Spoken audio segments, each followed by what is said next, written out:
Legend of Total War here, and today we've got a Saving a Disaster battle playing as the Pirates of Sartosa, my favourite faction in the entire game. And this is a very special Saving a Disaster battle because it was sent in by Inticity. Inticity is an excellent player, and he live streamed this particular campaign, I think it was last night, and fought this battle where he was initially in camp stance. Two armies of Skaven attacked him, he backed off, and then they attacked him again and successfully ambushed him.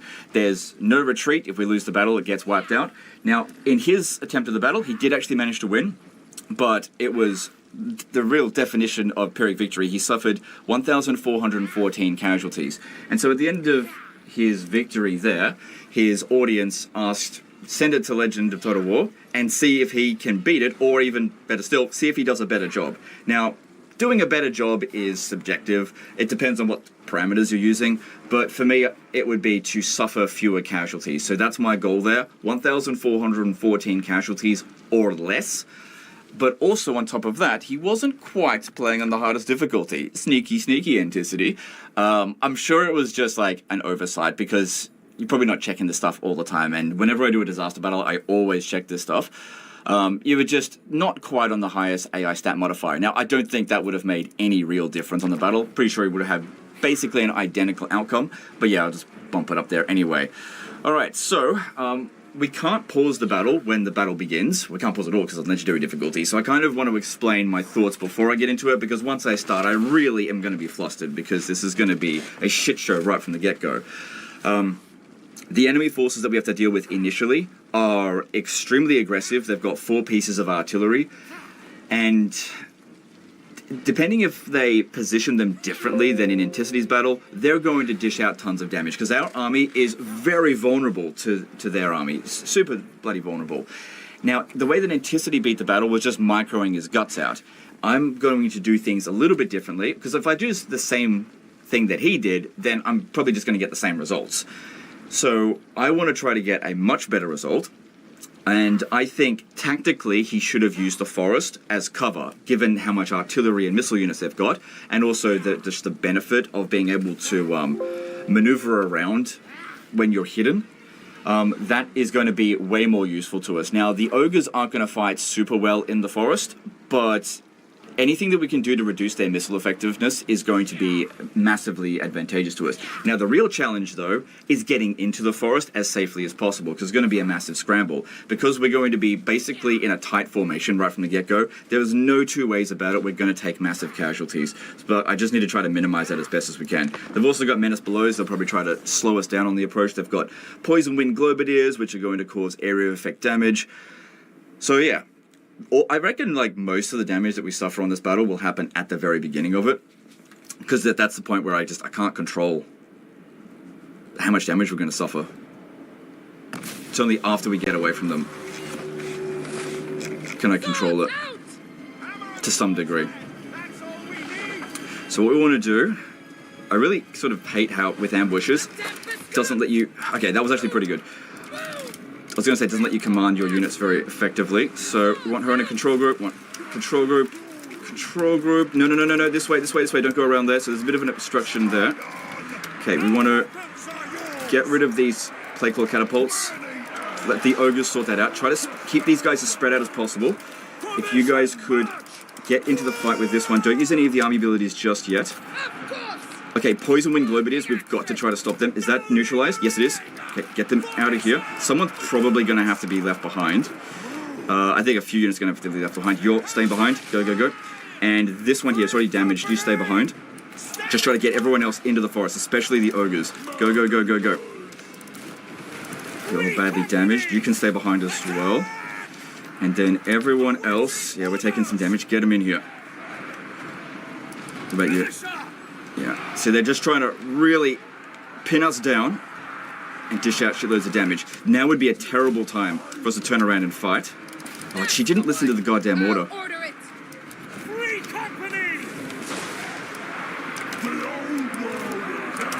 Super disadvantageous position, so we've got to get away from there.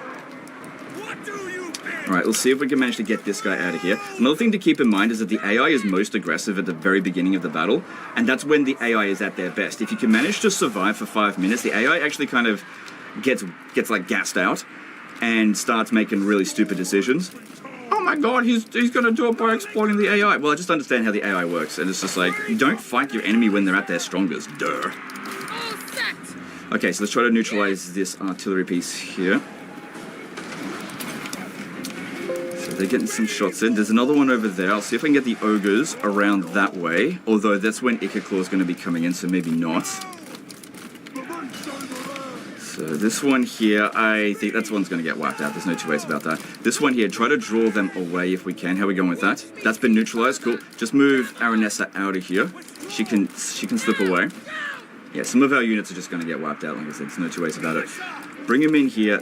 This will provide a lot of protection from their enemy missiles. And hopefully some of our units can start hiding. I think that went about as well as can be expected. Obviously some units got pretty much wiped out, but there was no two ways about it. Even if we stood and fought there, that was just their fate, basically. Now, we want to be killing enemy generals and heroes as much as possible because our troops are not the best at dealing with that. Maybe these ones here don't shoot while we're in the forest. So there's a Storm Vermin, Sword and Shield. Plague Monks, okay, you guys can deal with that. Actually, maybe go deal with the Plague Monks first, because they'll dish out damage quicker. Plus, they'll be quicker. Draw them in this way. Storm Vermin we might be able to outrun somewhat. Alright, so we're in pretty good shape with her. I want her to go and fight Claw, ideally.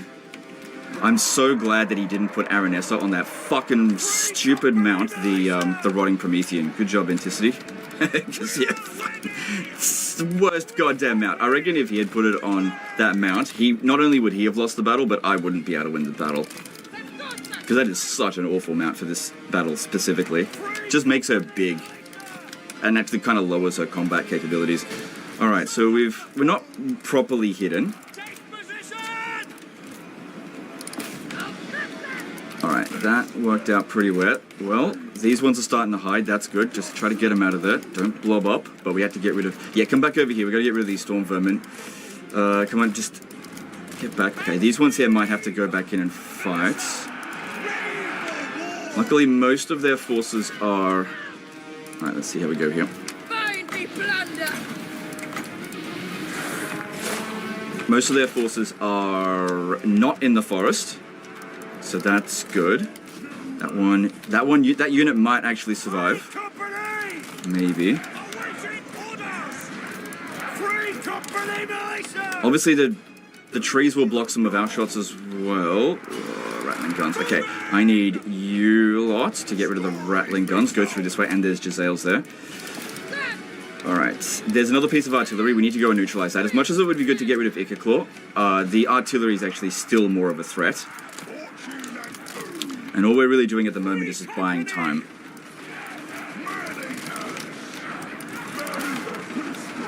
I'm going to save those army abilities. I know when I want to use them, and it's not just yet. Not yet. Yeah, look, they're not going to do that well firing into us. Should we cycle charge here? So Storm Vermin. Yeah. Deal with that. Are we going over here? Yeah.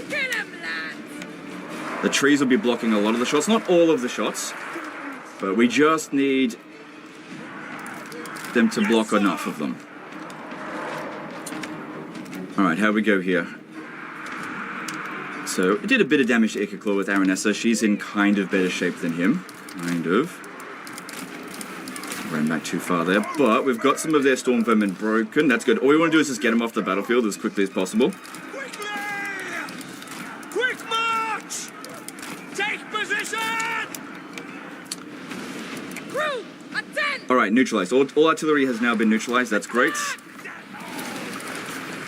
Whenever Claw comes in to fight, I'll accept it.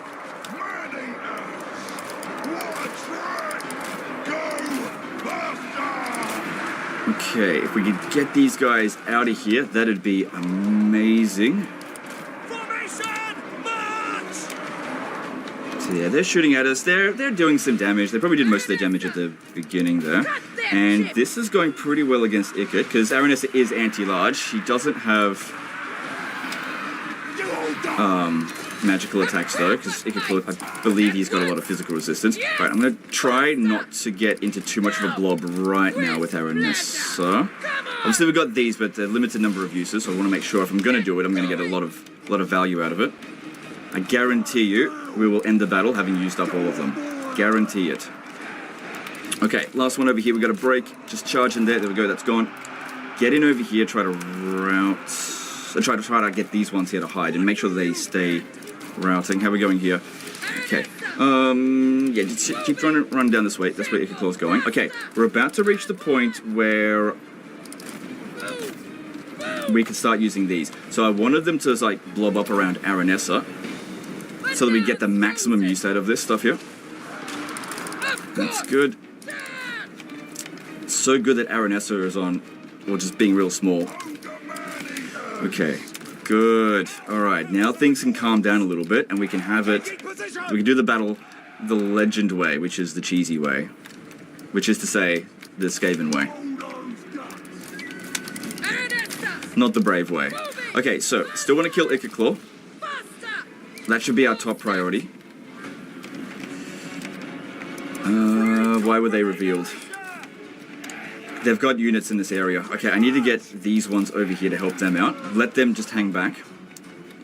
And Aranessa, I want her to try to draw as many of the enemy forces away from this position. But yeah, their missile units are the biggest threat. I'm not really that concerned about their storm vermin. That's just empty balance of power as far as I'm concerned. It's high-powered, warp-block Jezzails, rattling guns, things like that. That's what we need to worry about. Gutter runners are going to be a problem as well. These guys can fire while moving. Try to get these ogres here to help them out. Okay. Drawing a fair few of them out that way. Alright, these ones here are nice and hidden. That's great. Okay, looks like we got those Jezzails. Good. Roll those guts. Free company militia. These guys can yeah, they can fire while moving. That's great. Warp grinders are they doing all their damage to her? No. Because that's actually a pretty good unit for her to take out. It's just not really what I wanted her to take out. Okay, she's maybe doing a bit more damage. They're doing a bit more damage to her than I would have liked.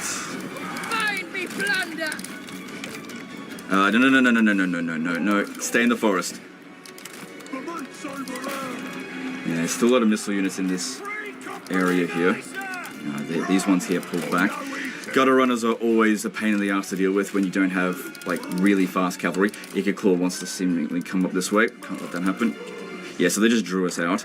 Problem as well being with the ogres, they're faster than the Skaven by default, but when you put them in the forest, they lose a lot of their speed. Alright, it's good to see that Aranessa has got perfect vigor. That's really good. Good. Catching these gutter runners before they've used up all of their ammo is definitely ideal.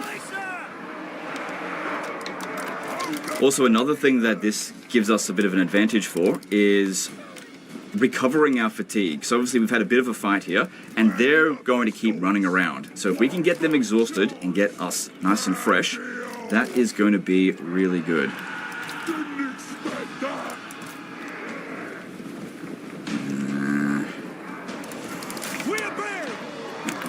Okay, here we go.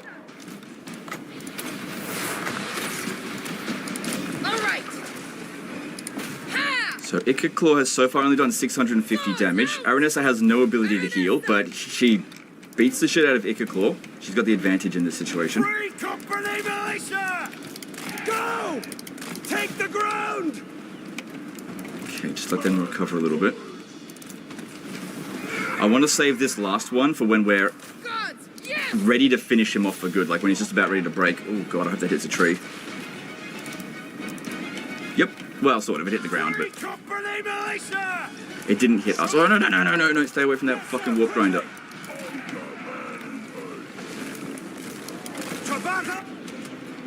Alright, Ikaclaw was not willing to keep fighting. We need to back off there. That's who we really want to deal with. I think he's the only unit in their army that's actually faster than us. Moving now! So they're nice and fresh. These ones here, they could definitely use a rest, but I really need the ogres more than anything else in this battle. so we just got to use them. But one of the advantages of splitting up our forces and going into the forest like this is it gets them to split up their forces, so we can pick and choose our engagements with care rather than have it chosen for us. So I think the ogres will take out the warp grinders fairly quickly. It's good to see they're bringing their army out over this way. Free company militia!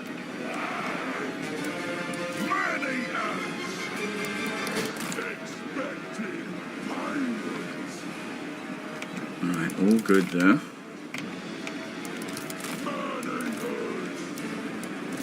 Alright, I'm gonna have them fire wheel just because warp grinders are actually really annoying units. Yeah, losing some spell resistance there is not gonna make any difference. The Clan Scryer Clanstone is trash. This Warplock Jezzail has actually used up all of its ammo, and it only did 5,000 damage, which is a lot, but it could have done a lot more than that.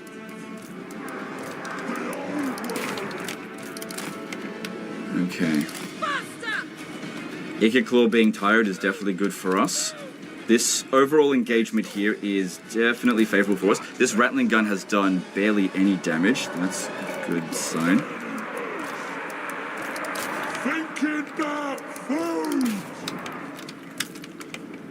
Alright, Ichor's up front. Good. Just draw him away from the rest of his army, because we want to have a duel with him, and he seems stupid enough to go for it.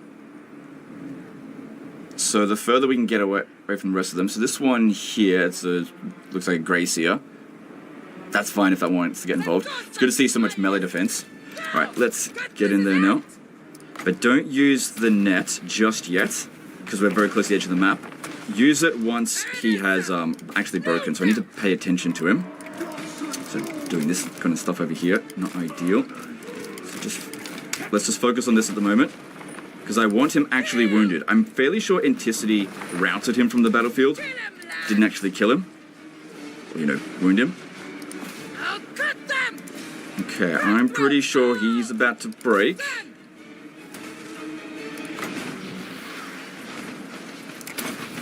Yep, no escape. He'll still keep fighting, but one more hit, he's out of here. One more successful hit, that is. Come on. Come on. Good. Wounded.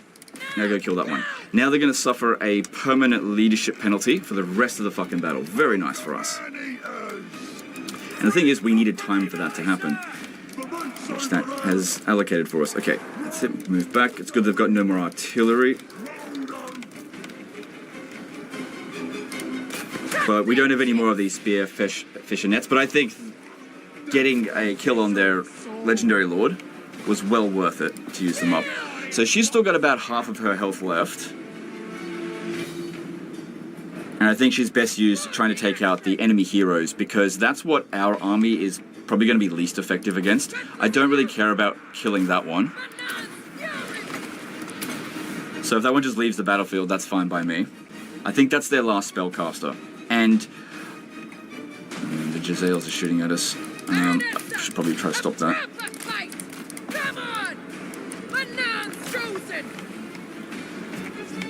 Alright. It's good that we've lured all of their forces all the way over here. See, there's a couple of units trying to look for us, but if they go and find us, it's like one unit. That's no big deal. So they've still got a few heroes. I reckon Aranessa should be fine. I mean, these are anti-large with fairly low melee defense comparatively. And they're also, I believe, yeah, quite tired, whereas she's got perfect vigor. So she's can keep going. Now, obviously, we've still got these army abilities here, but my plan is to get them to blow up around Aranessa so we can just really make use of them. Because the more of them we kill with army abilities, the fewer casualties we're going to take. Another thing is that trying to neutralize as many of their... maybe 2-on-1s, not ideal. We can pick and choose our engagements with a bit more care.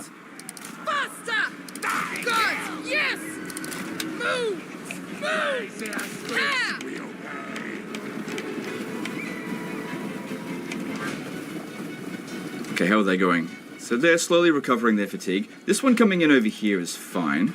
I might actually send these guys, because that's just a clan rat unit, that's no big deal. Send them to go and... oh shit, I really should have them not firing at will. They just gave away the position.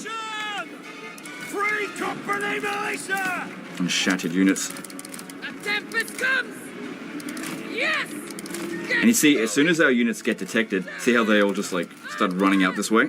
not really what we wanted to have them do. Alright, actually, just back off. I want to jump on this one here, but while I'm fighting them, they'll catch up. Because they're not all completely exhausted yet. Okay, another thing is that we really need to get rid of the Poison Wind Globadiers. They're not going to do much damage to her. What Anticity also managed to do was get the Warpfire Throwers to shoot at their own units, but I may have already gotten rid of their Warpfire Thrower, because I don't see it any... No, there it is. Of course! Now! Faster! Okay, well they are shooting their own troop a little bit. And her missile resistance is pretty good. Actually, I think we're at 90% missile resistance, as long as it's not magical attacks. With pleasure! Get going! So yeah, getting them to kill off some clan rats, that's great. Yeah, we're not suffering too much damage from that. It does slow us down a little bit. Now, it's got their banner here, but that's just where the banner is, not the actual unit itself. The unit itself is... I don't know. So ideally, we don't want to be fighting their heroes while they're mixed in amongst infantry. If they're away from them, that is ideal. Are we not hidden? Alright, let's get the ogres. They're now all... let's just get these ones, the manis, because they're fresh. Bring them out over here. See if we can draw them a bit more this way. Faster! Now! Now! Come on! At once!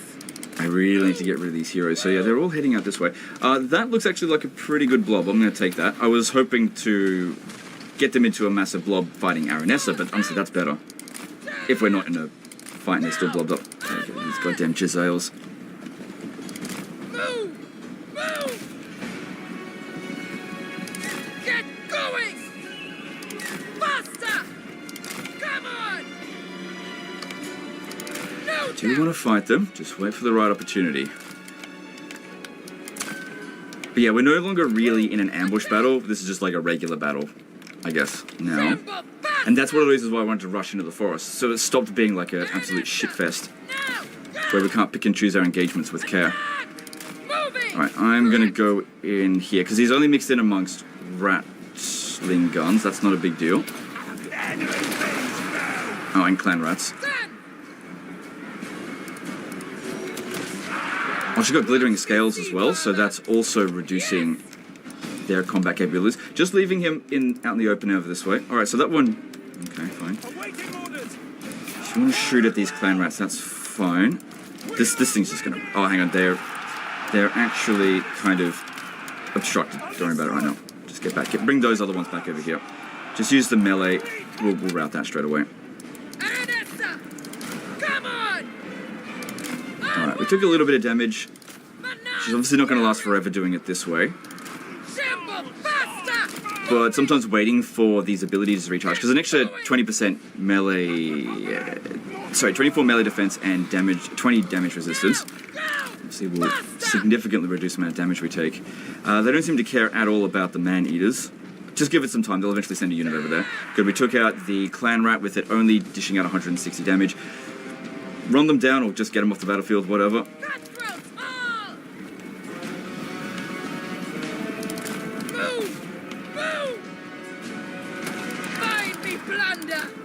Don't want to fight storm vermin, but yeah, anytime that I can see like a... Ooh, that actually looks pretty good. Take that.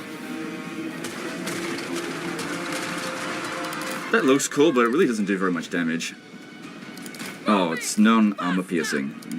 So I should be using it on plague monks more than anything. This is armor piercing? Yes, 100%. So that's what I should be using on storm vermin. Alright, that has left the battlefield. Get them back there. Alright, how are you going? You have recovered your fatigue. Yep, okay, cool. Get them to the edge of the map, edge of the forest there. Now! Now! Move! Move! Now! Come on! I'm actually really surprised they're not sending anyone over to the ogres. This is annoying. Is there even any rats there? I can't check because I don't have a strict camera halting me. Alright, so yeah, they're getting more and more exhausted. This is what I was hoping for. The more tired they get, it gives us, you know, a bit of a stat, or it reduces their stat advantage against us, basically.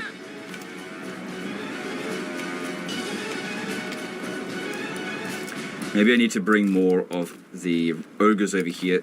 Just, I don't want the Jezzails to shoot at us. That's a annoying unit to deal with. They're kind of faster than the... No, they are actually faster than the ogres, because as soon as you get close, they put down the snare net. Yeah, best thing I can do with that is actually to get it to waste its ammo, because I can't catch it. Or I guess I could shoot it. I get that one up over here. Just watch out for Jezzail shot. Holding down space to... Oh, hang on, here we go.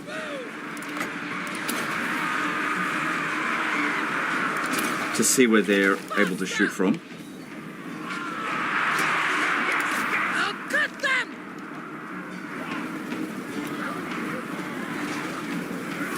All set!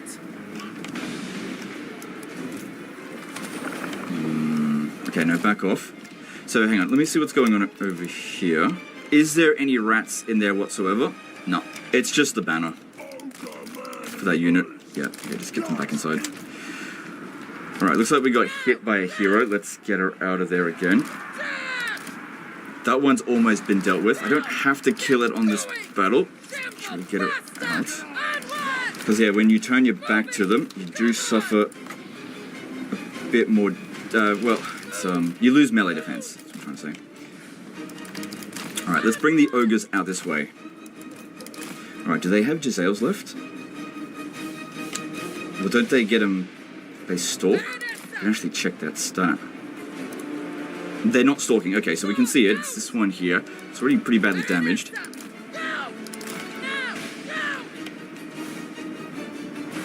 Alright, bring them back over here. So I want to shoot down this way at their units.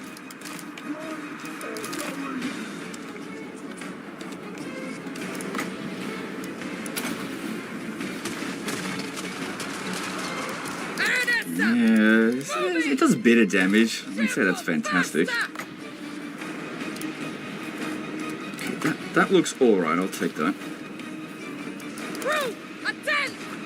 Yeah, I've got to get rid of these goddamn heroes.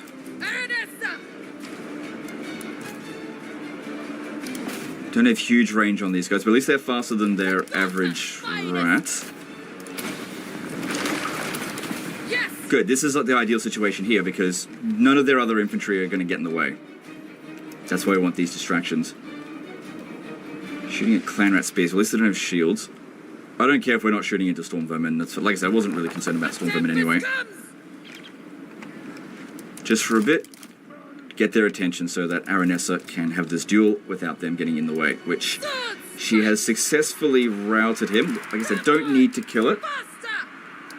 It would be better if we do, but we don't need to. I think we should be able to because he's inflicted wounds. She's inflicted wounds on him.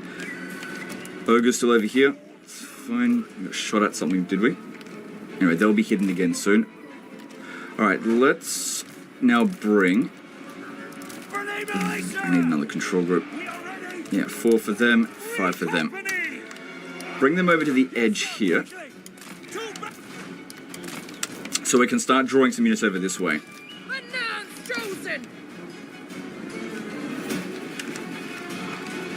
Come on, kill him. Good. One more hero left. No one's going over here. Okay, hey, hang on.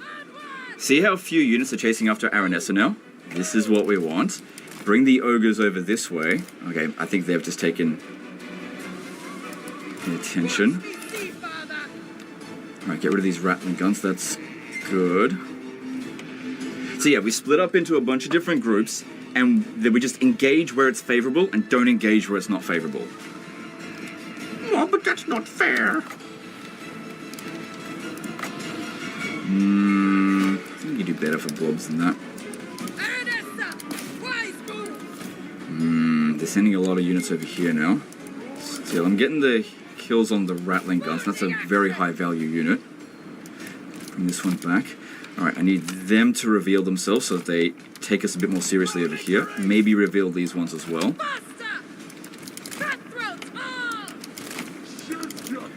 Alright, let's see about using the ogres and Aranessa to take out this storm confirm it. Yeah, but the rattling guns will shoot at the ogres if we don't at least rout them or get them a bit further back. No. This looks pretty good. If I can just aim this right. I'd say it was like 80%. Good. Crew, attend! That's it. Don't draw their attention. Watch me see, father! Oh, I probably shouldn't have done that until these arrive. Ernesta! Let's get back, get back, get back. All we're doing is trying to get their attention so that they don't interfere over here.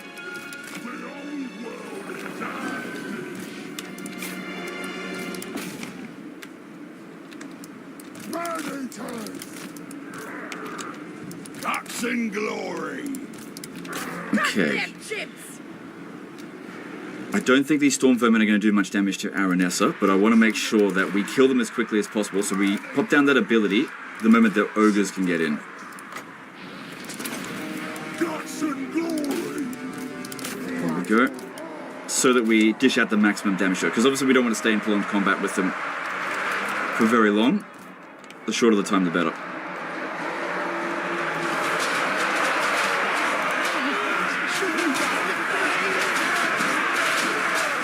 Would you like to check to see how much damage they're dishing out on us? Which is none. Probably because they got knocked on the ground and now they're routed. Good. I don't think they managed to land a single hit on the ogres there, so that's great.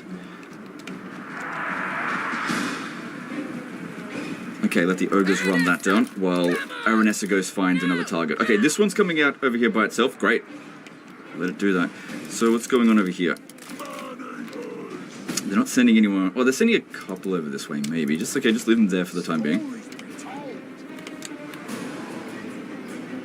Good, the rattling gun got wiped out. Good, this looks very nice over here. Alright, I'll take that.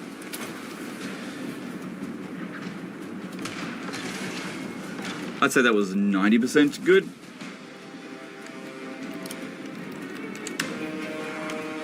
Alright, so these are Jezzails. Alright, just have these ones deal with that.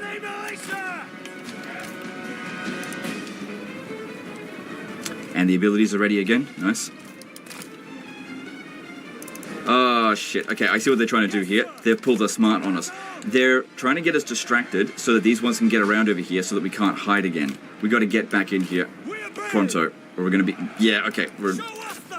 They actually pulled a pretty smart move there. Right. I think I caught on a bit too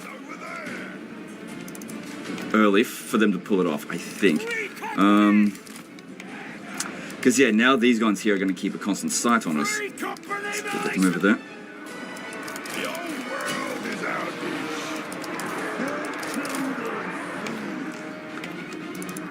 So we need to get as many of our guys over here hidden as possible so that they back off. Okay, good, good, good, good. Alright, there's not really anything that we can do to catch this unit. If we can shoot it, that'd be great. Swords out! Bring them down! Fortune and food!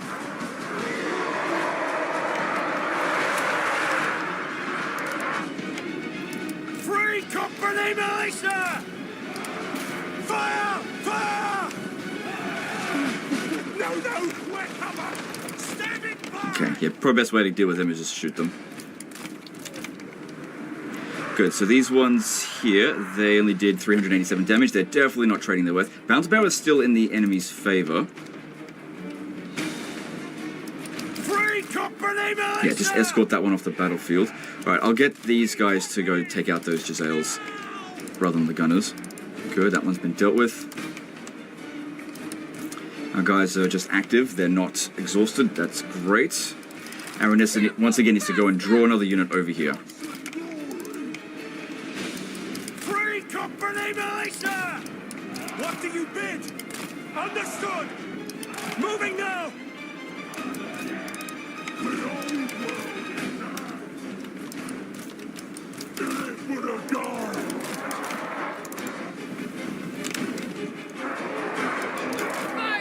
Alright, still one more hero in there, keeping their leadership somewhat together. They don't have any Jezzails in here, so I think we technically outranged them with this, with these guys here. So take a couple of shots and then back off.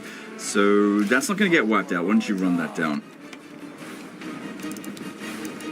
Free company militia! Yes, sir! Awaiting Our orders! infantry here should be able to outrun the Giselles, and they're of course terrible in melee.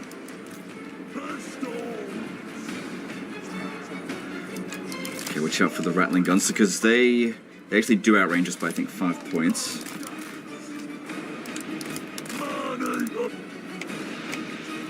Okay, once again, bring them out, get their attention over here. Hopefully they just bring like 1 unit over this way.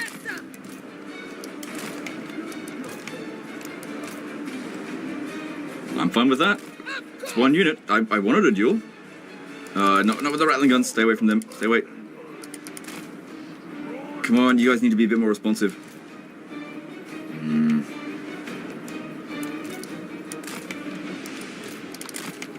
Okay, lucky they didn't shoot back at us.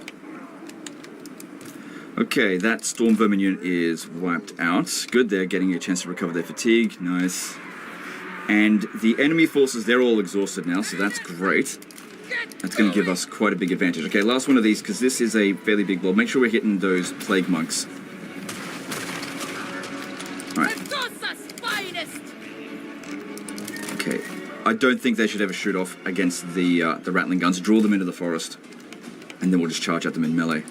Could send this one, maybe go after it. Maybe. This is, oh my god, I kind of wish I had saved up them a bit longer. Holy crap, that's good. Alright, yeah, go over there. I think that's their last rattling gun. I'm not fighting this. They've got poison wing globadiers. We won't win that engagement. Fuck that. So, yeah, just bring them in close and then run back in, because we're faster than them now, because they're exhausted.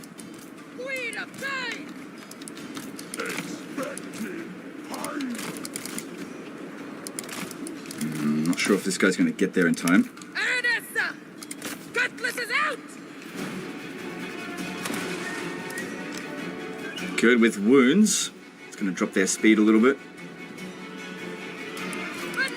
Chosen! Alright, back into the forest.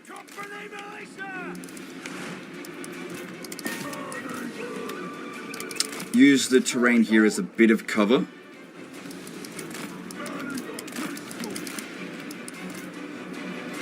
That's it, they're obstructed, they're trying to move closer. Closer, closer, closer. Use the terrain. Come on, move, be a bit more responsive. God damn, that's unresponsive. Holy shit. Come on! Stupid fucking ogre.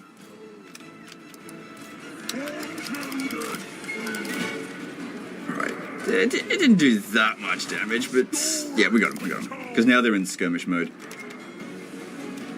You don't shoot, because you'll just shoot the back of their head. Get them back out over here, because they've turned back around. We need to finish that one off.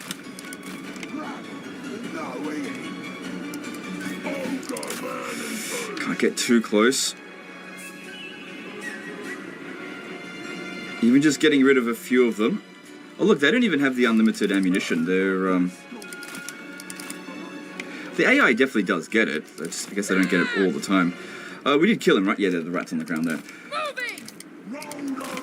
Oh, the music just shifted, so we're definitely winning the battle, but can we win this battle taking really low casualties? That's what I'm looking for, because our army looks like it's in okay shape. We've got to keep in mind that several units got absolutely obliterated in order for us to get into the forest. At once! Yeah, don't get too far down here.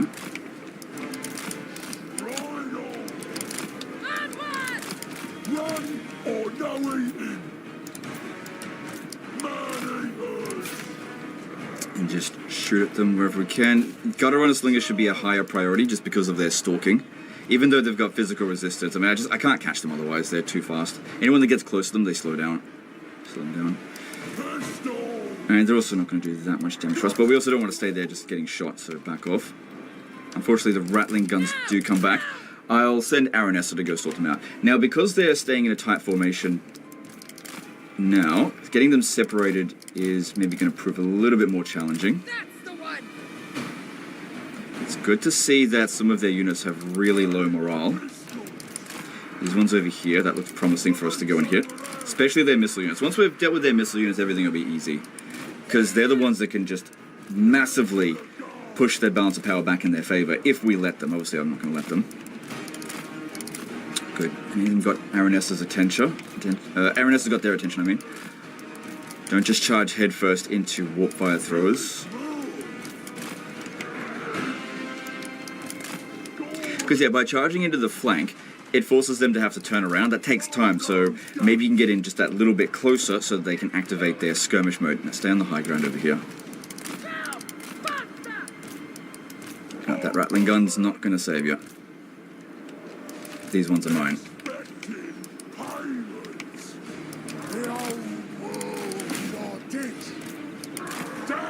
So, yeah, it's doing some damage to us, but like I said, keep the eye on the prize. Alright, they're coming back around over this way. That's fine. I don't mind fighting a few of them over here, but not the whole army. Keep that storm vermin aggroed on us. That would be good. Okay. Maybe get Aranessa to try to get at that rattling gun, because that actually ended up doing a fair bit of extra damage there. But I had to get rid of these gutter runner slingers. They're quite dangerous. In fact, they're kind of more dangerous than the rattling guns in this battle here because of that goddamn net ability. So getting rid of them is a big advantage for us. Same that she doesn't have Foe Seeker. I don't know if she does get it. I'd never play Aranessa. Fucking hate this campaign.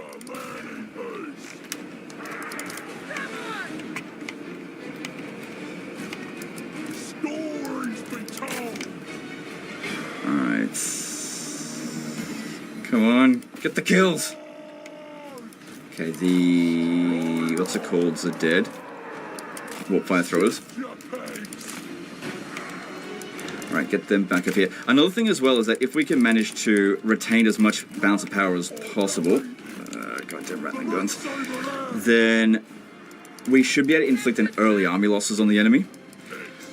So what I mean by early army losses, obviously played the battle for 40 minutes. What do you mean by early?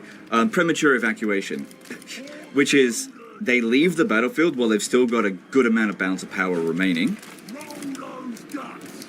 so that we don't have to just lose shitloads of troops. Now the thing is, if they rout while they're in the middle of the battle, we've still got a good amount of force here to run them down. Especially when, actually no, when they shatter, their exhaustion is no longer taken into consideration for their speed. It allows smashed armies to get off the battlefield a little bit easier if they don't suffer that penalty. Okay, move back there. Because, I mean, if you think about it, a shattered unit would have, like, dropped its weapons and just left the battlefield, running for their lives. And so just sort of, to represent that, kind of just dropped off the fatigue. Good, finally get rid of that goddamn rattling gun. No one's going to save it this time. Yeah, this one here could still rally. So shoot them or whatever, just get rid of them. Run or no eating. Move! Move! Alright, they're bringing a couple of units over this way. And they're bringing all their troops over here again. Okay, the rattling gun's finally shattered. Make sure it gets wiped out so they have to recruit a new one. Yep, fully gone. Good stuff. That one has not been wiped out yet. Watch me see, father! And it came back. Not as damage dealing as the rattling guns, but still dangerous to us.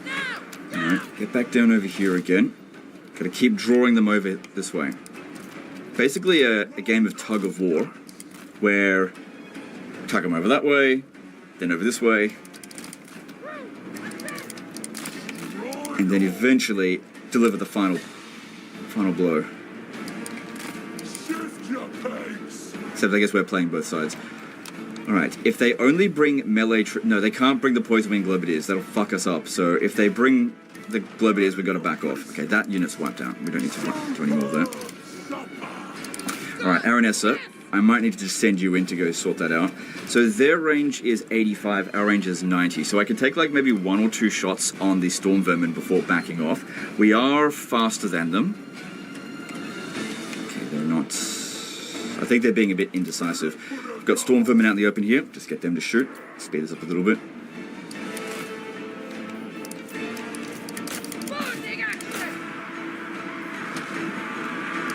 I'll cut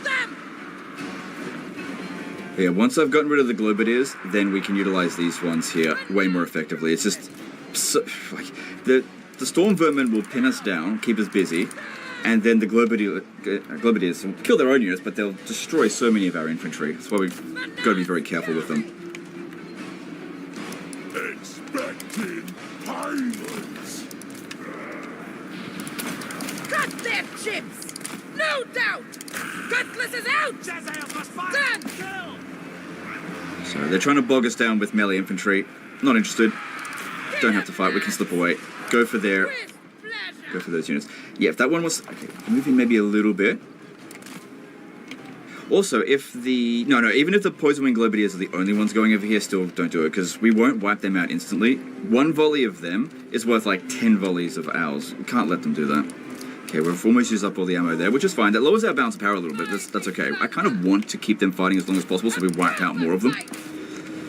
Because I feel like I'm going to take fewer casualties than what Anticity did by quite a large margin, but I think he's going to end up with more kills because the enemy forces fought to the death a bit more.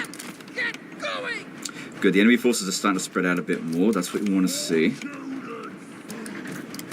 Manan's fury!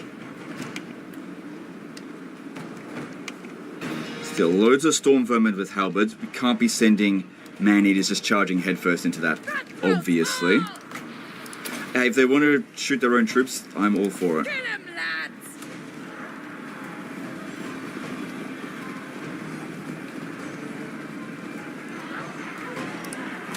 Swords Okay. fight! Okay, don't want to stay in prolonged combat. Gods, yes! Get out of that. Faster! Actually, Okay. if they stay like this, let's try to sneak up on them and shoot while she's pinning them down. It's a little bit of a risk. As long as we make sure that the Poison Wing Globadiers are busy. Shamble faster! Getting pretty worn out. She hasn't yet been inflicted with wounds. Yes! Free company militia! Formation, march! Moving! Onward! To keep the Globadiers in this area. Cool, cool, cool. Don't get too close. All we want to do is shoot them Take the ground! without them firing back at us. Plague Monks coming in, which we are marginally faster than them. Okay, move them back. But due to the charge speed, they might actually catch us. But we're drawing them into the Sartosa Free Company. They should finish the job there. Ernesta! Don't let that happen. Stop bringing them in. Understood! Free company! A proper fight! Rah! Okay, bring these around the flank so we can shoot at them. Show us the foe! Yeah, if they Out! let those Globadiers get over here, we are in big trouble. Alright, charge. Yeah, charge at the Globadiers now. Get them around to the side up on the high ground here so they can shoot without too many obstructions. Free company! At speed! Charge! Free company militia! Get them in here. Just try to cycle charge. Oh, wait, they fucking just warp block. No. What are they called? Company militia! Warp grinders. Army lost. Army lost them. That's a premature evacuation, I think, because they still had a lot of bounce of power there. Ready! Formation! March! And now we run them down. With their army still being in, pretty good shape. Prepare for combat! Militia! We obey! So she did actually. I'm not sure if she's got more or less health than what Anticity had. I'd have to go back and scroll through his stream again to see exactly how much. I know she was like fairly close to death. Ready! But yeah, we want to run down as much as we can. So I'll pause the recording here and just continue running them down, and we'll see how we go. Okay, so I ran down as much of them as I could. Obviously, some of them were going to get away because our army is not super fast. And now to check the results. Oh, Aranessa isn't quite done with them. We can slow them down just a little bit. She might get like an extra 3 kills. Let's see if I was right. No, she did better than I expected by 1. She got 4 kills. because every one of them that we kill now is one fewer that has to be killed later. I was hoping for a heroic victory, but I got a Pyrrhic victory. Okay, whoa, that's a big difference. Okay, so I lost 500... Oh my god, that one got obliterated. I think that's the only unit that got fully wiped out. So 585 casualties compared to Anticity's 1,414. So I suffered a bit more than a third of the casualties he suffered. In terms of casualties inflicted, he inflicted more by a bit. By a couple of hundred. Because, yeah, if you'll have a look at how many's remaining for him, there's about 600, a bit more than that, and I got... Yeah, so there's about 250 extra troops that they've got. But we did get rid of Ica Claw and both of the heroes. I let that one go because he was of no real value. Another one, Lord, who cares? Oh, 2 units got wiped out. So he lost one... Actually, if I just skip ahead here in the... I'll just press play here. 1,000 rats down the drain.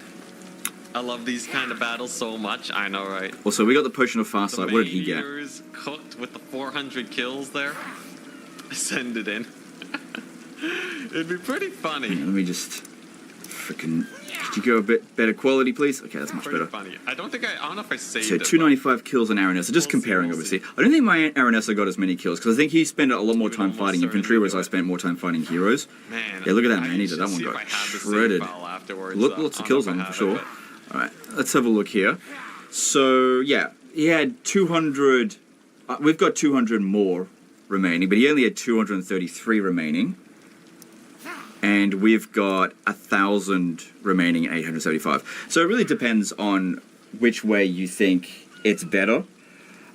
Typically speaking, if you take fewer casualties and inflict the army losses earlier, that means you're going to inflict fewer casualties. And obviously I took about, I don't know, 15 minutes longer than he did, but this plan requires a bit more patience, which is what I find to be a bit more effective.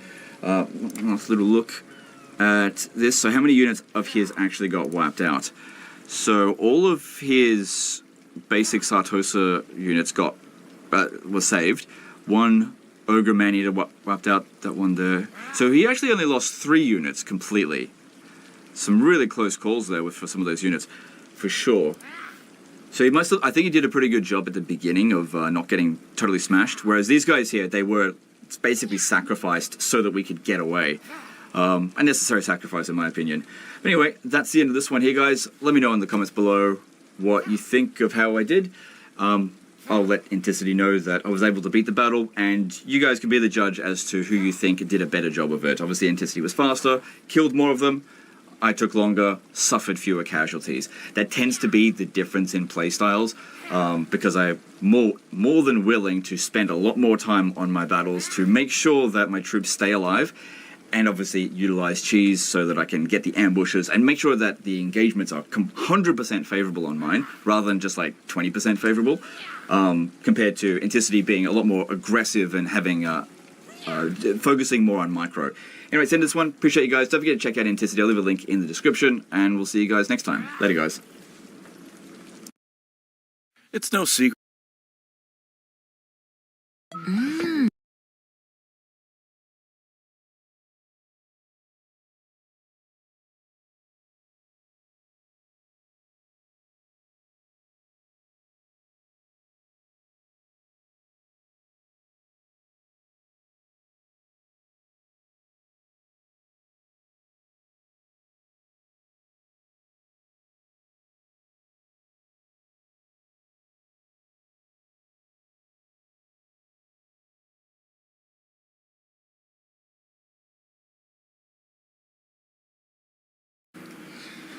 Hello. I owe you guys some good old try-hard Cathay with all the new buffed units. Because yesterday, I managed to throw playing as Slanesh. I threw real bad. So we need some humbling. And that means we're going to be doing this. Karav tier 2 stuck around to try and get us opponent points so that we could qualify for the semifinals. We failed them. but this will be some good redemption. These are the units that got buffed. Great Moonbird of all varieties is 100 gold cheaper. Jade Warriors are 25 gold cheaper. All Celestial Dragon Guard, crossbows, or the halberd variant, 50 gold cheaper. Jet Lion, 100 gold cheaper. Terracotta Sentinel Regiment of Renown, 100 gold cheaper. Gives and Courage, more leadership. Where's the world champion title? It's on the Twitch. On my Twitch, I have it set as #1 ranked player on Cathay Dash tournament. We'll see how that pans out. The YouTube, though, I don't know. We'll feel it out. But yeah, nah, we'll save it. I'll have it on Twitch though, since it could be good there. Woojing War Compass was buffed in single player, but not multiplayer. Strange one. But yeah, we're gonna be trying out all of this stuff. And did any of these spells get buffed? Yes, Missile Mirror is way cheaper now, so you can give a 36-second no shooting at 400-meter range. 400-meter range is a lot. What? Yo, that's a lot of range. Okay. Oh crap! Tournament should be starting. Is everyone checked in? Are y'all's checked in for the tournament? Looks like they are. We are generating the bracket. Are you sure you want to generate the bracket? Yes. At Gobbo. Whoops. Is that the right one? Yes. At Gobbo. Goblins. Not Goblins. Every time. At Goblins. Round 1.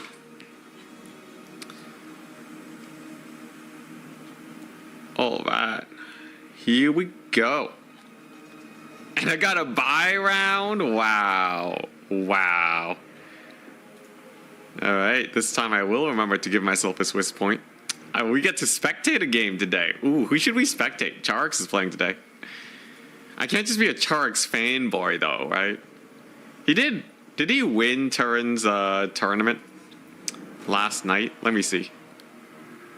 Let's see here. Who else is playing? He's up against Jackerskins. Son of Heaven's here versus Iceman. Attack Speed Enjoyer versus Lemur's Bane. Ooh, alright. You know what? That seems like a good matchup.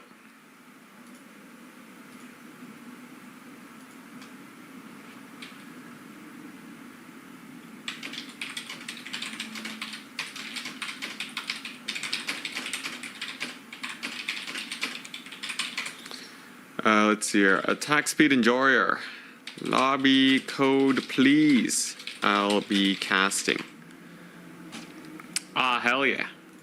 Longma buffs? Did Longmas get buffed? Let me see.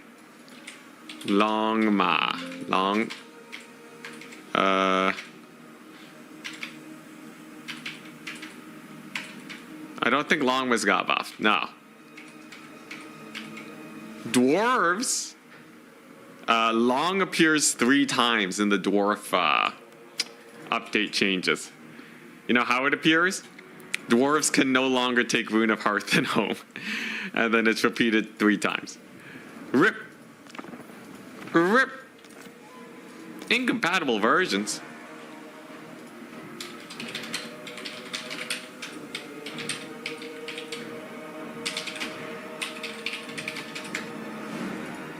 My mod is on, right?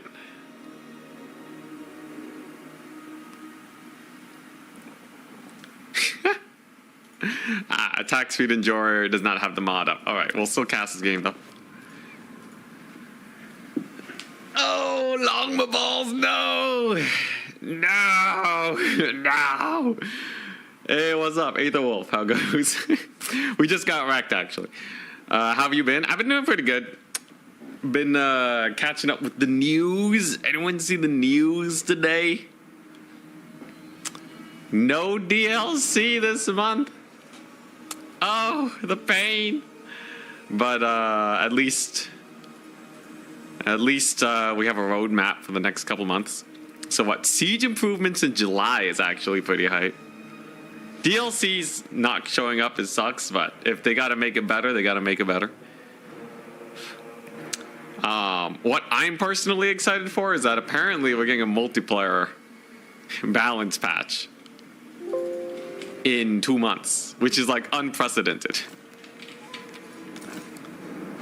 How often do we get that, right?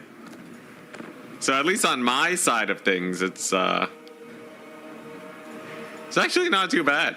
And then we have the siege thingamajig coming on up. Hopefully some more improvements. I would love some UI improvements. That would be great. Hey, Terrific Ace, thank you very much for becoming a member. Let me just scoot that down over there. Nice. Ooh, Chaos Dwarfs versus Wood Elves. Hell yeah.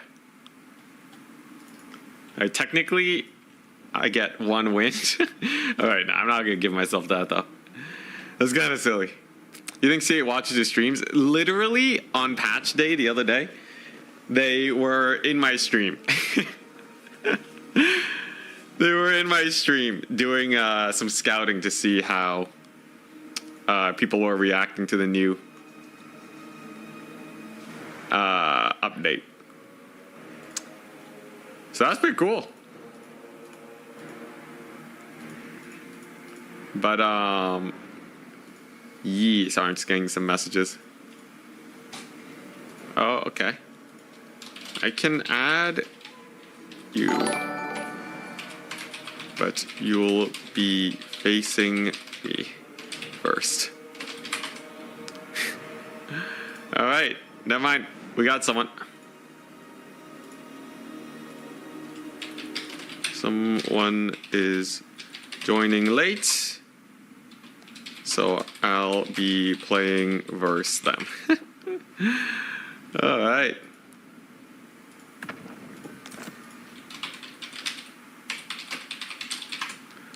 All right, here we go. Ta-da. Nice. We got Noble. Is this the dreaded Noble Naldor? Let's see here. Let's do some of this. And I gotta add them to the tournament. How exciting.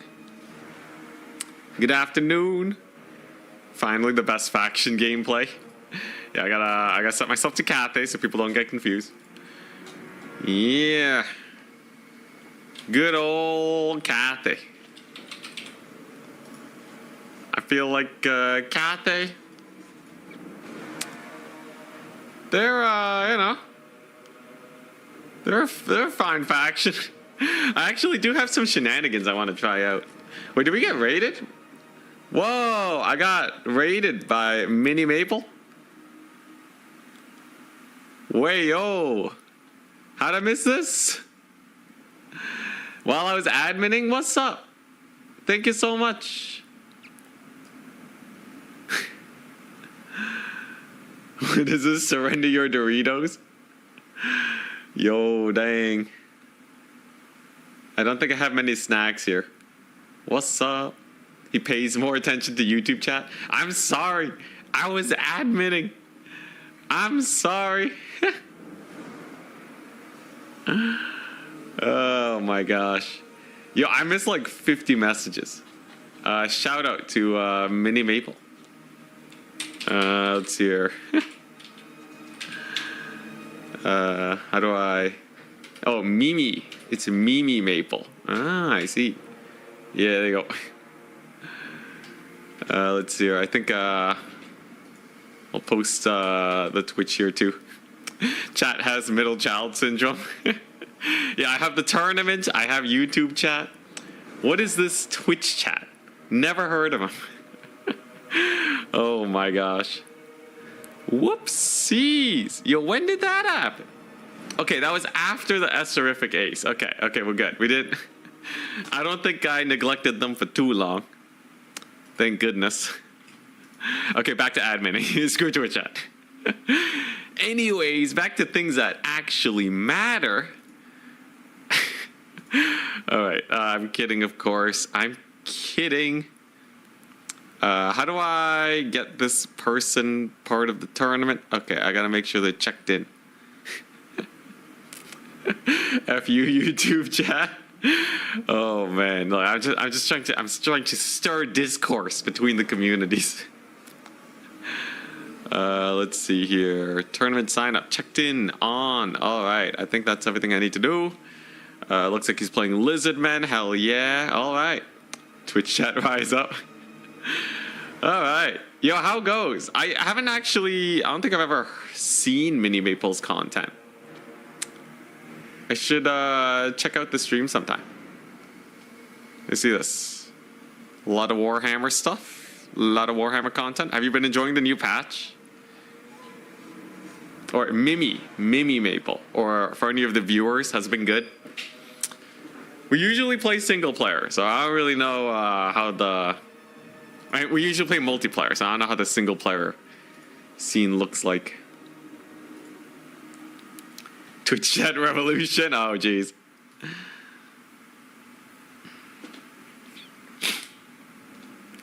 Rise up like 4 viewers on Twitch. There's dozens. There's dozens of them. All right. What am I? What am I doing? It's Cathy versus Lizardman. I gotta figure out the map, right? Let's take a look-see.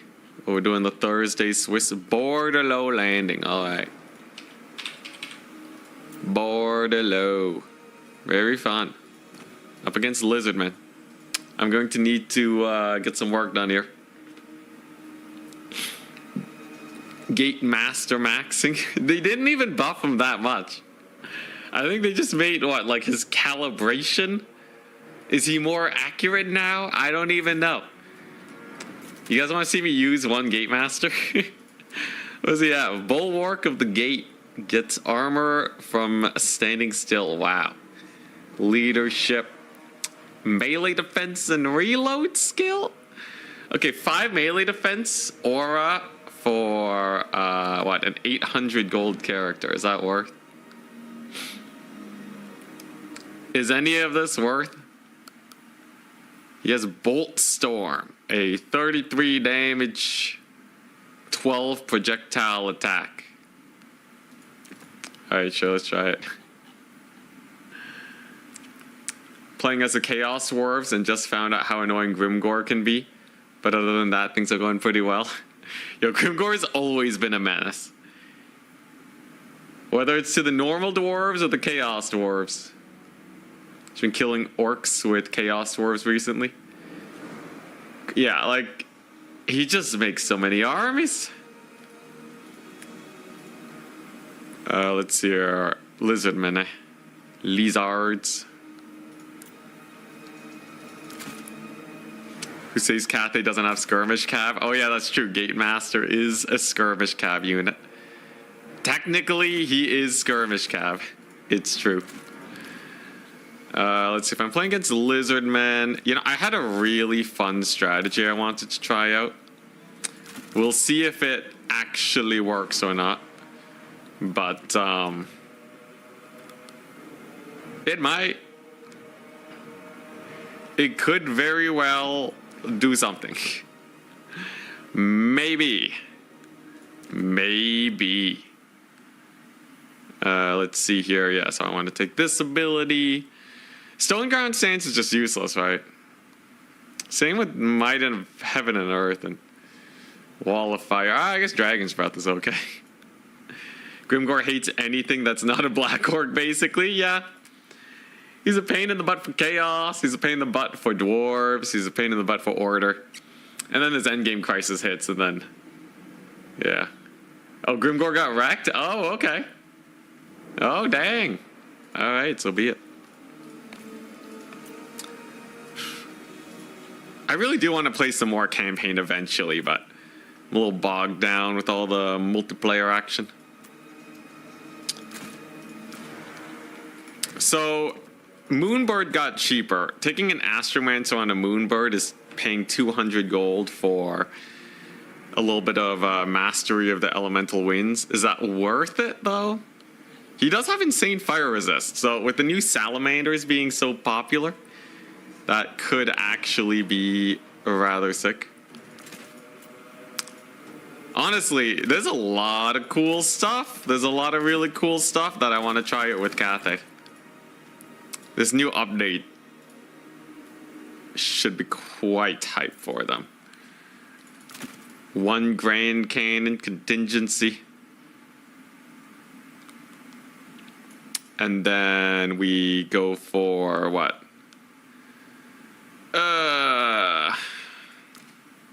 What is this? Bandits of the Silver Road gives fire weakness. What even does fire damage? Oh, dang, the Grand Cannon does fire damage. Yo, that's crazy. Yo, Archer Cannon. Archers with cannon support fire. Insane wombo combo. Is there anything else that's good here? Not much. Not much at all. Alright, I think I have a pretty decent build at least, though. Biggest thing is to not die to some crazy single entities, but I believe I have a build of some sort. Oh, wait, no, I did want... There was one thing, guys. There was one thing that I wanted to try out. Ah, yes. Ah, yes, this one.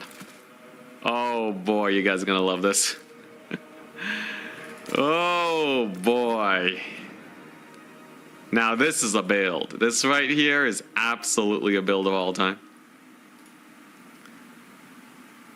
Grand Marcate gameplay, yep. We're doing it. Let's see here.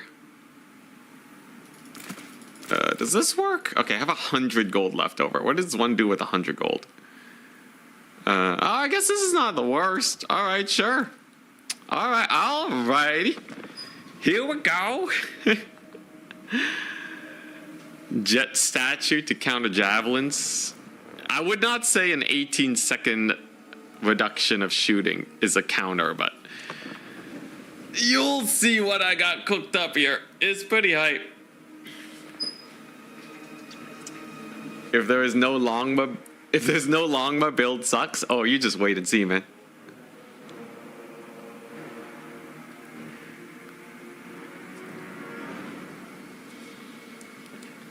Maybe Green Giant can cook. Green Giant, he does have Encourage now, which is pretty cool. Lizardmen don't have a lot of range. Oh boy, here we go. Here we go. Yeah, so Turns Tournament. I gotta add those new maps to the map pool, right? Let's see, the new Chaos maps. They all seem pretty hype. So, Putrefying Carcass, Rapturous Expanse, Blazing Ramparts, and what was the next one? What was the last one? Whirling Maelstrom, I believe. Yeah. All those ones gotta be added in. Lizardmen have 1,000,000 range. What are you talking about? None that's gonna shoot far enough to kill the Green Giant. Boom! Boom, baby! Bet you never seen this guy in multiplayer before. Look at those radioactive boots. Oh, he's gonna be sick. So here's the idea. Green Giant has Encourage now, which means my front line is not gonna rout. I have an Astromancer literally just to provide extra magic boosting. That's all he's gonna do. And then I have a Gate Master to also provide a leadership buff and Encourage. And that's gonna help out with the Jade Shield. Wait, crap, he doesn't count as a caster. Oh wait, no, he does. Okay, thank goodness. Yeah, so 51% resistance. He's gone for Nakai. Interesting. I got the Celestial Dragon Guard leading the front line. So he can't really shoot me to death because I have the Green Giant. And I'm going to use a Jet Lion to finish up the build. So how does a Jet Lion make the build work? It's because he will give harmony to my front line if the crossbows are not available. Why not just use Crowmen? Screw you. Let's see here. Do I summon in the cannon or what? Do I get more cavalry in? I feel like a cannon is not a terrible idea. Let's just start rolling that bad boy up. Look at that giant. He's chilling. Wow. Whoa. All right. Made him use up some of his javelins. That's the plus. We're going to bada bing, bada boom. There you go. A little bit of a whirlwind death going on there. Cannon's doing great. All right. Now these guys have 80 range. So at max range, the Green Giant doesn't reflect their shots. Sadly. But if he does get in range, then he will reflect their shots. It's pretty high, right? Look at this guy. He has a little arrow barrage he can do, right? Yeah. Boom. That did no damage. Such is life. Let's get some cavalry in here to save my Celestials real quick. What does this even do? Immune to flanking and melee defense. All right. Yeah, get him, Game Master. Beat him up. Let's see here. Oh, jeez. Okay, yeah, we're gonna have to bail them out. We have a victory point. Let's melt those skinks. We'll use our cavalry here to give them some support. Maybe some big old routes. Oh, dang. Oh, he casts it on units. Oh, I see. That's actually rather interesting. All right, there we go. And we're just going to start spamming cavalry. The giant here is doing great. My Astromance is doing great. He has a lot of spooky boys. But as long as the cavalry can cook here, we'll be fine. Halberds are just killing the Kai. That's pretty funny. And hey, nice. All right. Pretty good damage over there. Leadership is falling apart. That's terrible. And my magic did not keep these guys alive in the slightest. Wow, that's pretty sad. That's pretty sad, I'm not gonna lie. Astromancer's kind of getting cooked too.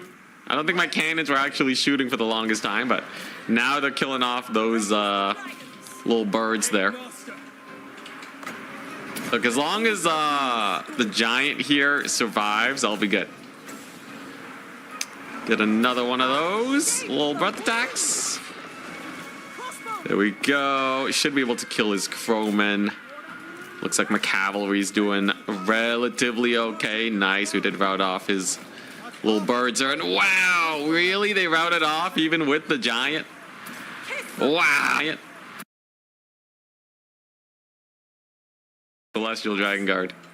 Failing me, man. They're failing me. Oh, that ain't good. All right.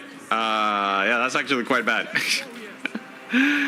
Everything kind of revolved around them surviving here. The fact that they're just dead is real bad, to say the least. Real bad. I see.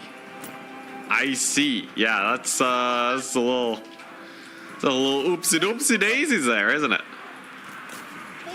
All right. Is this guy gonna cook at least? Little crossbow dude. Oh crap! It doesn't stop his movement when you cast that. I hate that ability. All right, it's fine. My crossbows are still alive. The cannon is also still alive. Lord may be dead, but the Green Giant shall continue fighting. And the Gate Master does provide a melee defense boost, which is definitely a plus. Crowmen are done chasing over there. And yeah, he may have a triple cap. Forestill deg en bank.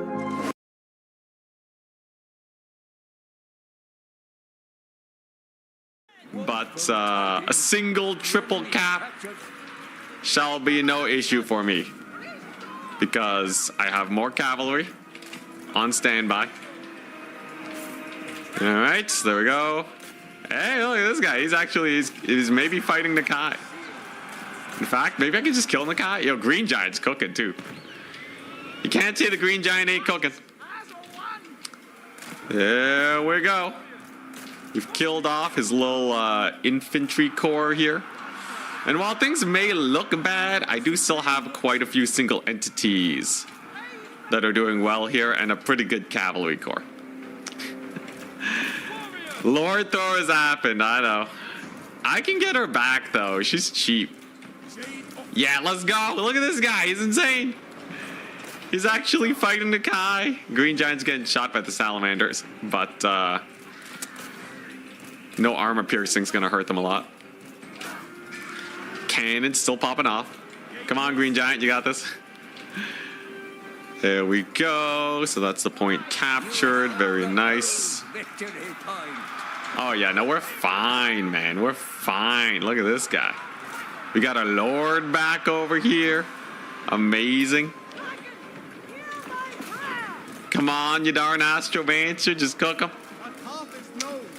Nakai will die slowly but surely. Oh, the friendly fire. The friendly fire on Nakai, it's insane. Alright, nice, nice. It's a good start, it's a good start. We just have to shoot up the rest of his salamanders here, right? Can I get in range with the giant? Can the giant cook him up? There you go. We have our Cav Corps. They're rolling on in. They're ready for a tussle. Come on, you darn green. His aura is so small, man. Why does his aura have to be smaller than the range of like all the range units in the game? What is this? It's the saddest thing I've ever seen. All right, here we go. At least we've killed off his boys over there. And my Lord is chilling. Unfortunately, the giant is down. But he is starting to rapidly run out of units, so mayhaps we will be okay. Although I will say this big old cold one night charge is definitely going to be a mild problem. Astromancer's back though. He can get that little flame storm ability going, right? Let's see. I do really want to get a source of terror in here though. I feel like that's going to be quite needed. All right, here we go. Here we go. Oh crap. He has skirmishers on me. It's fine. I can just bomb drop him. And then charge him. There we go. Very nice. Big bird over here is doing fine. I just gotta capture this point now, right? Remember, this guy has fire resist, so he should be okay there. Cannon is, in fact, still alive, so he can bully these Cold One Knights. Hey, nice, and we killed off his little skirmisher squad there. That's good. Okay, all right. Those are just feral Cold Ones, right? So we can just charge them. Over here, we're doing goodies. Have a little breath attack over there. Very nice. We started to come back in value. Never say never. The possibilities of comebacks are always possible. This cannon is absolutely crushing it. Yeah! Feral Cold Ones got routed. Let's go. You were there. Use another one of your garbage shots. Let's go. Let's go. Huge volley. Insane volley. Man, this guy. This guy. I don't know if he's paid for himself at all this battle, but he's definitely been existing. He's definitely been there, you know, he's he's participating. He gives 5 melee defense or something and an aura around him. That's pretty hype. Here you go, big old murdering over there. He's not capturing that flank point either. We will not let him. All right, big routes. Do I need more cavalry? Honestly, Cav late game does not sound like the worst idea ever. Just gotta make sure he doesn't steal that point over there, and I think we're good. I will say the celestial crossbows are definitely a big plus. Okay, here we go. There's a little bit of resistance. Okay. And we start shooting the Kai. You may have killed my lord once, but I will get sweet vengeance on you. Yeah, shoot him up. Shoot him up, buddy. You got this. He's doing his best. Come on, just kill the Nakai. Oh man, he's been working Nakai. I'm surprised he's even alive. That's the craziest part.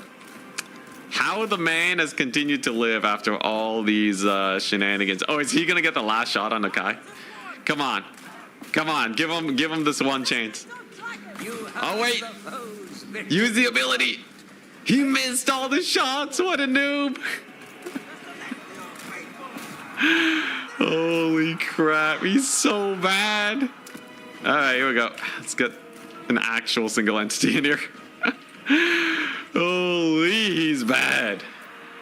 600 value, literally undisturbed for the entire battle. 600 value. Wowza. All right there, buddy. He's doing his best, all right? He's doing his best. Cut him a little bit of slack. Actually, cut him a lot of slack. I feel like he needs it. What a noob. I know, look at this guy. Okay, yeah, he has Bastion's Defenders, right? It's a 30-second melee defense buff. Am I at all impressed by him? Not especially. And now my opponent's going to try hunkering down on the last point. Because they do actually win on a single cap. How unfortunate. Okay. So let's get these guys in here. We gotta make sure they don't capture that.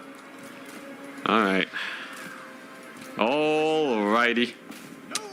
Alrighty, let's get in here. I have a decent amount of time, but we're gonna need to get this done sooner rather than later. Lots of damage on his little skinks there. And they can also dodge their shots. The Kai's gonna rally, only to die shortly after, probably. Okay, here we go. Here's a cavalry corps. Let's get this guy over here. And the slow march of Kate cannot be stopped, man. Yeah, Bastion's Defenders. Get the crossbow shot in. Boom. Hey, that actually did a little bit of damage to those skink javelins. You know, maybe as an anti-infantry tool, it's not the worst. It actually did a little bit of damage. Look at him, 700 value. He's almost done something this battle. Wow. I know, it actually hit. Insane. All right, there we go. Get in there, boys. The guy's dead. His body lies limp on the battlefield. And that shall be our victory. Was this victory earned? I guess, technically. It felt like I had to fight pretty hard for this. You have the foe. You know, obviously we lost our lord, but she's on foot, which helps a little bit. Was the green giant good? I feel like they really got to increase that aura on the green giant. It should have an ability that increases the aura size temporarily or something, man. As it stands, green giant is, yeah, for 2,000. For 2,000 gold almost, it's a little painful. It's hard being green. Green giant MVP. He didn't even reflect anything. Did he reflect a single thing? I would not be surprised if literally nothing was reflected this day. How'd these guys do? A hell of value. Dude, celestial crossbows? Now that's where it's at, man. They know how to cook. We kept them alive with our sick little resistance magic. It was pretty jokes. Need to remove the useless aura? Holy crap, that's harsh. Welcome to my suffering and a craft here. Welcome to my suffering, and this is what I go through every game. Here's some compensation for the rest of the tyranny. _ and Oh my gosh. Yeah, he's our resident Cathay main. I see now. Has been destroyed. I see what you have experienced, and I am fearful. No regrets. Yeah, the green giant. Vi har fjernet nesen fra majonesen, slik at du får plass til for eksempel litt sojasaus oppi. Perfekt til Jeg hjemmefermenterer kimchi. Wow. Plass til det oppi, eller? Jo. Uten nesen i majonesen får du plass til akkurat det du vil. Mils. He kind of has a hard time actually making use of literally the thing that makes him special. It's a little sad. Just a wee bit. Just a mild amount. I think we do win on a single cap very soon, if not already. So I shouldn't have to worry much. Dang, the range on that ability kind of sucks. Here we go, let's get the Crowman in. No way his cavalry stopped me here. I bet he thought he was gonna win after he saw the green giant. So what's the range on this? 250 meters. Wowza. I think if you nail it perfectly, it's not the worst ability. It is an infinite cast ability, right? Grenadier bribe. Grenadier bribe? Alright, I'll take a grenadier for you too, why not? Oh man, you silly chat. You silly chat. Alright. Oh, wrong unit. Whoops. Oh, wrong vanguard position. Whoops. Give him the resist.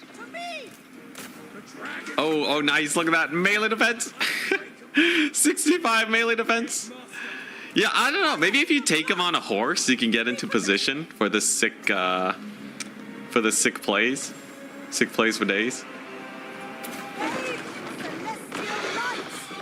Oh yeah, look at that sick breath attack. I don't know. Maybe if you put him on the right mount, he will actually cook super hard. You know, like that crossbow ability is like a hard, maybe it will actually cook. Quite possibly. I could see some worlds where holy crap, the terror out. Best time terror out ever. Actually OP, Cathay, insane. Oh man. Oh yeah, look at that. The resistance. Jade Shield, son. This is the derpiest faction. This is the derpiest faction, man. After playing Slanesh, we did it. We did it. Oh my gosh. Needs further research. Yeah, we'll check it out. Yeah, I'm gonna try a grenadier. We'll take the bribe. It's $5 too. That's quite a bit. I might even run 2 grenadiers for that. Hey, Astromancer, cheaper Astromancer actually paid off pretty well. Dang. Yo, okay. So Astromancer, hard maybe. I'll give the Astromancer a ginormous fat maybe. Let's see here. Grand Cathay versus Lizardmen. I'm just reporting my score, 1 second. General technically almost paid for themselves. And they didn't die, and they have encourage, so like, maybe. Okay, Celestial Dragon crossbows are the GOAT though. I'm just gonna run a 1 of every single game. Green Giant was the saddest thing I've ever seen. Yeah, Birdmancer's great. What the crap is this? Oh, jeez, that's sad. That's a real doozy. Even the melee Dragon Guard kind of got mulched, but he did have Croxagores. Bird did amazing. Bird is the word, and Jet Lion was summoned pretty late. Also, Cannon was sick. Cannon was very important here. Yo, people taking Croxagores unironically now is terrifying. They're actually cooking really hard. Gotta be careful around those guys. Yeah, Ushapti also. This new monstrous infantry meta is kind of insane. Alright, so I'm going to need to adjust my Swiss points to be accurate. 1 second. And then we're good. The guy had 15 kills. Yeah, one of them was a green giant. And the other one was my lord. So I think that's fine enough for your boy Nakai. Okay, so everything's good. We're gonna advance the Swiss at Goblins round 2! Exclamation mark. All right. Pretty good.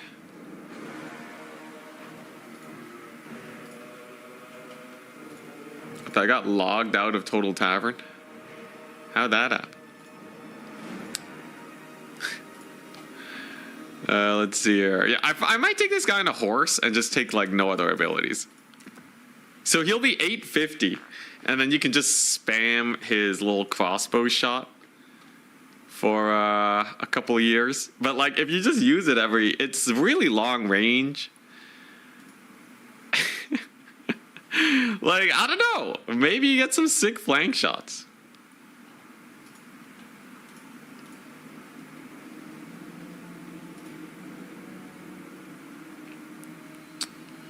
Alright, so what? I have to use, we're gonna use 2 grenade dudes. Okay, what is up with this tournament? It keeps logging me out, bro. What is going on?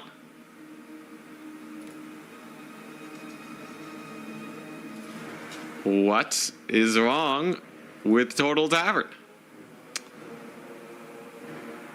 Okay. Yeah, so it's showing me as logged in. Right, welcome, Anticity. We're logged in, okay. Come on, not like this. Not like this. We got banned. We got banned from Total Tavern. Advance Swiss. And I'm logged out. What the crap? Alright, I gotta... Total Tavern keeps logging me out when I try to advance Swiss. Can someone help? Please. Oh, not like this. Not like this. What, did they replace the button? Did they replace the advanced Swiss button with log out? Did I miss April Fools? What is this madness? This exact thing kept happening to you? You just kept getting logged out? Weird. Very weird.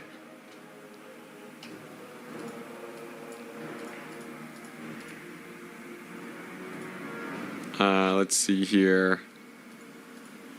Okay, alright. I've won too much. Turn actually nerfed Anticity. I can't keep hosting my own tournaments and winning them. Just kidding, I feed all my wins to Charix apparently. Let's see here. Alright, I got a message. At Goblins. Technical difficulties. Please stand by. Okay, alright. So what we gotta do to fix this? You used a forbidden green giant. Okay, so what if I manually log out, then log back in? And then authorize. Okay. And then we go back here. I don't think I'm logged in anywhere else. So if I do this, then I advance the Swiss, and then it logs us out. Wow, all right. Let's see, am I logged into Total Tavern anywhere else? Happens to the best of us. Yo, all right, we gotta investigate. Also, in the meantime, while we're waiting for things to get resolved, I really gotta test this out. We really gotta see, is this guy actually OP? The Gate Master? Can you actually play a Kite Cathay build? So like if you just take him vanilla, he costs 850. Bolt Storm gets him up to 1,000 gold, though. So you're paying 1,000 gold, but what does that net you? Okay, so what if I totaltavern.com on incognito? Will this work? I'm gonna try the Gate Master tech. 2x Gate Master can kite, please. He's great. Okay, let's see. So his normal shot, you know, kind of plonks away, right? He gets like 1 kill, gets 8 gold value per shot. Okay, but this though, Bolt Storm on the infantry, 125. Okay. So after like 4 casts of that, I will bring order. how many times do I got cast that ability? Okay, does this work if I go to Total Tavern and do it like this? Maybe if I advance Swiss via the thingamajig. No, it signs me out too. What? Yeah, how am I supposed to do the tournament if it keeps logging me out?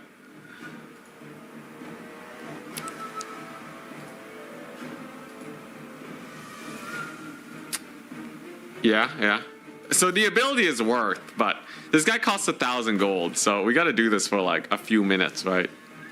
So at closer range, Bolt Storm, that was only like 16 value. That was not too great. Is there any way to get this Bolt Storm business to work out well?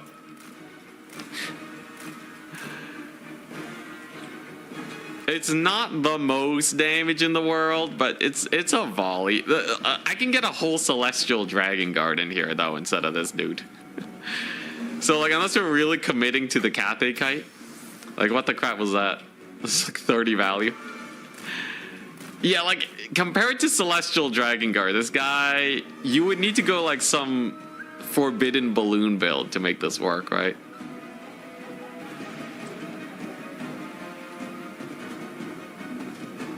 I'm still working on the technical difficulties, by the way. Micro tax? I have the micro for it, so 240. We cast that.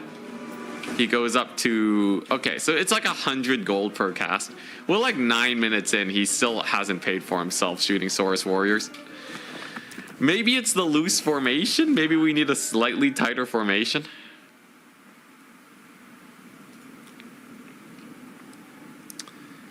In the meantime, I'm just going to keep trying to fix this bad boy.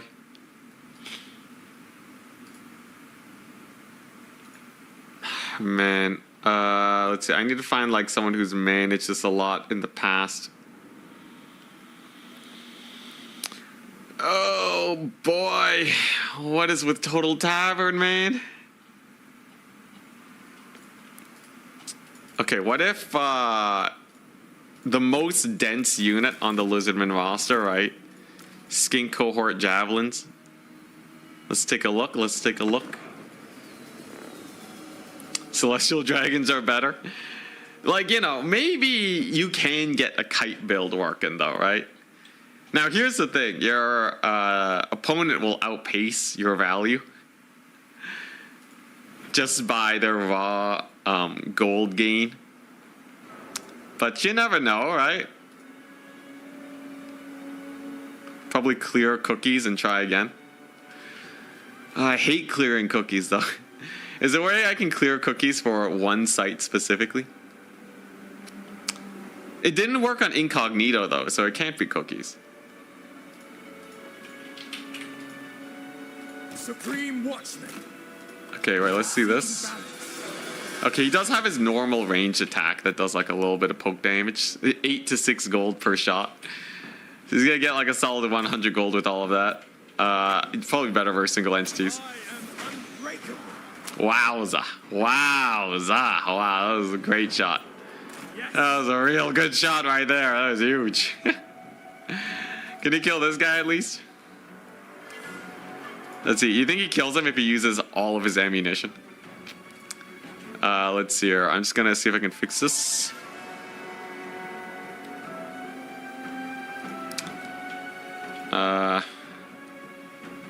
Maybe it's a Chrome specific issue. Let's see. Let's see. Yo, is he done killing the guy yet? He's at half HP. All right.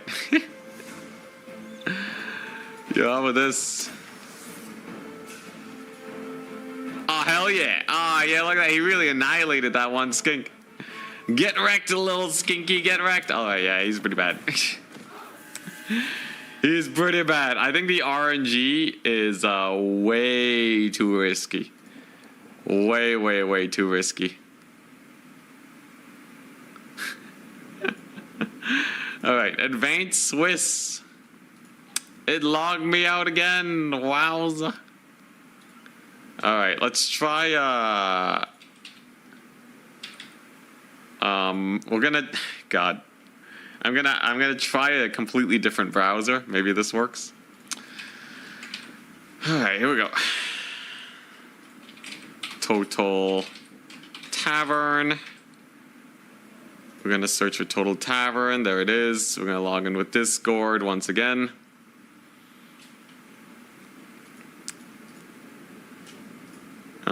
Here we go. But yeah, this guy, I don't know. His shot's decent for single entities. He's like, he's just a way worse Scourge runner though, right? You know what? You know what? Let's actually put it to the test, right? Let's just see how much damage he does to like the biggest target in the game, right? Lots of armor. Pretty sure he has armor piercing. So this should actually be perfect then, right? Okay, so tournaments, we go here where I'm using a completely different browser. I advance the Swiss. And it logs me out. What the crap?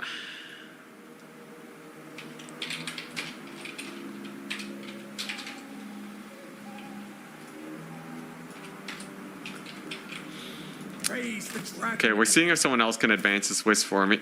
Seeking balance. B6 is gonna give it a shot. Thank you very much, B6. Okay, so let's see how much damage he gets overall. This should be a high value target. If you tried asking him nicely, he's cooking. Obviously, Dreadsorian has a lot of HP, but it also has a lot of value, so. Okay, so switching to a completely different browser did not work. Different device? Oh my gosh. It logged B6 out too? Is Turin online right now, Turin? Hey, I'm having an issue with Total Tavern. The Advanced Swiss button logs everyone out. Am I gonna have to cancel the tournament today? Not like this. Ah, hell yeah, look at that. He, if you use all his ammunition and shoot a Dreadsorian for 5 minutes straight, he will get it down to a, yeah, you will get 1/3 of its HP down. You can even do a little bit of this. Yeah, look at that. Give him a little bit of salt and pepper. Ow, ah, jeez. All right, that's, you know what, there you go. Ladder stream. Yo, come on, man. Not like this. Yo, I really wonder, what does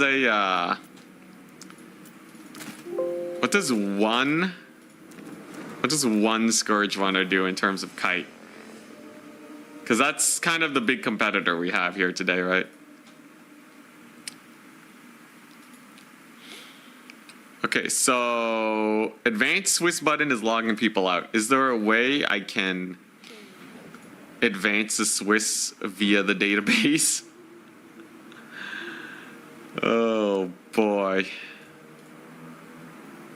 Okay, the other option is to just manually do the tournament. Okay, Okay, first things first, though, before I do that, let's do this. Carnage awaits. Max range Scourge Runner Chariot. Eh? It's actually not getting that much damaging. So I guess the Gate Master actually does compare it to like a Scourge Runner Chariot versus a Dread Saurian. Actually, kind of comparable. Look at that. Okay, I think it will get more damage overall in the end, though. But all right, you know what? How many people are signed up for this tournament? All right. You know what? I'm going to manually do it. It's going to be jank. It's going to be jank, but it is the only way. At Goblins. Tourney is now manual. At Charix versus at Anticity. At Attack Speed Enjoyer versus at Broccoli Fangirl. At B6 versus at Danican Drop. At Navigator versus at Pizu. At Iceman versus at Potatoes Devil. Jeez, sucks. At Lemur's Bane versus at Pontim's Claw. Man, why did there have to be so many signups? Jacker Skins at Son of Heaven. At Felix. At Other Felix. Versus at Jimmy Beans. Jimmy Beans. Taggy. Congratulations, you're up against Hype Man. At Zachi. At Zachi, you get a bye round. Can't be posted because it exceeds the limited. I can't mention this many people at the same time. Okay, all right, I see how it is.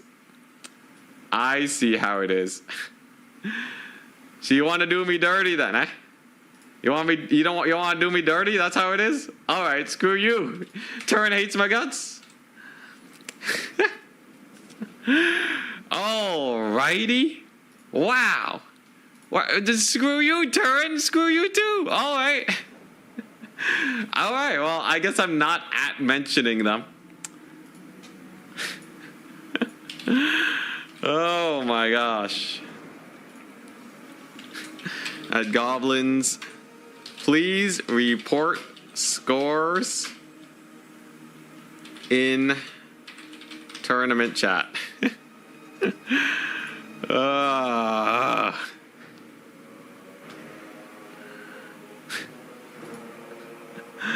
All right, here we go.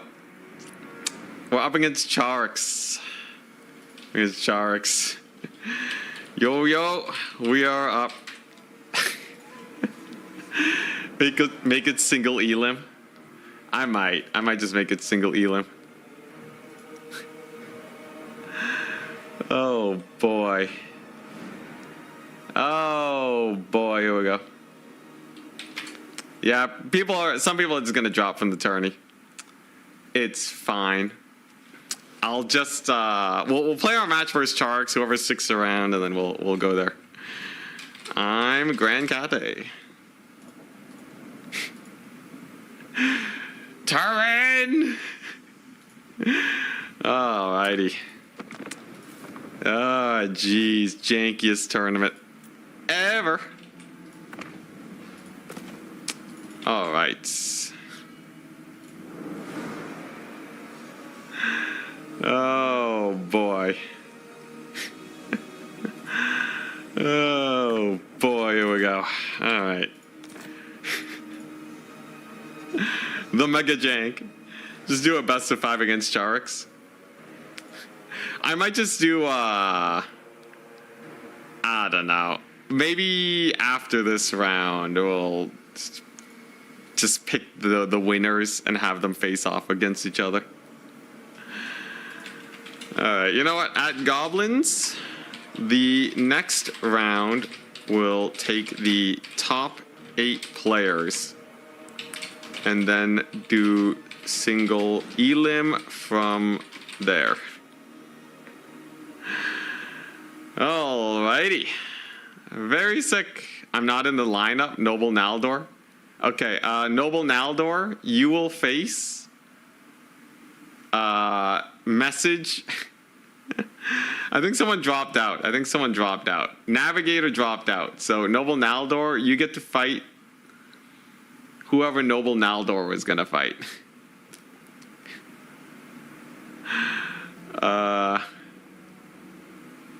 Or no, I mean, you're gonna fight whoever Navigator is gonna fight. So you message Pizu. At Noble, your verse at Pizu then. Oh boy. Alright, here we go. Let's get it underway, man. Let's just get it underway. Oh boy. The thing is, people signed up for the tournament, so the people who do want to play, that want to stick around, I want to do them justice, you know? You take the win then.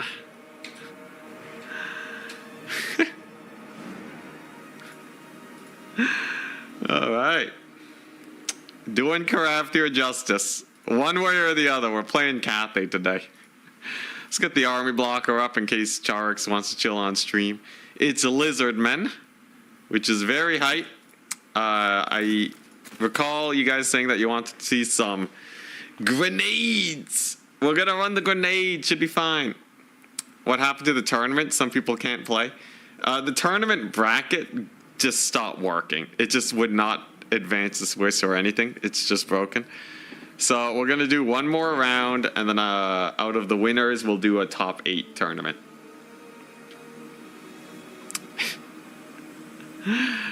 Oh jeez. Oh, the jank. Oh, the glorious jank. Grenades are still bad versus armor. It's fine. It's not like Lizardmen have that much armor, right? So, Missile Mirror could stop your units from shooting for a while, right? Maybe it's hype. Maybe it's hype. Who knows? It's not your fault, but we blame you. I will accept full blame for this. And then scream Turin's name at the sky. I'm gonna go on a run today. Just be like, Turin! Oh yeah, they did get buffed. They did get, what? 12% more entity per entity? That's pretty hype. That's pretty hype. Let's see here. Characters, hero characters. What am I running here? So we know Green Giant did not cook, unfortunately for us. But I still have many tools in the belt. The Astromancer was not the worst on his little Moonbird. I don't think it would actually amp Missile Mirror though. But taking him on a Moonbird is still fine. Because... yeah, I can get a +10 melee defense aura. That's kind of jokes, even if it's not that great. Let's see here. Yeah, he can give a little bit of a buff. Yo, did they buff Chain Lightning this patch? Let me check. Chain Lightning, armor piercing vortex damage, +2 damage. Hell yeah. Chain lightning buff. Let's go. Insanity. I'm still not gonna run it though. I don't think there's actually many uses for it. Although, for the memes, why not? You know, why not? Why not? You know, I'm sure it's fine. Making a map wide aura. Just make everything a map wide aura. Best solution ever. Okay, I have a janky build. Very nice. He's playing Lizardmen. We're on Bleakspire Labor Camp. Hell yeah. Obviously, we're going to need a lot of our cavalry to cook him up here. And then I'm going to need... I'm going to need a lot here. Oh boy, I'm going to need a lot. The cannon's good, but on Bleakspire, it can be a little hard to get line of sight. That really susses me out for the little cannon. So I'm going to do this instead. And hopefully we don't get massacred here. Map wide foot of Gork. Alright, here we go. Missile Mirror sounds good versus Salamanders. Overcat, like, its price reduction is huge, right? I should be able to keep his units from shooting for basically forever, right? Celestial Dragon Guards for the win, yep.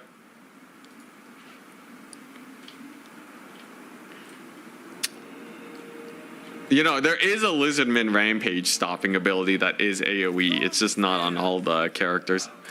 Alright, you asked for it. You're getting it. Grenade Ladies. Look at them go. They'll be great. I have a Moonbird, and I have this guy. Because inevitably they're going to rout, and I still need Harmony. So, I think Jet Lion Harmony shenanigans is a pretty fun way to get that going. Alrighty. Ready? Good luck, have fun.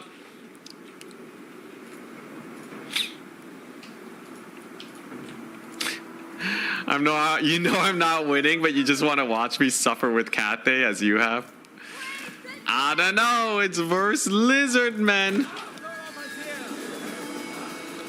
How did Cat Day do in the patch? Lot of buffs. They got a lot of buffs. Ancient Salamander ×2. Hell yeah. It's only really good against infantry, so this should be a solid start. He has 10 units, not a lot for flanking overall. Lot of skirmishers, lot of skink skirmishers, okay. So I'm just gonna beeline for that salamander over there. It is pretty fast though, kind of annoying. This thing has 90 armor, that should help out. Let's bully some of these guys.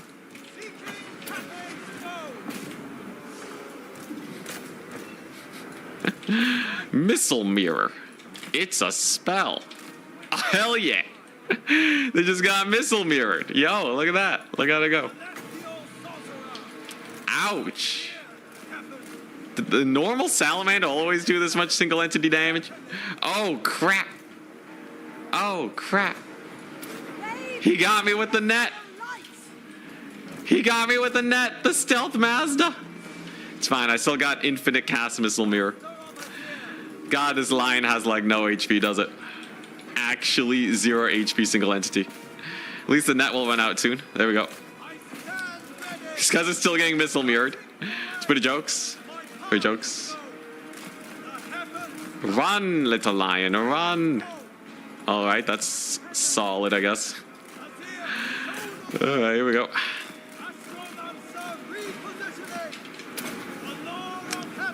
Oh, that's the worst placed ability ever. And I think he just murdered my Celestials. It's fine, I got more Celestials where that's from. I have infinite Celestials. Jeez Louise, Salamanders are cooking. Oh, the magic, it hurts. It's almost like elite infantry still suck. Oh. Alright, it's fine. He hasn't actually hit up my crossbows yet, right? And there's the harmony bonus. Hell yeah. Let's do that. A little bit more missile mirror action. That's gonna hurt him real bad. Believe it. Believe me. Oh, what a bloody massacre. What a bloody massacre this is. Missile mirror. It's a spell. Alright, maybe we can kill his lord here. Ah, hell yeah, there we go. And Celestials are doing great. Big volleys, big volleys. Can the grenades shoot? Are they shooting even? I don't know. I have no idea. Alright, get the debuff on them. Yeah, get flashbanged, son. Look at those grenades, cooking them up. Hell yeah, brother. Oh, the Croxagores do not joke around. They are causing a lot of pain and suffering. Oh, at least they're dying to the Celestials. That's pretty good. Salamanders are cooking me up for sure. But, you know, this fight's going okay, I guess. Nah, it isn't. It's going terribly. It's going terribly. Astromancer's just getting murdered by the skirmisher fire. But Celestials are still alive. That's a plus. I did rout off his Croxagores. The dread Croxagores are gone. Look at that grenade volley. Getting about a quarter HP damage in there. Pretty massive, pretty massive. Value trading, don't even look at it. Don't even look at the value trading. I'm sure it's great. Is the Astromancer going to come back at least? I don't know if he will. Has Missile Mirror done me anything this battle? I don't know. Hey, Master Money took a lot of damage, though. Hey, he lived too. What a mad lad, he actually lived. Ah, hell yeah. Oh man, dude, Missile Mirror is an insane spell. Truly the best spell in the game. How's my cavalry doing? Instant death. God dang, those salamanders are cooking me up hard. Okay, there we go. Jeez, I'm just getting kited. I'm just getting kited. Holy crap. That's painful. I don't think my magic has done literally anything this battle. Hey, bomb drops are going pretty well, though. That's hype. We got 2,000 Missile Mirror value, actually. Yeah, totes. Totes. These Celestial Dragon Guard are great, too, actually. They were. So good. So good, man. Holy. Insanity. It's so insane. I'm going insane right now. Oh my god. This was the worst. I can't believe this spell is so bad. I could have a burning head, but I'm spending 8 winds of magic to stop this thing from shooting for like 20 seconds. What does that even do for me, man? What does that even do? He's not even shooting. He doesn't need to shoot. Holy crap. Holy crap. I'm adding that to the list. I'm adding to the list. Oh, man. 20 seconds be like 2 to 3 shots. If they're sitting there and doing nothing. They also retain ammunition, which is pretty bad. I don't know. It's just such a nothing spell. It's such a nothing spell. Because, like, most of the time, you're not just sitting there shooting for 20 seconds, right? You're microing. You're actually doing stuff with your units, repositioning. Like, it's just saying, like, hey, why don't you reposition for 20 seconds, you know? Oh, maybe it'll be better in campaign. I got no units left. That was just a terrible fight. The grenades, did they do anything? Did the grenades do anything? Holy crap, that's pretty garbage. One of them got a little bit of value, though. Celestial Dragon Guard were garbage, but he did have kind of a counter build. GG.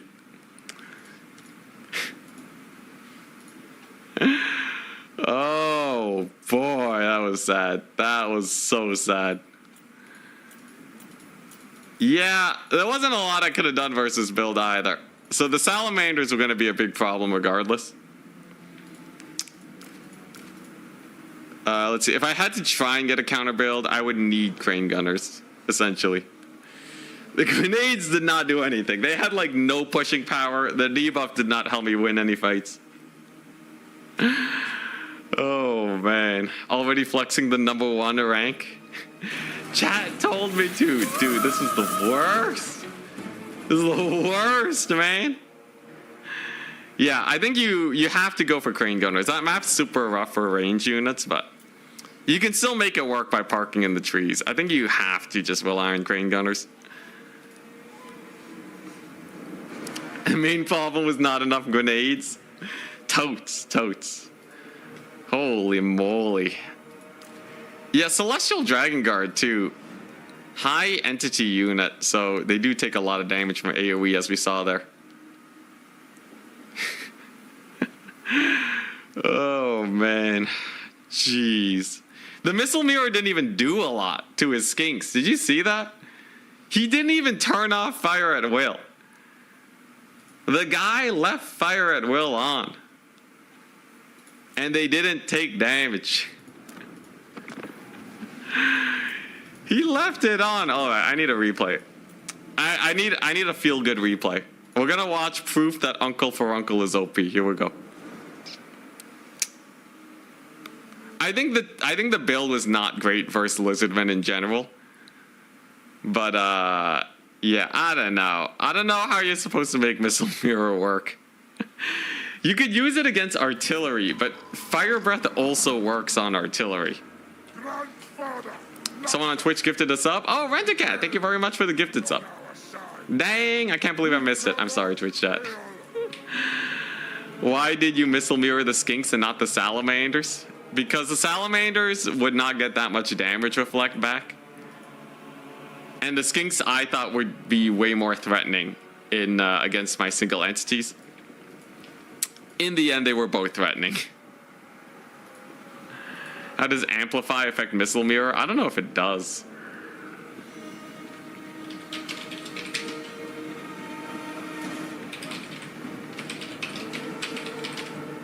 We have a victory point. Keep it from the foe.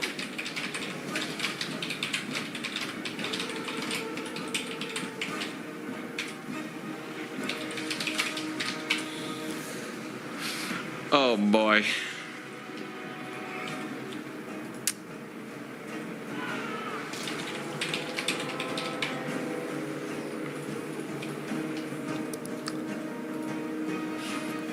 Doesn't Missile Mirror give too much agency to opponent? It depends. What do you mean by too much agency? The fact that they can like, if they just don't shoot, you're just down 12 Winds of Magic. For the record, 12 Winds of Magic can kill an entire 450 gold cost unit.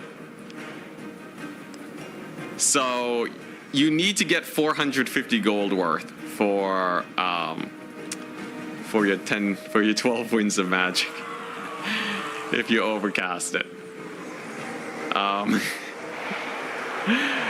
That's pretty rough. That's pretty rough. Yeah, it returns the projectiles. It reflects the projectiles that go back to the enemy. I'm sure you can win Cathay into Lizardmen if we played it out again. I'm sure you could make it work, but it's pretty rough. Anyways, where is Uncle Frunkle, man? He didn't start with Uncle Frunkle. So he's already just getting a million value with Guggen. Is this just a game where they submitted a game of them winning as Nurgle, and then they just summon Uncle for Uncle when the game's already over? Like, this is an annihilation for the vampire counts. Again, wrecked.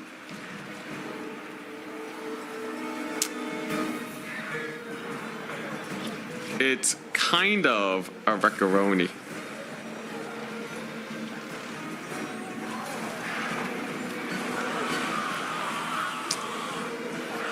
I swear even the AI stops shooting when you cast Missile Mirror on them. No, not like this. Yeah, range units don't shoot that often. So at most, Missile Mirror will reflect 2 volleys. Yeah, because it lasts 18 seconds, right? So if at most you reflect 2 volleys, Units has been destroyed. that's pretty bad. It can go down to 1 volley if you don't cast it at the right time. Like literally right before they shoot. It has a 3-second wind up. So you can't even like time it easily. You have to telegraph it. Yeah, I don't know, man. Here's proof Uncle for Uncle was good. The replay's called proof Uncle for Uncle is good. When does he get summoned? If anything, this is showing Kugat's the beast. He's already at 2,000 value. Where's Furuncle? I paid good money for Furuncle. Oh, yeah. Here we go. Furuncle time. Oh, my gosh. Look at the waddle. Look at him go. One of your units. He's chasing off some Crypt Ghouls. And the Crypt Ghouls are gone. Oh, here we go. He's activated. Let's go. Uncle Furuncle with the beat down. Oh, yeah. Look at that. Smack. Get that White King, man. You got this.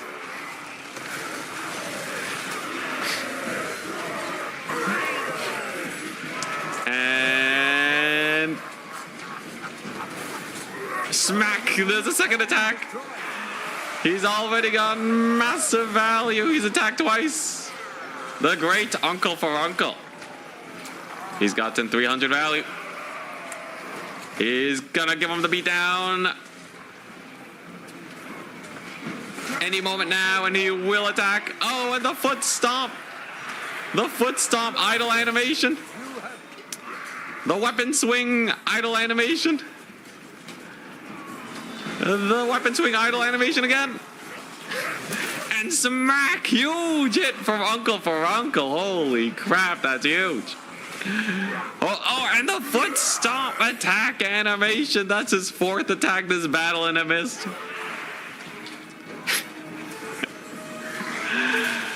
And here we go. Here we go. And up. Oh, there's a big smack.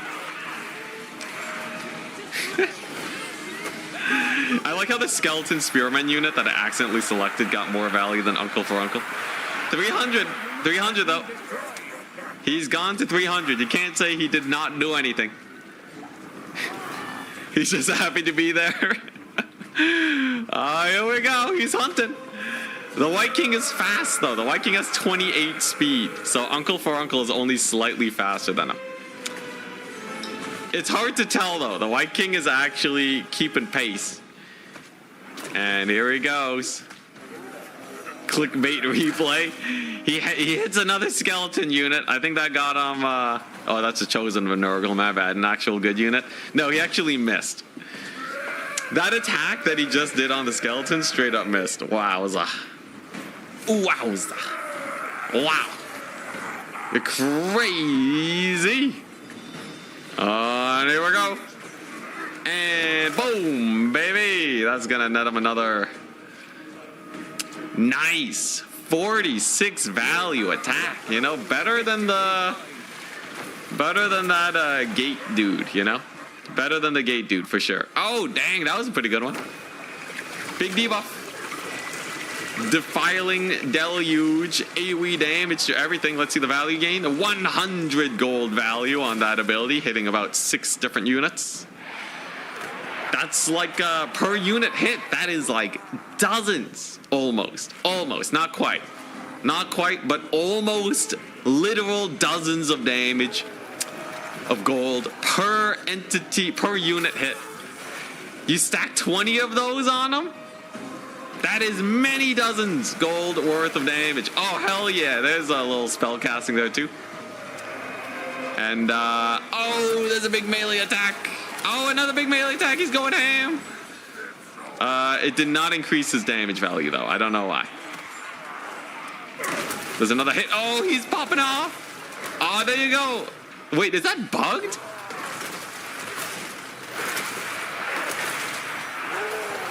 Wait, holy crap, I think it's actually bugged.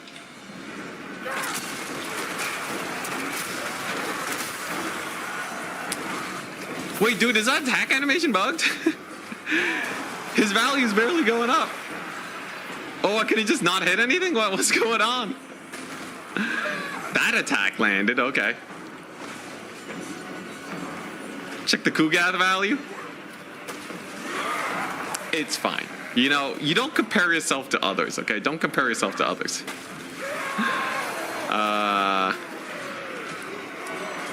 Let's see. Let's check his attack. Okay, so that got value. Wait, I want to see the big swingy attack again. That attack is working. Wait, did we actually find a bug? A bugged attack animation? Yeah, Kugath has his drain, which is popping off. Okay, yeah, so that got him value. Yeah, does that slam attack actually just hit nothing? I sure hope it does. That would be hilarious.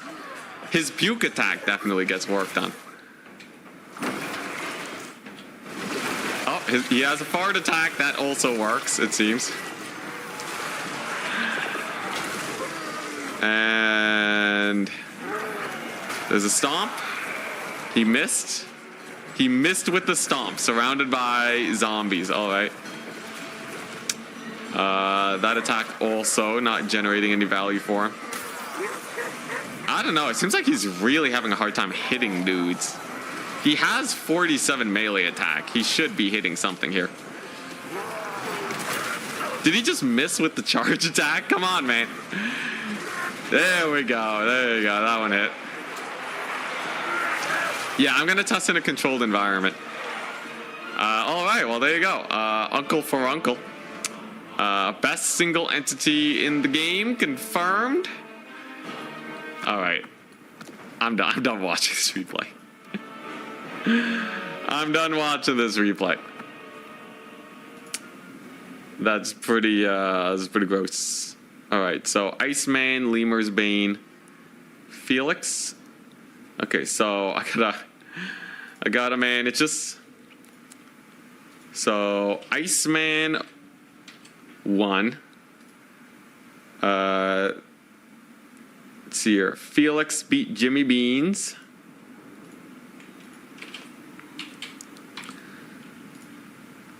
Broccoli Fangirl beat Attack Speed Enjoyer.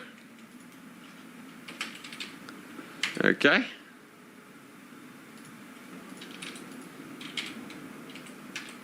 Okay.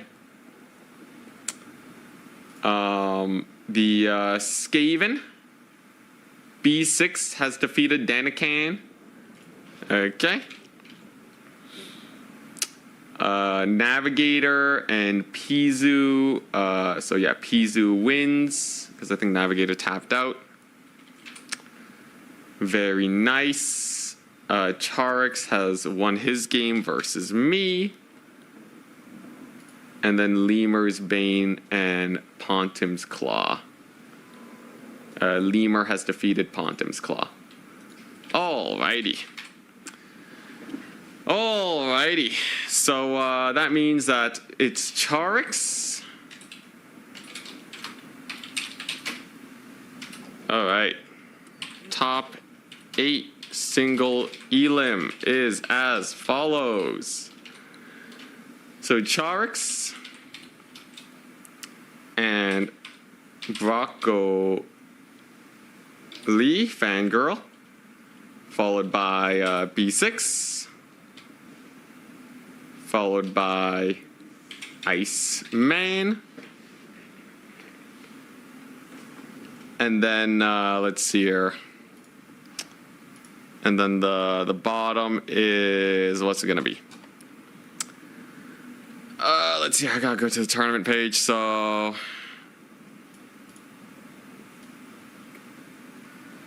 Charix, Broccoli Fangirl, B6, and Iceman 1.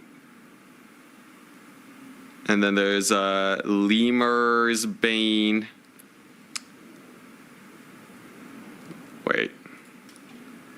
Okay, yeah, there's lemur.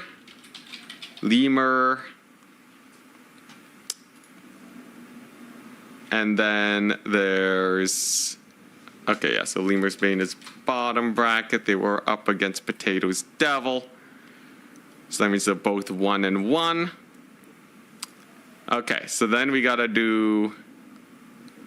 Let's see here. I gotta manage this real quick. So 1, 2, 3, 4. 1, 2, 3, 4. Okay, so I think I got everyone. Navigator dropped. Potato's Devil 1.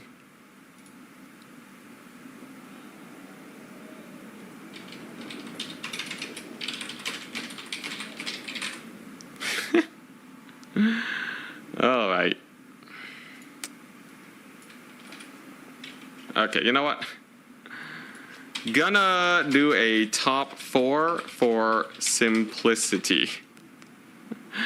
It's gonna be Charix, Broccoli Fangirl, B6, and Iceman. I think all of them have 2 wins, right?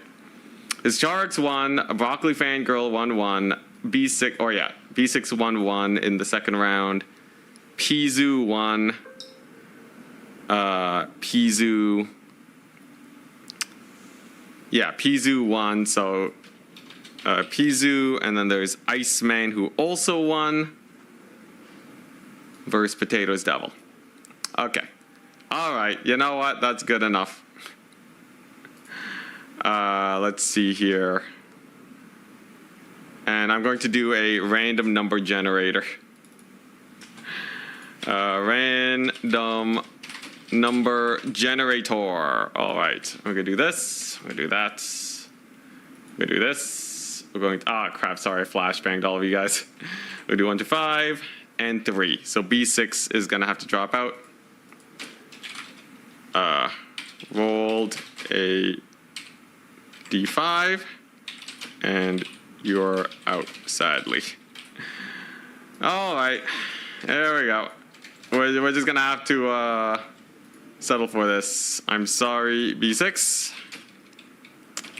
but this is the way that it will have to go.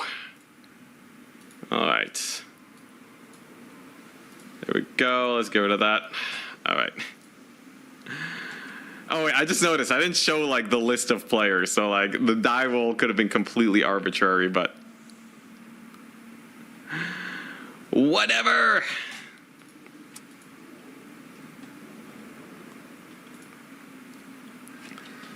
All right. Jeez Louise. At Charix verse at Broccoli Fangirl at God, what a botched tournament. At Iceman verse at Pizu. You guys all had 2 wins, so you can face off at Iceman lobby. Code please for spectating. All right.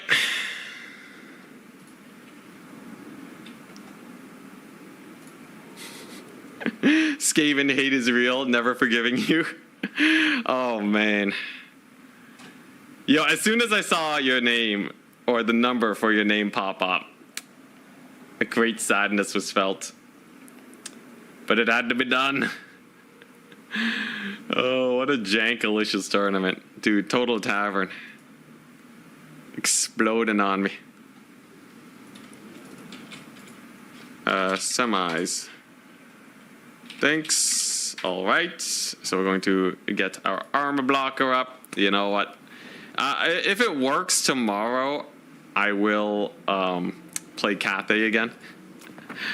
I feel like I gotta, now that we're done testing, I gotta try out some legit Cathay builds. This'll do for now. This'll do for now. What a botched day. What an absolutely botched day.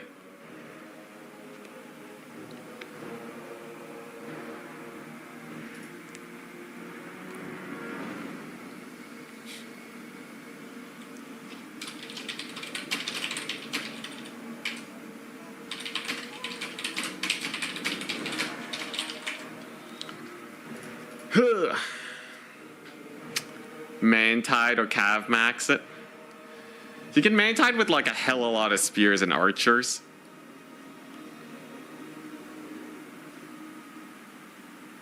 And then you... I don't know how I feel about Celestial Dragon Guard. They did it. They just keep dying. They just keep dying.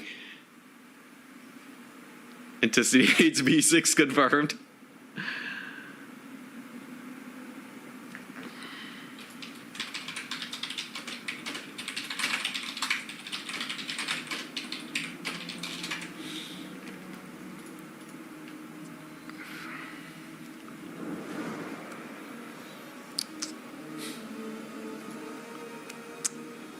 Boy.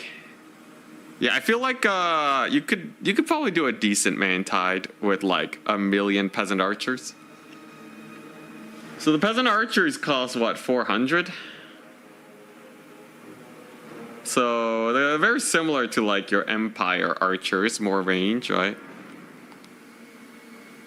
Yo, even the elite guys kind of die because they're such tight formation, low HP.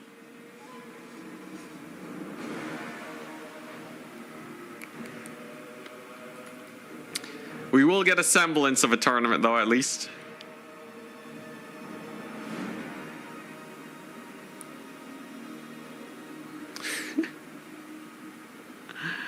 Oh, boy. Dictatorship overthrew democratically elected Total Tavern. Oh, man. Yo, the jank. The jank. Is the harmony bonus not everything you need? Harmony honestly doesn't do that much. Most damage in this game, if it's not DPS infantry, most damage comes from like rear charging from cavalry, or like spell casting or what have you. I will play more Cathay. I will definitely play more Cathay. I am interested in seeing what they can dish out and trying out some weird builds. I might even play a bit of ladder after this. Or maybe I can host a lobby and have some show matches.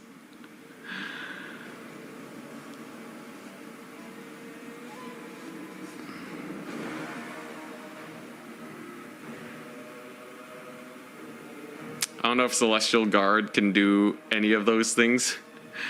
Celestial Guard, they really are amazing anti-large dudes. But yeah.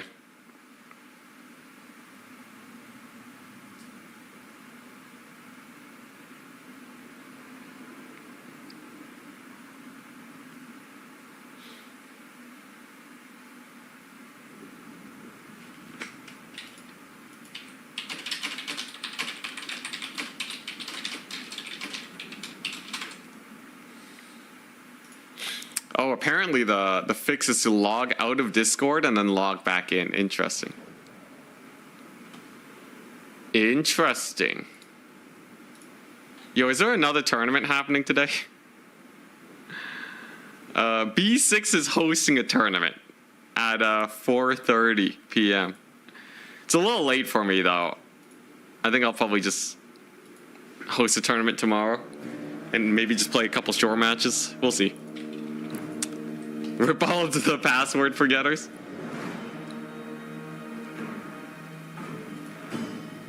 Okay, so apparently, if I log out of Discord and log back in, then we're good. There is a Discord update, so maybe that was it. The B6 revenge. Alright, I'm updating my Discord. Watch it just not boot back up. It closed and nothing's happening now. I'm kind of freaking out. There's no way to communicate with you. Wish me the best of luck. This man is addicted to tournaments. Who, B6 or me? I feel like any competitive player kind of has to be addicted to get good. Ooh, fun guy time. Spite of the Bad Moon, some Tormentor Sword action. Giant River Troll Hag. A little bit of spell casting. Yeah, my Discord's just not booting back up. Yo, that's crazy. I can probably full close it in the task manager and then just delete it. Oh crap, did my PC just crash? Wowza. Wowza, alright. Oh, I don't know if it's still running. Oh, are we back? Are we back? Holy crap. I think we survived. I think we survived, thank goodness. Woo, that was spooky.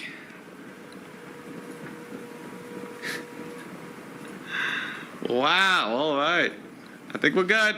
Everything froze for half a second. Literally, it won't even let me end task. How is Discord breaking Task Manager? How is that even possible? Actually though, how's that actually possible? How did it beat Task Manager? It's Task Manager. That's like the nuclear option. Okay, I think it is finally closing. No, it's still going. It's still going strong too, holy crap. Now there's 2 instances of Discord. What's going on, man? Did it to you this morning, kind of crazy? Dude, that's insane. You're a comp sci guy, you tell us, man? You gotta pray to the machine gods. Well, anyways, as long as the stream's still running, we're good. Yeah, I'm just gonna reboot my PC at this point. after the tournament. And then we'll play Cathay tomorrow. Keep it from the This is insane. Time to break out PowerShell. Okay, yeah, PowerShell is CMD Discord into the abyss. Screen blocker? Screen blocker is not up, man. All right, here we go. I can see my stream. You're not getting me with that one. Here we go. The battle begins. What do you mean screen blocker? Oh no. I can literally see my OBS is showing. Legit, it's showing the game. All right, here. This little section is available. Wait, no. Let me actually just check the. Let me just check my actual stream. I don't trust you guys. If legit there's a screen blocker, that would be insane. Because that means OBS is even freaking out. Nuclear option, unplug the computer. All right, I'm opening up YouTube Studio and it is lagging. Everything is melting. There's no blocker. Why did it take you guys so long to say there wasn't a blocker?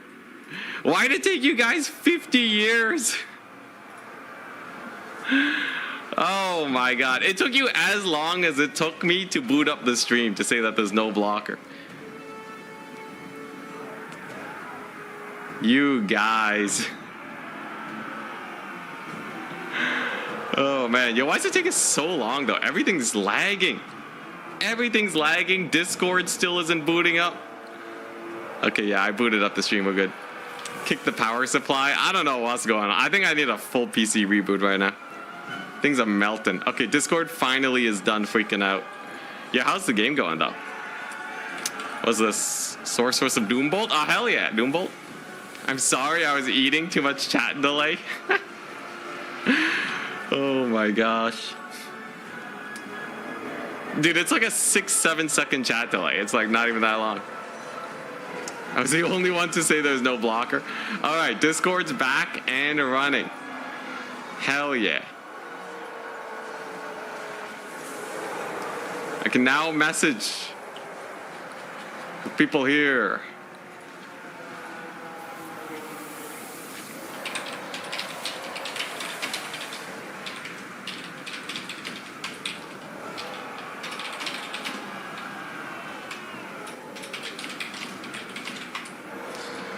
All right, here we go. So, here we go. Here we go. What we got? Bloodrack Shrine. Very fun. What's this thing even do? Oh, dang. Plus 14 melee attack difference aura. That's pretty cool. Well, we have a savage orc boar boy. All right. He thought he meant he never trust him, chat. I'm counting on the democracy to save me here. Did he just doom bolt himself? Did you see that? Did he just doom bolt his own Bloodrack Shrine? Doom bolt best ability. More fighting. More fighting continues. Valley trading wise going very well for Iceman actually. Let's see here. Alright, we're just waiting on this over here. Doombolt needs to be banned at 2 shots a Night Goblin Lord. Does it? I tested it out. I thought it 4 shots him. Also, there's ways to deal with Lord Snipe. Oh, I guess if you overcast Doombolt. Honestly, I'm not that worried. You realize, like, everything kills Night Goblin Lord, right? You can just Spirit Leech him. This guy has, like, no HP. Doombolt is good, but it's only slightly better than. Oh dang! Look at that. He sniped that character though. Second Doombolt didn't do anything. I think it's much worse versus it's much scarier when people spam it versus infantry. But Pizu's still kind of getting wrecked though, right? Like nothing like just hiding your lord in the trees to save him, you know. Yeah, Gaze of Nagash, Hand of the Gods. There's so many sniping abilities. Blue Fire. Doombolt is just so expensive. For 9 Winds of Magic, it's quite comparable to something like Spirit Leech. I don't think it's a big problem.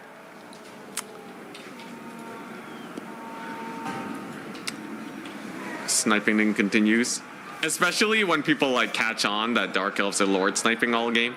There's so many counter Lord Snipe builds that I don't think you have to worry much.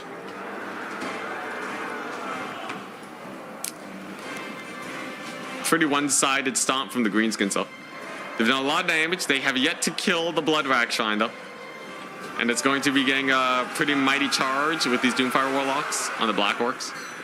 Let's see that damage. About 300 damage on the charge. Not the worst, considering the Black Orcs. Spite of the Bad Moon, though, is going to give them anti-large. Oh, and these are the shielded ones, so they actually have a good amount of melee defense. No, the enemy has slain our lord. Yo, where'd she die? Oh, dang, she got surrounded. Dude, the Lord Snipe faction gets Lord Snipe. Classic.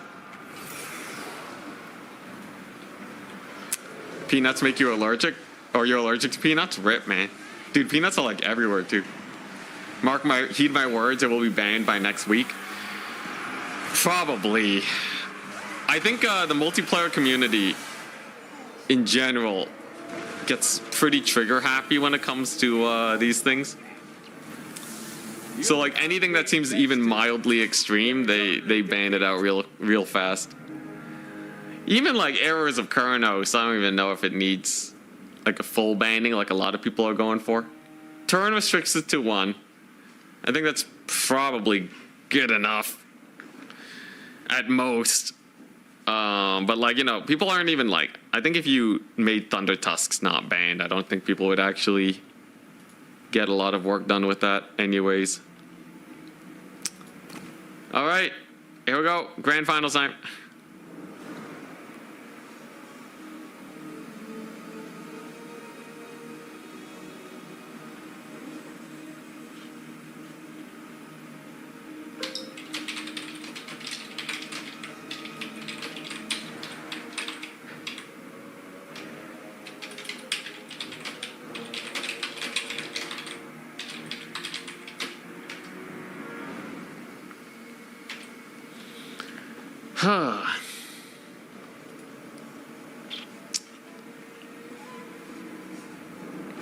Are insect allergies a thing though?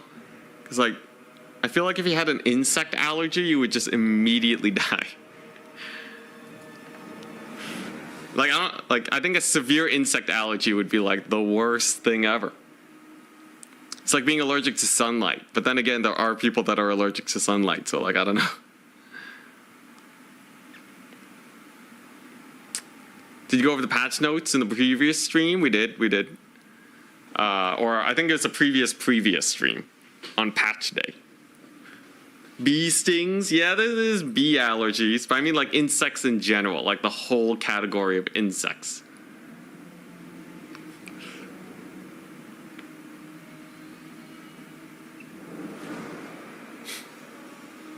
You're allergic to scorpion stings? Yeah, but these are stings though, right? I'm talking like if a fly lands on you, you know, are you gonna need an EpiPen or like, does that happen? I'll let chat catch up. 6-second delay.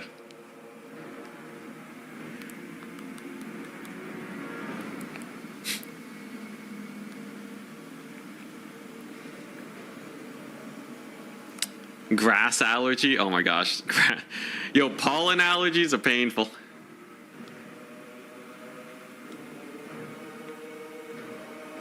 Newer girl allergic to mosquitoes? Dang, like badly allergic to mosquitoes? That sucks, man. What are the biggest changes for the multiplayer, in the balance patch? The biggest changes is that foot characters don't get knocked down as much anymore. So it's much easier to snipe those types of characters that were previously tankier than like horse characters.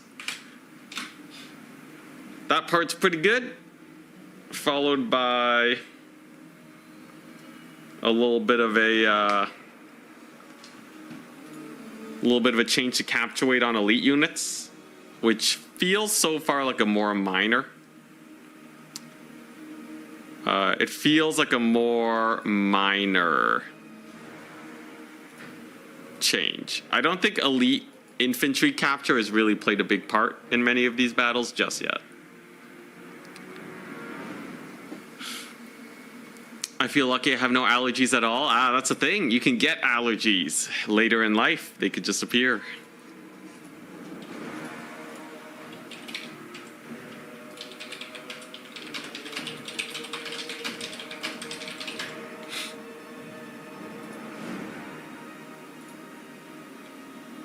They can just appear.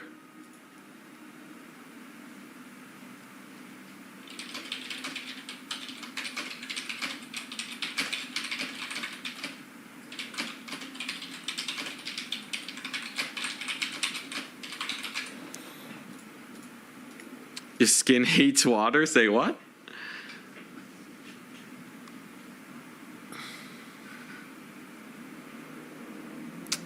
A lot of your friends own cats despite being allergic to them. Brutal.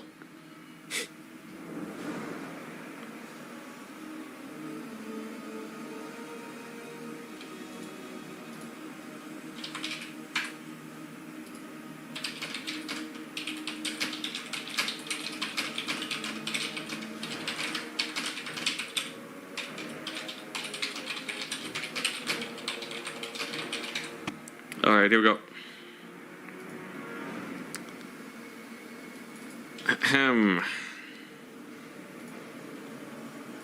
Right, at Charix, at Broccoli Fangirl, winner joins this lobby versus at Iceman. All right, there we go.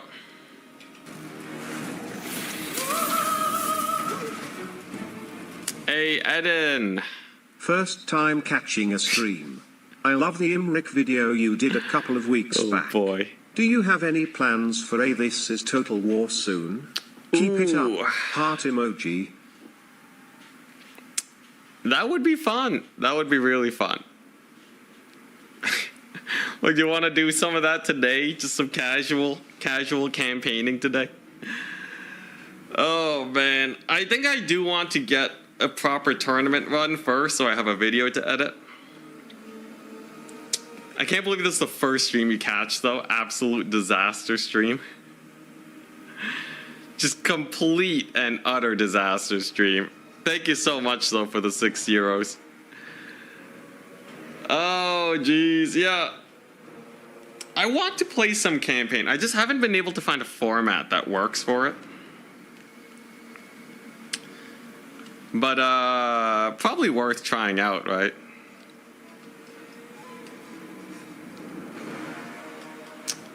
Maybe actually. End up playing Skaven. I feel like, I might just do like a quick This Is Total War stream. And then, see if I can make it work. That way I have something to edit, because, man, this tournament is not it. Oh, hell yeah, Charix. Greenskins versus Lizardmen. Ooh. You know what, sure. I have some extra time today. This tournament was a complete wash. You know, let's not just have a 2-hour stream. Why not? What This Is Total War campaign do you guys want to see? I'll let you guys throw out some suggestions and then I'll do a poll.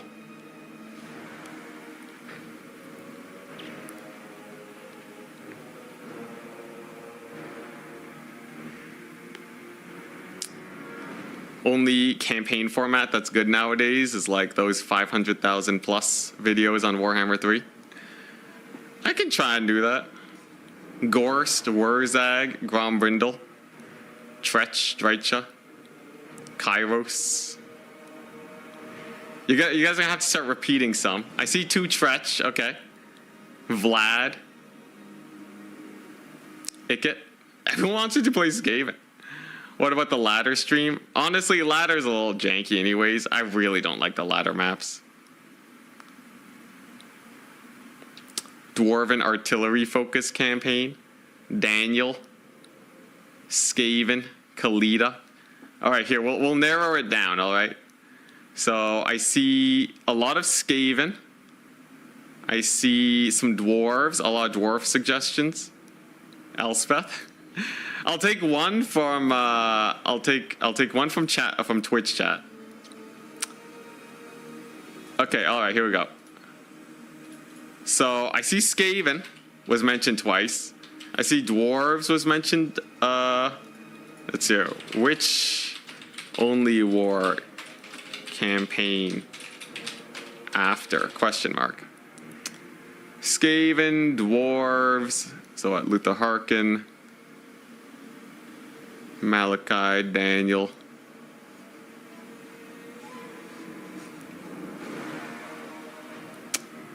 Some wood elves. Some wood elf action, Malachi, Lokir. Crabs. Alright, Vampire Coast. I see some Vampire Coast.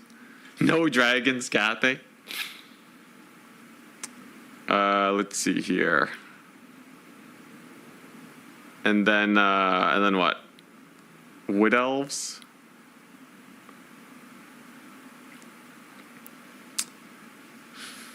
Aranessa. Mortal units only. Yeah, there's some fun stuff we could do. Mortal Aranessa sounds pog. Oh, dang, a lot of people are bringing that up. All right. And then one special pick from Twitch chat who says Alithanar. All right, so high elves. All right. Vote away. Twitch, I'm not going to do a poll because Twitch doesn't actually vote in my polls a lot.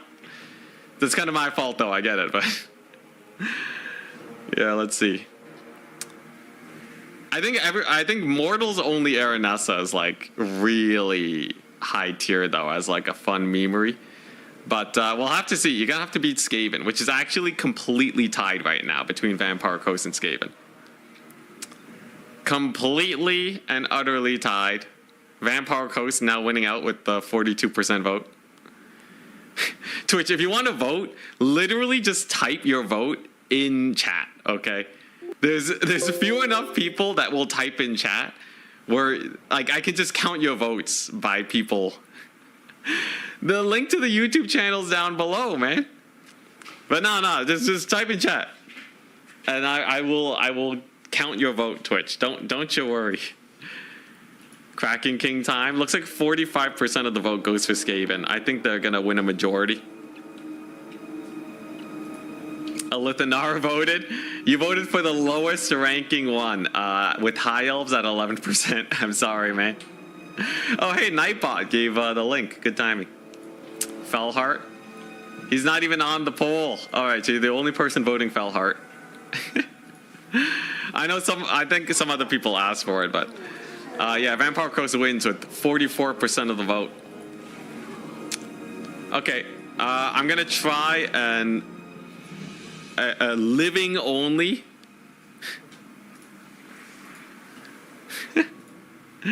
So what? What's the title? I gotta get a good title here, right? Let's see here. Can you beat Warhammer 3 Total War with Total War Undead with only alive units? Something along those lines is probably good enough. Should be fun. Should be fun. Yeah, and then maybe I'll do a campaign stream today. Ship only. That title is a massacre. I'll figure it out later. The rough idea is there, though.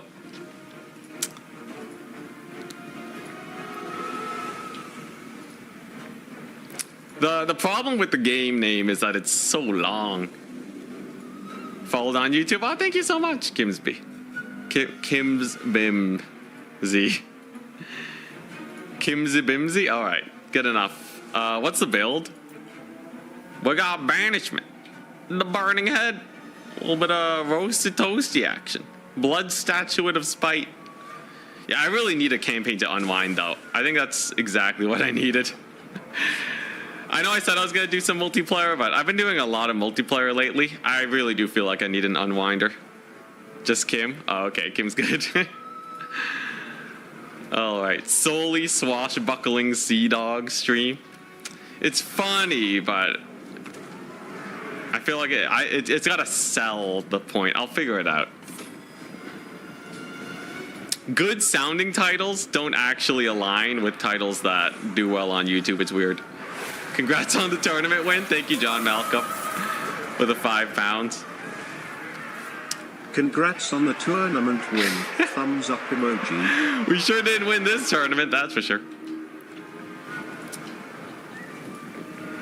Oh boy, here we go.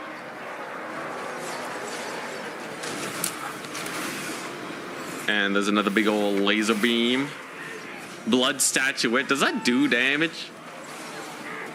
Dang, actually pretty decent damage. It's like little Melkoths. Cool, I like it.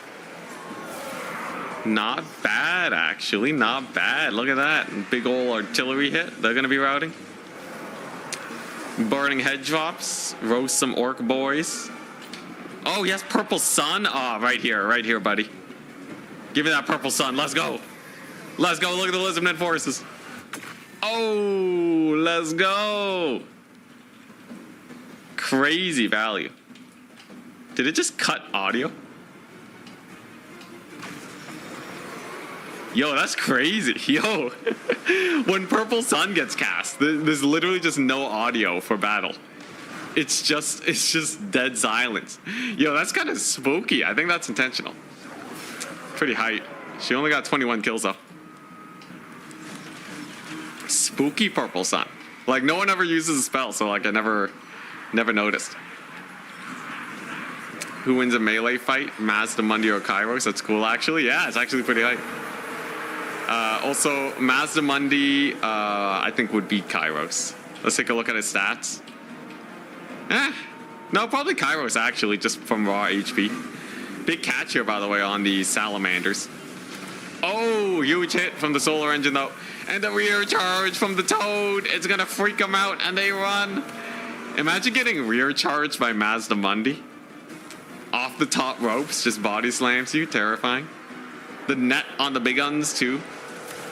And here's a big charge too. That solar engine's cooking though, man. It's just infinite blinded on these guys.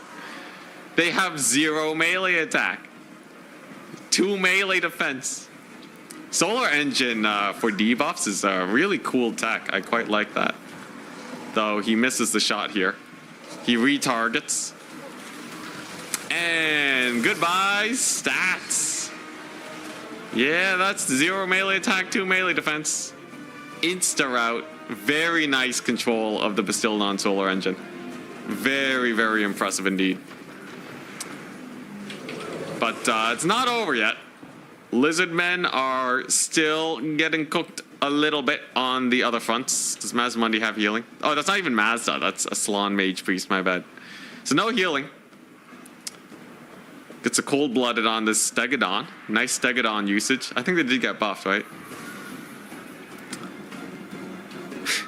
Guy can't jump. I think using magic would not be allowed in a, you know, what's it called?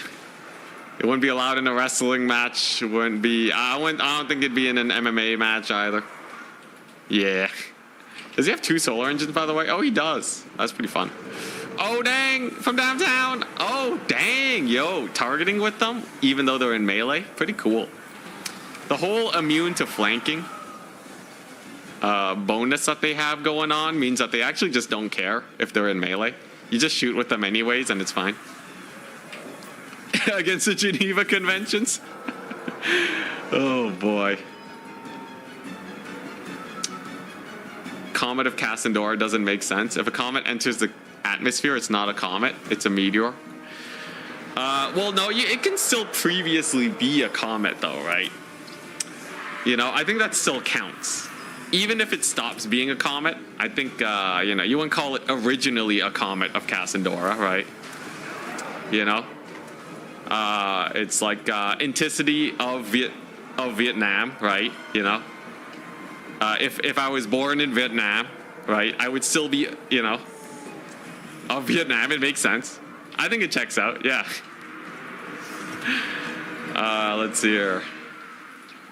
Casadora owns so many comets. It's actually the same comet over and over. It's they're really good with recycling. Yo, the damage on the River Trolag is pretty good too, by the way. Anyone else notice that while we were just chilling? Gets a Spirit Leech on the Frog. But she routes. Twitch have less ads than YouTube? I don't know. I think Twitch is actually worse sometimes. Can you believe I have my ads set to medium too? It could be worse. I could crank that dial up to 11. But I don't think it would benefit me that much. Colon Spear Riders. Pretty good. Lizardmen have brought back the value. It's just been a slow melee grind though. Like no one's really making huge plays. I think the big thing here though is whether or not these archers stay alive for a long time. But given that this is on the brink of breaking, and we have some unbreakable infantry coming in, these archers are probably gonna die, right? Magic-wise, greenskins are out of magic, but that's not their biggest strength. If the archers go down, I think the greenskins lose, because that's gonna be a really big value swing for the lizardmen. Big old charge comes on in, so one arrow boy goes down, but the Rugloods are still alive, and remember, they are quite powerful.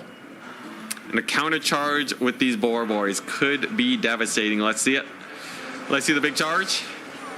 And there we go, charging at the cohort.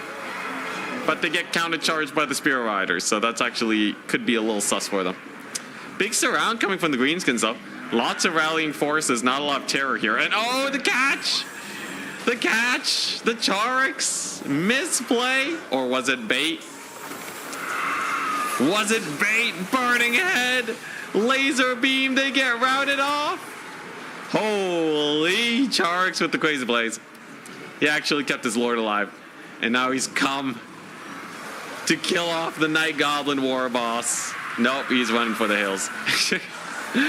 Oh man, oh boy. Iceman's throwing everything at him, but he still has 380 HP. He's so close to dying. But the archers rally. The archers rally. Are they target firing? No, he's barely out of range. But the cavalry, there's so much orc-born cavalry coming back. Coming on in with the pile driver maneuver. This could be huge. Kill the Lord, rout off the cavalry over here, and Lizardmen are actually possibly in a rough position. Are they not attacking? What are they doing? What are you doing, boys? Come on. 2 of them. Ah, yes. Chasing mechanics have been fixed, but he does go down. He flops over, disappears. Lord has been slain, and now they're coming for the Bastiladons. Now, they do not have a lot of vigor. So they reduce this by a lot. It says 0, but it is slightly more. They reduce it by a lot, so... and it only affects allies, not them. So actually, not very impactful. Gets a couple shots off. But the archers are back. Ruglites are here. Are we gonna see a rare Charix loss? You can see a Charix lose a game of Warhammer? I have never seen this before. Boar big guns get caught by spears, but they get a lot of damage on the Basiladon. This entire match is gonna come down to whether or not their terror will actually kick in. But this point is in the control of the Greenskins. Hag got shattered, so it's going to be super hard to resummon her, but she is off now. And Greenskins do have a lot of time. And this point over here, it will be captured eventually. I'd give it another 50 seconds, I think. If these guys remain undisturbed for another 50 seconds, this point will go the way of the Greenskins. Absolutely massive. Huge even. Lizardmen are pretty busy. And the pump wagons! The Knarr pump wagons! Holy crap. He looked at the pump wagons, he saw they were nerfed, and he's like, I guess that means they're good. Kind of like how all the buffed units are still terrible, right? All the nerfed units, if anything, that just tells you which units were OP. So just keep running them, clearly, right? Seekers got nerfed, they're seeing play. Pump wagon flappers got nerfed, they're seeing play. Celestial Dragon Guard got buffed, still terrible. Green Giant got buffed, still terrible. I think I'm noticing a trend. And oh my gosh, it's CA calling me to tell me that I have goofed up. Okay, they've been calling me a lot. Sorry, just 1 second. These guys...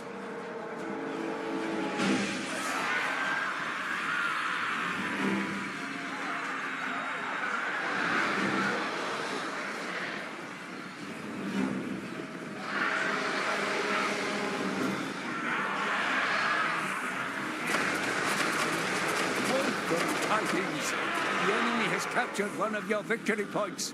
Take it back.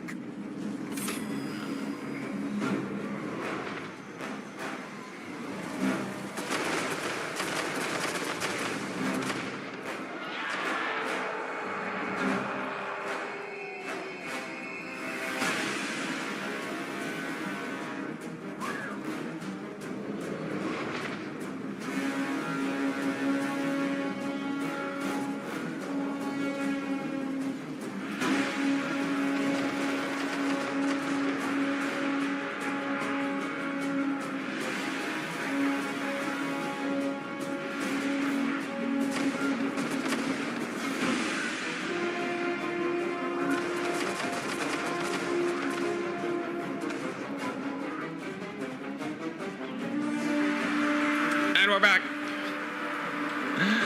And we're back.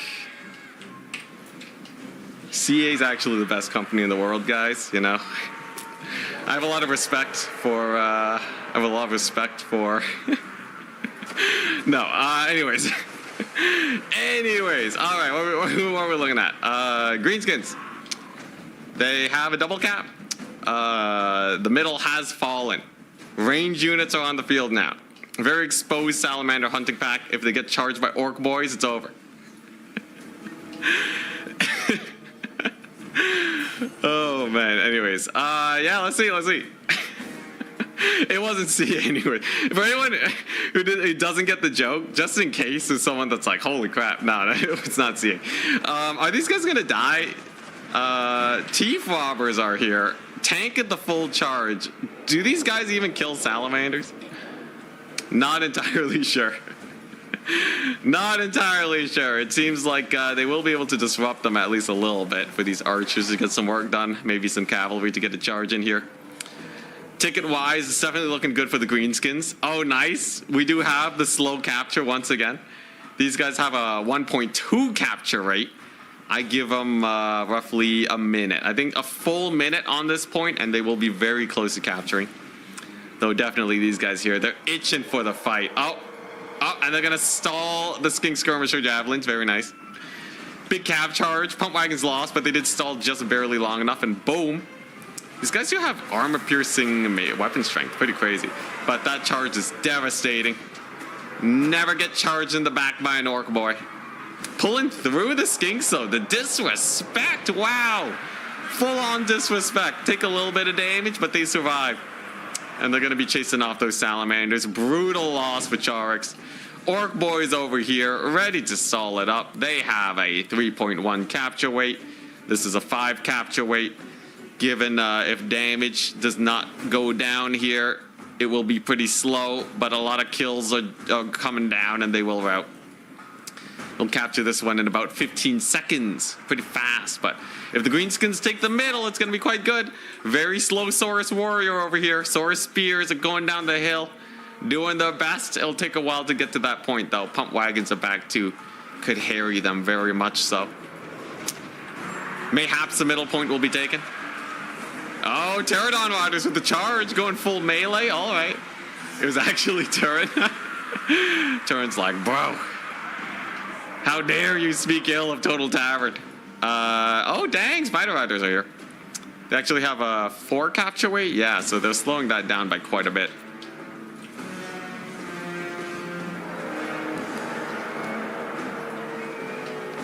Very nice indeed. We have Solar Engine over here. Stomping forwards, doing his bestest. Gave you the dread razzle dazzle and left. Just joined the stream. How did the Saurus do? Seems like Lizardmen have been being tested out a lot by RTK. They seem pretty spooky overall. I'd say Lizardmen have gone new life, but I don't know if they will survive versus more ranged heavy factions. They've always done pretty bad versus cannon type factions, so we'll see. But they definitely seem a lot more competitive than they were before. Solar Engine, probably going to die to the Archer spam. Even getting shot up by the T-Frobas, insane. T-Frobas, they have a missile strength of 30. Most of it non-armor piercing, though.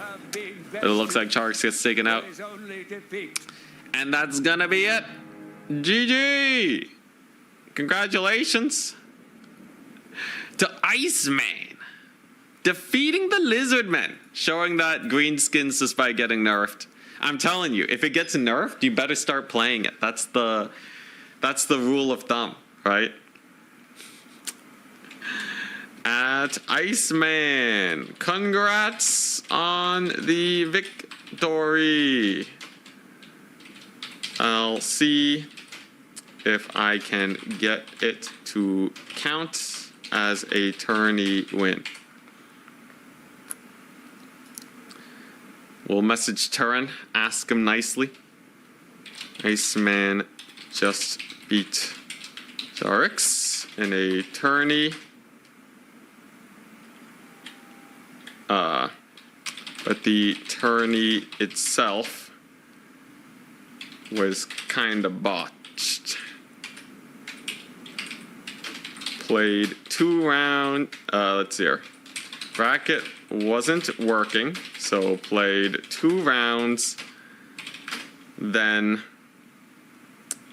set up top 4. I feel like Ice earned the win since there were there were a lot of good players playing today.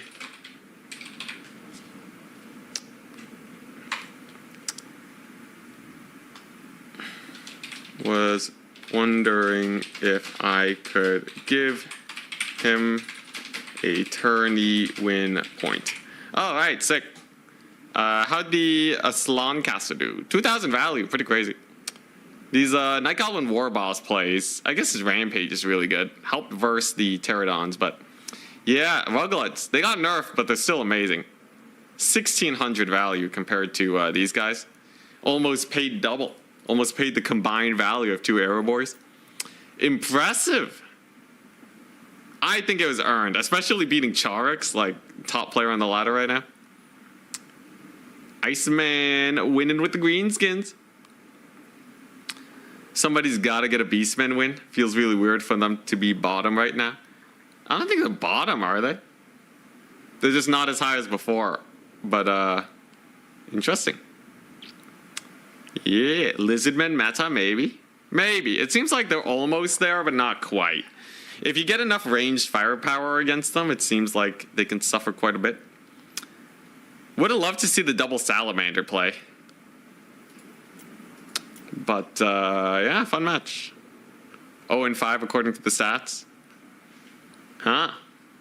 I think we just need... I think people are experimenting with other factions, though. As soon as, like, people really want to get wins, they'll play Beastman. But, like, even when Slanesh was OP and unbanned, people still didn't play them. I think these SFTs, people would rather learn new factions than refine ones that are already quite well known. Very nice. Interesting. Big ol' man tidy build. Ooh, a lot of cavalry value. All right, now your boring test needs to unwind, so I'm not going to end the stream. What we will do, though, is we're just going to play a bit of campaign, just unwind, because these tournaments and these issues have been mildly stressful. And I just wanna chill a bit. So we're gonna do an Aranessa only war campaign where I let's see here, where is it at? Yes, this is Total War, so we'll get that one in. And I am only allowed to use living units. All right.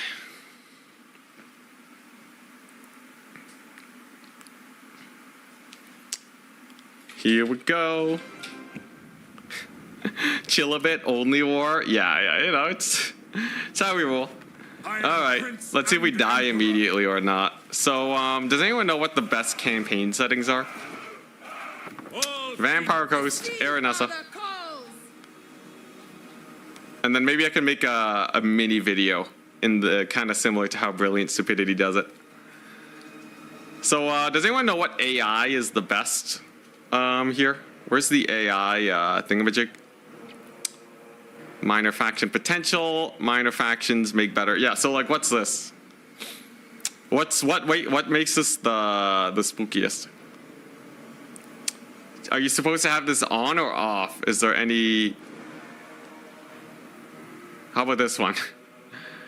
So the AI factions are always better at assessing threats.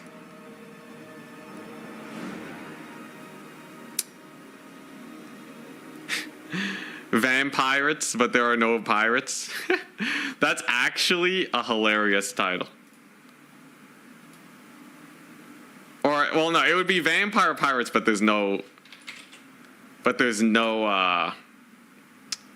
vampires. Yes, I said it wrong. My bad. I misread. Yo, it'd be pretty funny, though, playing it without pirates. Now, that would be harder. Let's see here. Both together. Minor factions will behave like main factions. Ah, hell yeah. I just check everything. Okay, and feel it out for myself. All right. So, Aranessa, only war, and we are on Legendary very hard. No ultimate endgame crisis. Let's do it.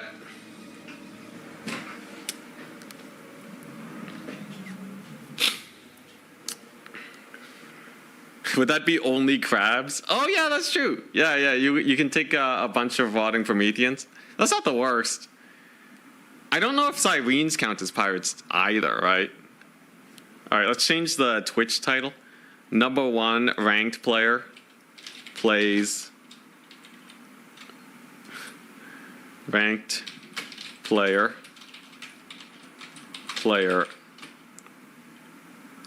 plays Vampire Coast only war.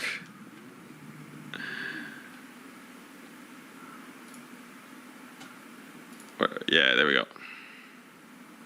Sure, good enough. Honestly, I don't really notice a big uptick when I put in #1 ranked player. Everyone told me that I should. And it's not paying off. All right, so here we go. Vampire Coast. What is undead? And what is living? It says right here. Literally, if they have the undead tag, get them out of my swamp. These guys do not count. Terrible unit. Garbage. Absolute garbage. I don't need this building. Let's see here. And indeed, I am at war with everyone. Yeah, the answer is absolutely everyone, right? Pretty standard, pretty standard. So this should be quite chill because I can farm a lot of money off of them. So pretty good. Raise Dead is a useless mechanic. So as you can see, this is, yeah, it's all useless. We don't need any of that.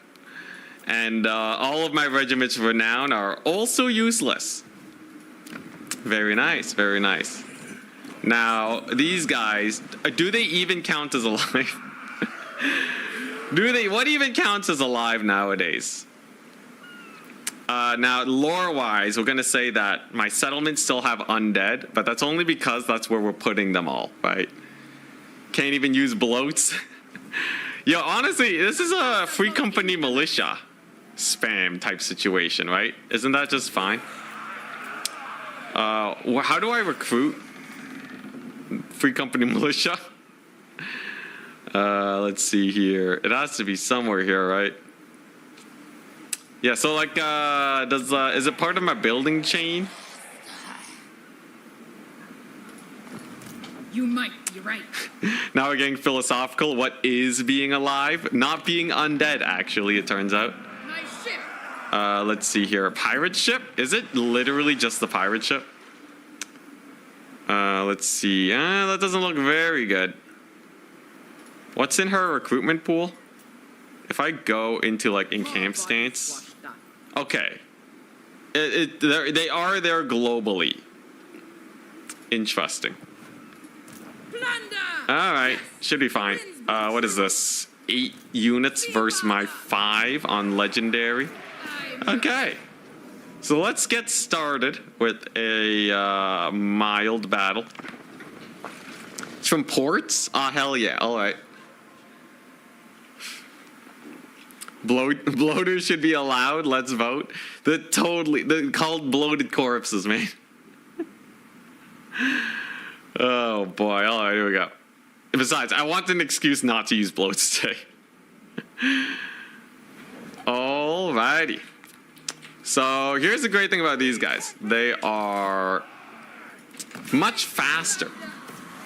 They're much faster than usual, right? Bloat only run after this? You know what? Sure. So I'm basically playing the Empire, right? And the Empire is a really good faction. So there's no way this don't work. There you go. Hell yeah. Way out DPSing the Pistoliers. So we'll just kill them. We'll net them down. Shoot them up. See that sick play over there? That way Aranessa can actually get on top of them for once. Very nice. Skirmishers are running. And then we just gotta pull over here like so. Get a little bit of a flank action on these spears. Aranessa can kill an enemy lord, right? Even on legendary. She's not that bad. 60 melee defense is absurd. Even with the difficulty bonuses. She still has much superior stats to him. Amazing. Come on, beat him up. She's doing her best.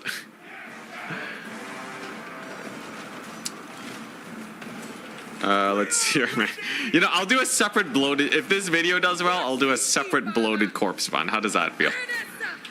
I'll give it to you guys eventually. Dang, look at that attack speed, though. Aranessa going ham.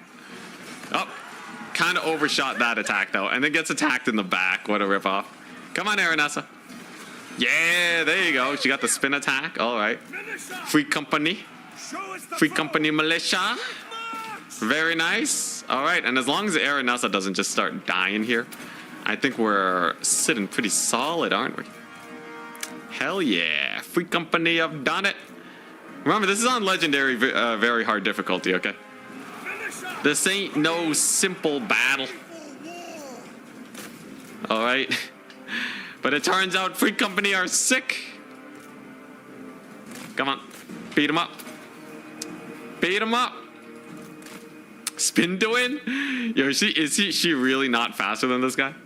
26. How is she so slow? Get the net. This is why she has nets. Peg leg for the win. Okay, there we go. Her speed got better. Just peg legging it. All right, let's go. Pretty good start. Look at that. Amazing. Run down to the last pure victory. 3 bloats would have wiped them out by now, just saying. Well, that means the 2 OP for the run, clearly. Her legs are swords. That would be kind of a pain. Yeah, chasing after a dude with that guy.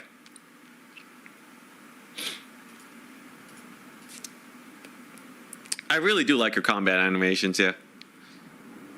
Fun fact, Aranessa's mount is not undead. Did you guys know that? You actually can't Invocation of Neheket.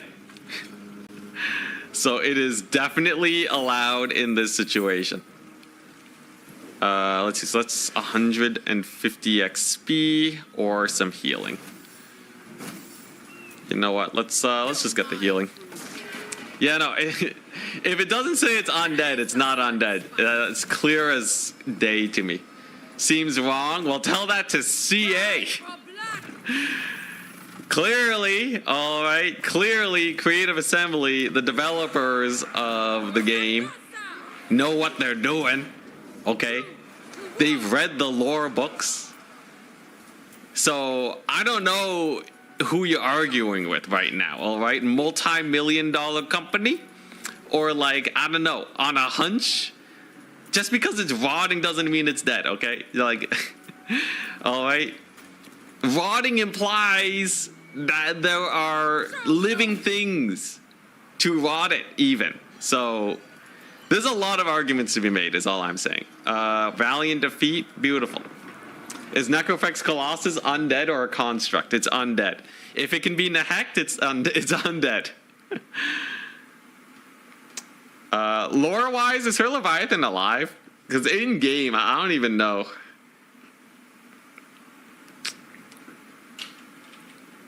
Technically correct. The best king of correct. All right, so this is going to be a weird battle. Because they have a lot of infantry here. I'm going to need to make use of my ranged ammunition. Here's the thing, though. Aranessa, on a peg leg, is the master of dodging. It doesn't matter very much. All right, as long as she ducks and weaves. Ignore the fact that she has an arrow sticking out of her head. There you go. Oh yes, sneaky Aranessa. Oh, she's coming for him. Oh, look at the dodges. By the way, arrows are way faster IRL. Just a heads up, they are rather terrifying. All right, there we go. Oh, geez, I got one last volley off. Okay, she's in the cookie jar, though. Let's go. All right. She has dogs. She has living dogs, though.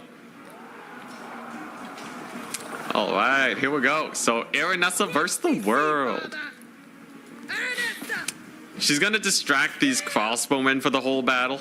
And then with a little bit of shooting action, I should be fine. As long as my Free Company militia use all of their ammo, they're good.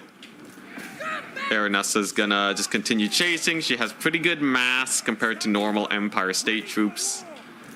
That's going to help us out. And then these guys, I'm actually just going to pull them away because I need to kind of just single them out. There you go. Pretty good shots, pretty good shots. I'm going to need to get some flank shots going, though. I'm gonna need to pull their forces like so. Good old AI manipulation. Get him, Aranessa. Beat him up. All right, split. Do the splits. Oh, the net reduces melee defense. Crazy. Okay, and as long as Aranessa doesn't die, I should be okay, right? Cutthroats all! You can heck a bloater, hence it's alive. What? If you can heck it, it's dead, bro. It's so dead. Yo, these guys have perfect vigor, I just noticed. Yo, that's hype. Natural born sprinters. I forgot. These guys actually are significantly better than these guys because they don't get tired. So in a long skirmish strat like this, you can just play keep away forever. Insane strategies. Cut their chips! Free company militia! All right, should be able to charge these swordsmen over here. There we go. Aw, yeah. Aw, yeah, let's go. And just like that, the stutter, just like that, we kill off these guys over here. Nice. Nice. Oh, my goodness. All right, give them the debuff. Go over there. Very good. Gotta chase crossbowmen so that they don't come back. Looks like the damage is rather middling. Gonna need a hot swap. Some melee dudes in here. I do have Aranessa, too, to provide a little bit of extra DPS. Then we use the hill. A little bit of hill coverage in here. There we go. Big routes. Big routes, big routes. Come on, Aranessa. She's just fighting a couple spear boys. That should not be too terrifying. And the vigor bonuses are going to be cooking hard here today. There we go. Big surround. Come on, big surround. There we go. And that's going to be a massive route. Nice. So I should just be able to shoot up the rest of them, right? As long as Aranessa doesn't die. Just got to park them right on this hill here and just barrage them to death. Aranessa is providing leadership. She has 300 HP, more than enough. And just like that, anything is possible with a few units of Free Company Militia, right? Anything is possible. Look at them, they're tired now. Easiest fight of my life. Oh my gosh. Nothing compares to fighting against Charx, I swear.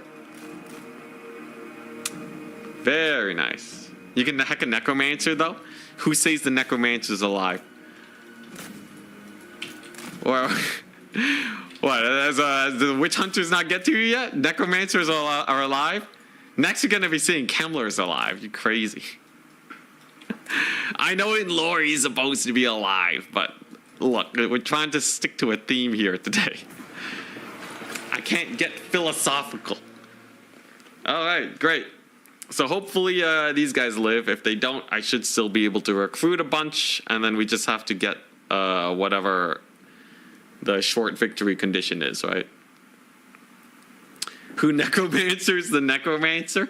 I guess he just necromances himself.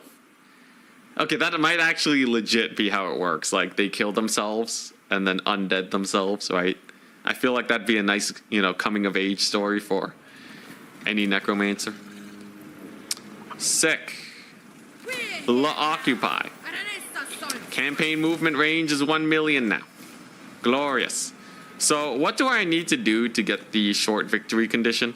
Destroy the Dread Fleet, control the Galleon's graveyard, and occupy, loot, raise, sack 30 different settlements. How hard can that possibly be? That actually seems insanely easy. I don't know about you guys.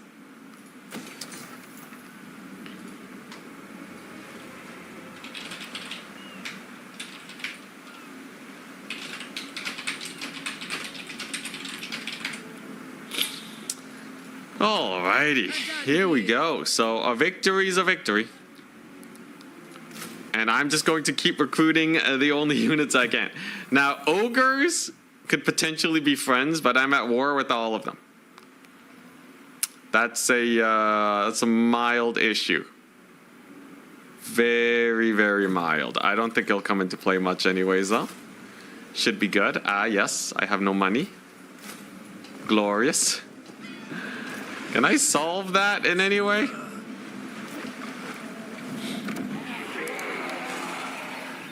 Does this give me money?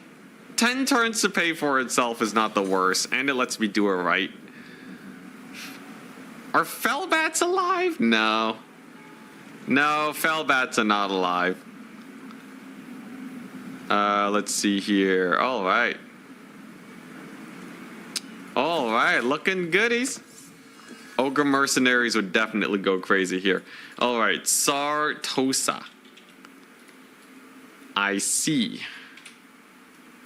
Free company. Okay. All right, so they cannot be upgraded. I see. Okay, I have a plan B. Don't you worry. We can get followers here, right? So what do these do? Cannons and mortars are piloted by dead guys. You can actually naheck them. Okay, I'm gonna get the quartermaster, first mate, leadership to my army. That's kind of huge. Okay, yeah, I'm just gonna get the best followers, and then we'll stick with that. Should be fine. Should be fine. It's not like I need much of an economy, right? As long as Aranessa's alive and cooking, we're good here. Yeah, there we go. What is this? There's some treasure. Okay, I can go digging. I think I could have gotten that treasure at the beginning, but whatever. I don't think it's possible to get allied units in an only war campaign, no.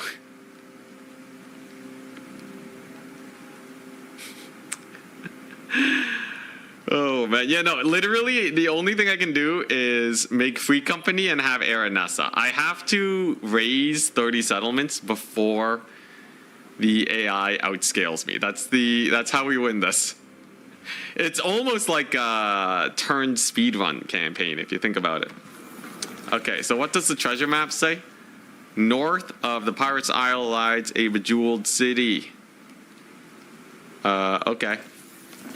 So, is it literally just here? Is it, huzzah! We did it! Oh my gosh, money and infamy. Great success! You might be right. And you go back in.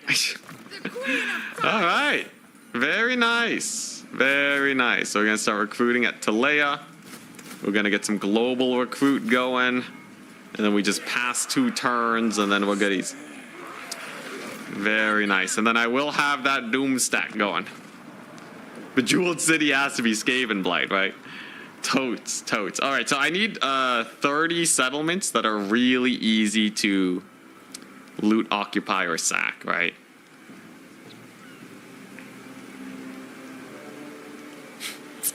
You always thought it was Silastra that was the best one Lord Doom stack. Noctilus has Pit of Shades and really good melee defense. Though Silastra with her physical resist is good, but against any magic damage it'd be rough. Can't win this campaign without bloaters. I have no idea what you're talking about. See, Father. I see. I refuse. Salt water. It's fine. I have a plan B. It is called running for my life. There we go. And we're just gonna keep recruiting. Yeah, give him that attrition. Nice. I just gotta get the Doom stack, and then I just have to loot and raise my way to victory, right? Oh dear God, no, we're fine. We're fine. Totally. You wait. Just hold your horses, chat. All right. I got the strategies. Here we go.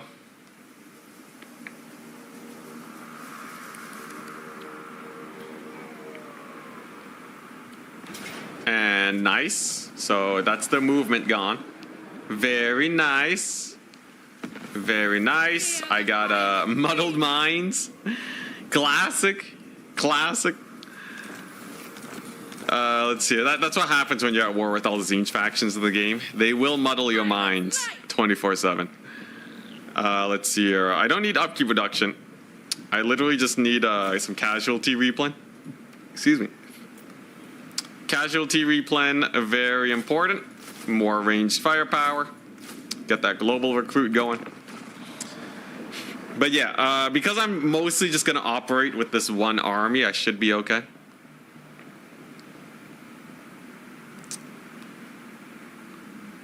Silastra has Vangeist's Revenge. Oh, that's true. And she has a giant Crabbo. Yeah, no, Silastra might be the best Doomstack and Lord with that.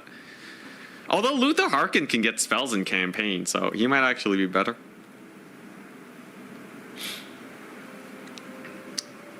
Yeah, this is Total War. Indeed, indeed. But how hard can it be to get 60 settlements? What would be the easiest faction to bully? I wonder. What do you guys think?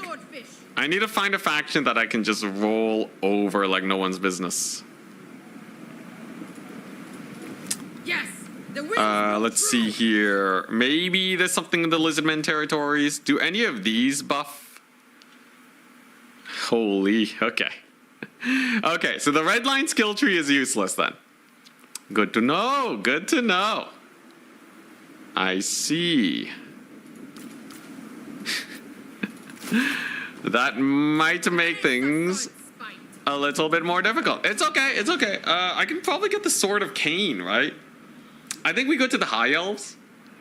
Before they manage to get a lot of their more elite guys, I think they are bullyable. Light armor is definitely it. Bully those closest to you. The humans are good. Killing humans. If I get Sword of Cain, it's a plus.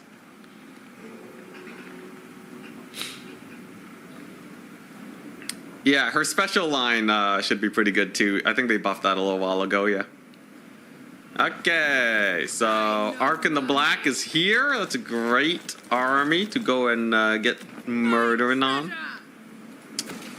There we go.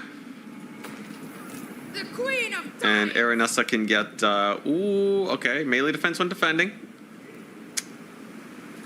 And I just want the growth building, right? Much rather just have that.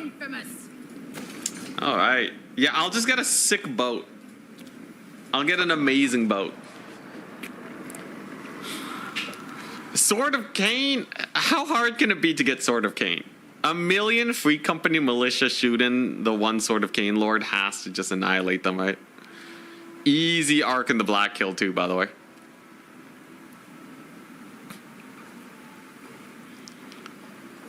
Are boats undead? What type of boats? Are we talking about Necrofex Colossus or what? Because they can be Nahect, so seems pretty undead to me. Huzzah! Alrighty. So I think, yeah, sick. Ignore the fact that there's a garrison, alright? I gotta put the undead guys somewhere. Very nice, though. Very nice. So that's going to get me a nice little bit of extra experience. And we're going to get ourselves just a couple more melee dudes. I got research rate, diplomacy with Ark in the Black, I guess. And bonus versus vampire counts, huh? I could try fighting Batonia too. I don't know how many cavalry units they have at the moment though. Probably. Okay, I definitely need Lightning Strike. I think it would be kind of insane to try this without Lightning Strike. Recruit rank Lord's Army. Lord recruitment capacity. Sick. Nice. Chevrons are the only way we get these guys stronger. Amazing.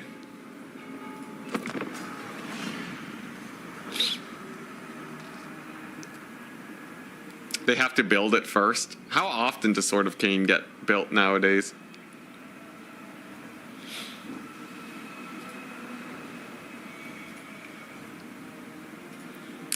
Alright, here we go. Ambush success chance greater than Lightning Strike. Ooh. That does make a lot of sense, yes. Alright, this should be a 20 stack v 20 stack versus the Empire. I think bullying to Leia is a good start. And then we should be able to go from there. Marvelous. Crew, to me! So, yeah, it should be a pretty good experience to get to. I could auto-resolve, but I lose absolutely everything. So, we're just gonna have to play this one out. It's a banner research that gives regeneration, I think. Yeah, I did see one that was just for zombies, but I think there is one that just gives full regeneration. What mod is this? It's the This is Total War mod. Makes it where you declare war on everyone. It's great.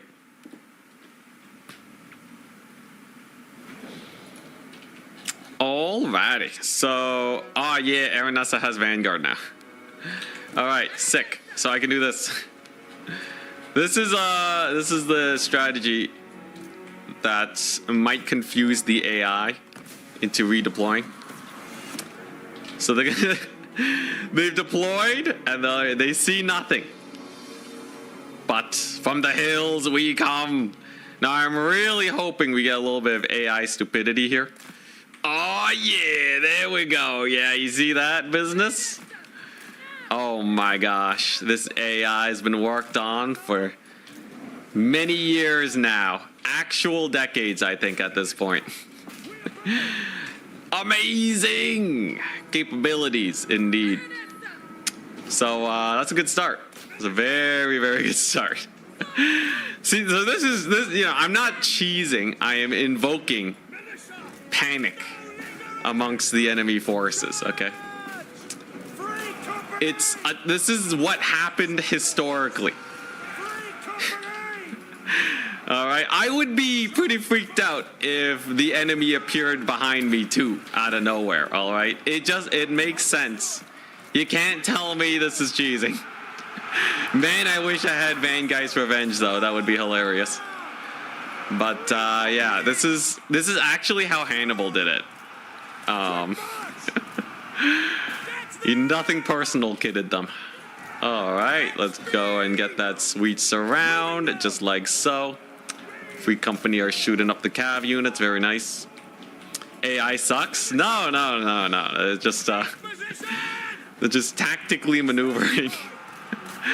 Alright, there we go. Let's get a little hill position over here so we can actually shoot down on them fools.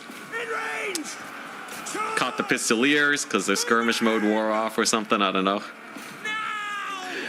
And then we get our guns, post up over here, and then we just shoot them up forever. Pretty good battle.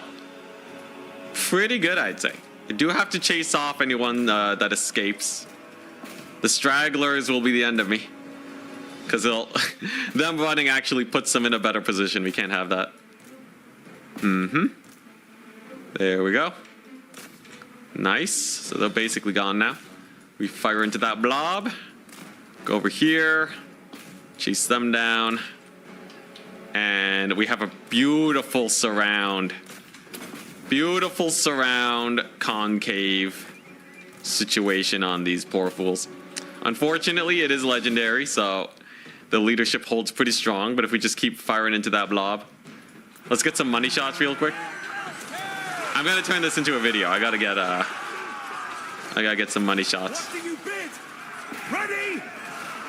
Yeah, there we go. Ah, hell yeah. Look at that. They're firing away. All right, that should be good. Back to the battle. Great success. Talea is no more. Amazing.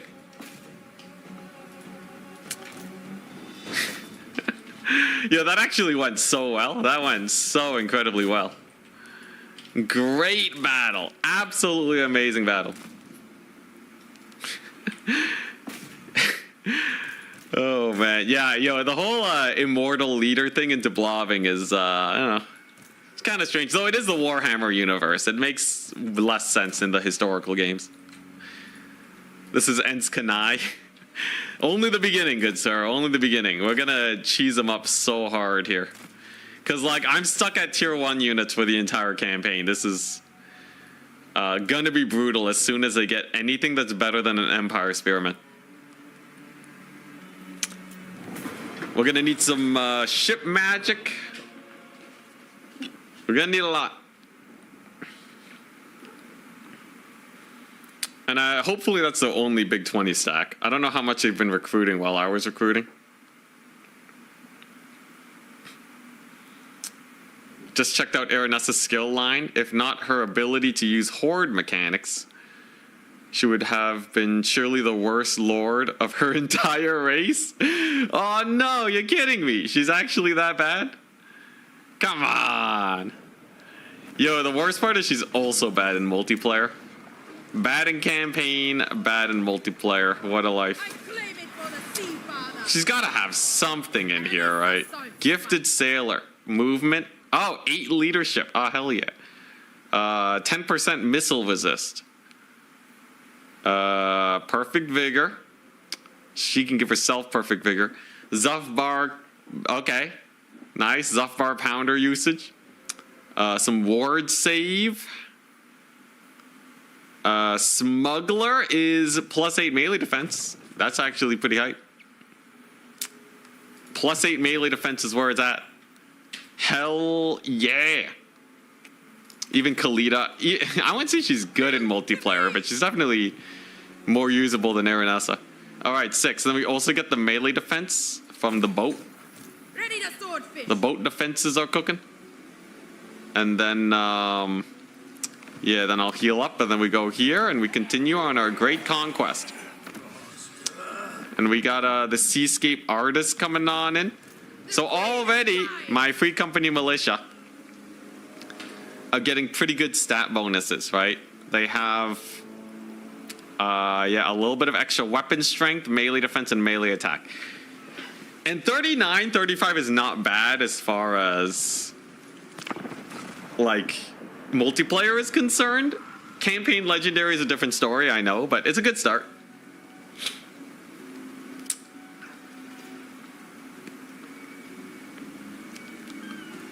No, Aranessa's really bad. She can't even be healed, man. She's on a roster of undead, and she can't even heal herself. Ah, hell yeah. Blout. Feast Master. All right, sick. So I can conquer this local region, and that's 5 settlements. Just 1 settlement at a time. Maybe I can get the Badlands, who knows? Alrighty, here we go. So this is a pretty good auto-resolve. Doesn't get too many kills. We will replenish that. And then we go all the way over here. Now, big thing. Aranessa is on a crab, for those of you tuning in right now. She is on a Promethean, but she is not undead while on the Promethean. So clearly this is a living Promethean, and no one can tell me otherwise. It is simply too clear, that fact. So we're going to go over here now. Keep her on that there Promethean. And then we just got to take this battle and win it. Just crabs. Oh boy, all right, here we go. So I probably want to flank him again. It's the same battle map. The crab sucks. It's better than nothing, because it gives her armor, which is going to be useful in some situations. Does it reduce her stats, though? If she doesn't have 60 melee defense on the crab, why am I even running it, right? No, her stats are the same. Sick. Yeah, it gives her 120 armor and some HP bonuses. All right. Sick. Here we go. Just gonna give him a little bit of that nothing personal, kid. Oh my god. Literally in range of them. They thought they were being smart with the back deployment. Silly goose. Silly goose empire. Alright. Amazing. And the volley is out. And they got pummeled heavily at the very beginning of the fight. AI does not know what Vanguard is, it turns out. So then we go for him. We continue flanking over here so we can jump their range units. Aranessa's gonna use her little bufferino. And then I just gotta keep these guys shooting is all. There we go. Reposition. Yes, they do have a lot of guns firing at me, I'm aware. But they will go down eventually. Let's see here. So you're gonna have to turn like so that you can fire on in. And then we just gotta start chasing these guns. That is of the utmost importance here. Got a couple routes. Being on the edge of the map doesn't mean that you route. Whoops-a-daisies. But everything else here is looking pretty decent, right? Now that they're actually being chased off, we're fine. What is this? Her armor on Crab is better, but she has lower melee attack? Oh, I see. So she has melee defense, but no melee attack, huh? Interesting. We'll see. She is definitely way tankier, though. Like, look at that. And she can still do a lot of damage. She'll be fine. Maybe against some characters I want to change her up. But she still has anti-large, too, so it can't possibly be that much of an issue. Anyways, my Free Company Militia right now are significantly better than any Empire force because the Perfect Vigor is simply a little bit too much for them. There we go. And the chase down is underway. And there goes their general. And it should be army losses soon, I think. Let's go, huge. Hell yeah. Yo, the Vanguarding continues. Close the victory, my butt. Yeah, her melee attack's 50. On foot, she has 60. I think it's worth for the plus, like, 1,000,000 armor. Legend has always ranted about her on every video since Warhammer 2. Makes sense, makes sense. It would have been so cool if she actually was more of like an Empire faction. Hell, release Aranessa as an Empire faction. I think it would be way more interesting. Like Empire, but pirates. They could have done so much more. Give her access to like some handgunners or I don't know, man, just anything. Let's see here. Occupy. Let's go. She got some armor, some resistances. She's doing good. Fighting dwarves sounds like a terrible idea, though. So we'll probably stay away from that. Nice. Do I have money for rights? I do.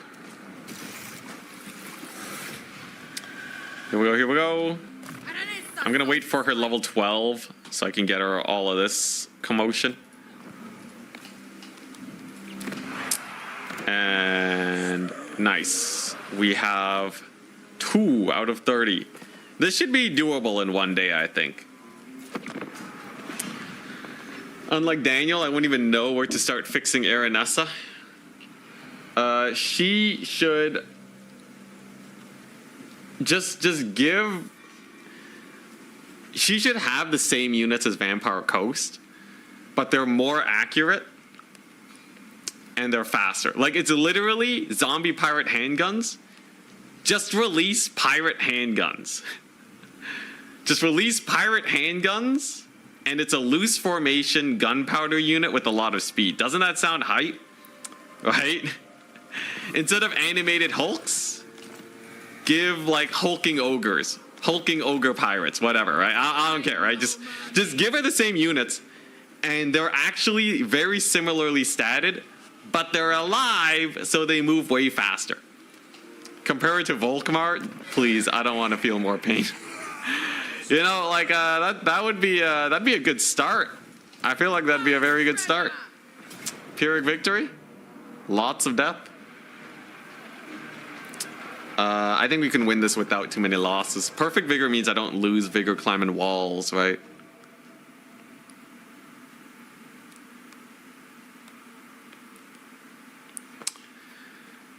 Oh man. Yo, Volkmar's Free Company can auto-resolve late game stacks. Insanity. I'm sure there's a mod for that. There is. But if we're talking about what we want CA to do, it's to implement all the mods.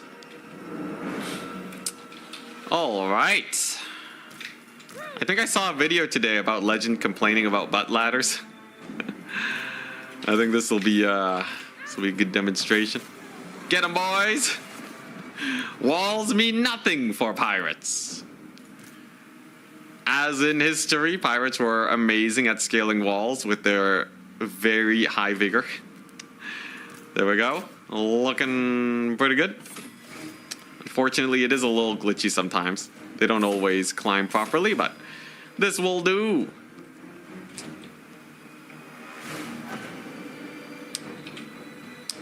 Rather they take the crab away and give her regeneration. I feel like, honestly, that'd be pretty cool if she had regen. I don't know about the crab, because I don't know if she had it in lore or not, but regen would be like a nice, there's nothing too crazy about her having like an item that she finds while pirating that gives her some sort of regen, right? I don't think that's too out of the question here. All right, our men have scaled the walls. They are now chasing down these foolhardy Empire folk. They can just blitz on in. The knights are actually dying to my free company because they have really good stats, even compared to knights. Really, the only downside with these guys is armor. I should, kill Gelt. I should kill all the lords that give me armor bonuses, and then get, the fattest free company militia stack you've ever seen in your life. She's also a mutant. Oh, yeah, true. If CA wanted just a quick fix, though, just give her, a regeneration item, in multiplayer. It's at least a start. A couple routes here and there. Okay, a couple more routes over there. These crossbows are actually being rather a large menace, but with the Empire Knights dying, the AI did not cycle charge with them, so they did pretty well. Then we should be good. Just gotta push in that little bit more. Over here, we have this gate over here. Nice. My guys, just what is going on here? Yeah, I can't wait till they fix siege battles. What is this? The gates open, Aranessa. Just walk through. Nothing like units routing to just open these 10,000 HP gates, right? Oh man, that's pretty funny. All right. Make her net unlimited. As in unlimited uses or unlimited duration? Because the second one is kind of hilarious. Huzzah! We did it! We've defeated the siege battle. Give her Zaytan's net, please no. At least it'd be able to hit air, but still, please no. What if she was just an ogre lord instead of vampire ghost? Be strange.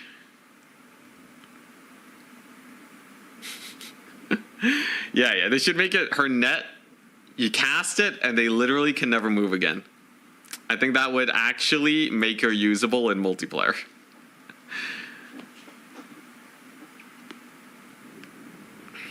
Yo, as a Norskin, I feel like if you gave Aranessa Norskin characters... Okay, Aranessa should be the king of all pirates from every faction. Whatever, I don't care about lore. Give her Blackguard Corsairs. Give her some Norskin Marauders. Give her, a loose formation Empire handgunner unit, right? Just give her the works.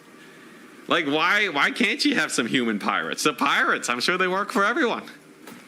Okay, maybe Corsairs doesn't make too much sense. I don't know how their lore works, but I kind of assume that they are, I kind of assume that they'll work for the right price. Anyways, Talaeans are gone, so now I must find a new enemy. Slayer pirates? Yeah, just give her Slayer pirates, right? The thing is, CA clearly are a little overworked right now. I don't think CA would have the time to do it. I'd rather they focus on other stuff.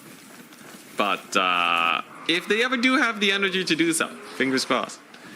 So I guess I'm just going to have to go up here, ignore the dwarves, and fight the Empire. Or we just fight the dwarves anyways. These guys have 7 armor piercing bonus versus infantry 6. They have not a lot of armor. Can they fight dwarf warriors?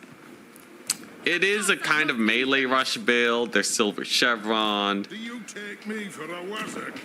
The dwarves are at war with me anyways, and if I do kill them, it's definitely a plus. Because then I don't have to deal with their late game. Questions? Questions. Attrition. When under siege, less attrition. You know what? Sure, why not? Alright, let's start making our way downtown. So what does this do? Yeah, is it worth it to try and get these verses done? Should I like be like on the high seas fighting pirates? I'm trying to take settlements. Dwarves are gonna be painful, man. I can deal with it. They're pretty slow, very outmaneuverable. Oh, nice. Some Skaven, too. I gotta take all the fights I can. Getting high level early will be super important.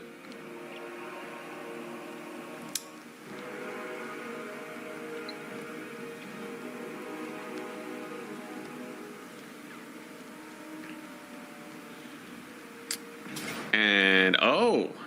Alright, that's fine, that's fine. I guess I don't have to worry about straying too far from home either, right? Okay, recruit the gunnery whites. Yep. Get rid of the gunnery white. Okay, here we go. So there's a little itty bitty Skaven force here. I'm sure they don't have anything too powerful. Mostly Skaven slaves and doggos. Pretty chill, right? Yeah, they're actually just straight up running away from me. Decisive victory all over their faces. So yeah, and then I can eat their bodies to heal. Very nice. Then we go over here. They're gonna run, and then I think we start bullying these Empire forces, why don't we? This banner's great, by the way. Razor standard. It's 8 armor piercing. Would actually be pretty massive versus dwarves. If I can get it there. Seahorse cavalry. Seahorse cavalry for the win. Let's see here. Alright, so I won't combine them so I can keep most of my chevrons. This is ward save. I need stuff that buffs my free company, though. Bonus verse large plus 10. Recruit rank plus 2. Dude, that's insane. Where's the recruit rank? For Sartosan units in Lord's army. They look pretty... Okay, there it is. It updated. Took a hot second. We're there, though. Let's see here. So we'll merge those then, and then we'll recruit them at higher rank. Yo, things are looking good, except for Luther Harkin rolling on it. What are you doing over there, mate? What is this? Upkeep reduction. Yeah, so I need to save up for... wait, how do I get the boat abilities? Oh, I have to get bombards here. Okay. So that'll get me Zuffbar pounders. Hell yeah. So far, not too bad, right?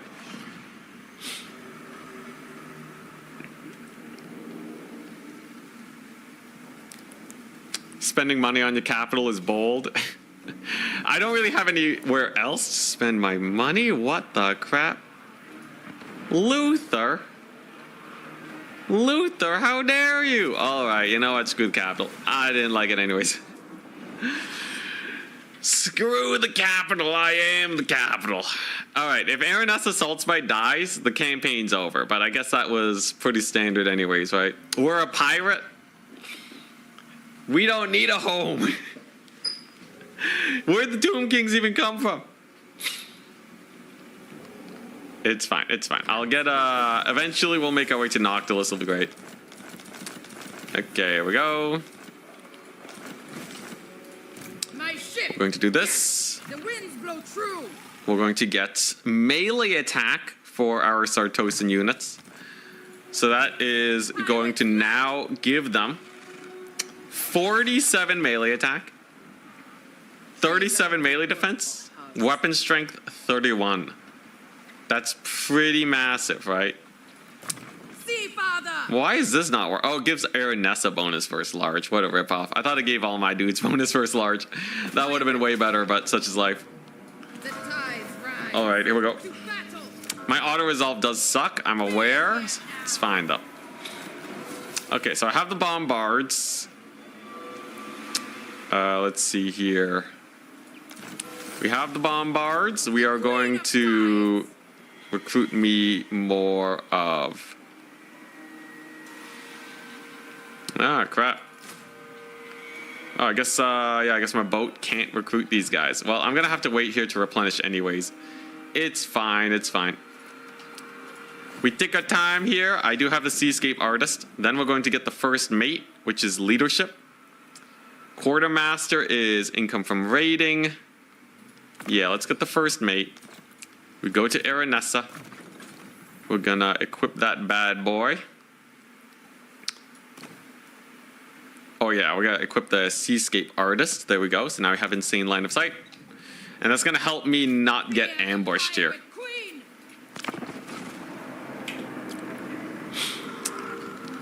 Imagine Necropolis Knights, but aquatic. That'd be fun. Does that make sense though? Also, we have a Scrag coming on in, a little spooky. A little bit of a Luther Harkin action too. Totally fine, not a problem. I welcome Scrag to fight me. Does anyone know what his Lord Defeat trait is? I feel like Scrag, we can probably... Well, is it just going to be like bonus versus infantry or something? Is it going to be terror when fighting ogres?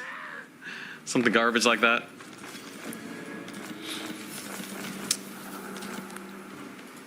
Ready to Here he comes. It's a healthy amount of ogres that he has here. Oh, crap. I can't even... I need a port city? Alright, well, first things... Oh, that's a lot of armies. That's a good number of armies. Now, it doesn't mean we're dead here. It don't mean we gonna die. I just have to play this one a little bit carefully. So, 30% missile resist. It's fine. It's fine. We're playing like a like a rogue, you know, mob faction. Wins the magic power reserve. Oh, that's pretty useless. I'll still beat him though. We gotta get our sea shanties, right? Alrighty, so there he is. We're gonna give him the 1-2 punch. If I deploy here, what happens? I kind of wonder. Because I might be able to chase down these saber tusks if he's not ready for it. Let's try it out. Hard flank. Yeah, so you see he's trying to rotate, right? Can he rotate fast enough, though? Yeah, I think he rotates fast enough. All right. Should have just gone for the back deploy, but good investigation, I'd say. Scrag gives miscast reduction. Sick. Yeah, Zuff bar pounded. Alright, so Aranessa needs to fight Scrag and duel to the death. He's positioned most of his ogres on the right flank. My free company are reasonably fast. Not ogre fast, but they should be able to draw some of them away. Oh crap, he had a bunch of ogres here. I see. Alright, Aranessa, you got this. She has bonus versus large now. That's going to help. Mm-hmm. And we turn fire. Turn and fire. Alrighty, here we go. So versus saber tusks and gorgers. How did these guys fare? Oh, jeez. It's a lot scarier than my Zuff bar pounders. I'll give them that. We are ready. Powder dry. Aranessa is fighting some dual weapons. That's a good fight for her. Yeah, it's a little sus. A little sus. Looks like my boys are still doing fine mostly. Let's turn fire on these ogre bulls. Oh, Jesus, cycle charging. Okay. No, we could do. We could also just retreat. Run for our lives. Yeah, I think my army is more suited to kill off infantry, isn't it? Let's get another Zufbar pounding going. This fight's actually not going the worst in the world. I will say my Free Company militia are way more elite than your average Free Company militia. So they are legitimately grinding decently here. Got a rout on the Ogre Bull dual weapons. That's very nice. Unfortunately, Scrag is still in there. Aranus is doing her best. How's this fight going? It's okay. Let's pull back. Oh yeah, they have army abilities too. Do they have all their army abilities this early in campaign though? Okay, yeah, I gotta just retreat. We just gotta book it, man. How many losses we were actually able to inflict, we will have to see. But without a big old blob, it's, yes. It is not pretty, unfortunately. Get out of there, you fools. Skedaddle. Thankfully, we were the attacker. Valiant defeat's a good one. And the losses are more in the favor of the ogres, I'd say. Not impossible, though. Oh, boy, though. Okay, yeah, so the Free Company do not kill Scrag's army. Scrag's AI is very good early game. I'm gonna need to retreat to a port.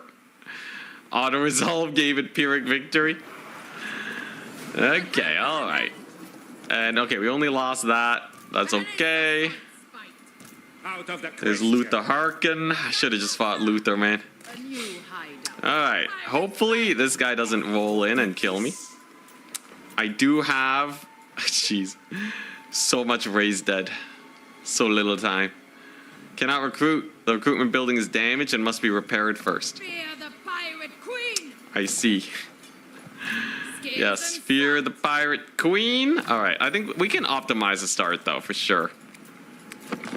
For sure. He's gonna attack you? Absolutely not. They would never. There goes the Scraggy, alright. Come on. Come on. Oh man, maybe it's not doable on Only War. Maybe I have to disable the Only War. I think we could do it without Only War though, right? Then I just have to kill Talea. One army at a time. Let's take a look though, let's take a look. I might still be able to win this. Luther didn't attack me. He might be sieging. How do you deal with air dominance as coast? A bunch of Free Company with pistols. Just shoot them to death. Play the ground game. I see. Holy, that's a lot of armies. Okay, alrighty. Yeah, I think I might need to disable the Only War. It was a fun run though. I think we actually held out a lot longer than one might have expected, but okay, alright. I'm gonna try this not Only War. Okay, so mod manager. Absolutely cooked. Disable the mods. Jeez, yo, it would be fun to just do a normal Only War campaign though. That seems like it'd be quite fun.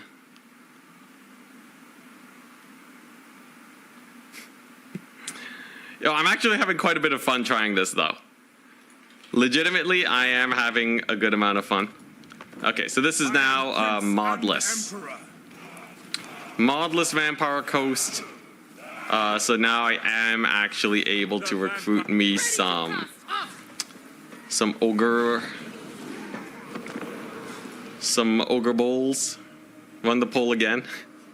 I think I can get this one done pretty quickly if it's not Only War.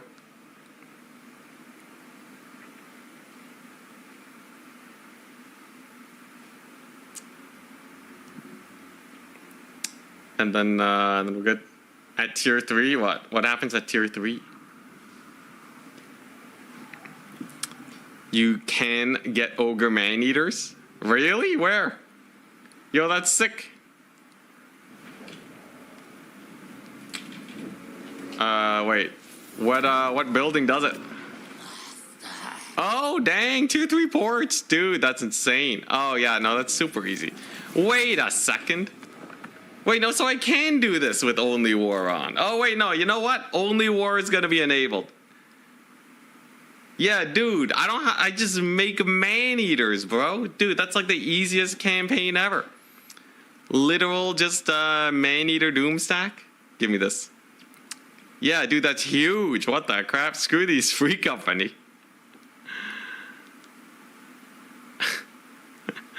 All right, here we go. We're doing it. Let's see here. This is Total War. There we go. Here we go.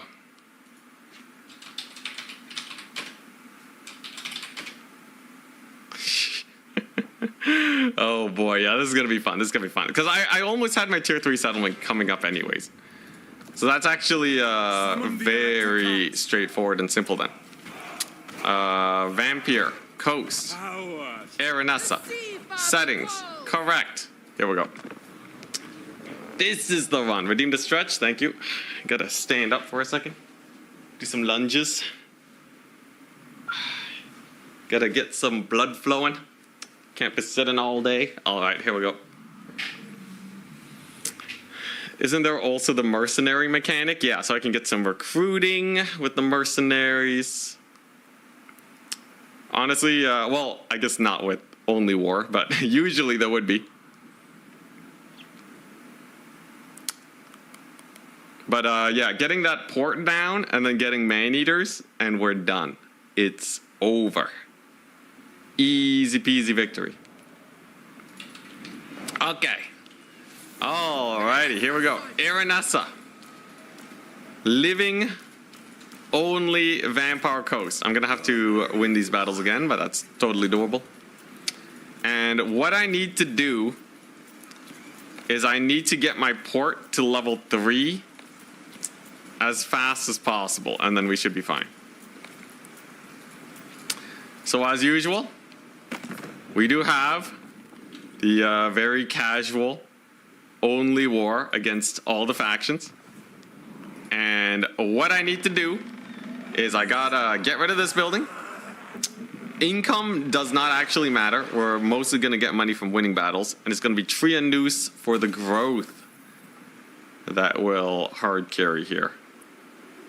This also gives Zuff bar pounders for armies in the region, but that's not as important. You might be right. All right, let's do this again. Redeem to hydrate, thank you.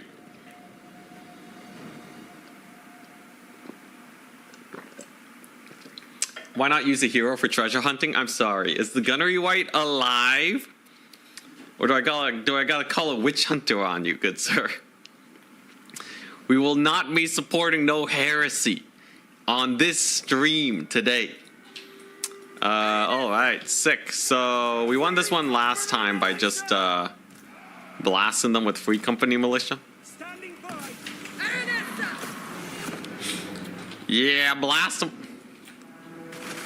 Oh, hell yeah.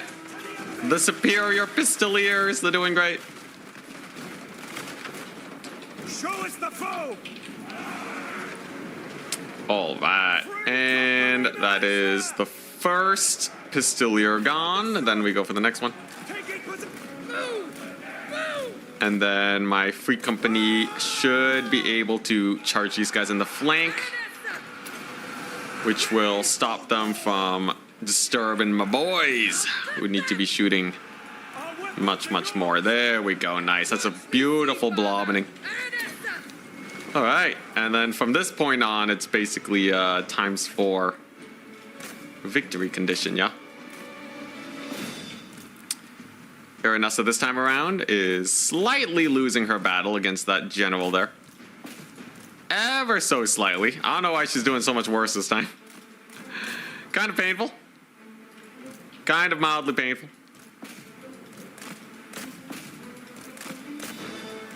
Uh-huh. Okay. All right. I see how it is. I see how it is. AI's trying to screw me over. And there we go. Now they're all routed. I think it's because I didn't chuck a net at his face. I think I needed to net him to reduce his melee defense, because otherwise it actually hits kind of hard. Air net. All right. Oh, all right. All right. All right. Give me a hot second. Give me a hot second. All right. The horses were shooting at her. Oh, she's getting pistoliered. Oh, all right. All right. I guess that makes sense. I need her to live so I can take the settlement next turn. It's kind of important. Oh boy, control is important for growth. Oh yeah, good to know. All right, the path to main eaters is here.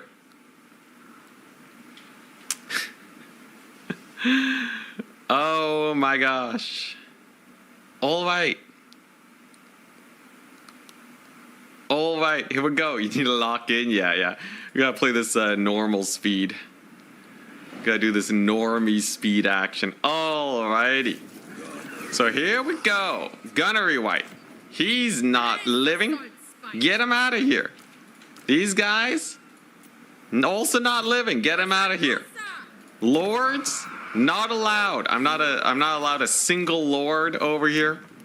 And to start off, our goal is to reach tier 3. We got to live long enough to get to tier 3 so I can spam man-eaters out. As soon as I get a full stack of man-eaters, I should be able to bounce back very well here. Do any of these buildings give control? Yes, scurvy dog pits. Hell yeah. So I'll go ahead and get the scurvy dog pits. And then we're going to do a little bit of this. Here we go. Can you believe CA still doesn't have a remember camera settings setting? I did suggest that a while ago. I'm sad that it has not been implemented yet. But here we go. Valiant defeat. All right. We got the growth. We got the public order. It's going to be amazing. What are the parameters in this campaign? If the unit has the undead attribute on their unit, I am not allowed to bring them. Let's see here. All right. Here we go. Swords out! Free company, militia! Most people don't start as many campaigns from scratch as you do. It's true. It's true, I know. Alright, so I gotta take this battle as efficiently as possible because I do have another one coming up very soon before I get to replenish much. Ah, hell yeah. So we're barely outranging these ones over here. Hell yeah. Good old AI passivity. Help us on out just a little bit. Stand at the very edge over there. Nice. Alright, and now they're aggroed. Sick. So now what we gotta do is we gotta push these guys and then we gotta chuck a net at them. Alright, so as soon as they start turning, we throw the net down. So I get the rear charge with the nets. And then the Free Company Militia crush it there. Then we gotta do a little bit of a hot swap action, like so. We'll use our Free Company to stall up as many units as possible. And then it's Aranessa versus their Lord.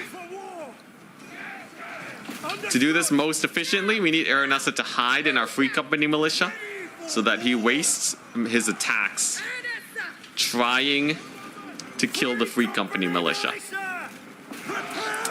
There he goes. He's stuck. He's stuck. Get him, Aranessa. Beat him up. Oh, dang. Spearman disengaging. Okay, so there we go. Now Aranessa is helping out over there. We're going to try and disrupt those spears. Seems like they're on the chase, though. They really want to hunt down my Free Company. Gotta get a little bit of damage in. But mostly that's gonna come down. I need Aranessa to have at least like 50% HP. Ready? Go! Just a little bit of support. Having just that, yeah, look at that. See, he turned a little bit. Because the Free Company Militia are in there, helping out Aranessa. High ground advantage, cooking up very well. Yes, sir. Sounds like allied recruitment would be clutch. Yeah, but we're at war with everyone. All right, get him, Aranessa. There you go. Nice, and he's solidly distracted. There we go. Unfortunately, some of the Pistoliers came back, but their damage is super gimped. They should not be a huge issue anymore. Nice. His melee defense is reduced to 23. And this should be pretty simple to close out as long as we get some good combat RNG for our lords here. There we go. Ah, Aranessa, come on, lady. You got this. Oh, that's a miss. Swing and a miss. Swing and a hit. I will say, Aranessa is not cooking very hard, is she? Yes, General. Sigmar calls. She is not cooking very hard. She does have a decent amount of HP, it's true. And we do kill off their lord. We do kill off their army. So a victory is still a victory. And hopefully I can get some replenishment post-battle to help us out here. Empire General, the fiercest of duelists, indeed. Man-eater bloats. I feel like, I guess the man-eaters probably don't care that much about there being bloated corpses. Maybe they do care a little bit. It's a little bit desecration, just a little bit of desecration. All right. Great success. Are you allowed any extra armies? The answer is no. Listen here, lover. The answer is no. All right. So, it is 7 units. Brine for blood, salt water. Man, that's toughy. The tides. If I play just right, it can't be that bad, right? Let's see here. Where are they at? all the factions. Lisbon, Norska, Nurgle, Ogres, Rogue Army, Savage Orc, Skaven, Slaanesh, Southern Realms. They do actually still have some armies nearby. So I just probably just way safer to just retreat. Enjoy my little bit of recruitment. You might be right. And then go for there. This increases pirate crew growth from 10 to 10. So actually what I really want is the heavy ballast. And some upkeep reduction. It also gives me extra pirate recruitment, which is good. Let's see, replenishment. Yeah, so this is just replenishment rate 10%. Honestly, not bad. I might just go for that. All right, here we go. Local recruitment capacity. Nice. And then we just get our doom stack and then we march out, right? Is it possible to win against the infinite Skaven? All I gotta do is occupy, raise, or whatever, 30 settlements and we're good. Yeah, we're doing this as Total War. It should be doable with the Man-Eaters, though. I think the Man-Eaters make this so much easier. It's just a Jack Sparrow campaign. Is Aranessa Jack Sparrow? Maybe not. Fleet offices? Yeah, I'm allowed offices. There you go. That's my office. Aranessa Salt Spike. She's doing great. So there we go. Now I just got to increase my growth as much as possible. Although, yeah, I'll probably just save up for this, right? Does this increase? The pirate crew growth is the same, but the upkeep gets reduced dramatically. But, like, what do I really need, though? What am I doing it for? Why are we even here? Yeah, I guess it's not as important. Well, I guess I want to get tier 3 because then I can upgrade these sooner. So I'll just save up for my tier 3 thingamajig there. And you know what? I do want magic items. I already have a pretty decent amount of growth anyways. So I think this just makes sense. Settlement growth, absolutely, though. We need that as much as possible. Plunder pile. You know what? Sure, why not? Let's just get that going. All right. The road to tier 3 continues. What's the point of increasing pirate growth at tier 5? Well, it doesn't. It stays at 5. And you might as well keep it around. Actually, no, it is worth because you might need to upgrade your ship buildings. Just in case you have some odd ship buildings that are not done.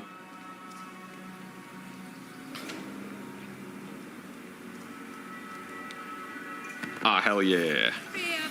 Looking good. So my recruitment is kicking on in. Can't do that. They are a little bit too expensive. Looks like, yeah, I should have tier 3 relatively soon. Yeah, if you want to get my UI options in battle, hold space while in battle. And there's Arkan the Black, just like before. He might make landing, but then we can just auto-resolve kill him, so he's not a big deal. Yeah, living only Aranessa.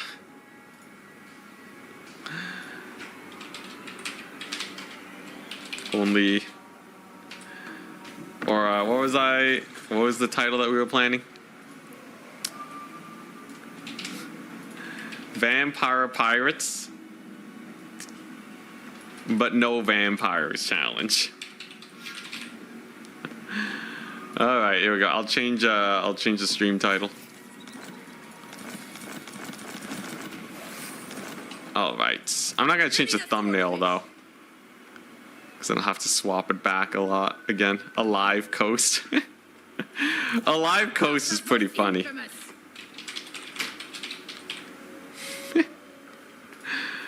That summarizes the idea very well. This is not beyond legendary, it's just only war. So let's get our officer's cabin going.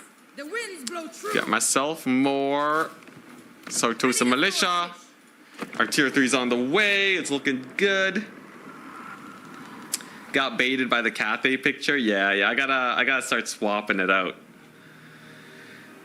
Let's see here. Here, I'll just take a screenshot like this and just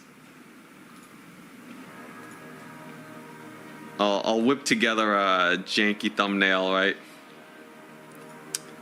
Should be good. And there we go. All right, that looks like a fairly good thumbnail. I like it.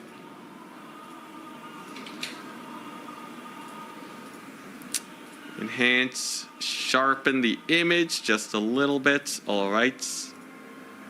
And then I'll export this as a live coast.jpg. Hell yeah.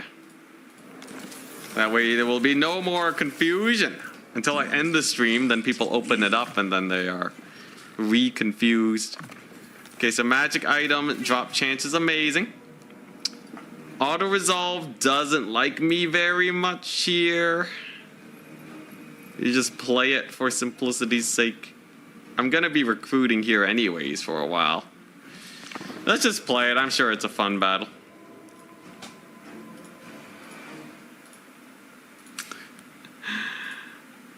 Do I have to play this while also leaving my undead troops in the back? I guess it kind of makes sense.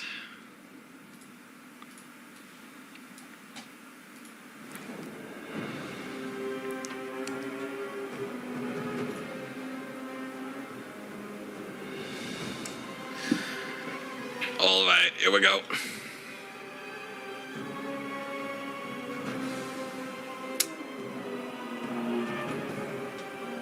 Nice. Vampire pirates, but no vampires challenge. Undead. We know that the AI. Oh, no Vanguard. Okay. I should be fine just forward deploying, right? The biggest scary thing is the fact that he has his rates here. But if I just kind of buffer them and get a whack load of shooting on them, and maybe even an Aranessa net will be good. I'll only bring in the garrison if I have to. Only if I have to. The undead have had it hard enough. They gotta retire. We'll give them some rest. These doggos won't actually be too great versus Free Company Militia too. They do have that bonus versus infantry, which works out pretty well for them. And yeah, I don't think we need the garrison here. I'll let them help in auto-resolve, but we're fine like this. We're totally fine. There we go. Lots of pew-pew going down. Aranessa's got her net. Get the net. Those Hexrates don't even know what to do, man. They're just kind of idling. Okay. Oh, they're going for the flank? No. Jeez, what are they doing? They're just running in circles. They're waiting for me to mess up, I guess? I don't know. Okay, now they gotta be committing, right? Now they have to be committing to this. Sick. There's the net. All right. So I should just be able to shoot them up. And some of my guys will rout. But they shall also rally. What? They were netted. Why'd they get in there? Truly. These are unholy abominations. No, seriously. How they move forwards? They were netted. Is Aranessa's net actually that bad? It's so bad that it doesn't even net. God dang it. Confusion. Ethereal moment. Oh my gosh. All right, here we go. I might need a garrison here. We may need the garrison. Although, it looks like we still might be able to win without them. Gotta try winning without them, right? They're here to offer moral support. Dang, the routes, though. Come on. Come on. Oh, yeah, I'm gonna need the garrison. I'm gonna need a garrison. There we go. Let's do this. And then get my boys on the archers, hopefully. They served well while they could. At this point, though, Garrison's in very good health. So they should just be able to mop up the floor with the rest of Ark and the Black's army. And then we're good. Playing Turin's tournament at 5 p.m. 5 p.m.? What time zone are we talking about? Probably not. This streams already are going on for quite some time. I kind of just wanted a break from the crazy shenanigans earlier today. I think I'll probably end up passing on Turin's tournament. Much as it would be fun to play in it. Alright, great success. Ark and the Black's defeat trait shall be ours.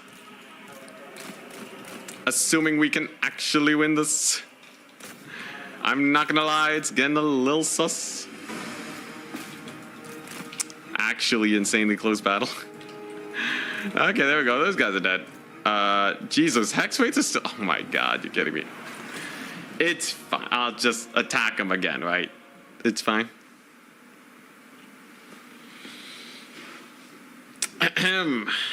It's 5 p.m. PT.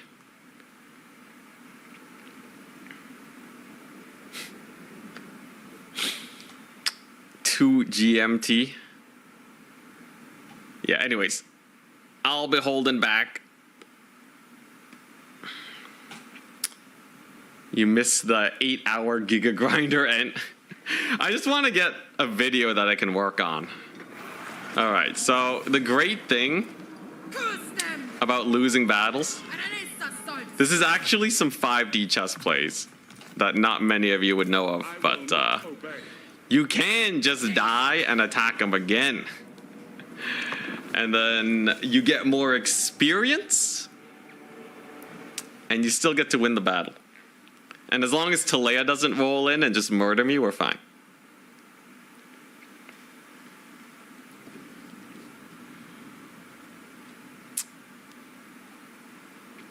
I wish I had Volkmar Free Company, though. They have armor piercing, right? Volkmar just gives them, like, +8 armor piercing. It's insane. Alrighty, here we go. It's time.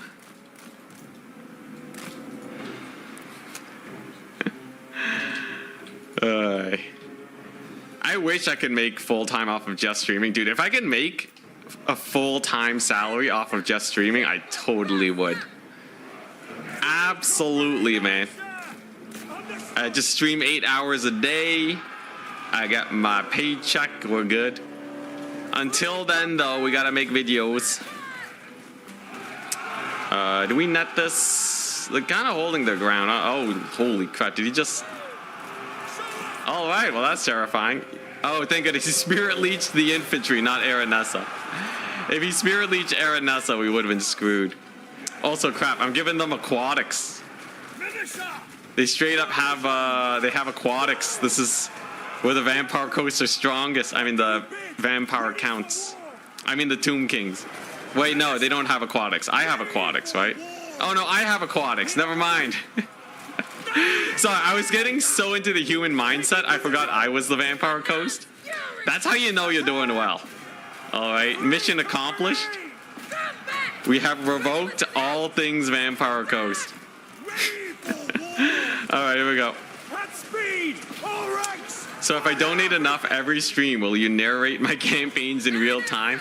I would be tempted. Sounds like an interesting job, but I would also like to still play multiplayer, you know? Someone has to make Cathay win games.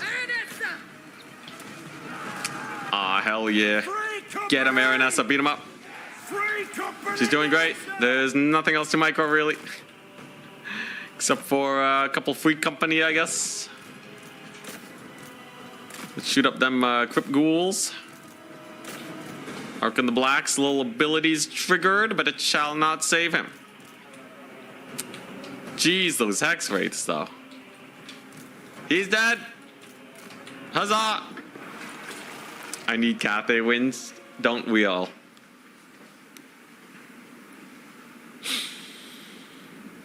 Is the reason Cathay don't get buffs? I'm the reason Cathay doesn't get buffs? I win too much with them? Nah, man. Definitely not. See you watch my videos, it would buff Cathay so much. You were watching Terran's POV yesterday. What was your take on the Cathay Air Force? Oh, I played against it before, War of Fire. So I knew that it was coming. I think it's still a very good strategy. And you might be able to go full Air Force, followed by like a Cav maxing. But the infantry just don't really do that well against elite Slanesh units. And especially when summoned later on in the battle, I think it's a little bit too tough. Sick. Okay. All right. So these guys, I just have to make sure that they are unable to assault my shores. So hopefully this works.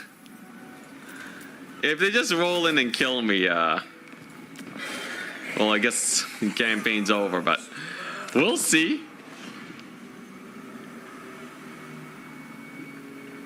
Come on, Talea. This one time, don't have enough movement range. I'm hoping they, like, chase the wrong direction or something. And then I get my sick replenishment. Everything hinges on this. Jade Lion maxing. It is cheap. And a single entity. There's maybe some stuff you can do with the Jade Lion. Did we pass by Talaria yet?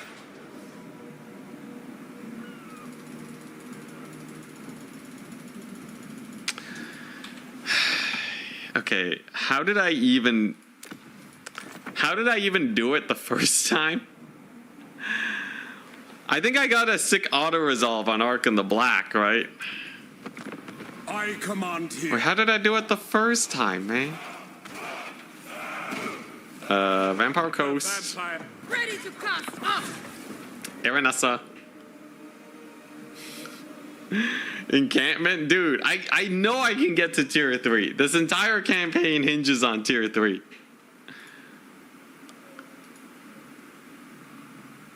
Attempt 4, ladies and gentlemen. Oh boy, alright, here we go.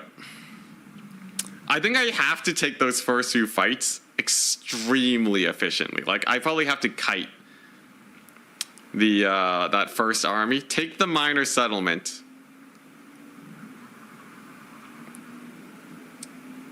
and then we go from there.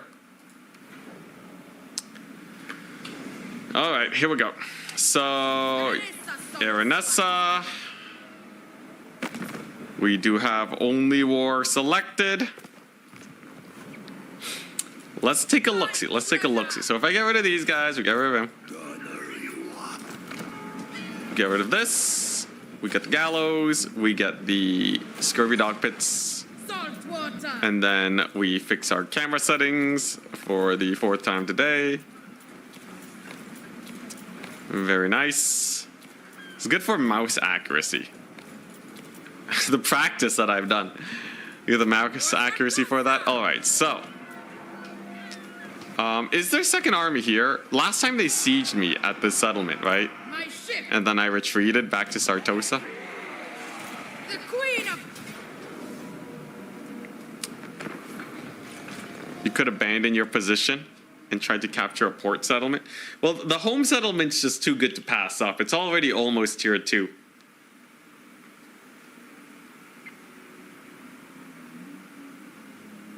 All right, here we go. Here we go. This is it. What mouse do you use? I have a Logitech G402. It served me quite well so far. I just wanted a mouse with some extra buttons, and it seemed to foot the bill, along with being a reasonable size for me. Okay, so this is a great start. Free Company can just shoot up those Outriders. I actually want them to rally so I can finish the job, because they always end up rallying, man. Okay, apparently these ones are just gone. I guess I did just barely enough damage for them. Sure. So this is going to start off as a Free Company militia kite, right? Because I kind of need to get that minor settlement, I feel. And then I'll just save their lord for last. Wow, they barely rallied. What a ripoff. Okay, there we go. So I should be able to get a pretty good volley over there. We're just maximizing the Free Company militia value. Unfortunately, they are actually gaining on me. Very unfortunate. Okay. Free Company militia have given them the runaround. Fire over there, and then we use Aranessa to net their lord and maybe get a little bit of a snipe going. There we go, looking pretty decent.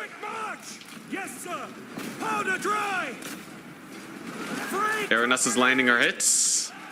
And then maybe I can get a little bit of a side charge here on these spearmen, just to get them a little bit more routed. Yeah, we need tier 3 to recruit ogres. I just have to survive till tier 3, and then we're set. And I almost did it before Luther Harkin showed up and ruined me. But we know it's pretty possible. There you go. Free Company Militia doing great. I do have my little flanks around, and I just need Aranessa to high roll on this battle RNG. On the little lord over there. Free company militia! Hey, might be able to even draw him away. That would be a plus. Kill him, lads! Okay, there we go. He's getting a little distracted. Quick march! And now we have a little bit of a flank, and Aranessa's killing their general. Great stuff. Absolutely amazing stuff. I'll have my ward save cooking too. Let's go. Ready for war! Can you hire Slayer Pirates? Nope. We obey! It's Free Company and Main Eaters into the horizon. That's all I got, guys. At speed! Mighty blunder! Go! Red Line doesn't actually have anything for my Free Company, sadly. I don't know if it has anything for ogres either. It's pretty rough. Free company militia! Sadly, my poor Sartosan's here. Yeah, I don't think I can get the minor settlement. It's fine. I can make do without. Get the net. Take the ground! So far, Free Company are doing fine. Is it just me or does this battle get harder and harder every time I play it? Free company militia! I feel like my poor guys just keep getting massacred. Come on, Aranessa, you got this. Ready for war! To battle! At once! Withdraw! Actually impossible campaign. How did Aranessa die that time? What's going on? Free company! Free company militia! Our weapons! Okay, so apparently shooting the pistoliers is like not the way to go, I guess. I guess? Okay, alright, give me a hot second. What the crap just happened there? Is it just because Aranessa is just dying to their lord? I need my Free Company maybe to help fight against their lord or something. Bring me to my men. We will eventually get this optimized. Let's see here. Where is it at? Vampire Ghost. Aranessa. Swords! Yeah, no, there's nothing for them in the red line. Aranessa, she only has some of her, like, campaign buffs. Give in, get the bloaters, never! Yeah, she has some of her, like, special line abilities, but I don't even know if they buff Man Eaters. The thing is, Man Eaters are just so good that they should be able to hard carry the rest of the way through. Is that Aranessa in the background? Is that an Aranessa? Alrighty. Here we go. Fifth time's the charm. Praise Manon! Undead. We get rid of them. Gunnery White. We get rid of them. Let's see here. Scurvy Dog Pits. We got this. Get the camera settings. Alrighty, here we go. Here we go. Very nice. Alright, and we go Aranessa, and we go here. And then we just massacre this guy's face. Hopefully, by just figuring out how to do this battle properly.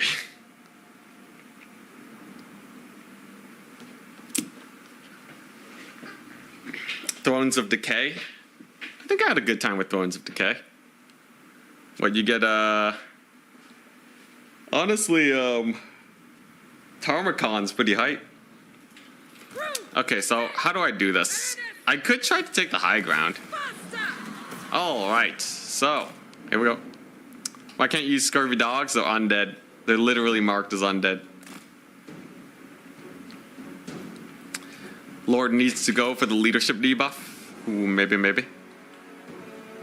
Alright, can I get some weird line of sight action if I let go here? I doubt the Free Company will actually have line of sight, but I must know.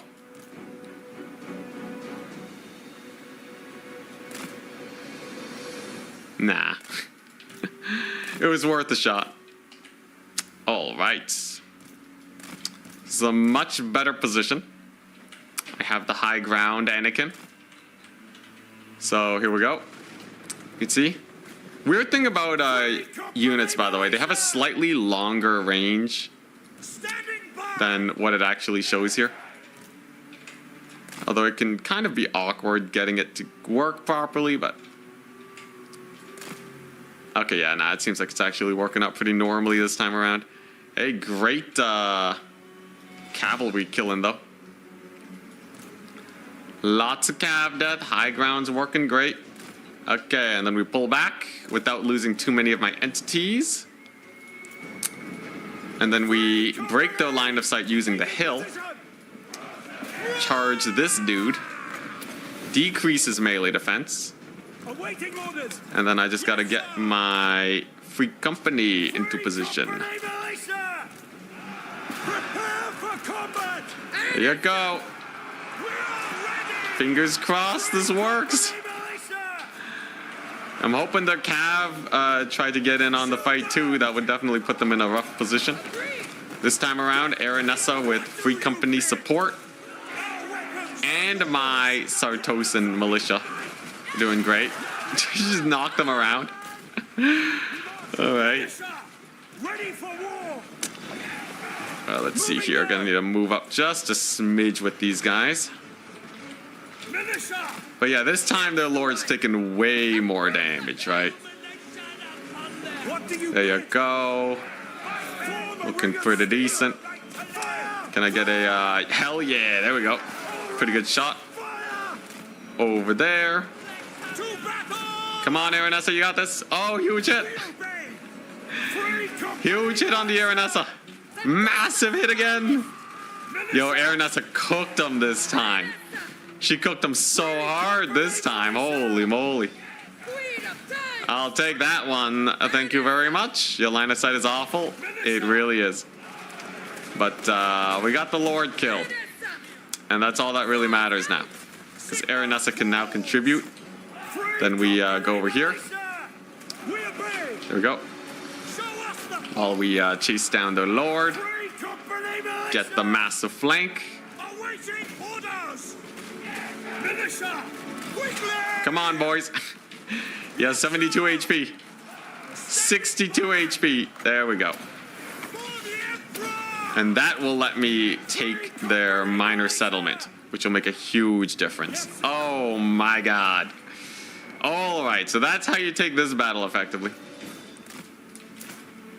That is absolutely how you take this battle effectively. Way, way better. Vampire Coast has non-undead units, yeah. Sartosa Free Company Militia. They're a Free Company Militia with perfect vigor. Your early units should crump the early greenskins. They should. Greenskins are kind of far though, but maybe. Oh my gosh, can you believe I thought Dogs of War would come out with the Warhammer 3 launch? Sad. Sad times indeed.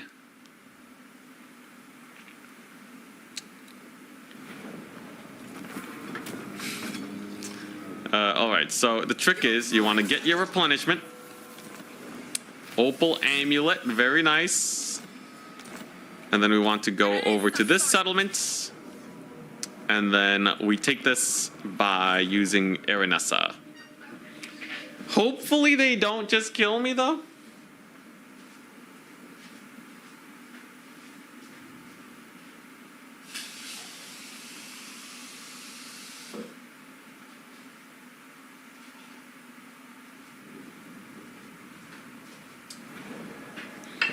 They did siege me last time, right? I'm not crazy, they sieged me.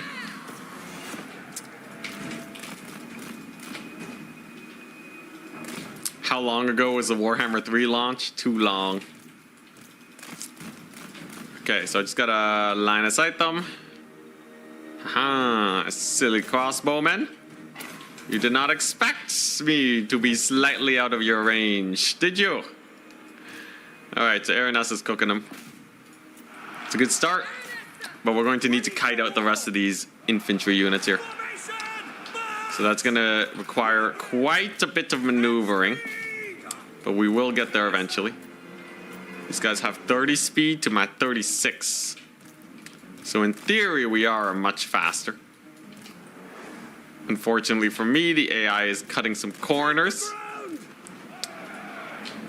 But I can once again go up to this little choke point over here.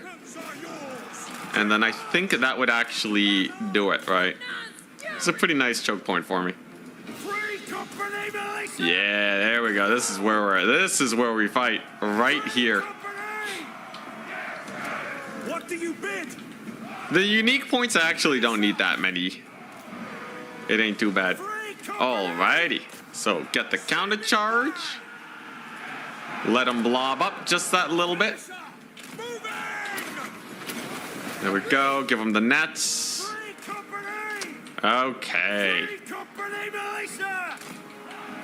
And now that they are mega blobbed, now I have free reign over them.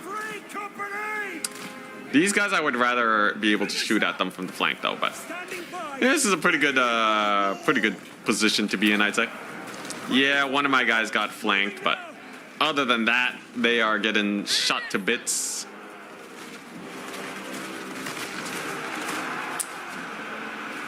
Free company! You know what? Let's just keep kiting here. I don't want to fight the swordsmen. They're kind of painful. I'll just point blank fire into them. Should be goodies. Run from the swordsman. Just to keep them a little busy. Aranessa and crew are cooking it up over here. Cooking it up quite well, actually. Let's get that line of sight going. There we go. Cultists of Corn, thank you very much for the raid. Hope you're having a good day. We're here doing the living only challenge for Vampire Coast. It's going great. Very nice. All right. Shot to bits is an exaggeration, but all right. They got shot up pretty hard. I would use bits to describe it. What's up? How it goes, man?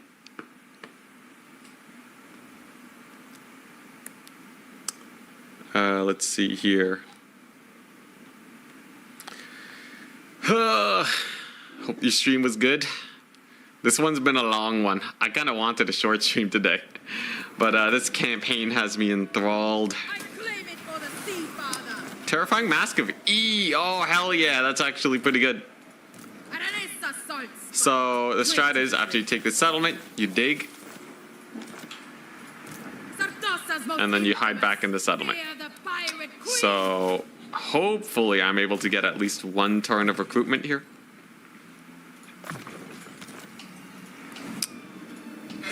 And then we're going to get... What was it? I needed the movement range. That one.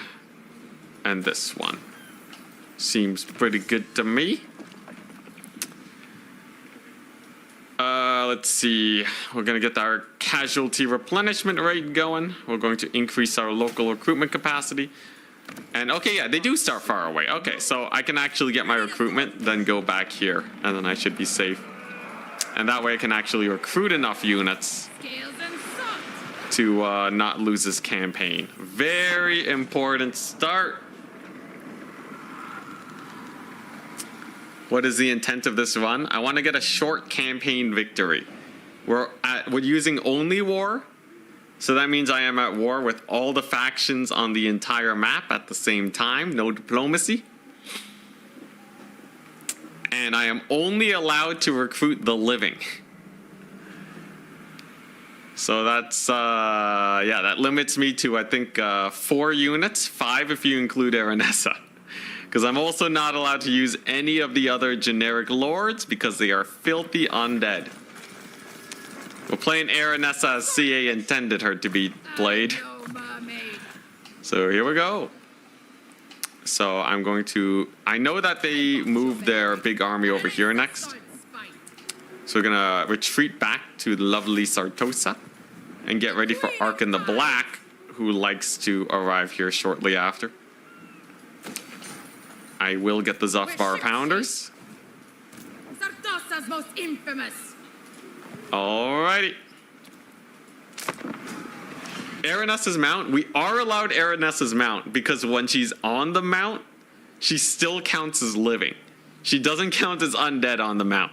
I don't know why exactly. We can only assume that it is just a Promethean and not a rotting Promethean. The other units I can use are Ogres of the Man-Eater and Man-Eater pistol variety.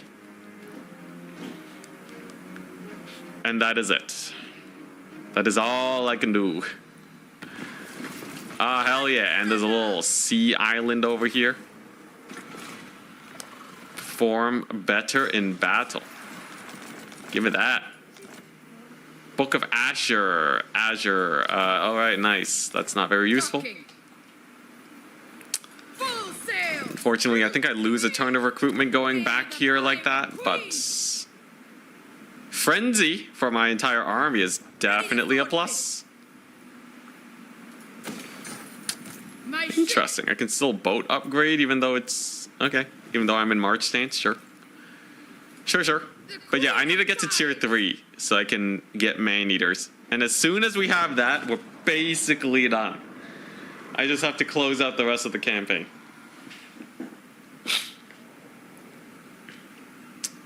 If you go fight Rapance, you can go farm experience. I don't think I could beat Rapance. I have a lot of enemies. So I can't make any military alliances. We're also doing only war, which means that everyone's at war with us. There's no diplomacy.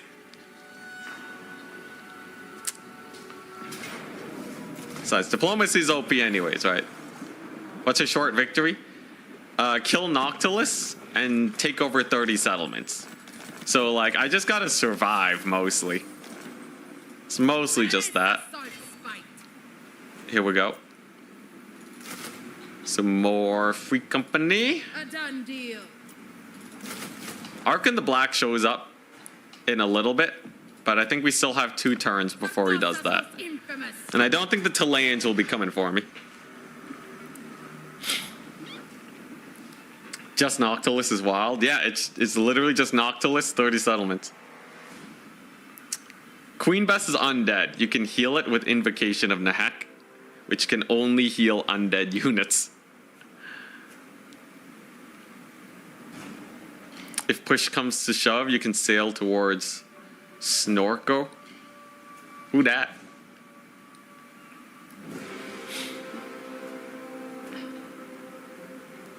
Alrighty.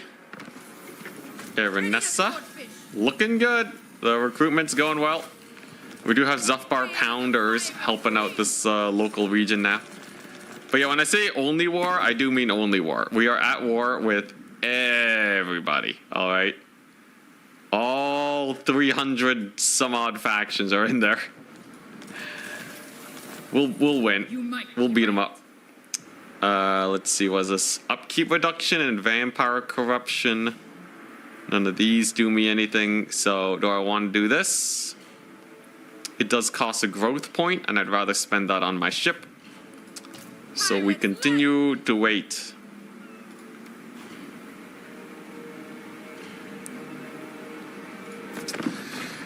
Here we go.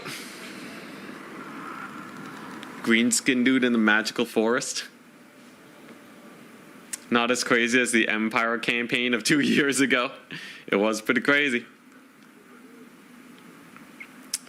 Do garrisons only get only living units, or what happens there? Nah, I don't have an easy way of modding it in. So my garrisons are just going to be normal undead. We're going to pretend we shoved all the undead into the settlements. All right. So Ark in the Black, he likes to make a landing here, but with my far superior recruitment that we have going on this time, I should just be able to win against him. Or we take a straight up fight. But I think I'd rather just sit back, stay safe, and survive. Let's get the cursed mist attrition going on so that I can get the rest of my army. And we know we could take on this guy. He's not a big deal. Mad Mullitson is over there. Well, so we're gonna need to get levels at some point. If we just sit in our capital for too long, the AI will just outpace me and then we die. Fight him at sea? We don't need to.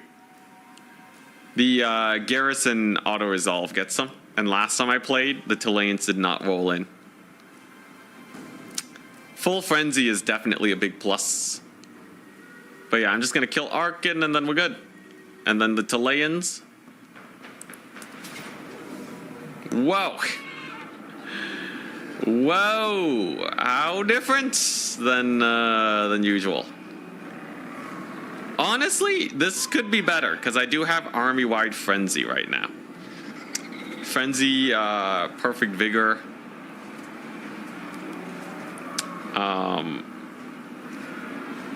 Yeah, this can't be that bad. I got a whole garrison by my side. Don't control large army? What do you take me for, a noob? We just kill him. It's easy. This is the easiest fight ever. The Empire army is mostly crossbowmen. That part is very easy to beat up. Here we go. I didn't know Arkin and the Chileans were close like that. Very surprising indeed. So the great thing about AI siege battles is that they really... Oh, I heard the "at your service." I'm like, oh hey, someone became a member. No, the "at your service" voice line, I got it from the Vampire Coast. It's just a Vampire Coast quote. That's pretty funny. Anyways, this should be pretty easily held just by parking over there.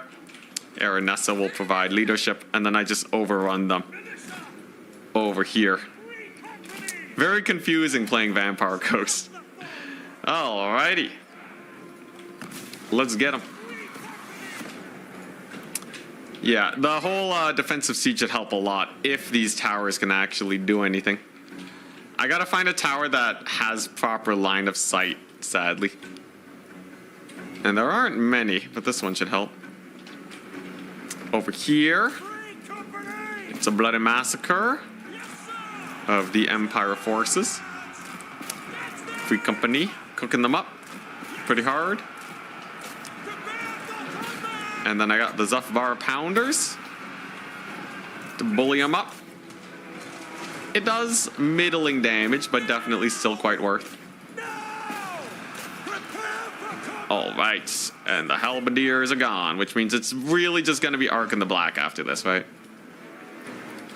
Sartosa City is very defensible. Good to know, good to know.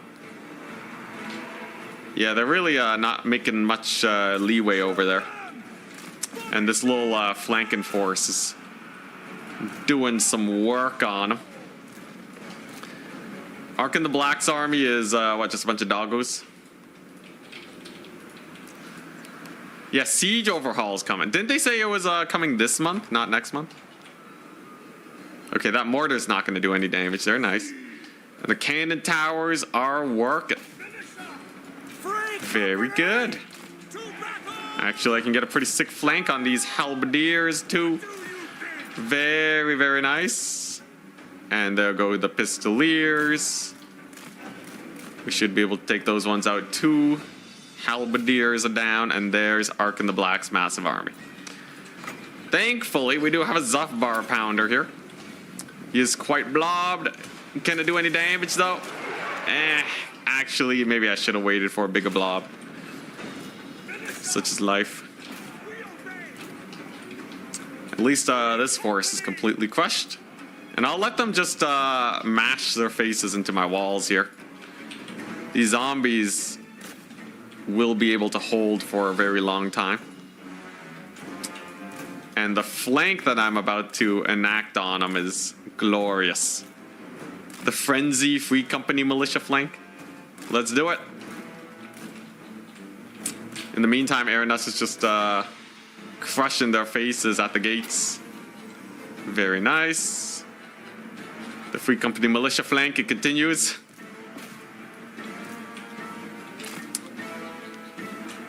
And, you know, if they just don't push in, that would also be pretty good for me, right? Because my towers here have infinite ammo. Let's see, which one of these bust my units? Sure, that'll do. Yeah, not looking too bad. Aranessa's still doing very good over there. There's the flank.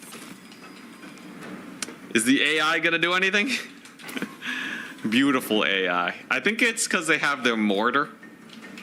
I think the mortar team is convincing them that they should not be advancing. It's a good start. Oh, they are working the gates though. With something. I'm not sure what.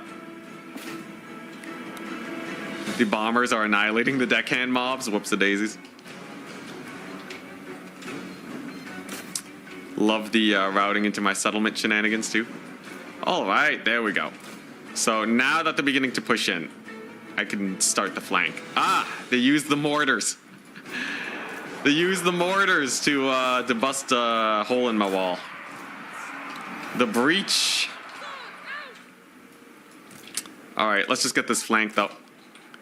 1 million units of Sartosan Free Company militia. I need the money shot for the video.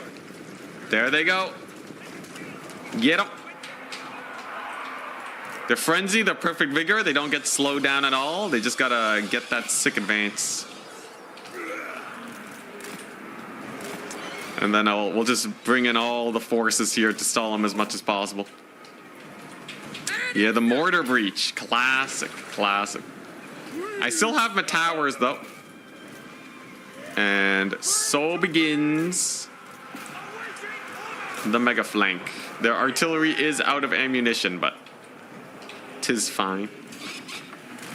Let's get the bats in there. Bats have really high melee defense. They will hold for quite some time. And there we go. And now we just hope these guys have enough. They have, what, 50 melee attack with Frenzy. So they'll be doing pretty good. Over here, we got our guns. Looks like they'll probably be stuck in here for the next forever, right? It's looking pretty bad for them. And here we go. Free Company are in. What do you bid? Yes, sir! Couple Skella boys here die really quickly to Free Company.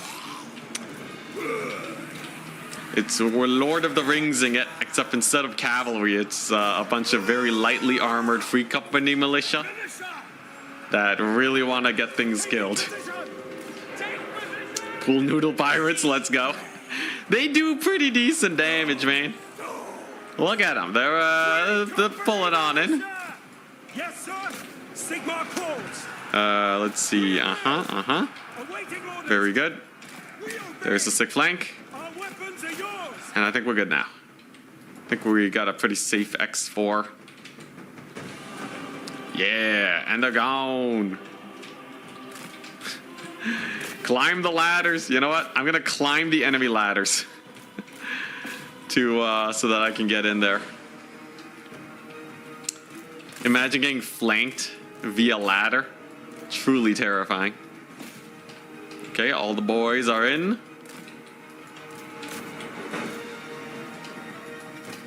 We still have the towers. Let's go. And army losses should definitely be abound very, very soon. I'd be surprised if not. Jeez, they actually are just climbing the towers. Jankiest thing ever. I've said it a few times, but I really feel like if CA just removed walls from siege battles, it would legitimately improve things. Because there's just so much jank with the walls. I think they should just start fresh and just use terrain as siege battle thingamajigs, you know, just some really good choke points and all that business. Because the AI doesn't know how to play around walls. The pathfinding doesn't really know how to play around walls. Terrain, the game can handle terrain though. Yeah, Tarkin the Black. His ability triggered, which does a good amount of AoE damage. Happens when he drops below half HP. But he too shall die. And there you go. Arc in the black. Oh, my eyes. Here we go. Come on. Come on, Aranessa. Kill him. Kill him, Aranessa. He's crumbling. Hey, I saw him die. Let's go. Greatest success. And that should be the rest of these guys crumbling. Although, still very surprised no army losses. Good battle, though. We did it. So we just defeated a 2v1 with a massive flank. A lot of free company kills. These guys got 203 kills. Good on them.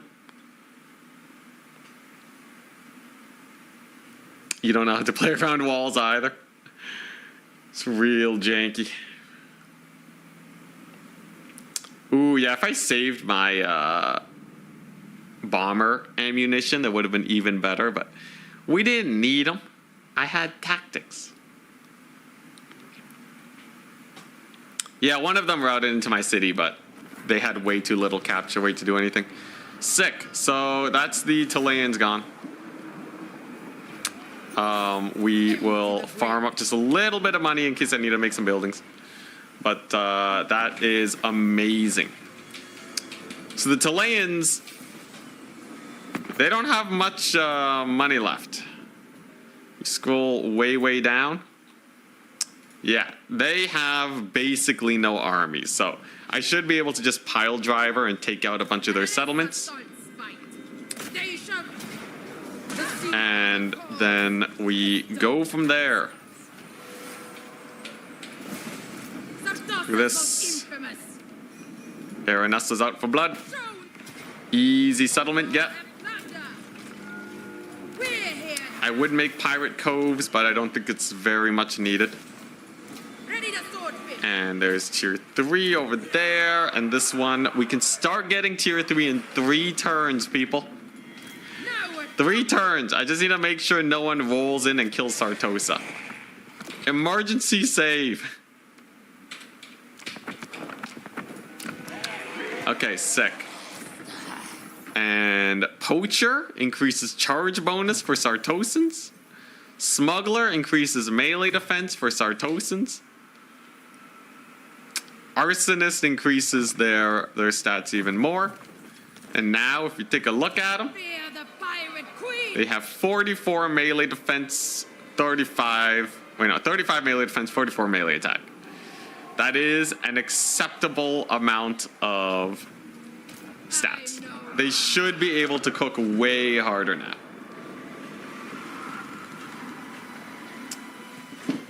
And then we get the ogres, and then we close out this campaign. Are you allowed lords, or will it be just Aranessa? Answer me this. Are any of those lords not undead?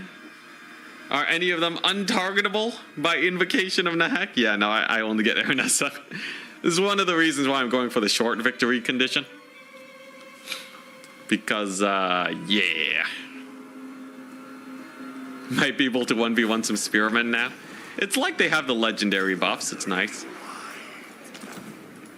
Okay, so no armies on the horizon to attack Sartosa. Very nice. So I'm going to go ahead.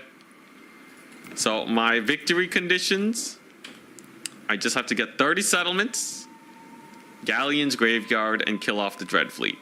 Very, very simple. It's just the loot, occupy, sack. So I can just sack this settlement, and it'll be fine. That way I do get a little bit of money for myself.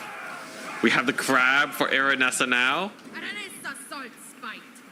I'll summon the sea fire. Very nice, very nice. My ship, Level 10. I think this is the point where we start saving up a little bit of our skill points. 2 more turns, and then we have tier 3 coming on up, and then we will have ogres. How'd they get frenzy? There was a little C marker that I picked up. Gave him some frenzy.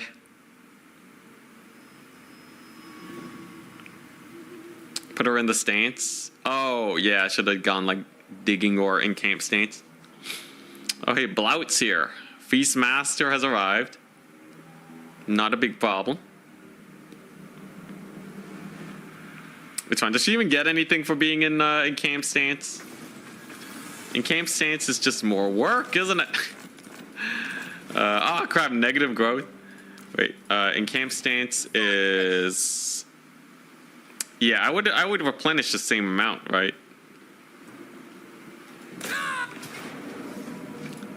Easy pickings. We fight. I have had my fill of captains. And then we go over here. We get rid of this settlement. We're gonna raise it because it still gives me a lot of monies.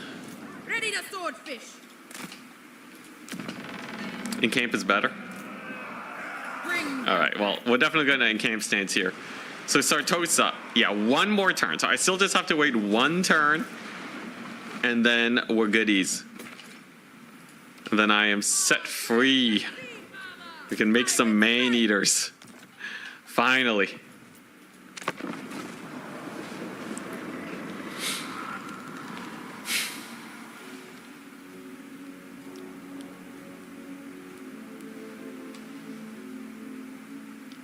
You'd probably use Slayer Pirates for Aranessa mod.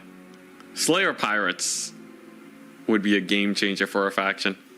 At least like a, like a tier 2-ish type unit. Just anything. Anything that can do anything.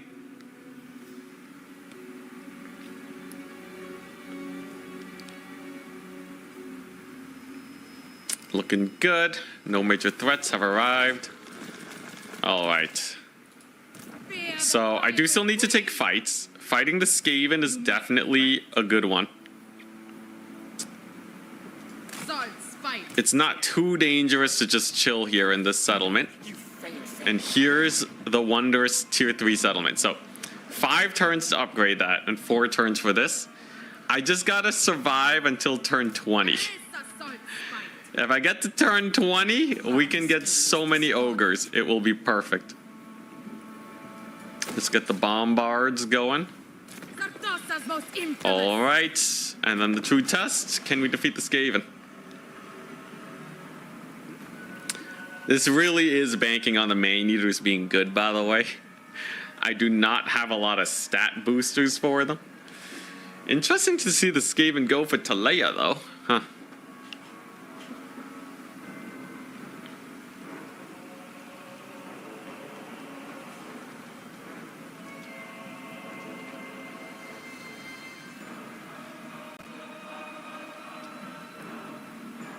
All right, all right.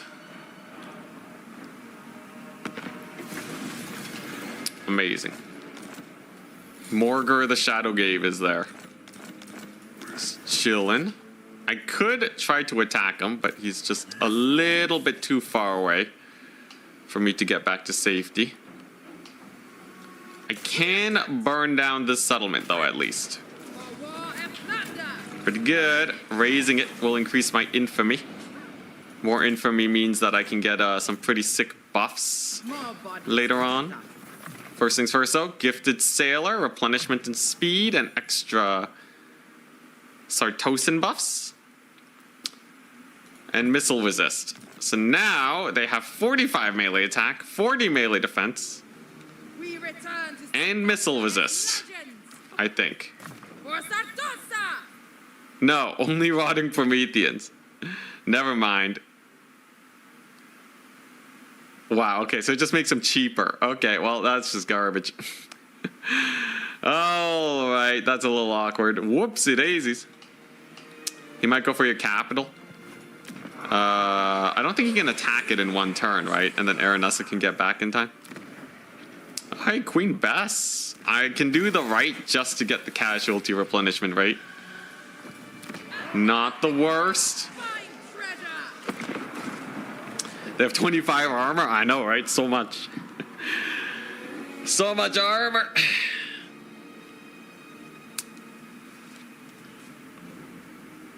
You made a stream? Yeah, what's up, man? We're trying to win living only Sartosa.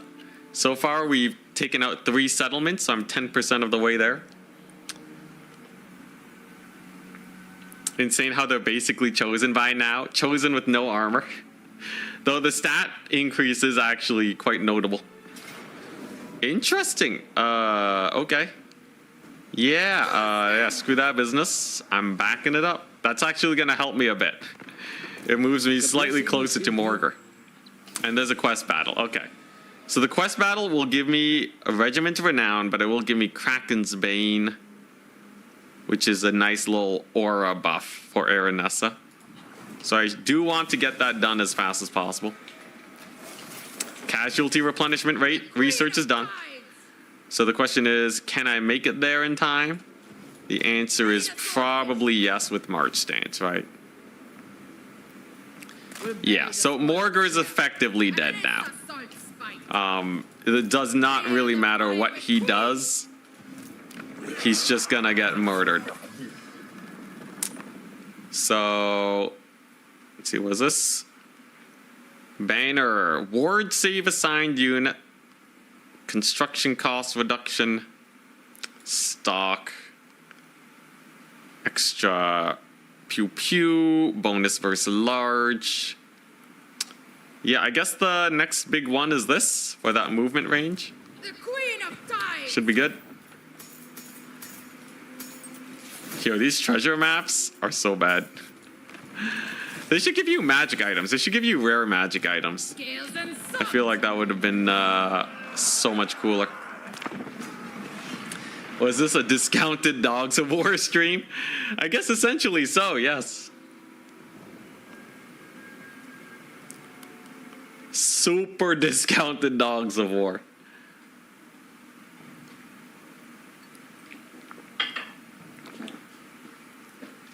No tech tree buffs. No red line skill tree. Crap, I forgot he could ambush. It's fine. He's pretty chill. He just took a ton of attrition. Does the perfect vigor override the ambushed effect? How does that work? I haven't seen a regen banner in ages. Alright, little ambush, not a big deal. Look at that. Look at that line of Sartosans, man. That's a lot of Sartosans we got there. That's my army. Yeah, I can't wait to get Man Eaters though. Oh crap, there they go. Oh jeez. Yo, that's terrifying. That was a massive charge they just chucked out at me. All right. So they have what? Spawn minotaurs and the like. Okay. Jeez, yo, the beastmen were not fooling around with that charge. Beastmen absolutely are a terrifying faction to get ambushed by. At least we can probably kill Morgar though. We'll give him the net. Yo, they actually did a proper ambush? Yo, the AI is terrifying when they actually do things properly.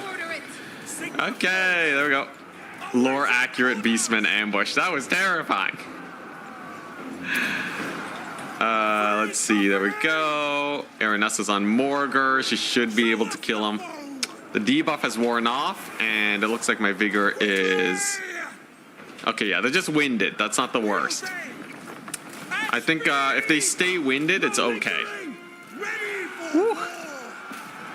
Alright, there we go. And a lot of my skirmishers are going to rally. They'll be able to shoot him up.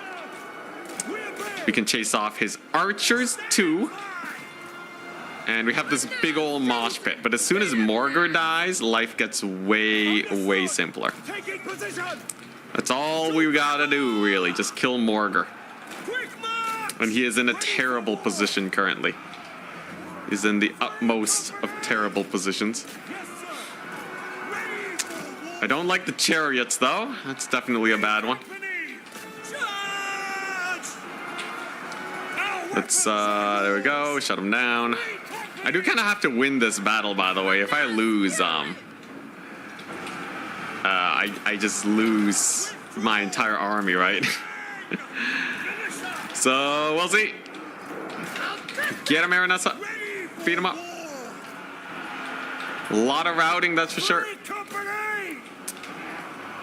Yo, I was not expecting them to have such, like, the Skaven ambushes are nothing compared to this. Skaven ambushes don't really do much. Okay, come on, Morgar. He's almost dead. He's almost dead. He did get a spawn summon right on my face. Oh, beautiful. Get the Zuffbar Pounders. Send them to Pound Town. Let's go. A good start. With the net. That reduces his rather large melee defense. Come on, baby. The biggest thing is this one chariot. If microed correctly, it can technically kill almost everything here. But the AI is not the best at using chariots, thankfully. And also, because it's just one chariot, its DPS won't be that bad. Most of the spawn will disintegrate. And I think we'll be okay. Come on, Aranessa, you got this. I'm not using any mods for the AI. It's yeah, this is just them. Legendary difficulty. I am using that option that makes minor factions a bit more smart, but that's it. The thing is, AI gets real bloodthirsty when you do only war. They will really get a lot of work done on you. Oh, that's not a summon. It's just straight up a normal unit of spawn. Thankfully, we can just shoot him. And with Morgor dead, Aranessa cleans up shop. And I think we barely survive here as long as Aranessa can kill the chariot. A scary battle indeed. A very scary battle. But yeah, these guys don't get much more tired than just tired. Otherwise, things would have been way worse here. There we go. We did it.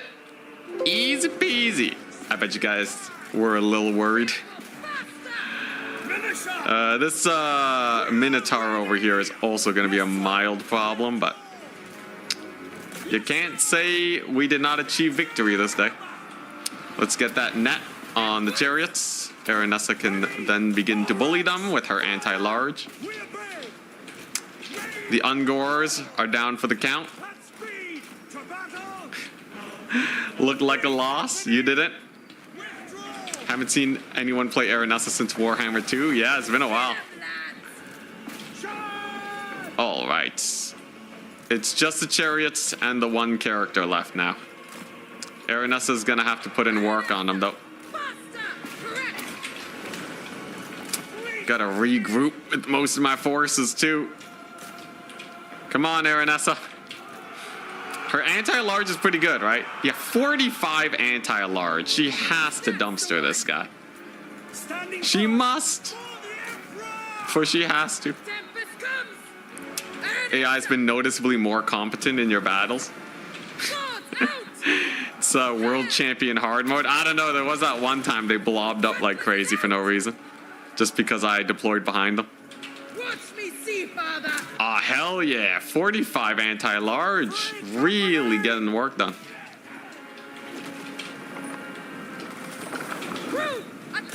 #1 world champion means I am the best world champion of all world champions. All right, sick. Good stuff. Oh, thank goodness he missed that attack. Those guys hit for a lot of damage. But there we go. Free company. Getting the work done. And that's a pretty big route. And that's army losses. I don't think there's any beastmen left except for a couple Ungors. Apparently it was not army losses. Wow.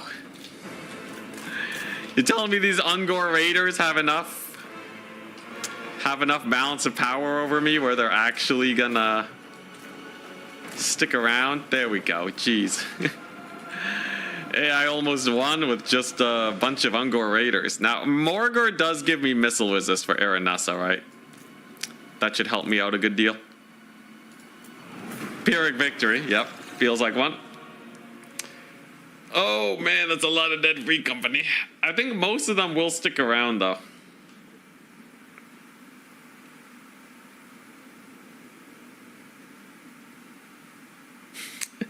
infinite monkey theorem situation with the AI. They get it right by pure chance. Yo, look at that devastation on his army, though. Very, very nice. That was a big panic.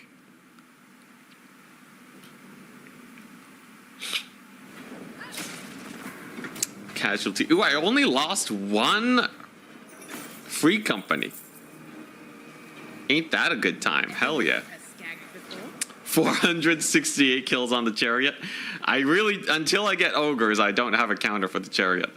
Dang, yo, we just beat him up even though I was stuck in March stance. Hell yeah. And because I got my replenishment upgrade done, my army's almost at full HP. Once again and ready to fight. Dawnstone. I can get barrier on Aranessa. Dude, that's huge. Let's see here. Yeah, just 250 HP barrier. Let's see here. Terrifying Mask of E. So then she causes a little bit of terror. Hell yeah. Oh my god. Let's see here. Extra Zufbar Pounder. Let's go. Yeah, we are cooking it up. Yes, the winds blow true. Sick. Okay, next up. We kill this guy. Close defeat. Might as well play out the battle. I gotta get levels. I need to get levels as fast as possible. She is an angry. Well, she's not a little girl, Aranessa. Yeah, she has those like that arms raised thing. No AP, no mass, no bracing bonuses. Lightly armored infantry is where it's at, though. This will be much more manageable. And Aranessa, too, can just march on in because she has 30% missile resist, courtesy of Morgar. 30% missile resist. A couple arrow boys shouldn't be able to do too much to her. So she's just going to beeline straight for that lord over there. Beat him up. Free company! And come on. He's greenskins. Oh, the jukes. The jukes. All right, nice. So she's right on top of him now. Then we just blast him. And so I started blasting. She'll do pretty well. Get a little bit of a Zufbar pounding over there. I got 3 uses, more than enough. Gotta make sure that the cavalry don't cause me too many issues. We hopefully will be able to blob them up just a little bit. A little bit of cavalry on the flank, but Free Company Militia were made for this. Unfortunately, Aranessa slightly less, so she's having a bit of a hard time versus her lord. These guys were in March stance, by the way, so they should be pretty tired. Just got a bit of a rear charge on those Savage Orcs, maybe. And if I can just dominate this left flank well enough, I should get a collapsing flank situation. But the Greenskins are also doing really well here, so TBD. They whiff their magic. Hell yeah. Okay, Lord's getting caught up. He's fast, though. Aranessa's 45 speed, however, so technically she should be able to catch him. How are my guys doing? Pretty good. Yeah, they're just so tired. Look at these poor guys. 60 melee attack? All right, my bad. Maybe they are not as tired as one had initially thought. All right. It's fine, though. My boys have 46 melee attack. They're doing great. Their wall wears off. Aranessa gets her shields back. Everything's hunkadory. Should give her a land ship mount. Dude, an undead land ship would be insane. That would be the sickest thing ever. Hell yeah. So they're routed. Great situation for the Zufbar Pounders. And a pounding begins. Cannons from nowhere. Doesn't actually kill any entities, though. Sad times. Really gotta buff that Zufbar Pounder ability, I feel. But here we go. Collapsing flank has begun. So as soon as one side collapses and your units have a bit of free time to get flanks off, you get rear charges. Everything goes great.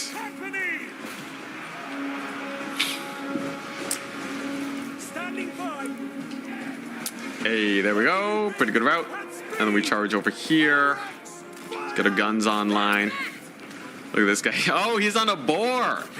He was a large target this whole time. I didn't even realize. Well, let's see. Oh, he's juking. He's juking fairly well, too. As soon as I kill him, though, it's over. These guys are way too exhausted to really continue the fight, I feel. Understood. Yo, Necrofex Doomstack, the classic, man. Classic Warhammer. Standing by. That was the bomb when Vampire Coast released. Free company militia. We are ready. All right, so flanking is going great.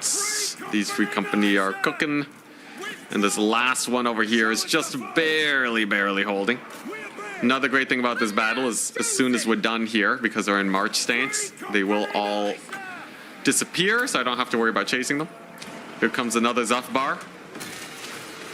Pretty good deeps overall. And remember, Aranessa causes terror. Terrifying Mask of E is actually a really good early game item. Just to have a little bit of terror going on. So impactful. And that's actually going to lead to army losses. Wondrous. Can we get a Lord kill with the net? It appears no. Aranessa does not do enough damage. All right, I'll take it. Noctilus and Tech make them insane. It's too bad the stack is extremely expensive. Just chase units to get XP. Yeah, but, you know, I got the rest of my day to get to. I'm not going to let a little challenge campaign slow me down. Besides, we'll have Man-Eater soon.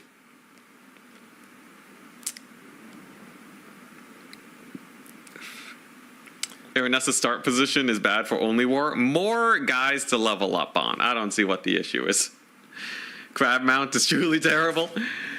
Honestly, yeah, maybe I do swap it out. Ever been press tagged before? Maybe I do. It does make her a lot tankier, but yeah, we'll get rid of it. Ready to swordfish. Okay, so as long as I don't get sieged here, I'm okay, right? I don't want to be outside my settlement. No way we survive another ambushing. So my replenishment is good. What do I need, though? Ward save on Aranessa? Sure. She'll just have a bunch of ward save and all that. Potion of toughness, very good. I kind of want to risk trying to get a better item, though. Potion of healing, let's go. Very nice. So Aranessa will be that much tankier. My ship. All right. 2 more turns till tier 3, guys. I just gotta survive till tier 3. I just need a little bit more time, and it's all ogre from there. In a good way.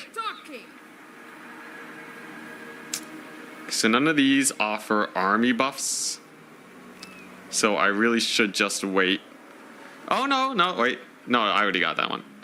Gunnery, white recruitment. Yeah, so none of those offer any buffs. So we will wait for the next tier. Fingers crossed we do not get sieged. Get out of the settlement and encamp. I'm still worried they're going to ambush me anyways. How much does encamp stance prevent ambushes? I got to check that number.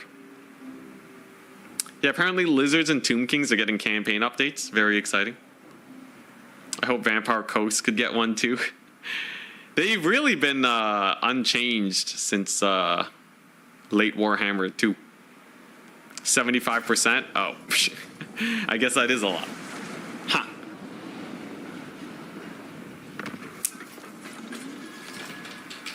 Ogres will be expensive, but as long as I'm winning battles, it's no problem. Sick. Alright. Alrighty.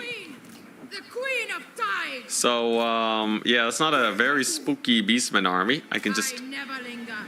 I'll summon the Sea Father. Bring her in. I hate that. I hate that so much. When you click not on land properly, and then it's just like, I'm gonna sail through the ocean. Oh, man. They gotta have an undo. They gotta have an undo on movement or something. I don't know. Whatever, it's fine. Happens to the best. Oh, I should have checked.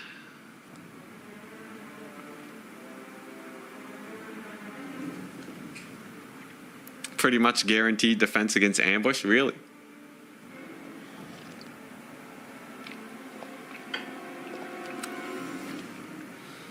The pleasure ride. Take the boat on a spin. Ooh, Karavdir art for Aranessa? Yo, that'd be hype. I should start paying Karavdir to make art instead of him paying for me to show off his art.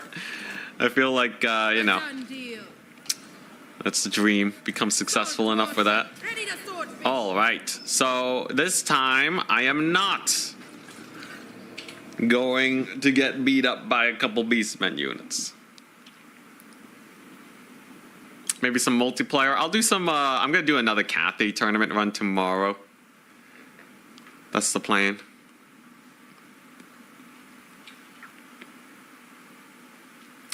Entrenched stance doesn't really work in Lustria against Skaven, really.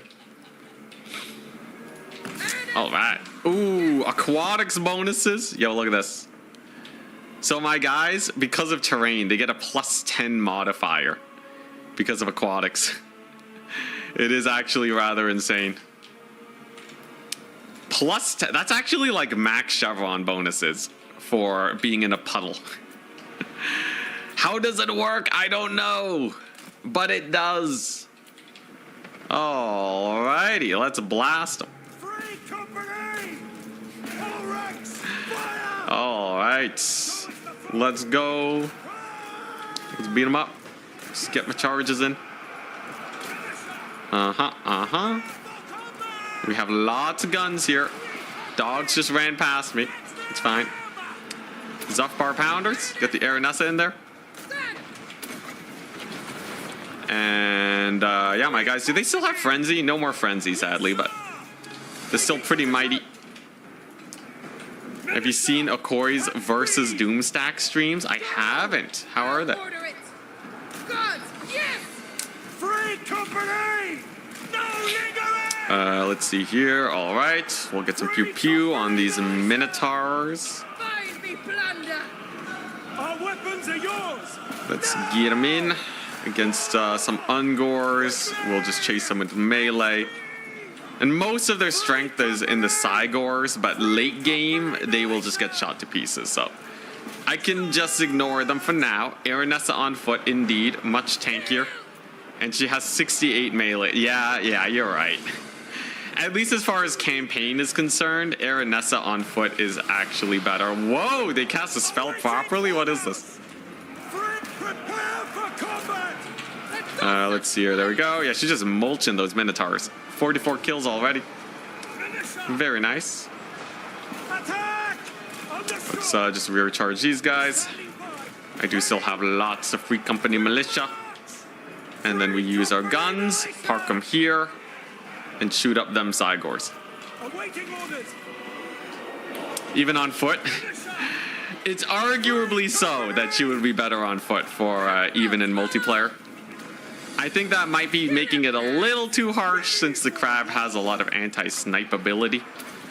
But it's true. It is true. Yeah. Alright, anyways, the battle's over. Great success. And there go the Minotaur, or I mean the Cygors, to the infinite pew pew. And I should be able to just army loss them now.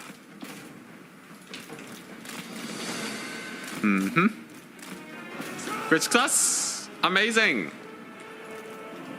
We got one of them killed. We got the other one very nearly killed. Ah, hell yeah, we got him. Nice. So that's Beastmen down for the count.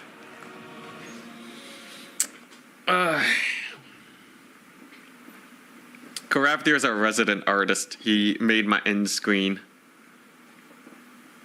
Good thing Psychors can't hit anything. They got 370 kills, actually, combined. They don't have depth perception. Leave them alone. Dang, I never considered. You know, they are really accurate for the whole one eye business, yeah.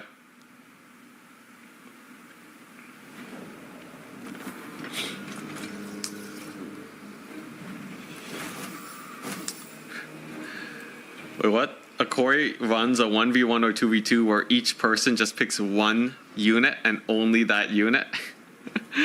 Interesting. Sounds pretty funny. I am not feeding this. You also sent art. It's true. It's true. The Craftier is like, you know, he's. I feel like he sent out a lot, you know. But it's true. Meeting the Angler is true.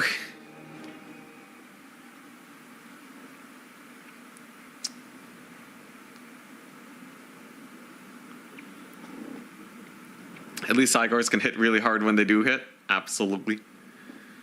I remember seeing them in Warhammer 2, taking out like demogryphs. Alright, so I don't know why auto-resolve doesn't think we can win this, but All right. let's do it. Lots and lots of Free Company militia here.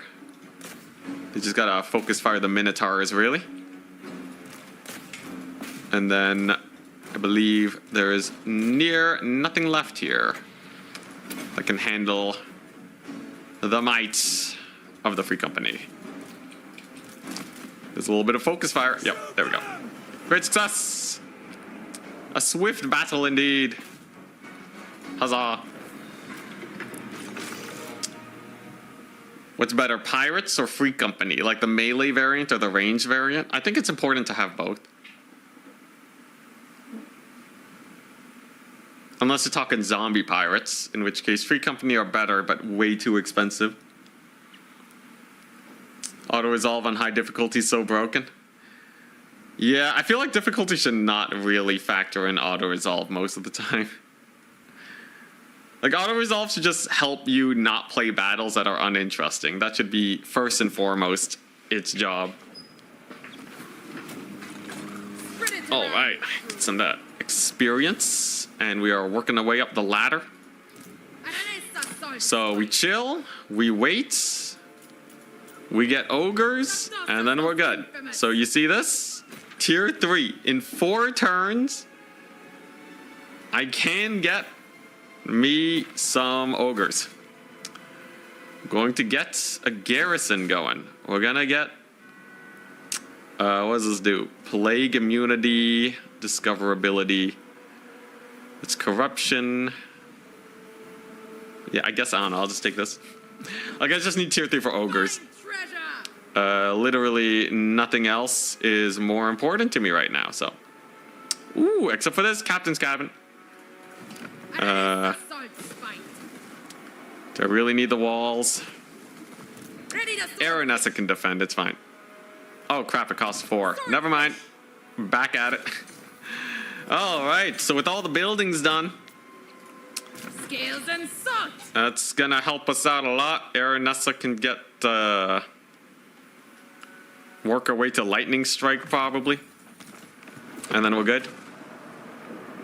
We don't really need upkeep reduction. I'm gonna have 1 army the whole game. And you make enough money just based off your passive income. Passive like 3k that you get. That it doesn't matter too much.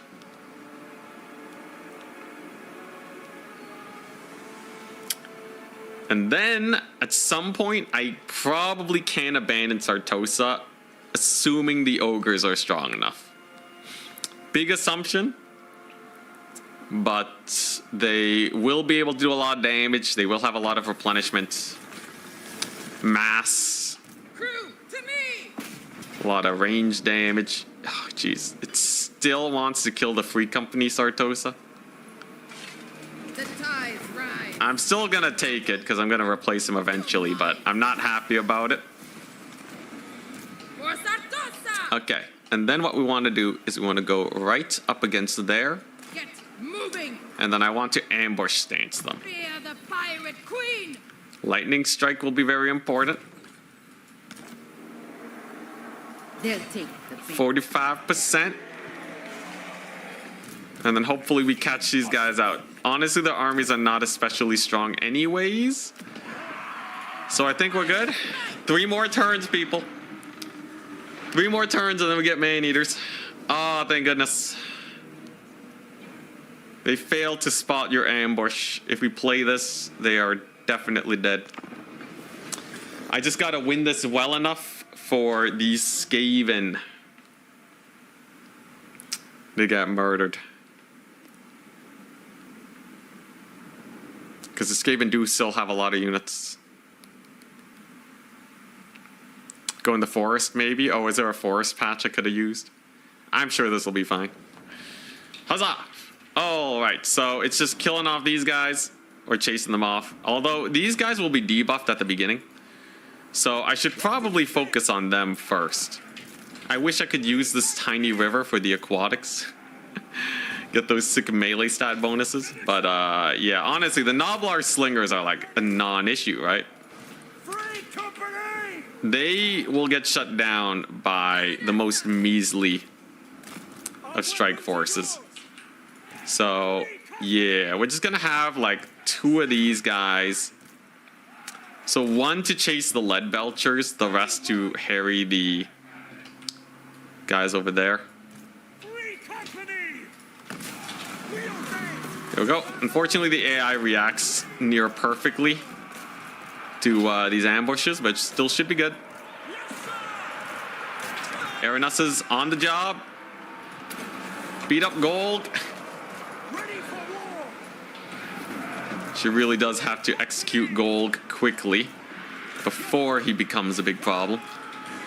Thankfully, my Free Company militia are able to fire away and get a lot of work done. And then once Golg is dead, it's completely over. Awaiting orders! Very, very swift battle. At this point, most of the debuffs from being ambushed are gone. But it don't matter, Golg is dead. Anyone know if his defeat trait's good? Show us the foe! Aranessa needs as many good defeat traits as she can farm, man. Withdraw! Knarr slingers have any AP? Not really, I don't think so. Yes, sir! I think they have 1. Yeah, they have 1 AP. Gold dies though, huzzah! Death has come to Golg. Our weapons are yours! Great success. Drive! And that means all the Noblars are going to be running. And a very successful ambush indeed. It's item find chance. Ooh, that's good. That's very good. I need all the good items I can get. Taking position! Get the books of corn, I don't know. Finish up! Quick march! Magic item steal chance? Ah, hell yeah. Show us I will happily take that. Very nice. Alright. Battle is done. Just, oh, Gold's Man-Eaters are in here? I see. No wonder they were not routing. Gold's Man-Eaters are the most elite of elite ogre infantry. Much better than any other Man-Eater unit. Unfortunately, the game apparently doesn't respect the balance of power difference that... I think the game doesn't really give Free Company Militia a lot of balance of power. Anyone else notice that? Because, I don't know about you, but this battle looks pretty over. There we go. When the Noblars are given more balance of power than your poor guys. Can get a net down. Ah, hell yeah. Netted the beast. And, yeah, scrap launcher down. Amazing. Yeah, books of corn are pretty jokes. Good fight, good fight. But yeah, I do hope I can, I would really love to try and make a video in the same, you know, in the same realm of what Brilliant Stupidity is doing. I'm gonna have to spend a lot of time editing this, so those videos are so edited. But hey, maybe I can do something. I gotta cater it to a wider audience. Listen here, lover, and listen. Great success. He's gone. And there's Teclis? Doesn't Teclis start miles away? Ah, hell yeah. I'll just take that auto-resolve. We fight! Alright. So I'll get my replenishment. We can kill the Skaven, and then I just have to kill Teclis. Yeah, he also releases videos like once a month, but it's so good for getting sponsors.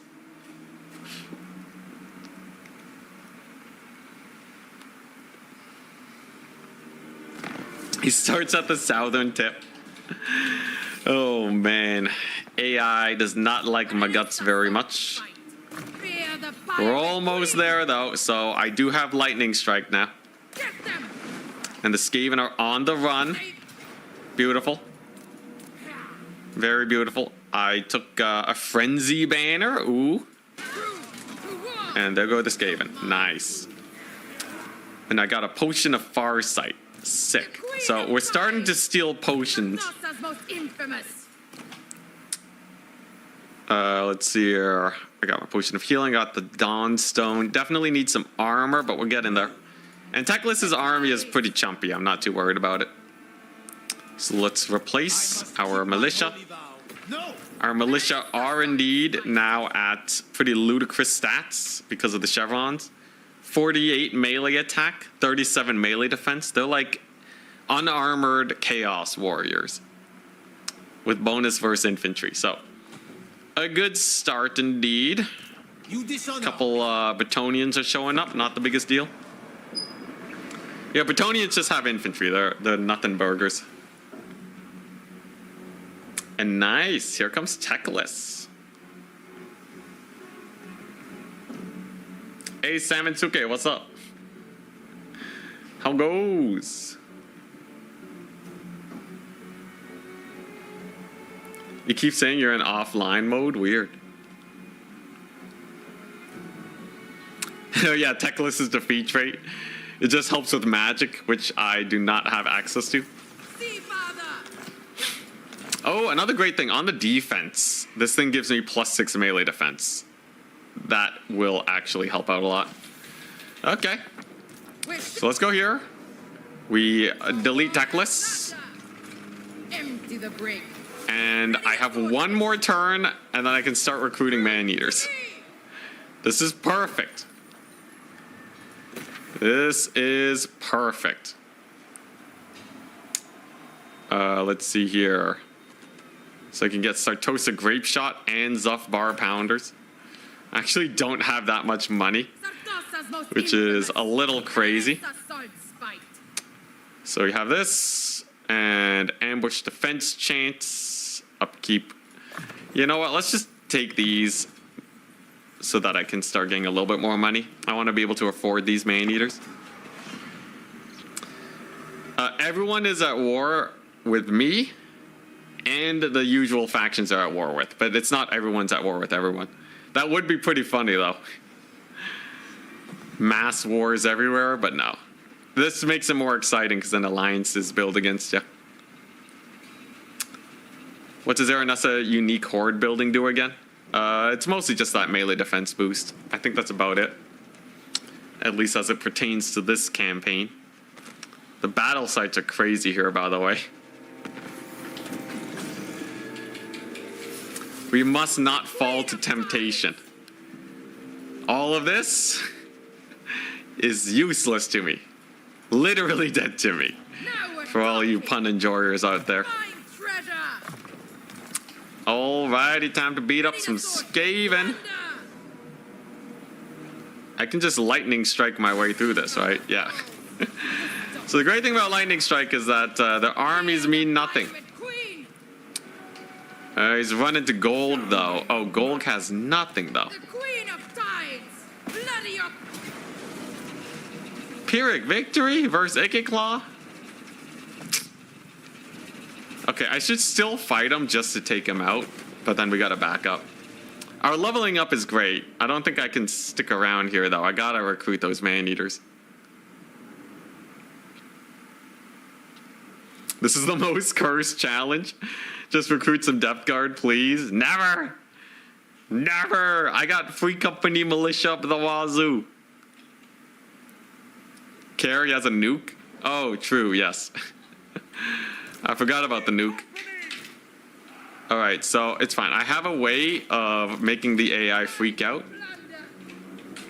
We did do this earlier. If I just do this, it should be fine. Yeah, so you actually full back deploy versus the AI. They try to reform ranks, which can really screw them. Doesn't work when Araness is here, though, but it should be fine. Alrighty. At least I have no artillery for them to bomb up. How pleasant. There's the nuke. There's the nuke. Oh, that's a bigger area than I thought it would be. Oh, man. Hey, I got a partial dodge. I only hit 2 units. I'll take 2 units. And some of them do actually live, too. It's not the end of the world. All right. Bring them to Pound Town. Bring them to Pound Town. Here we go. Hey, pretty good deeps. Pretty good deeps. Okay. I gotta get on the weapon teams, though. My free company have done a good job killing off the little chariot over there. But these weapon teams are the big deeps of the Skaven. And we also gotta get the flankening on, which will be very important. So I think if we just give a little right click there, that'll do. Araness is on the hunt with that little caster. Mm-hmm. And it's going okay so far. The nuke was pretty painful, though. Losing 2 units right off the bat is a rough time. But, hey, killing Ikit will give me maybe a good defeat trait. Is Ikit Claw also a Winds of Magic type defeat trait, dude? Ouch. AI really making use of its abilities. Kind of painful. Oh, man. This is so beat up. But most of the weapon teams now, at least, are gone. And the free company can chase them, which is very, very important. How's Aranessa doing? Not too bad, not too bad. She can hunt down Ikit Claw. And the rest of these guys are just Skaven slaves, right? Yeah, look at this. Look at the free company chase down. They should shoot him. They should shoot him. Yeah, there we go. Nice. Come on, Aranessa, beat him up. Zuffbar, pound him. I gotta get the money shots. There we go. Let's see here. Yes, sir. Hey, nice. She's on the Ikit. Bro's PC is cooked. Oh no, Salmon Suka. You can't even log into Warhammer 3? Steam requires you to be online at least once? What's going on there, man? Hopefully it gets resolved, good sir. I can raid you if you manage to fix it before I finish the stream. Fingers crossed it goes well. Looks like Ikit Claw will probably be able to rout off here. Yeah, looks like he will barely be able to rout off. Geez. Okay, there we go. There's the army losses. Game really doesn't like army losses. Steam is down. Oh, is Steam down? All of Steam is just not working? Research rate and Winds of Magic. Oh, that's not that bad then. I'll take the research rate. Dang, Steam is down. All right, I can't close Warhammer, otherwise there's no going back. Dang.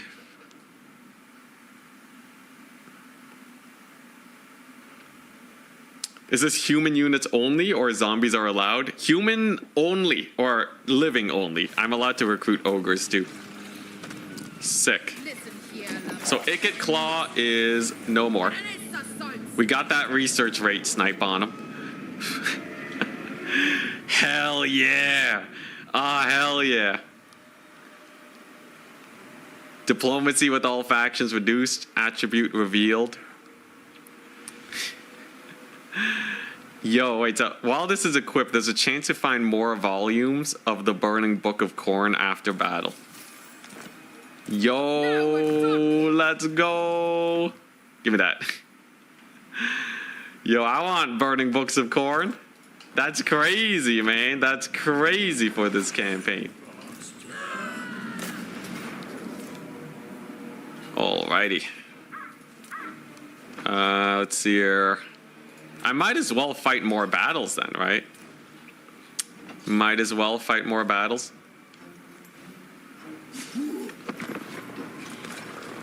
Now you can get 200% spell mastery for all your OP spells. Ah, hell yeah. What does the Burning Book of Corn even do?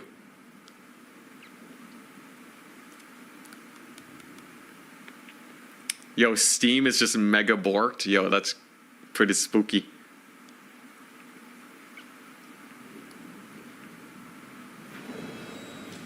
Has anyone attempted the book yet? I'm sure many people. Oh, it's not even a settlement battle? Oh, that actually makes it harder. Whoopsie daisies. Maybe I should have lightning struck.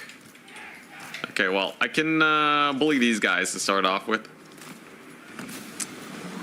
Aranessa can just make the long trek. Whoopsie daisies. Yeah, those guys got nuked. They need a heal up. So what we're looking at? A bunch of ogres. There's this guy. He has a bone crusher. Okay. Rip streamers. Yo, does that mean turn stream isn't gonna work until they fix it? They're pretty fast with the fixes though, right? I'm sure it'll be fixed within like the hour and a half.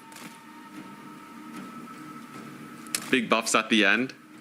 All right, so just gotta get all the books.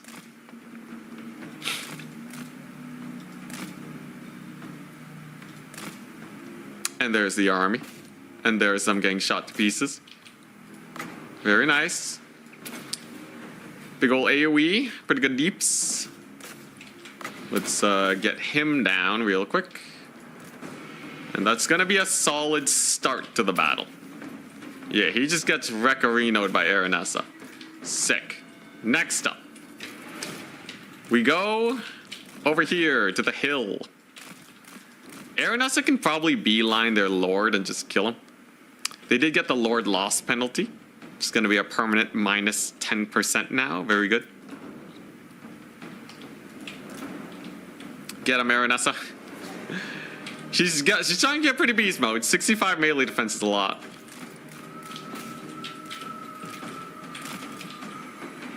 She doesn't take a lot of damage from the Nobblers. And she has anti-large. Aranessa's an ogre-killing beast, right? She should be able to annihilate here. Ogre Bull Iron Fists. They can barely scratch her defenses as she massacres them one by one. Then we go for the Lord Snipe. Aranessa. She might need a little bit of support, it seems. Oh, she might rout. Alright, yeah, let's call in the help. Free Company Militia. AI is taking a very defensive, janky position here. But I should still be able to do okay. She doesn't have the potion of healing anymore because I got the Book of Corn on her. Okay, there we go. Free Company are gonna fan out. And then we're gonna countercharge over here with all my boys. And that should work out well. As for Aranessa, she is very quickly killing off their lord, and a second lord loss will definitely be the end of these ogres. Pretty good bombard. Free Company Militia! She's not dying to the ogre. She was getting bullied by ogre bulls and such. There you go. There he goes. So I should just be able to escort him off the map now with Aranessa. And all the Free Company are able to shoot here. Very nice. Alrighty. Sick. And he's gone. Let's go. Does that give him a second Lord loss penalty? No. Weird. Wait, do they even have it? No, okay, yeah. It's just the first Lord that dies gives them the penalty, but that's it. Interesting. Very interesting. Regardless, -10 is still going to help us out a lot against the usual legendary difficulty shenanigans. Aranessa can hunt down them lead belchers now. And then finally, after this battle, we're going to get our darn main eaters in here.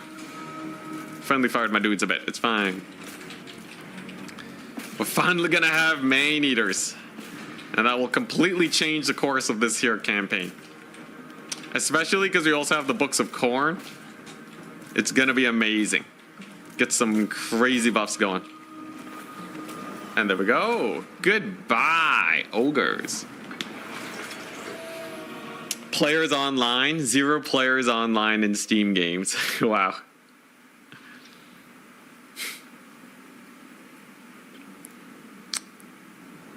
Yeah, I'm just going to keep streaming. You know, this is a good time to stream because no one else can start streaming, right? Perfect. What are people going to do if they can't log into Steam? They're going to watch your boy Anticity, right? That's, oh, boy.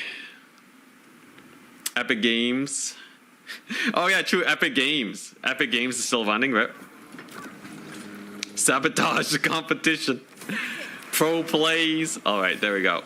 Huge. Did I get a Book of Corn? No Book of Corn, sadly. Aranessa can indeed get back to friendly territory, and she can recruit man-eaters every 2 turns. So I can get 5 man-eaters recruiting now. Beautiful. Absolutely beautiful. Scales and salt. Oh. I can't even afford them all. Wow, all right. But yeah, these guys are going to be sick. Although, it's kind of weird. My free company have similar stats, but their damage is way higher and armor piercing. So you can't pass it up. So this is looking fine. So sadly, none of my red line skill tree over here actually buffs man-eaters because CA hates Aranessa. Yeah, none of them will offer any buffs to her army. Classic. So we're just gonna make her an invincible little lady and do that instead. In the meantime, we don't need this. I need more man-eaters. Get another one in there. Get a little bit of this action. And then we wait for 2 turns. And then we win. No update or post from Valve yet? Interesting. They gotta be aware. They have to be aware. They gotta have some sort of alarm systems for when things just explode. I'm on some Europe server and everything works, huh? It's just US. I'm Canadian, but I'm not gonna check out my Steam. How can I check without accidentally blowing things up? Don't replace all the free company. I'm not gonna replace all of them. I think they still have their uses, but man-eaters are definitely a big plus. The Queen of Tides. 6. What does this do? Upkeep reduction? Sure. Might as well get that one started. One more turn. One more turn. Can you get casters with no vampires? Nope, I have no magic.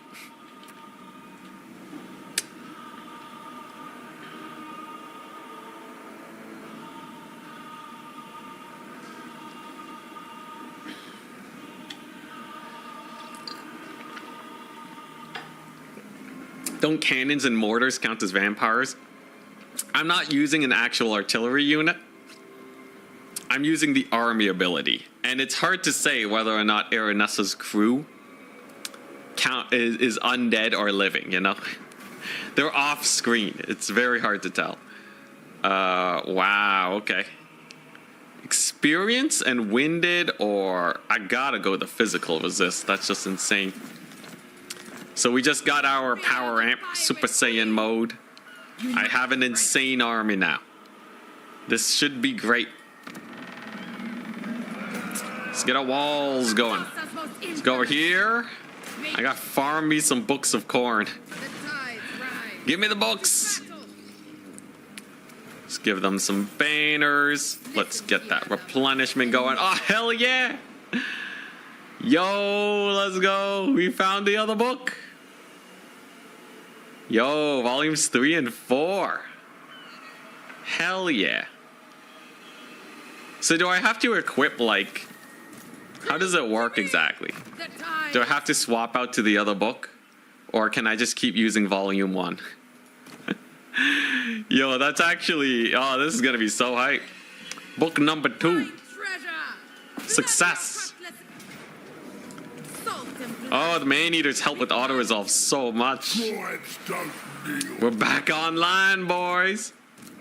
I should swap it? Okay, okay. So we equip this book now. Let's see. So we're gonna combine. So Dawnstone is good, but what if I fuse these? Talisman of Preservation. Thank you very much. Aranessa's now much more indestructible. Ah, hell yeah. So now Aranessa is rocking perfect vigor, 28% ward save, 30% physical resist, 30% missile resist, and 15% fire resist. So she is nigh indestructible now.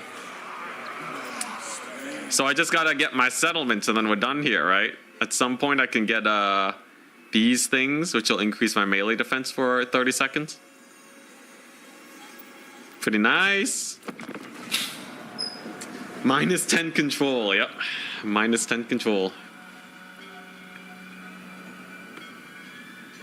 But you can't control her? Yeah, she's gonna rampage a lot, but it's fine.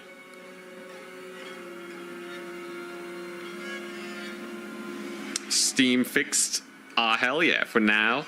Trust is destroyed. No one writes books like corn. Very funny that, yeah, it's the books of corn. Corn has never said that he doesn't like reading, though. Just because he likes blood and slaughter doesn't mean reading is outside of his prerogative. I'm no mermaid. Let's see here. So I think since I just got a pretty massive power amp, I should try to go for more killing, right? Because we have a lot of settlements that need taken. Oh, hell yeah, another book. Minus, wait, enemy leadership plus 50? What the crap is that? Enemy leadership plus 50? Holy crap, that's a lot of leadership. Interesting. That's kind of a lot of leadership. Oh my god. That's kind of spook. I'm getting so lucky with these drops. I think they changed it so that books of corn would drop a little bit more frequently or something. Or maybe I'm just the luck master. Luck master Anticity. Page 2. Kill, kill, kill, kill. Oh, yeah, that'd be jokes. The third book is Maim. The fourth book is Tear. Unbreakable Gobos. Yo, this is spooky. Go fight some unbreakable Skaven slaves. Yo, I got dwarves over here. They're gonna be even more unbreakable than usual. It's once you have them equipped, it's 50-50 on each battle. Okay, so quite likely then. Alright, so we got the Seascape artist going. So we're gonna work towards this. That's extra leadership. But we did get Seascape Artist, which is extra movement range and line of sight. So now Aranessa can't be surprised. Jeez, the battles here. Alright, so we're gonna go here. We're gonna Vanguard. And we're gonna see.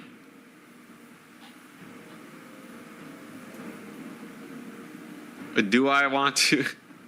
I should just see. I should just load into C. what plus 50 leadership even looks like for these guys. I need to find like some easy battles that we can take.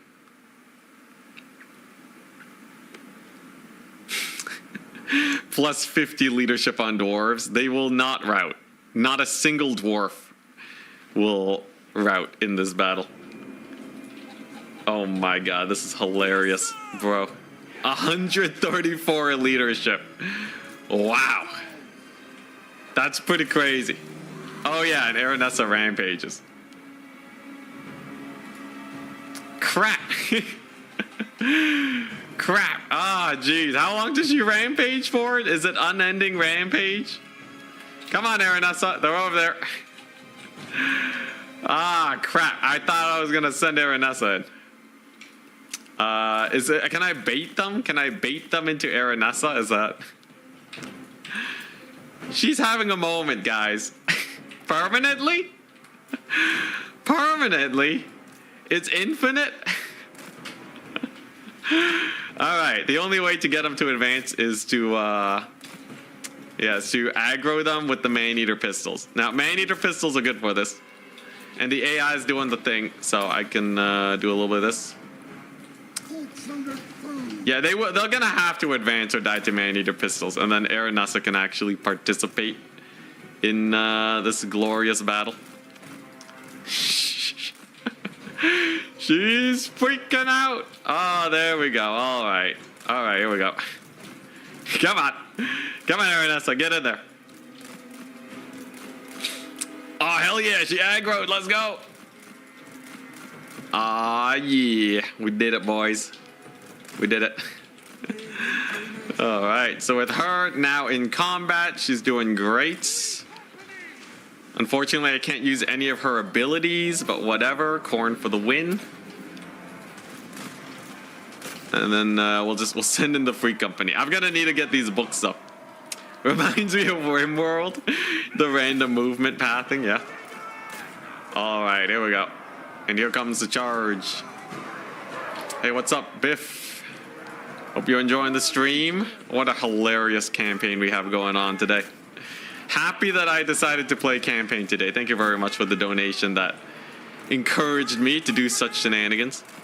Slayers, we don't want to send our Man-Eaters on them. That is a silly maneuver indeed. And Aranessa's sitting around being useless. Very nice. Hopefully we can get all those books combined. The diplomacy debuffs don't matter because we're at war with everyone. So that's pretty funny.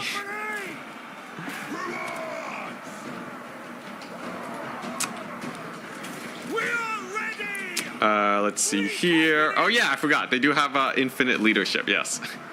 Plus 50 leadership from the Book of Corn. It's fine. We'll kill them. We'll fight them to the last. Aranessa's doing great. She's having a dandy time. What do you bid? For the Emperor! Very good. Slayers do actually die to Sartosa Free Company fairly quickly, by the way. Turns out they are not especially resilient to their anti-infantry. Holy crap, they routed! They actually routed!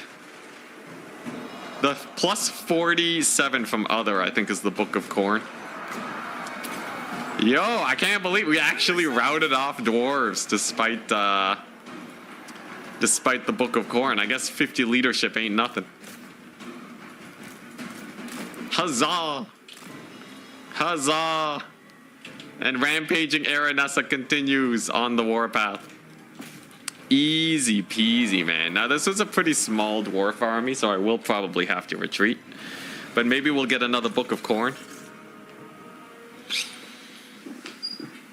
8-0 equals is something.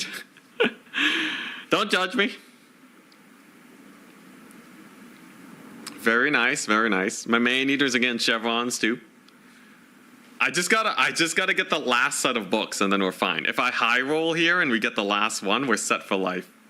Because it'll turn Aranessa into a god, right? God amongst men.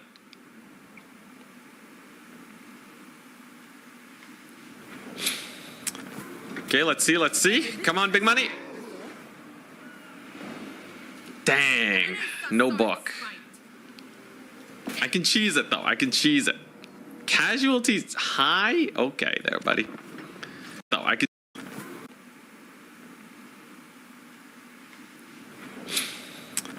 Okay, let's see, let's see. Come on, big money. Dang, no book. I can cheese it though, I can cheese it. Casualties high? Okay there, buddy. Okay there, I don't think so. We're gonna cheese it though. So if I lightning strike this guy and kill him, then we're good. Men and ogres, my bad. Yo, this is it, this is it.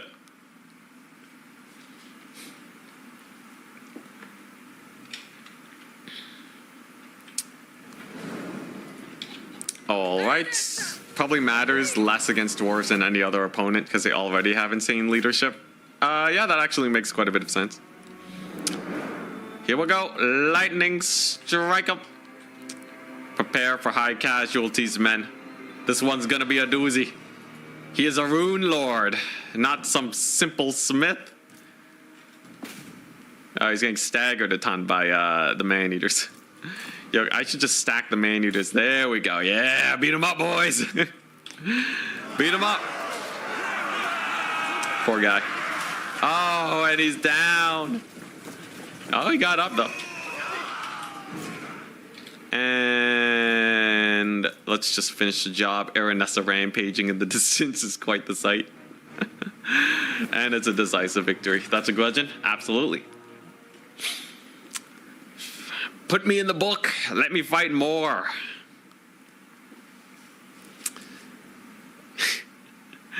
Yo, the Book of Grudges, I feel like it's Book of Corn parallel. The Book of Grudges is just like, guys you want to fight. I feel like Corn would kind of appreciate that. Are there female ogres? I'm sure there's somewhere. It's not like greenskins that just grow from mushrooms. Yeah, I did equip the latest book. Book 8. Diplomatic relations. Minus 200. Coronate corruption. Plus 1,000 all provinces. Okay, interesting. So, holy corn corruption. Holy corn corruption. Yeah, I think I might be summoning on in some deadliness. This is good though. So I just gotta win a couple more battles and we're set, right? There's the taunt, there's the melee defense. So the diplomacy doesn't matter. I'm already at war with everyone. But can I win a fight? Against Belagar? I think I'd rather fight Skaven. Let's say hello to some Skaven, why don't we? And we'll see how that goes. I'm ready to get my last book. Come at me, Skaven. This is such a good book for Anticity single player stream. Really fits lore wise. Yeah, it's basically doing the challenge for me. Yo, I want to see these bonuses though. They gotta be so hype. So they're attacking me. What if do I fight it or do I retreat? They do have a lot of leadership. This is 70. Yeah, they're gonna have almost infinite leadership and it's Storm Vermin. Yeah, I'm just gonna. Ooh, that's a bit bad. That's just a wee bit bad, ain't it? Hopefully it's just the one. Or I can retreat from the ambush. Skaven ambushes suck too.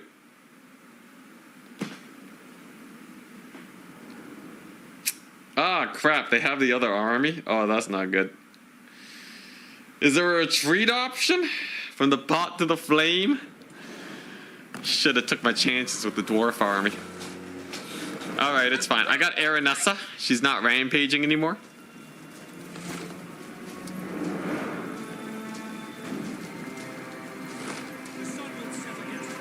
No attempt number 6, please. We believe in you. Okay, there we go. There's the artillery pieces. Okay, thankfully, this is actually almost better for me than taking the previous fight.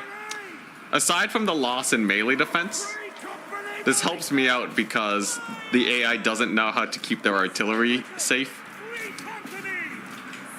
So I can just run them all down now. Unfortunately, there are no retreat points.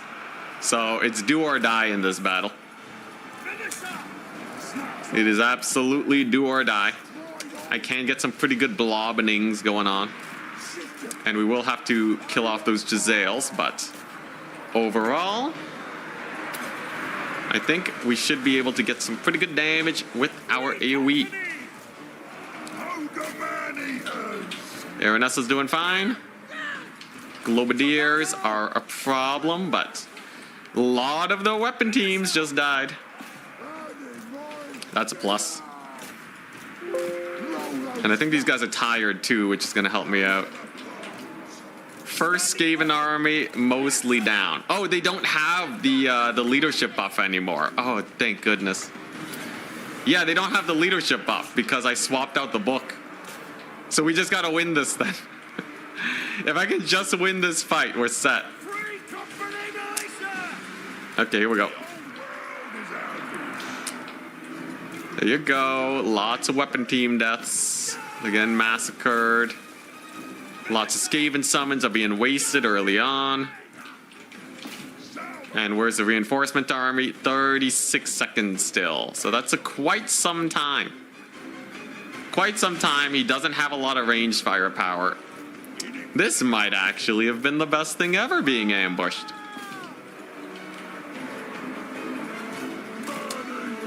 Okay, Man-Eater's doing good. Weapon teams are down. We got more Man-Eaters over here coming on up.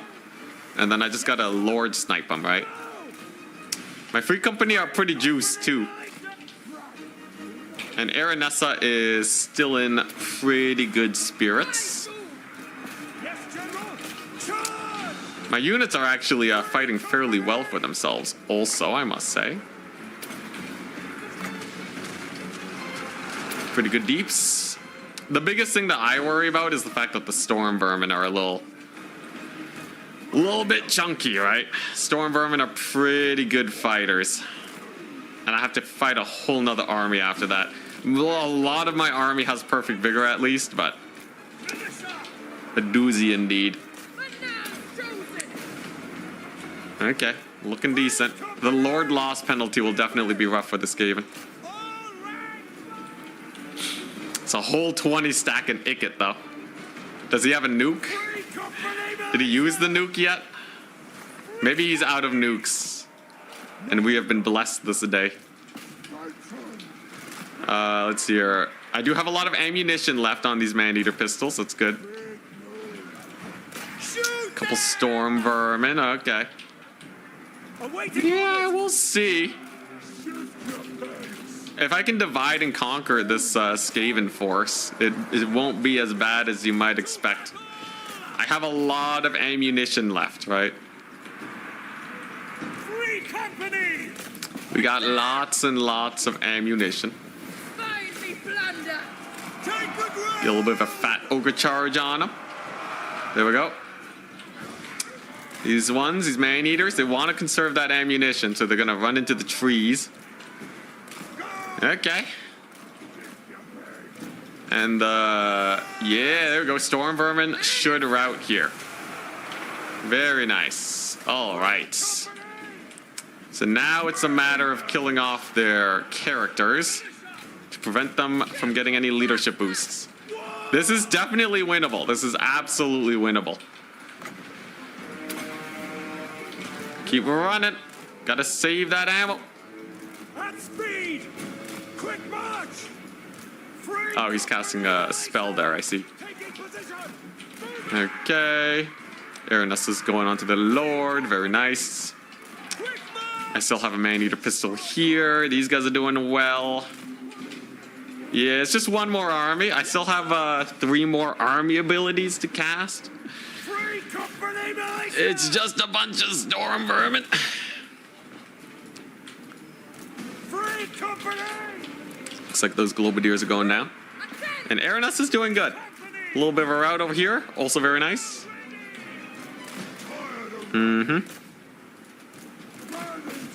And then it's mostly weapon teams, actually. Or there's a good chunk of them that is just weapon teams. Killing off the weapon teams would be huge.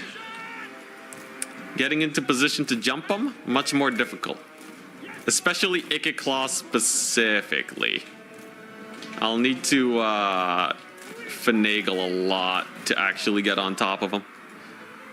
Rattling gunners, and warp fire throwers. Okay. He is a little bit occupied here, though. And on his mount, he shouldn't be able to escape too easily from a bunch of ogres. We are dividing and conquering the Skaven now. We're at that point of the battle. All right. And here's the hope. Get him debuffed. Yes, sir! So Aranus is gonna, she's gonna debuff Ikiclaw. And she has to just kill him. She just has to kill him. There's the little debuff there. These Free Company Militia. They will fight mightily. No lingering! Ogre Bulls are coming on in. Come on, baby. He's certainly taking a lot of damage. Aranessa's anti-large is putting in work, but we get a little bit of a rout over there. And holy rattling gunners. Jeez, a lot of damage. Come on. Come on, Aranessa. He's so low. I just gotta get him murdered and escorted off. Free company! These are just clan rats. Oh, okay. I can just fight that. Yes, sir, quickly! Might as well get the free pickings. Over here, we've routed off one character. And I should be able to kill off these rattling gunners over here that I've overextended. Aranessa is... Okay, alright. You know what? This might actually be okay. So there's the debuff. When Ikiclaw dies, he explodes in a nuclear explosion. So the friendly fire there could actually get a lot of work done if we do this just right. Let's pull away from those guys. Let's keep fighting over here. It's a pretty good area for my last Zuffbar Pounder. Come on, Aranessa. Come on. This entire battle hinges on her killing Ikit, I think.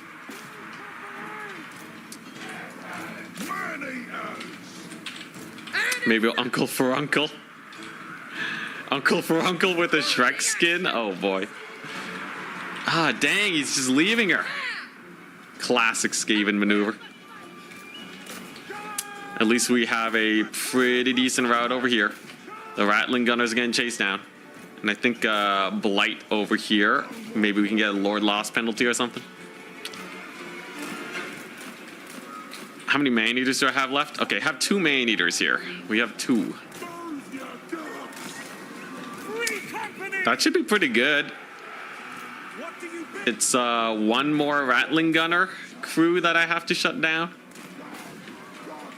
And then we have a couple beat-up Man-Eaters over here. Aranessa continues to crush it. She could probably get a lot of work done. In fact, she might be able to hard carry a lot of this battle. But first things first, these weapon teams have to die. They are being way too annoying right now. We must shut them down. Like the Globadiers and just everything. Yeah, there they go. 1 more Man-Eater than you need. I don't know about that. Alright, Aranessa, get him. Come on, you darn weapon teams, die. 1 Man-Eater gets routed. I feel like this battle's totally winnable. But I don't know if this one's going to be the victory. Aranessa is getting hounded down by this little rat. But she should be able to take him out. And we do catch the Globadiers. Very nice. And the Man-Eaters are killing Ikiclaw. He do be going down slowly but surely. Okay, there we go. What a fight. What an absolute tussle. Araness is distracting a large number of units, though. And we got him! We got the Ikit route. Okay, huge. Can I actually escort the Mad Lad off the battlefield, though? All the weapon teams are down. We are down to but a few basic units. Just a bunch of infantry against Aranessa. This is huge. This is huge, but I question as to whether or not it will be enough. It really depends on Aranessa. Oh my god, come on Aranessa. 30%, she resists like 60% of damage incoming. She was made for this. Ogres are chasing off Ikit very cost effectively too. I believe. It's gonna be real sketchy with this guy in there in the fight, but she does have a lot of abilities that buff her up. Man-Eater charge on the Storm Vermin. We're gonna cycle charge them just to get them to route proper. Get the debuff on that little character there so that you won't be too spooky.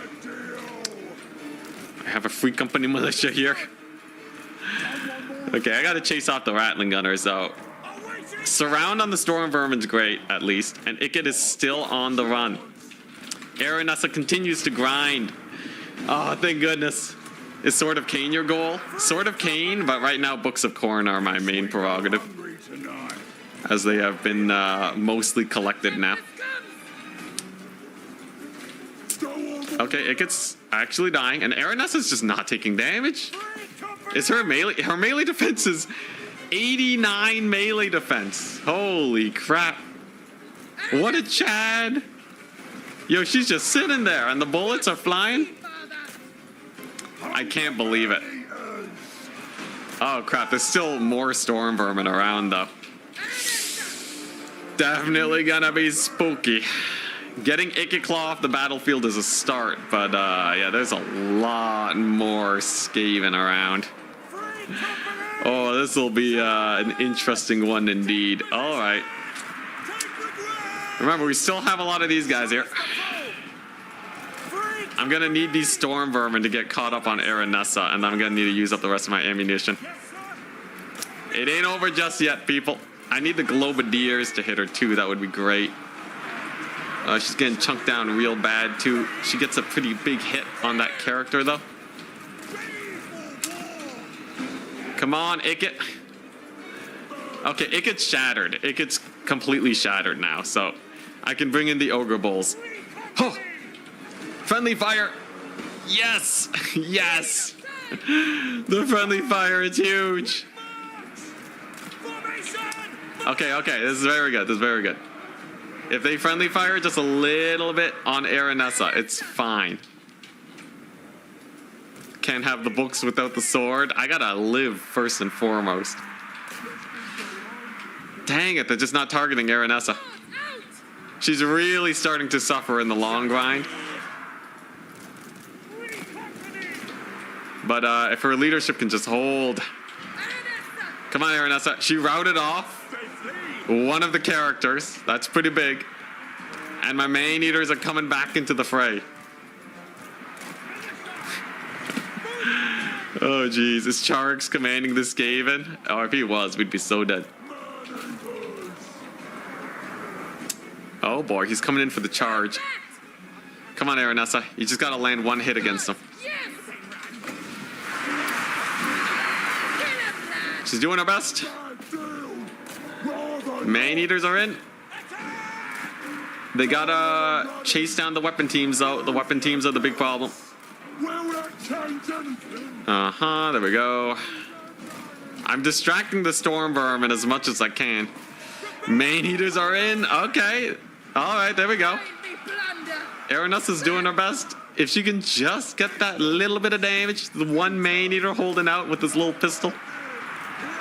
Ah, crap, but there's another net. Oh, she lands a hit though. She lands a hit on their character. Come on, man. God, this battle's so winnable. I know we can win this. If I have to reset, I'll do it. And oh, dang, it's almost a mass route. It's almost a mass route. Wait just a darn second. Yo, we got some big routes over here. We got some huge routes from them being even slightly surrounded. Because the character just routed. Holy crap, he just routed. That's huge. Come on, man, need a charge. Let's go. Big old charge on the storm vermin. Can we have a little bit of terror? I don't think I have terror. Oh, come on. I just need them to start routing. Yes. Yes.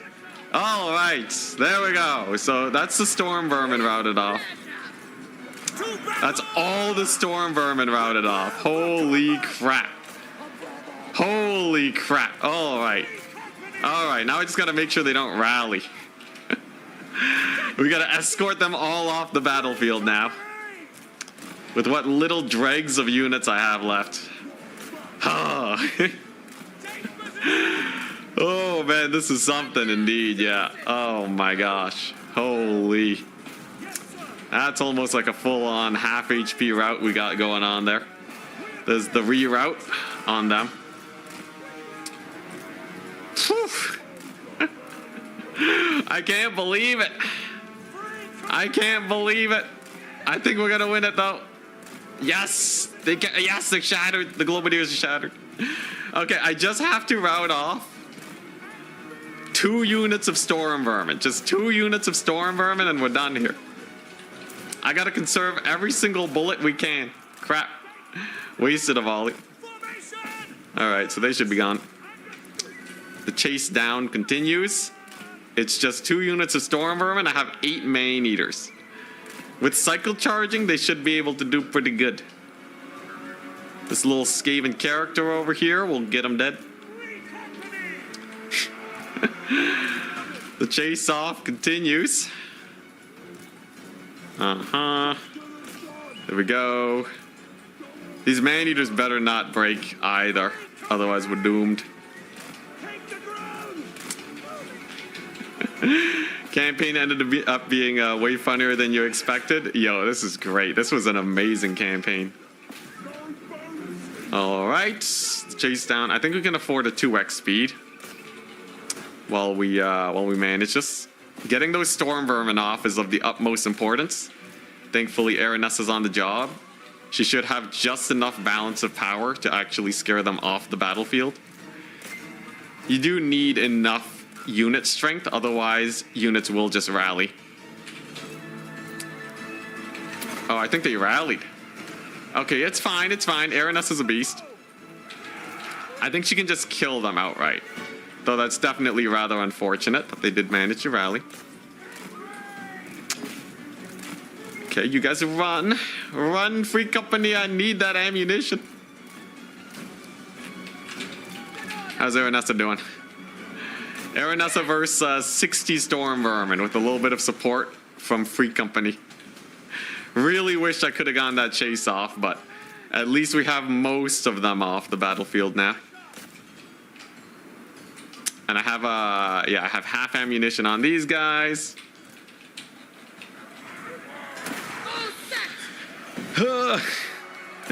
Araness is winning in combat. It's showing her as winning in combat. Plus the leadership on these guys they're holding.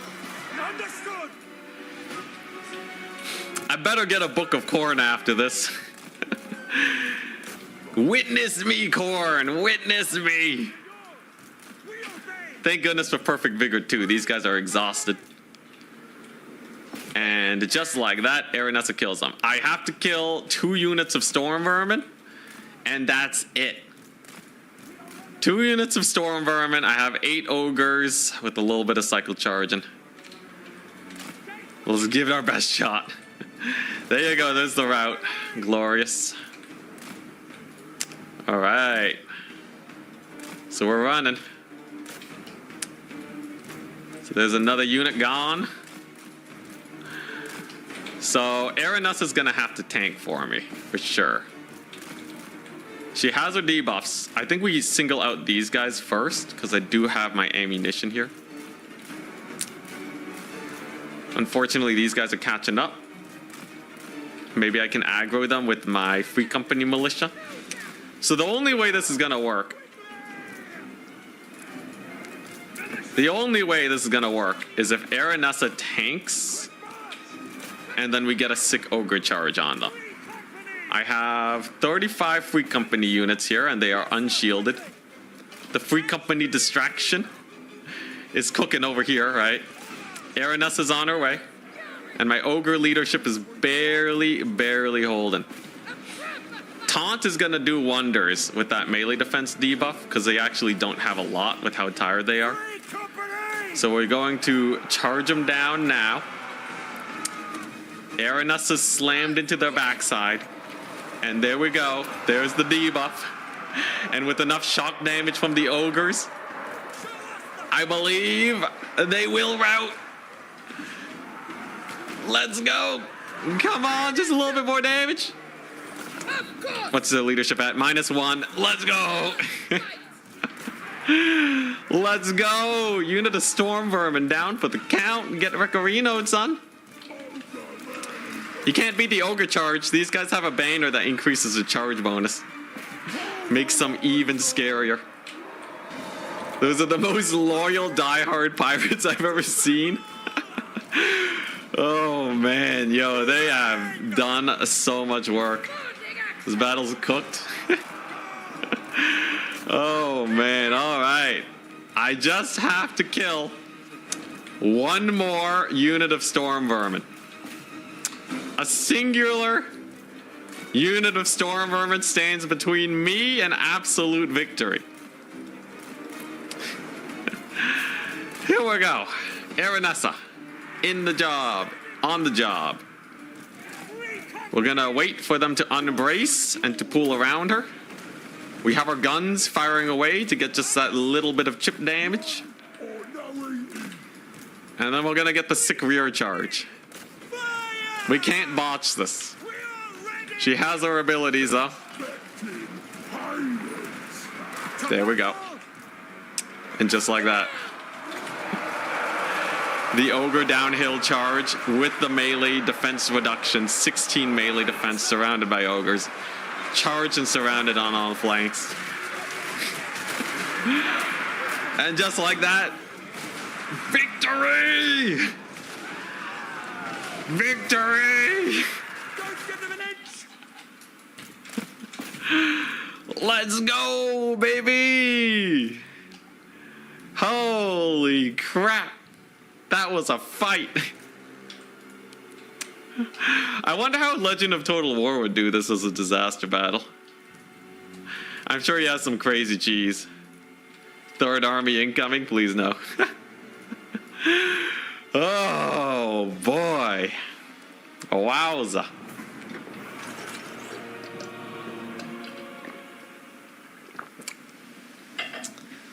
$3,000 rats down the drain. I love these kind of battles so much. I know, right?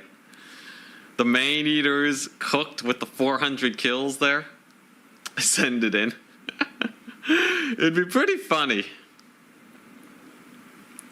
Be pretty funny. I don't know if I saved it, but we'll see, we'll see. He would almost certainly do it. Man, I should see if I have the save file afterwards, though. I don't know if I have it, but glorious. Absolutely glorious. So there's the army replenishment. Oh boy. Okay, there's the dwarves. They're chasing after me, but they did not attack me. So I think we live.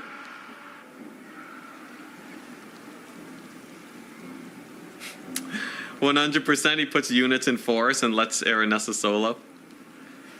For the jokes.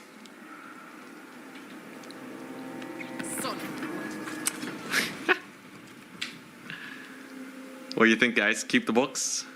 I think we gotta. This is cool, but it only helps against Coronate factions. Any region raised while wielding this item can never be reoccupied. 20% ward save. Let's go. Aranessa's a beast now. And we have the Burning Books of Corn. Ward save 20%. Okay, so real quick. I think, yeah, so I can save there, right? If I load this Pirates of Sartosa autosave, then we can see if we can submit such a cool item. Yeah, so we saved it. And then I can set up the disaster battle for Legend.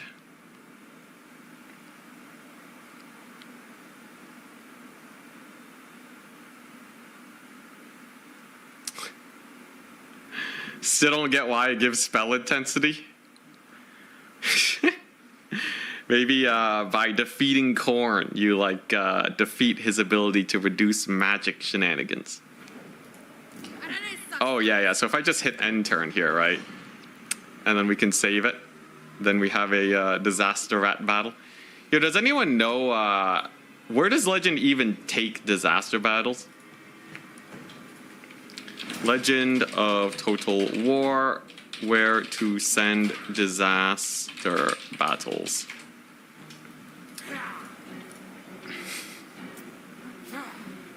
Let's see, where do you save it?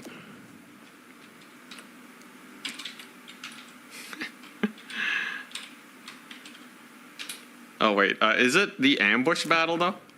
Oh, it's not the ambush battle variant. Oh wait, no, I have to retreat, right? Oh yeah, here we go. All right, save. Here we go. His Gmail, email, I think. Okay. Pirates versus rats. All right, so I saved that one. Yeah, we can see if Legend can win it.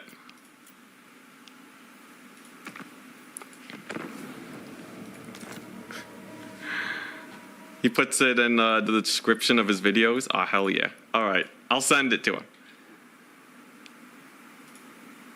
Let's see here, his Gmail.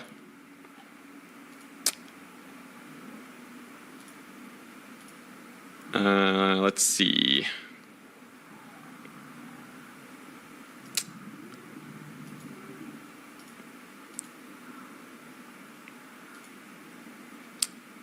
Disaster campaign. Send it to totalwarlegend@gmail.com. All right. Email. Send an email. Compose to Legend of Total War. Anticities. Disaster battle.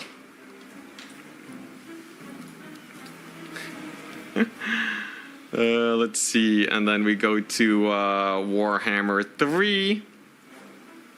Save games, right?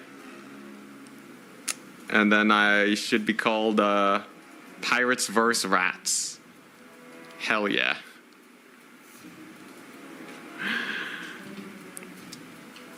Was able to beat this one on stream.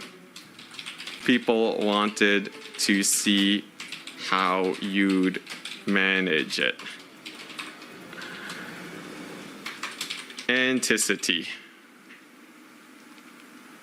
All right, I sent it. I sent it out. It's out in the world. We'll see if Legend does it. Hey. I sent a disaster battle.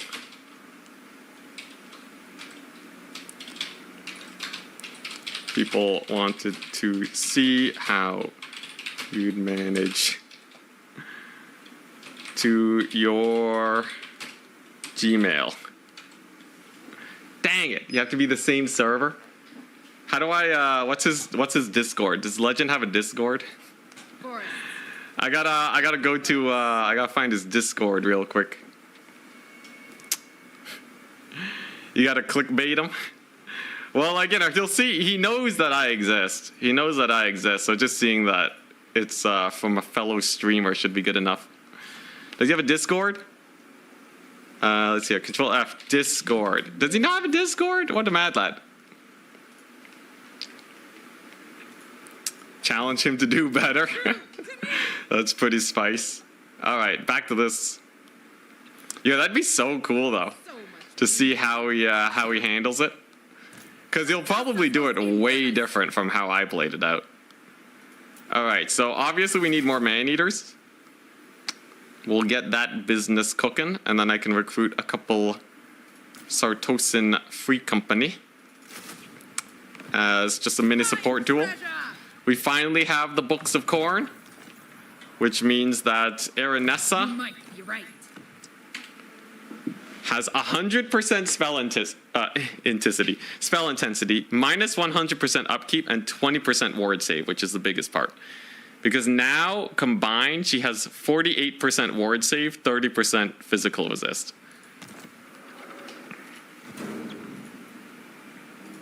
Fear the pirate queen! So, oh my god, so much stuff here. Dude, the free army, though, is hilarious. Ready to swordfish! All right, yeah, no upkeep. Let's go. So I just have to raise a bunch of settlements now, right? Maybe we can get the Sword of Cain. It'll be great. We can fight Mad Mulletson at some point.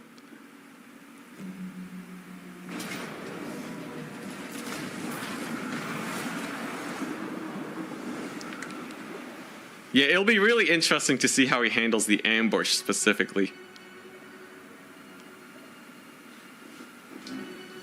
I'll see if I can find his Discord. Legends Legion Discord.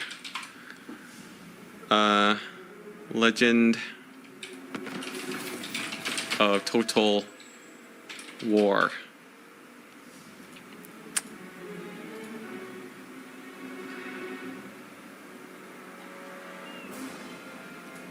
Okay, I think I found his Discord. Or no. No, this doesn't look right.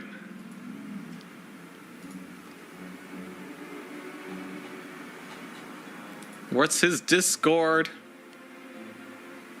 Yeah, that's just a Total War Discord.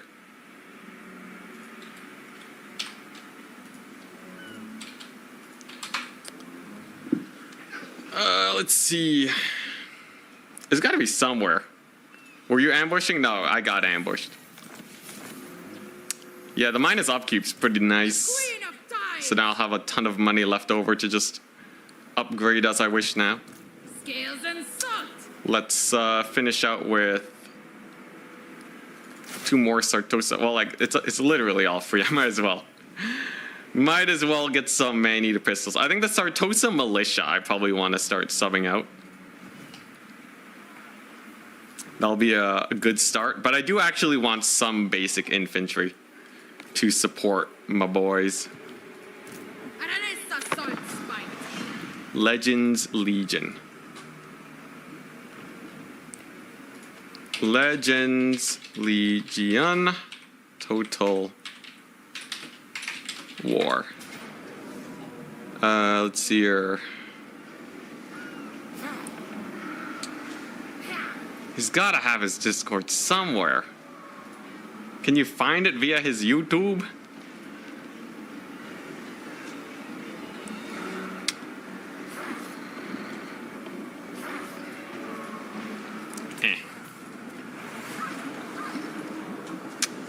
Let's see here.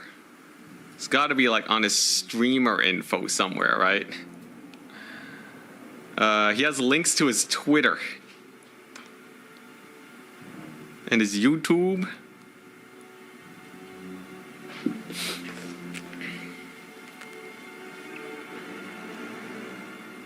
I think you need to be invited.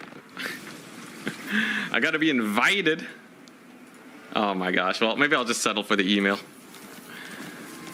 In the meantime, we have some armies barreling on in. Any impossible path. None of them are too bad, and the coordinate corruption is kind of hilarious. We're at 100 vampiric, 100 coordinate. So just like a million attrition everywhere. Okay, so yeah, I'll just wait for those ogres to recruit, and then we should be fine. Scouring his YouTube community posts, still no good. Dang it. This is still going? Yeah, we've been doing a long stream today. I'll probably end in 36 minutes, but I will continue tomorrow because this is very fun.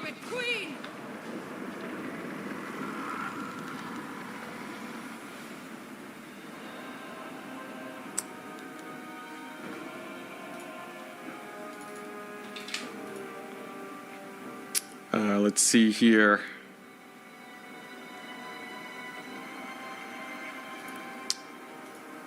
What's this? The Discord is... What's what? How do you join Discords via code?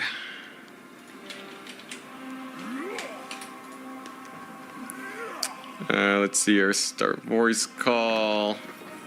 Add a server. Join a server.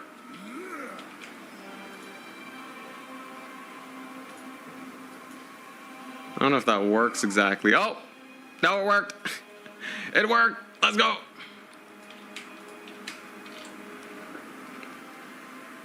All right. I sent him a DM on Discord to make sure that, yeah, that he finds it. Oh boy. All right. It's done. Yo, that'd be pretty jokes. Legend of Total War takes on the Anticity Challenge. I have had my fill of captives. 100% he's gonna have some sort of forbidden cheese. Sartosa's most infamous. And then, yeah, then we get the cross promotion going too. Get some insane cross promotion. The Queen of Tides. This is it.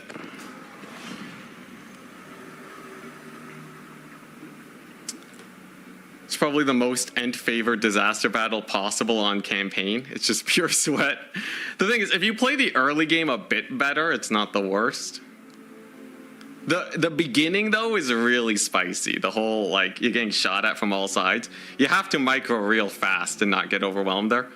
But I think he can probably survive that part. The later end, the thing is, there's no magic, though, right? There's no magic to cast. Like, it's literally, you just have to get really good surrounds with your Free Company militia. Yeah, and there's barely any range, too, but I did have 2 man-eater pistols that I think he can make use of. All right. Pretty easy killerino on that guy. And then I gotta run back here to defend. Oh, yeah, look at that stack. So, the thing is, though, right, I actually have to conquer territory. The other thing, though, is this makes it where any settlement that I raise can't be resettled. Holy melee defense. Holy crap, Aranessa. Calm down there, lady. Yo, she gets a Sword of Cain. This campaign is super over. Unfortunately, this thing won't be super useful. Jeez, +10/+10. My goodness. But yeah, so I gotta raise settlements to stop. My knee. I'm good. I gotta raise settlements to stop the AI from recolonizing. They haven't given Slayer Pirates to Sartosa? Nope. Make sure to send them a screenshot from your post-battle screen. I don't want to just spam them. I already sent them an email and a Discord message. That's good enough, I think.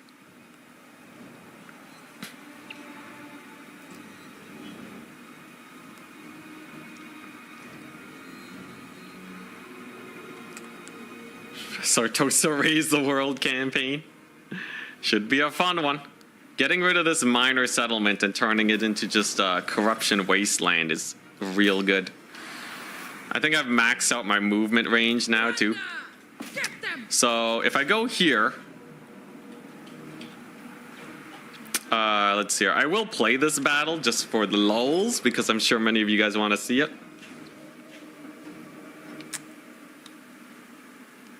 Oh, it's a settlement battle. Oh, okay. That actually makes things a little spicier. At some point, though, I will just start farming auto-resolves.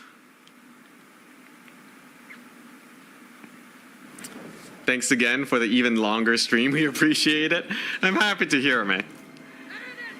Longer streams, they can sometimes take a lot out of you. I've been doing well, though, just because this is such a fun challenge. We got indestructible Aranessa. Just look at her. Just look at that. 40, so that's 78% resistance. Along with this ability, no damage. Okay, maybe a bit of damage, but she's still pretty tanky overall.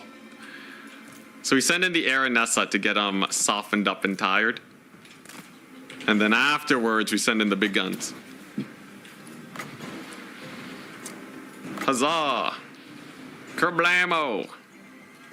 Pretty good deeps overall. Oh crap, they're building walls! They're building barricades! Get in there, man! Get in there, you darn ogres! Nice. Netted them while they turned away so they can't actually do anything. Very good. Then we move in over here. And then, yeah. There's a lot of archers here, which is kind of a pain.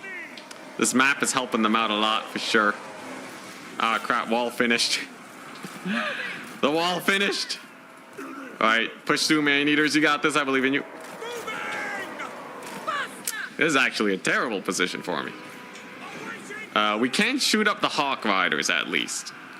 While my melee core is definitely leaving a lot to be desired, I should be able to at least jump them decently well. There you go. Couple of units in melee. I'll take it. And then once this is captured, the wall will go down, and then we're fine. Most of the man-eater pistols and all that are having a dandy time shooting away over here. Very nice. Oh, hell yeah. Look at that firepower. Pistols for days. Some dryads won't stand a chance either. Point is getting captured. Nice. Hawk Rider's almost down. And then it's just, yeah, there's not too many units. This is actually a much more fun battle than the auto-resolve gave it credit for, though. It's actually quite a bit going on here. Unfortunately, I have like no missile resist. But it's fine, it's fine. I do have physical resist on all my units still. That's pretty funny. And it appears Aranessa is cooking it up pretty hard over here. Over yonder. Man-eaters are killing all the birds. Let's shut them down. I would be very happy to play the other side. Yeah. So many great angles for shooting. Still, though, you have an unkillable Aranessa to deal with. She's pretty spooky. Okay, nice. Eagles are mostly down now. And then we bring in our guns over here to harass them. And then as long as we don't lose these couple ogres, I'm fine. It's not a huge loss losing them, but re-recruiting can be a pain. Run! Ah, I think one of them died. Rough. Maybe two of them. Such is life. This battle should be mostly done, though, as long as we get our shooting done here. I like how the elves have actually used up most of their ammunition. It's just, I have too many dudes, I guess.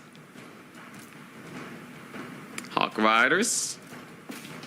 Going down. Do they have missile resist or something? No, they're just hard to hit. Look at that. Surprise, surprise. They also did recapture their points. But it is at this point that my AoE kicks in. There we go. Pretty good deeps. And the dryads are down. Aranessa's still cooking. They did a good job actually falling back. I don't know what happened to the AI this battle. Yeah, had like some great positioning on their range units. They like fell back properly. Crazy. But it is not enough. I really do need the Sword of Cain though on Aranessa. As soon as she gets the Sword of Cain, I think she maxes out her physical resist. I mean her ward save.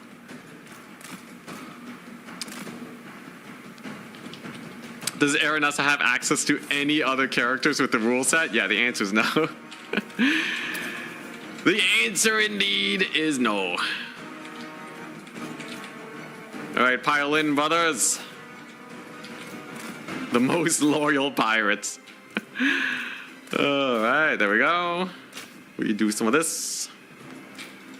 And they are out of ammunition. They're not kind of having a hard time chasing, but they'll get there eventually. And that should be army losses now. There's not many wood elves left. Huzzah! Great success. With Trickster's Shard, you could probably get to 88. Or is Trickster's... Wait, Trickster's Shard? Or like, is there Trickster's Armor? Because she's definitely missing out on good armor. But her magic item is being occupied by the Coronate Book right now.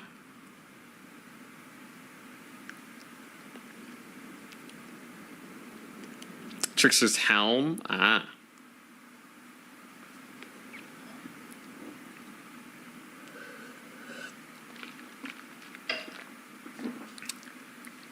Fun battle though. Good old mini siege before the big siege rework. So if I raise this, it's yeah, it can't be recolonized. So I guess I just don't have to worry about guys coming from that direction anymore. That's pretty hype. Hey, look at that. Get wrecked. Get wrecked, Empire. Get wrecked, Wood Elves. So I can just slowly raise settlements in an area around me, and then they'll just eventually fall, right? Because the Coronate corruption is going to be through the roof. Like, the corruption helps a lot. A legitimate strategy. Hell yeah, 15 armor. I'll take it. Hornswaggle's pretty good, and then I can get Avasi and All Hands Hoy. Oh yeah, we're cooking now. That rogue army's looking pretty scary. Oh, they made landfall. Oh yeah, that's actually kind of spooky. Considering we took a lot of damage. Don't do it. Don't do it. My army's actually pretty beat up. They're gonna attack me, aren't they? They're gonna attack me. There's no way they don't. Absolutely zero ways. Time to take Noctilus's home. We're gonna have to deal with this first. Oh boy, that's a lot of units, my good sir. That's a good amount of units. All right. It's fine. It's fine. I have a plan for everything. So it's like all cavalry. Okay. It's a lot of anti-large. They will get attrition. Run. Okay. We got a quick save here. We got a quick save. If Aranessa dies, it's not the end of the world, but I really would rather not lose her items. I think Aranessa could probably get a lot of work done, because we're also in camp stance, so her guard mode is hype, right? Is that Celestial Dragon Guard? Yep. Lots of speed boys. All right. Okay, so I do not have many units right now. We are not with many units, but this is forest over here. It's a tiny forest. This is fine. Can they steal? They can't steal the Book of Corn, right? They can't just take it. That would be absurd, right? All right, here we go. So we're just gonna, just gonna push on up. Is there a forest here I can take advantage of? Looks like they're gonna body block me. Okay, we're gonna get a lot of use out of this, so maybe I can rout off most of the cavalry that way. If I can get a forest fight, it's nice, though the Celestial Dragon Guard definitely don't help me out. But Aranessa's providing an aura buff. Everyone has lots and lots of melee defense, and these guys are not particularly upgraded. If I can kill off this dude over here, they can say goodbye to their leadership, right? And then they will all rout off the map. Awaiting orders. Yeah, I'm just gonna commit to it. Here comes the cavalry. All right. So we got a nice little blob here. They don't got no magic. Gonna help us out quite a bit. Okay, and he's netted. And that's it. Yeah, I think that's about it. That's all I can really do. We can try to shoot with the ogres here, see what they can get done. We're gonna be surrounded regardless, but I have leadership. Okay, and we just gotta start doing this.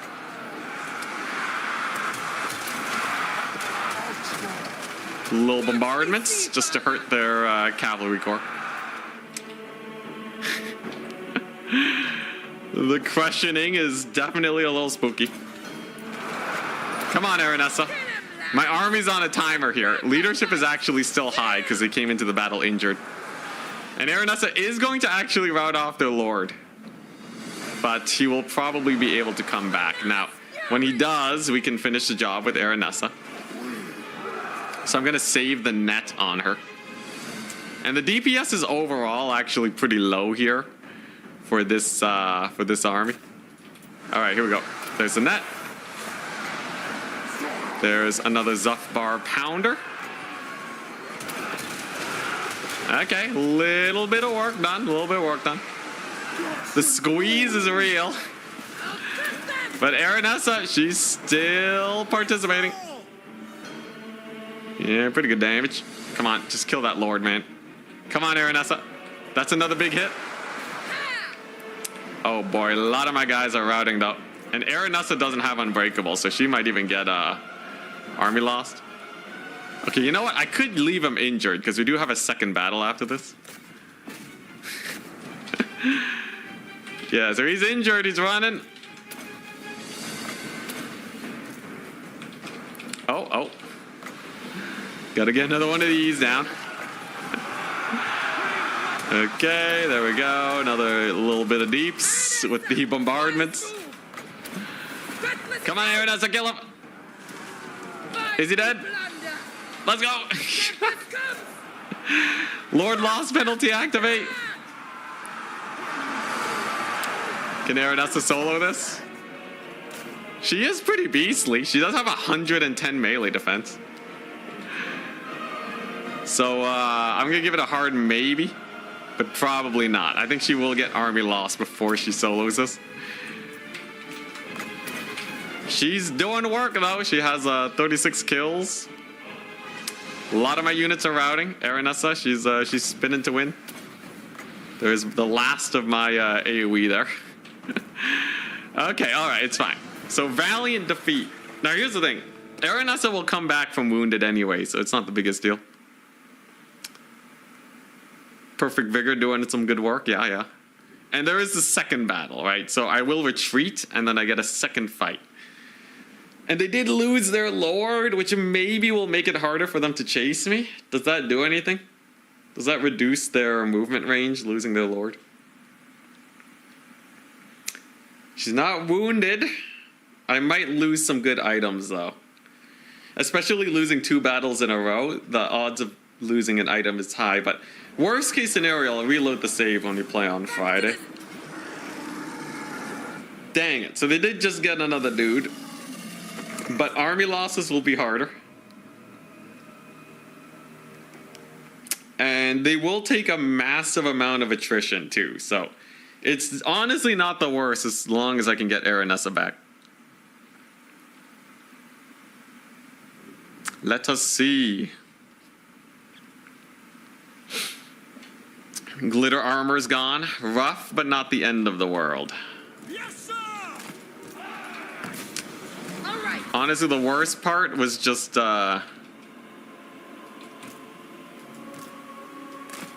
Actually, yeah, it's not too bad. All right, here we go. So Aranessa's now participating in the Blobberino fight. And she will fight to the last, although army losses will likely take her. We have some pretty good deeps. Just gonna hammer these guys over here while Aranessa just sits in the long grind. Hopefully it shall be enough. Her leadership too is also on the more sketchy side, but it seems like it will hold at 19 mostly. Fairly stable amount.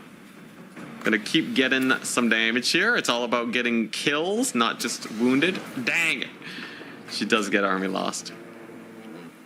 Should have auto-resolved the elf battle. Honestly, this army's pretty spooky regardless. Let's see though, let's see. Remember, I do have the save, so we can always pick it back up from there. Jeez, what is this army, though? This is a crazy army. It's insane. I don't have a single spear to take it down. Let's see, let's see. Come on. I just gotta survive. My capital just has to survive for 4 turns. And including the attrition, she got the blood-soaked thingamajig. Yeah, she got blood-soaked. All right. We lost glittering scales. Oh, the talisman of preservation. Now that's a rough one. Okay, now how long until Aranessa comes back? I have to wait a solid 4 turns. We gotta wait 4 turns. But she will be back. And better than ever. Let's see here. Master Gunner. Skull and crossbones. Ah, nice. Spell of the Necromancer's Apprentice. That's a great one for Aranessa. It'll make up for a lost trinket. A +10 leadership follower. It's part of the research tree. Very, very good indeed. All right, real quick. Do we survive a 4-turn pass? Some armies taking a little bit of attrition. Doesn't matter very much though, right? By the time they make it to my settlement, they will just die. Presumably, unless they attack with multiple armies. Let's see, let's see.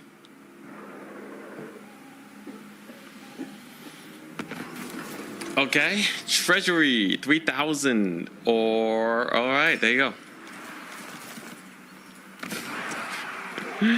Here they come. Okay, so they're in camp stance, but they did merge a bunch of units, and the Skaven are in march stance, and they're taking a lot of damage. Come on, money. 3 turns. It's over as soon as they siege. You can't recruit. Well, I'm hoping that I can, like, sally out and kill them or something. Yeah, the army sack is literally everything with the name dragon. Dang it. All right, yeah. So the only way we can do this is if we go back to this one. Dang it! First reload. Actually, I was about to stop streaming Korok. Sorry. But yeah. With the restart, I think that's a great point to pause the campaign, and then we can pick up from here. We have all the books. That's all that really matters. Attempt 5.5. Yep, there you go. Long stream today. It's been a while. Man, I used to mega stream all the time. No wonder I burnt out. This was a fun one, though. This was genuinely very fun. Perfect time to join Turin's tournament. Jeez Louise. All right, so we go over here. I just made a silly maneuver, is all. We have all the books of corn. which is what matters to me. We can recruit whatever we want. Get 1 million man-eaters going. Scales and salt. All right. The queen of tides. Alrighty. Peace out. Go rest up. Thank you.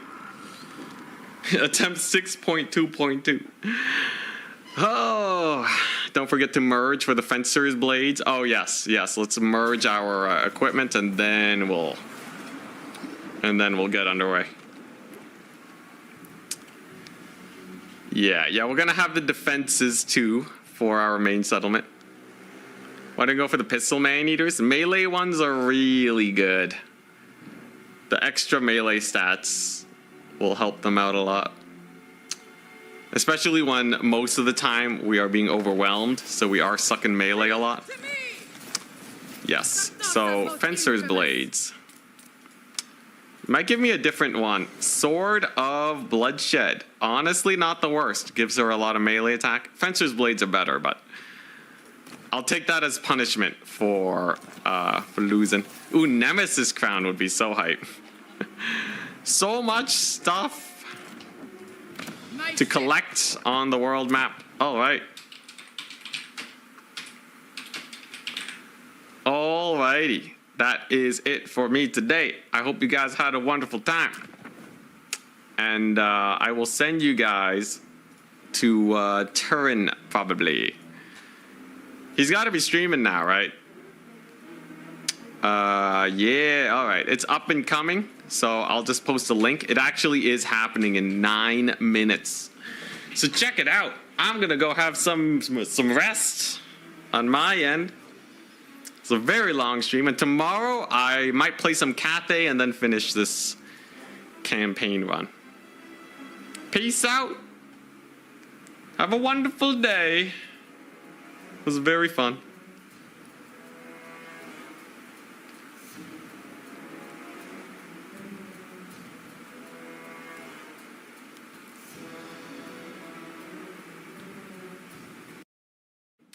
Oh boy, we're live.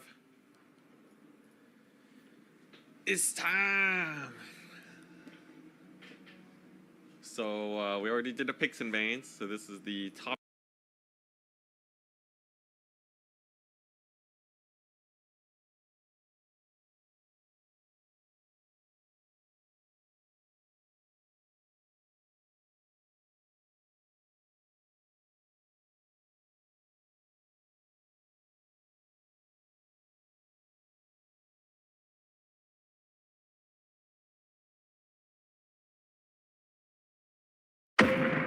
Superman. He's forging a path to rule the earth. Thirsting for power. It has so many enemies. I was sent here to be a good man. I will destroy him. Good luck with that.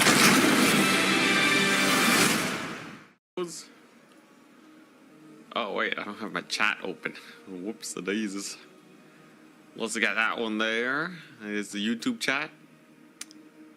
Good luck versus 3x dwarves, 2x chaos dwarves, and a corn player. Oh, that's pretty chill. Cathay should be good into dwarves. I crush dwarves with the mobility build Cav Max strat, right? Easy. Easy peasy. I gotta get Twitch open. There we go. Pop up the chat. Bring it over there. Yo, I did a poll. Hey, what's up? Shot glass. Hello. Dwarves won't be meta, he said. Yo, I still think dwarves suck. They didn't even get much of a buff. Yo, I put up a poll recently asking people who'd they rather see buffed between Aranessa on the Vampire Coast, Grimgor on the Greenskins, the Changeling on Zinch, or what was the last one? What was the last one? Tic-tac-toe. The oft-forgotten tic-tac-toe. and Lizardman. I think right now, and it's for multiplayer and single player, just like, you know, in the same way Greases got buffed, since they gave him the mega hit. I'm gonna be trying out a bunch of stuff on Grand Cathay. Should be good. All right, tourney is going to begin. Let's make sure we have people checked in and all that, and it seems like we do. So we are going to generate the bracket. All right, goblins. Round one. Here we go. We're up against Potatoes Devil. Navigator gets the bye round.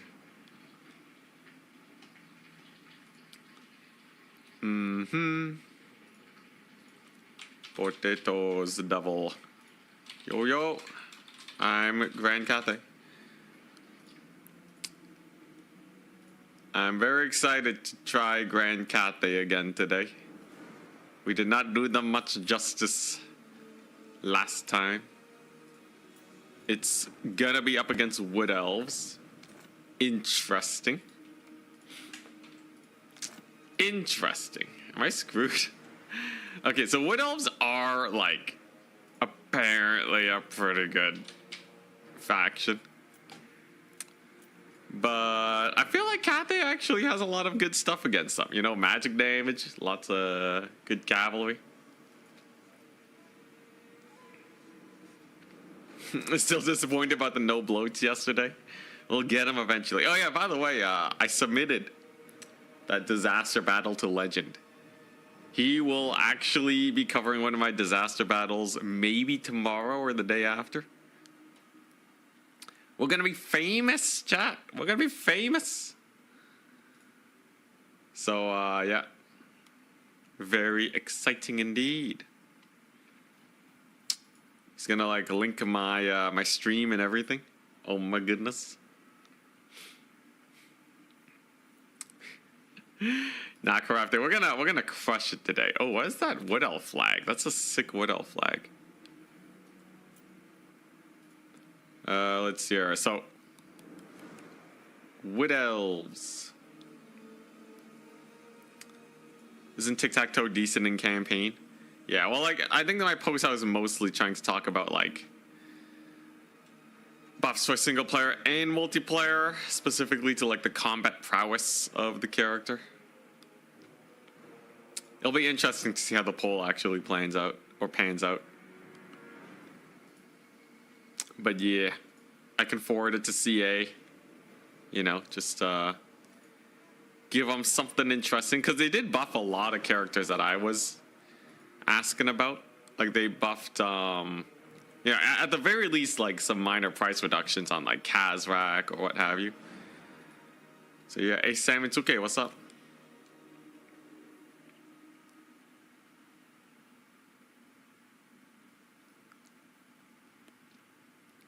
It's loose screw. Oh, okay, I see.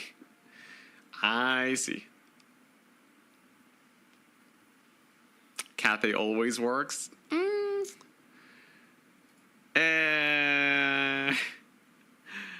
I don't know, man. Let's see. Against Wood Elves, I'm trying to figure out what even is the best strategy. You know what? Don't Sky Lanterns have... Yeah, Eye of the Dragon. Forest spotting plus 100%.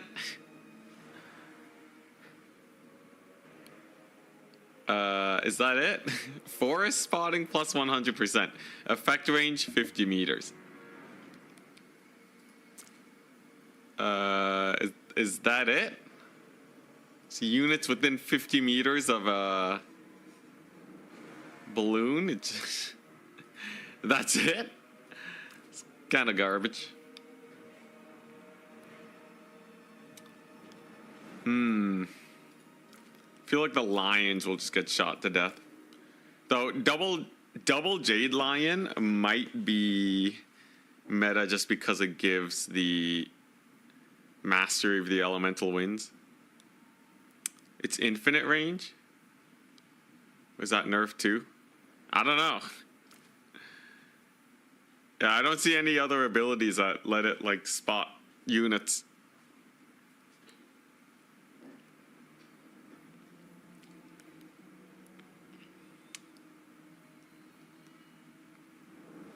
What's this big spider? Is a Ragnarok spider gonna be meta again? Because then like that's actually a pretty big buff to greenskins, I feel. Much excitement indeed. Ooh, I should do this. Oh, hell yeah. Let's see here. Sure, why not? Let's get that. And then we're up against the wood elves. So I think if I just take like 2 of those. Man, I wish the Green Guardian was better. The whole... His aura's shorter than all range attacks is real sucky. Real sucky indeed. Poor guy. Alright, this is a good build. It should be good enough. It's game number 1. What's the worst that can happen? Will we lose game 1? Never lose game 1. Never!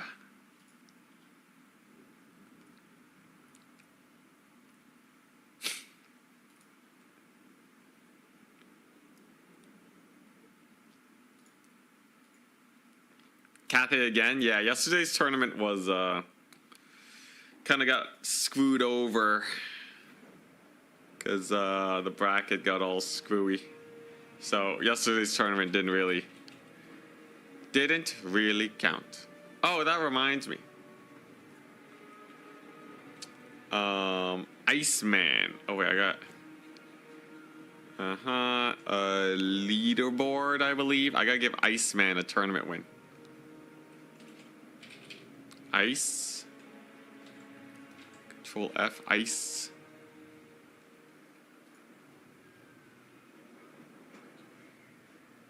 Where's he at? Ooh, it's laggy. Iceman, there we go. Let's see here. Update tourney wins. Yeah, because he won that tournament that we hosted. Turn gave me approval. Iceman. Your tourney win the other day counts. Got approval from Turin. Alright. He earned it. He beat Charix. Good luck, have fun. Ready? Alright, here we go. Oh yeah, it's who would have guessed? It's a mass mobility build.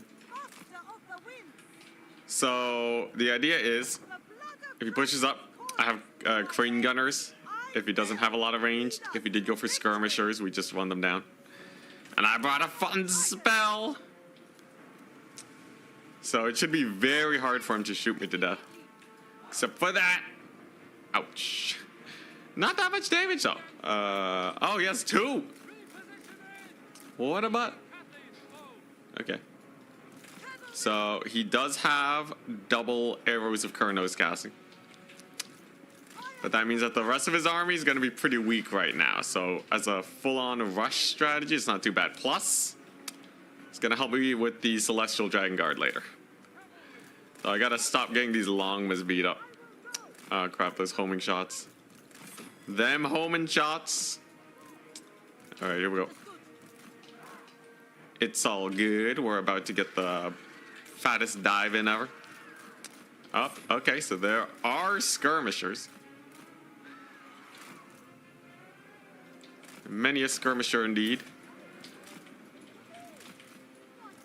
But with them shut down, the missile mirror is underway, right? That means I can just fully commit to these guys. Here we go. These archers aren't able to do that much. Just look at them facing away. That's pretty jokes, man. That's pretty jokes. All right. So I gotta save my boys here. Should be a pretty good bombing run, though. Hopefully that kills a lot of his Sisters of Thorn. Oh my goodness, does it? A lot of damage on those Sisters of Thorn. And then with Celestial Dragon Guard coming on in, I should be fine, right? You can see just how little defense he has against a Cav Rush when you start with double Waystalker. He really didn't have a lot of defenses for these guys. And then those Glade Guard I can just ignore for the longest time, right? Pretty jokes, actually. I think that was a legitimate use of Missile Mirror to get that clean attack going. A very, very clean attack. So now all I really got to do is summon in the archers here. Continue beating up the Waystalkers, who I believe got a price increase, so it's not like they're too bad. And then that's going to be an easy victory. Honestly, I feel like this matchup is very good for the... I feel like it's very good for the Grand Cathay. What a stomp. I know, right? Dude, the Crowmen are insane. This Crowman is bonkers, man. The Nangao grenades get you so much value. Ah, hell yeah. Get wrecked, Waystalkers. Get wreckarood. And then we just, yeah, summon in more birds. So they're gone. Hell yeah. Longma's just chasing the Glade Riders. Ah, yeah. You thought double Waystalker was good? Behold the might of Grand Cathay. And then I got my harmony bonuses in here. Help my cavalry in the grind. Oh, those are Zotes. Mad Lad brought the Zotes to the party. Okay. So big charge here should do well. Zotes, I will need to figure out how to deal with them. I do have halberds and all that, but we will have to see. Maybe I'll just charge my birds in here. Should be fine. Things are going well enough where I don't think we have to worry too much. He doesn't really have much in the way of ranged. Celestial Dragon Guard are having a dandy time. And he brings in some more Glade Rider Spears, who are just Glade Riders. It turns out Zote's a little spooky. Just a little spooky. We're going to have to manage him. I'm also blobbing up a lot for those spells, but his Lord will go down. Slowly but surely. One of your units has been destroyed. And the Glade Riders, yeah, I think if I just start spamming Peasant Horsemen with goodies,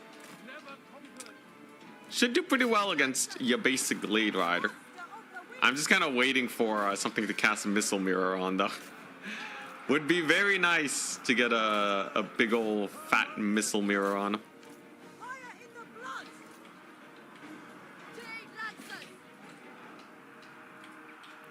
Oh crap. Got a micro. Trying to reach out.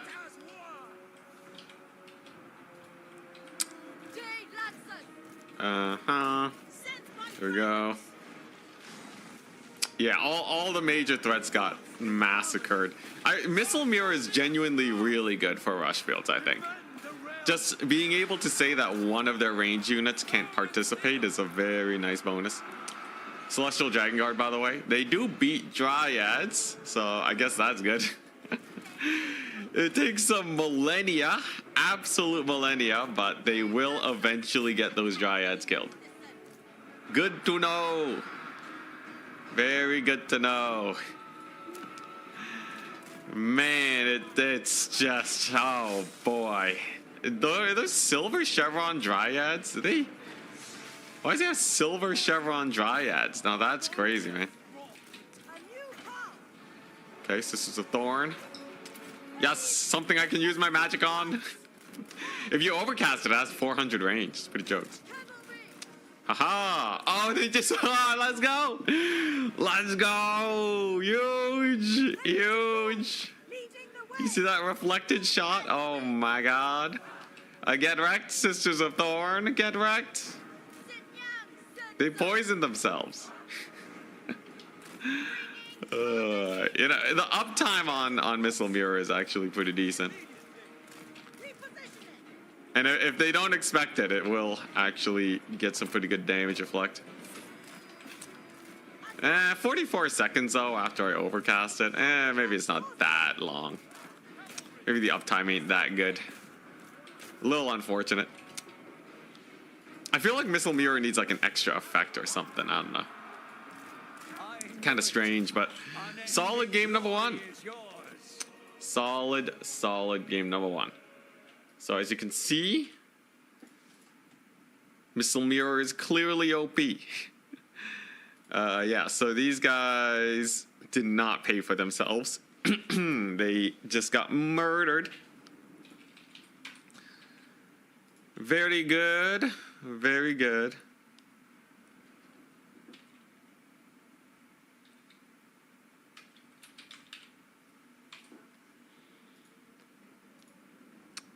Let's see here.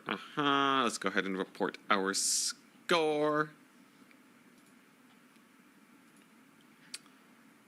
So that was Grand. Oh, it's 1-0 for us. Grand Cathay versus Wood Elves. Grand Cathay wins. Nice. Yeah, so look at this archer unit. Only 262. They could have gone way more value if I wasn't careful. Yeah, could eat up a little bit of ammunition. I feel like Missile Mirror, if it was an AoE, that would actually be really, really good.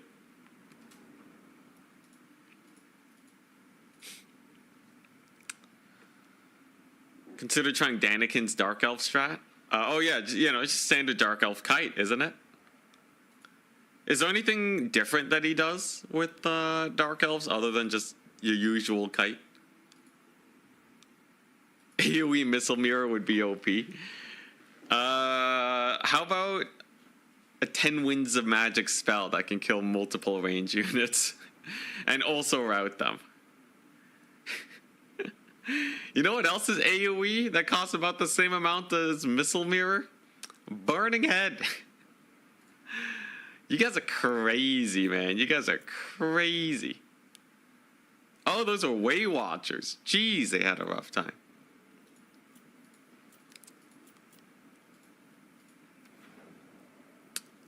Can use it against Giselles, yeah.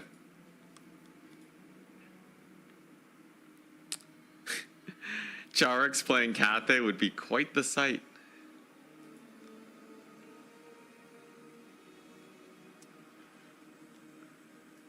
You know, if Missile Mirror didn't have such a long cooldown and you can actually get way higher uptime by just constantly recasting it, that would be pretty cool, I think. Total Tavern working today? Yeah, I think I screwed it up by adding a player. I think that's what happened previously. Yo, no Charix today? Ooh, we're gonna win? We're gonna win today? Hell yeah. Hey, Darstrix, thank you very much for the 2 CHF.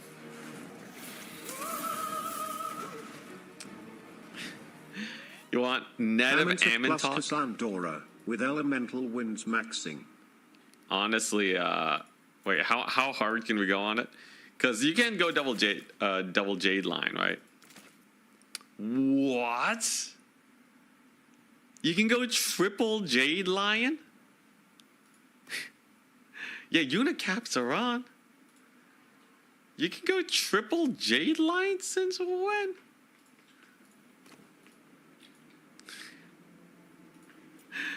Okay, all right. You know, this actually is pretty interesting. Oh, but they count as rare single entities. Oh. I see. Dreadlord on a dragon with a bow. Oh, yeah, yeah. But this is pretty standard, like, Warhammer 2 stuff, though. Why has no one ever done that? Yeah, because it counts as rare single entities. So you can't take any other big target afterwards. So that's why it's always been, it always seems like 2 is the max. So what? How we cooking this up?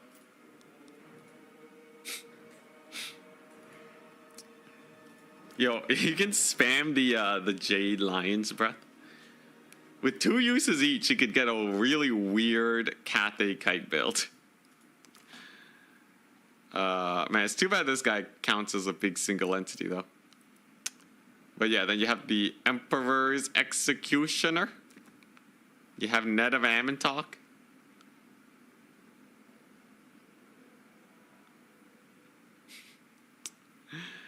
Yeah, no, yeah, man. If Jade Lines counted as like just a normal single entity, it would be so much better.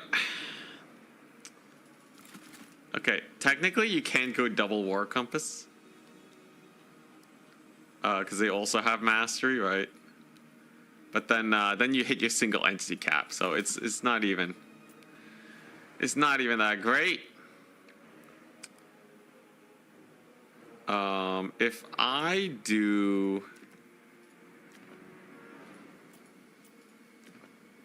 I go double Astromancer, but they have no spells, I still get the spell mastery, right? Well, let me just double check real quick. War Compass also has Comets. Yeah, but the War Compass also sucks. I still want to win today, man. I still want to win. Okay, technically if I take the Compass versus Astromancer with Comet, like I guess it's a free Comet, and I'm just spamming normal Nets of Ammontalk, but here, let's just see this. So this is the map, huh? So Net of Ammontalk, intensity 60% is no different. Man, that's such a shame. I feel like spell duration should be affected by intensity.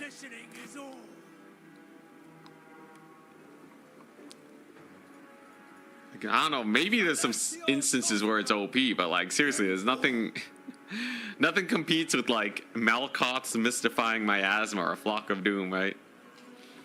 Like those spells get you 2,000 gold value for your Winds of Magic. It's crazy.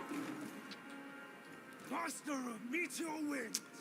Like what, it would last 12 more seconds? When you're full maxing it?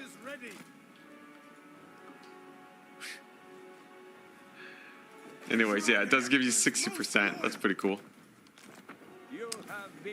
Overcast is just increasing the radius of the net. Oh, you're saying overcasting? No, intensity doesn't affect radius. That's for sure, for sure. But yeah, I think this is the max amount of intensity we can get.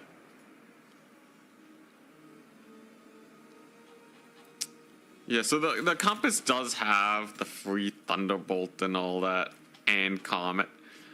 So you can really go hand with the nets.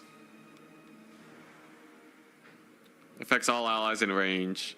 10% damage resist. Leadership ITP. That's interesting. With the lions being cheaper, it's kind of nice. I would really like another single entity though if I'm gonna do this build. Like, yeah, like this guy should be on a Moonbird, right?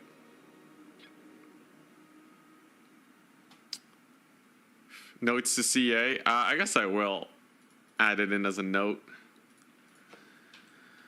Spell duration for some spells to be affected by intensity. Because then, like, otherwise the spells just literally don't benefit at all from spell intensity. The Jade Lions, yeah, they are Yang, but it's not the worst. As long as I have Crowmen, we're good. Slow max. Let's see. At some point with enough intensity, you are basically netting them. Like, so reload in here with this lady in Storm of Shadows. Let's take a look at how much spell intensity affects it. 3 more matches, by the way, and then we have the next round. Very exciting.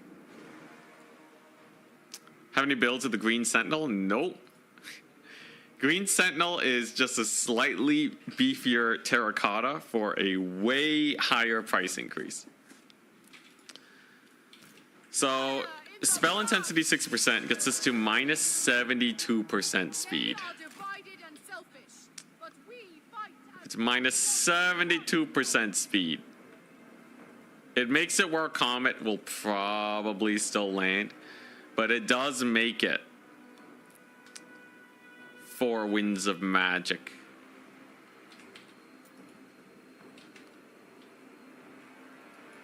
Overcast for the AoE. It'll make it 8 winds of magic. Is that doable? Wait a second. I gotta see. Cause it's not a full net, so it's not gonna work versus everything. But against infantry, it might. It may very well. Doesn't Green Sentinel have the OP missile mirror ability?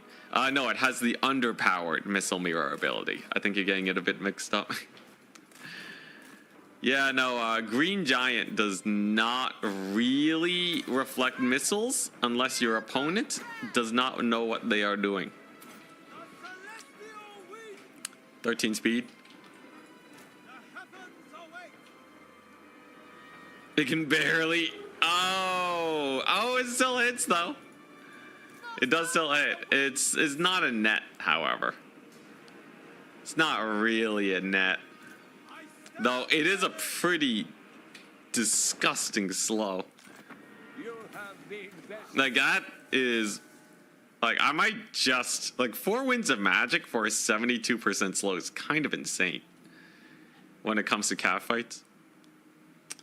Maybe we do try that. Yeah, it's only 55 meters. It might as well not exist. You know, if you're playing against the AI, right, sure. But, like, you know, like, it's pretty easy to stay 55 meters away from the target you're shooting. Jade Amulet? What does Jade Amulet do? Oh, yeah, just, dude, I will have so much spare magic with Jade Amulet. So, this costs 4 winds of magic, and it gets me 2.5 winds of magic per cast. They're telling me I can get this thing to be, like, basically free. Is there anything else that scales with spell intensity? Blossom Wind? Do I do a Blossom Wind? Or do I just chuck out insane Talons of Night with the slow? That would be a lot more expensive. Bring another spell. So Blossom Wind is 18 winds of magic.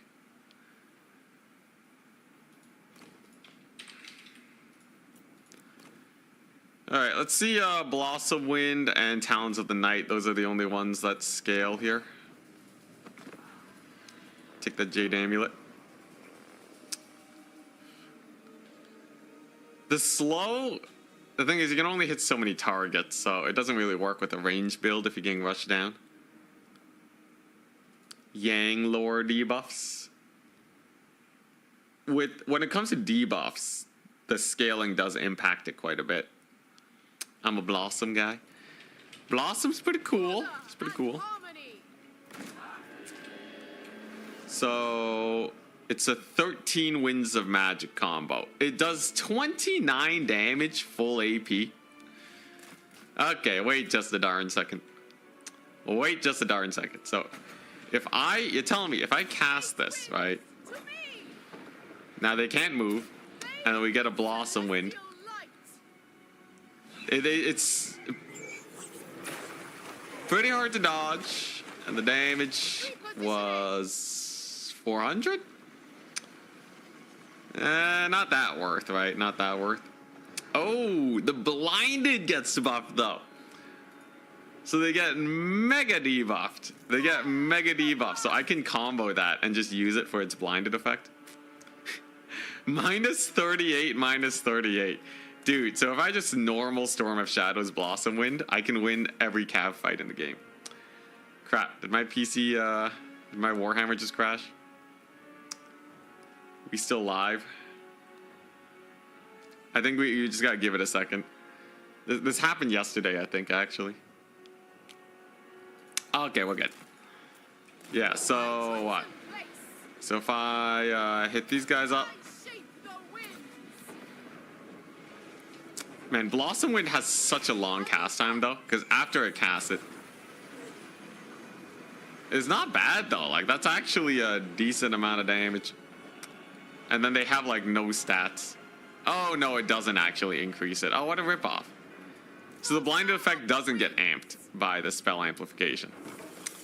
Ah, that's a big ripoff. Anyways, it should be unfrozen now. Talons is better, yeah, Talons is way better. It's no Blossom Wind.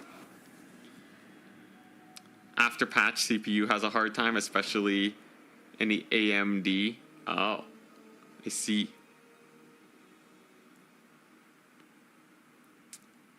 If you stay close, the lore passive will slow an extra 10%. That's pretty funny, actually. I gotta look into that, right? Because that extra 10% can make a huge difference. So if I cast Storm of Shadows, how quickly do I regain my magic?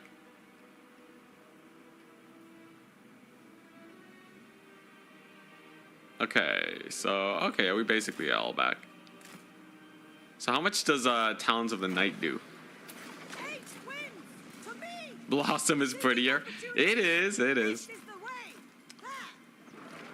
So this does 8 damage. A mighty 8 damage. For 17. Got about half HP on them. I'm paying 21 Winds of Magic, but if I can delete a unit. Overcast, it does 13.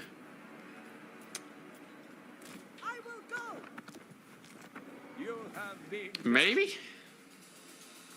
Destroys chaff. This is getting real expensive for some chaff destruction. Okay, one more match is still being finished up. Yeah, so if I take the power of Yin, it's an 18-second slow. So against some factions, we just park our Lord directly above them. And then we're good. What about Shem's Burning Gaze with the Yuan Bow and Executioner to snipe Lords?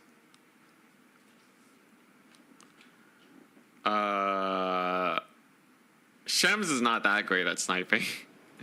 It's okay. It's okay, but I don't think it kills them super fast.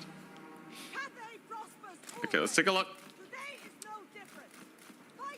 Just gonna wait for our winds to build up. Thankfully, it goes up pretty fast. I don't know if my item's actually working. It says it's active while I'm casting. Okay, so let's see. So let's say, right, we're over here. It's a Forsaken. We're like, okay, we're gonna slow them down. And now they have effectively no speed. They have 8 speed, right? That makes all abilities more or less undodgeable. And then we normal cast Talons of the Night. I didn't hit all of the units, but if you compare it to a Buna, it gets about the same damage per Winds of Magic spent, but you also have all of this garbage that you're trying to fit in at the same time, so I don't really know.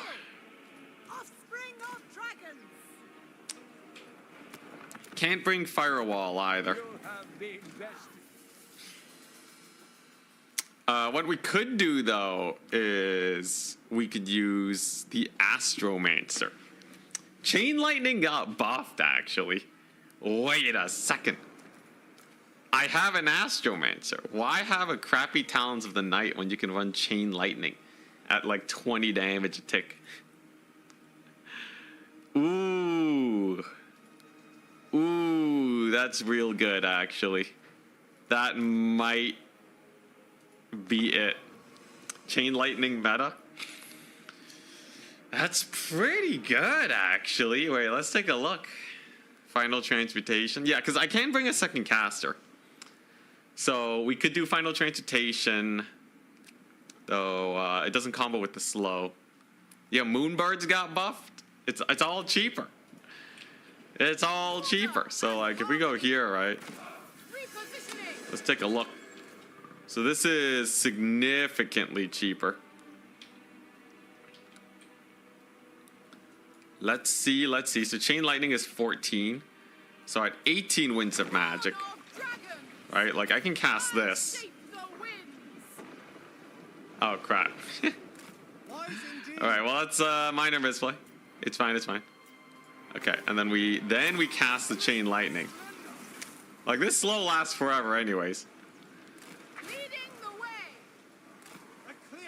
Ooh, look at that damage. Oh, look at that value. Yeah, that is a pretty chunky Chain Lightning, I would say.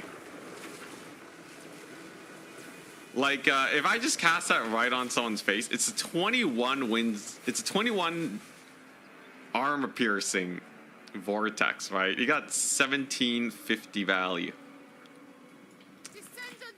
Interesting. Very, very interesting. The alternative was we go for a Lord Snipe, but I kind of like that combination. Okay, let's advance the Swiss.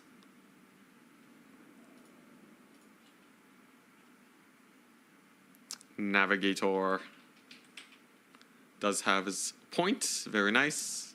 And we're up against Berserk. Yo.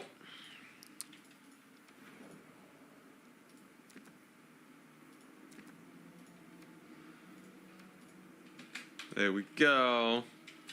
At Goblins, round 2. Alright. I'm Grand Cathay. And the map is going to be Glinty Tooth's Crag. Okay.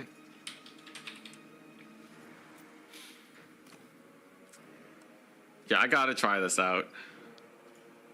The Astromancer tech is too good to pass up. And the slow is massive. I don't think I need the Jade Amulet for the extra slow. I'd rather just keep her cheap.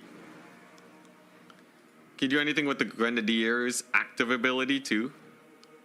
It's pretty short range. But I might experiment with it a bit later. Double Jade Lion's also really nice.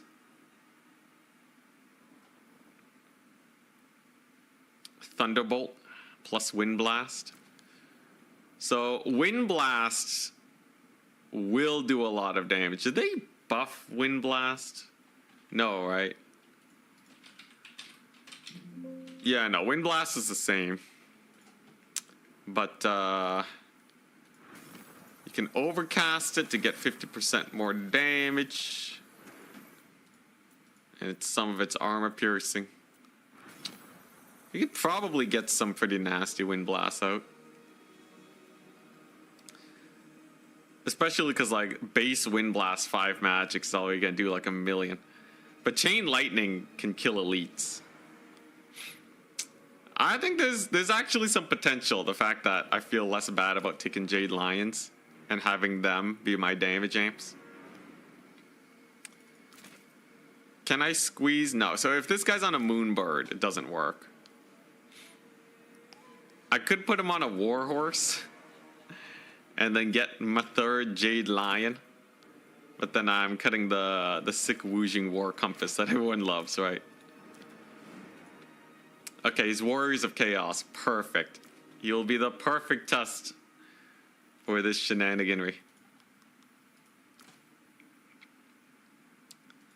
Yeah, Wind Blast for Chaff. Lightning for elite units. So, what could he bring? Uranus Thunderbolt for Hell Cannon. You can dodge it though. That's the sad thing. You can dodge it, and I proved to the world that you can dodge it. So that's potentially a little bit of a problem. There's no guarantee that you'll have perfect dodge micro, though. Alright, amazing starter build. I see nothing wrong with this. We're up against the Warriors of Chaos. Generally, very annoying faction to deal with, but with the right tools, I don't think it will be too bad. Good old Berserk. Very scary player indeed. I wonder what he will actually go for. We're going to see the new trolls. The new 750 trolls. That would be actually pretty interesting. I don't know if they're... yeah, I don't really know how I feel about them. If they're like amazing or not. It seems like a fun build though. Regardless, this seems like a very, very fun build. Here we go. Let's see. Let's see. 750 gold troll probably doesn't even pay for itself with max heal capping. I forget how much value they got before. Peasant Archer ROR. They have fire weakness. Trolls into Cathay seems sus. Only a little. Only but a wee bit.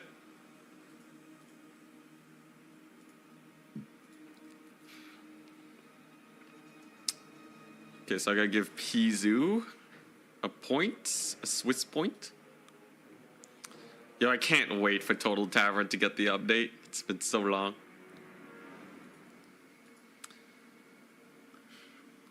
Multiplayer costs will change in later hotfix. This is nice for Astromancer on the Giant Dome.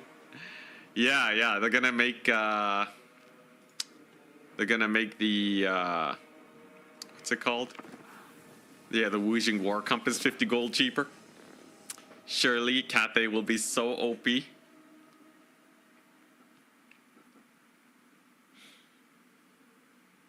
You like this matchup? Personally curious what I'll bring. Oh, it's a weird one, man. Can a troll beat a peasant spearman? I don't know. They'll route pretty fast. But trolls aren't there to beat peasant spearmen. They're there to kill Jade warriors. Like, trolls are the, you know, anti-armored infantry option here. On the cheap. Like, 750, you know, trolls actually do really good versus cavalry if they don't get surrounded. Yeah, the ward save buff is really cool. It doesn't last really long, though. So, honestly, even if it gave 100% damage resist, it probably still wouldn't be that great. I don't know if, even if it gave 100% damage resist for, what, 18 seconds is how long it lasts? I think people would still get more work done with Dragon's Breath. I think Braced Spears win? Probably. That is like exactly what the spears are meant to deal with, though. Yeah, how are Cathay Spears in general? 17 bonus versus large. Pretty abysmal melee defense compared to their Empire variants, though. Even if you include Harmony, giving them a +8, they go up to 32 melee defense. It's really insane how strong Empire Spearmen with shields are.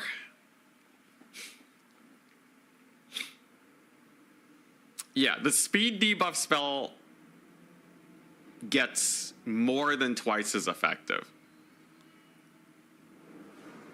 Yeah, it becomes basically a net, which is way different than how intensity affects other abilities. Like, intensity will affect damage abilities fairly linearly. But yeah, stat changes get super affected. Yeah. I think Cathay Spears are top tier too, but they just don't compare to Empire Spears. Like, Empire Spearmen are insane. They really are insane. The amount of value they can get you.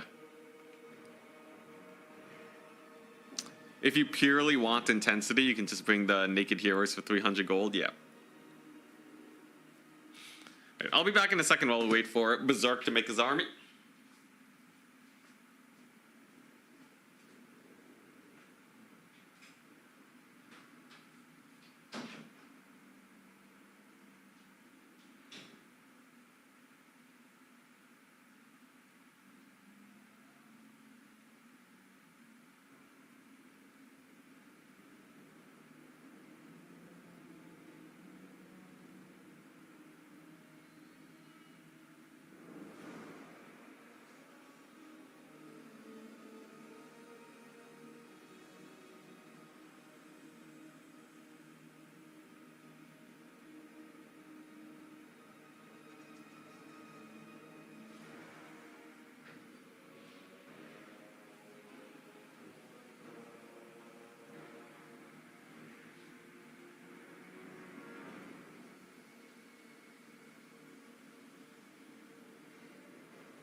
All right. Oh, we're loaded in. Hell yeah.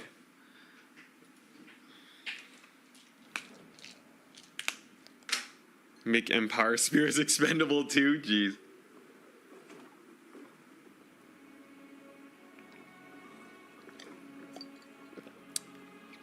Did you play Berserk back in land battle days? I don't really recall, no. But I might have. It's been so long since I played land battle. Okay, so here's the Insanity Wacko build. Ready? Good luck, have fun.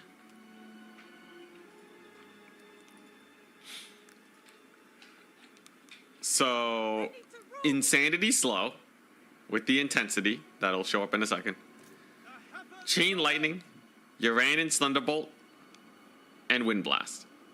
We decked this guy out because we're going to be spamming spells like no tomorrow. No elite infantry today. I'm going to try it out a bit, but it's not going to be a spam type situation. We're trying out a bunch of different stuff for Cathay. All right. Nice. Hellstriders and Skirmishers. That's exactly what I want to see. A Cockatrice? Purple Sun? Oh, he's also doing slow shenanigans. Yeah, so this guy has a slow ability that kind of builds up. Oh, that's hilarious. Okay.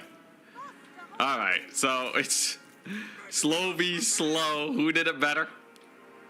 Let's see here. So I do have my Crowman around. So the great thing about this slow is it also will wombo combo with the Crowman, right? That'll work out pretty well for me, I think. This thing only has one slow usage, by the way. It's gonna hurt him quite a bit. He might not expect the shenanigans that I have. It's like, just take a look at this. Congratulations, you slowed for 80 seconds.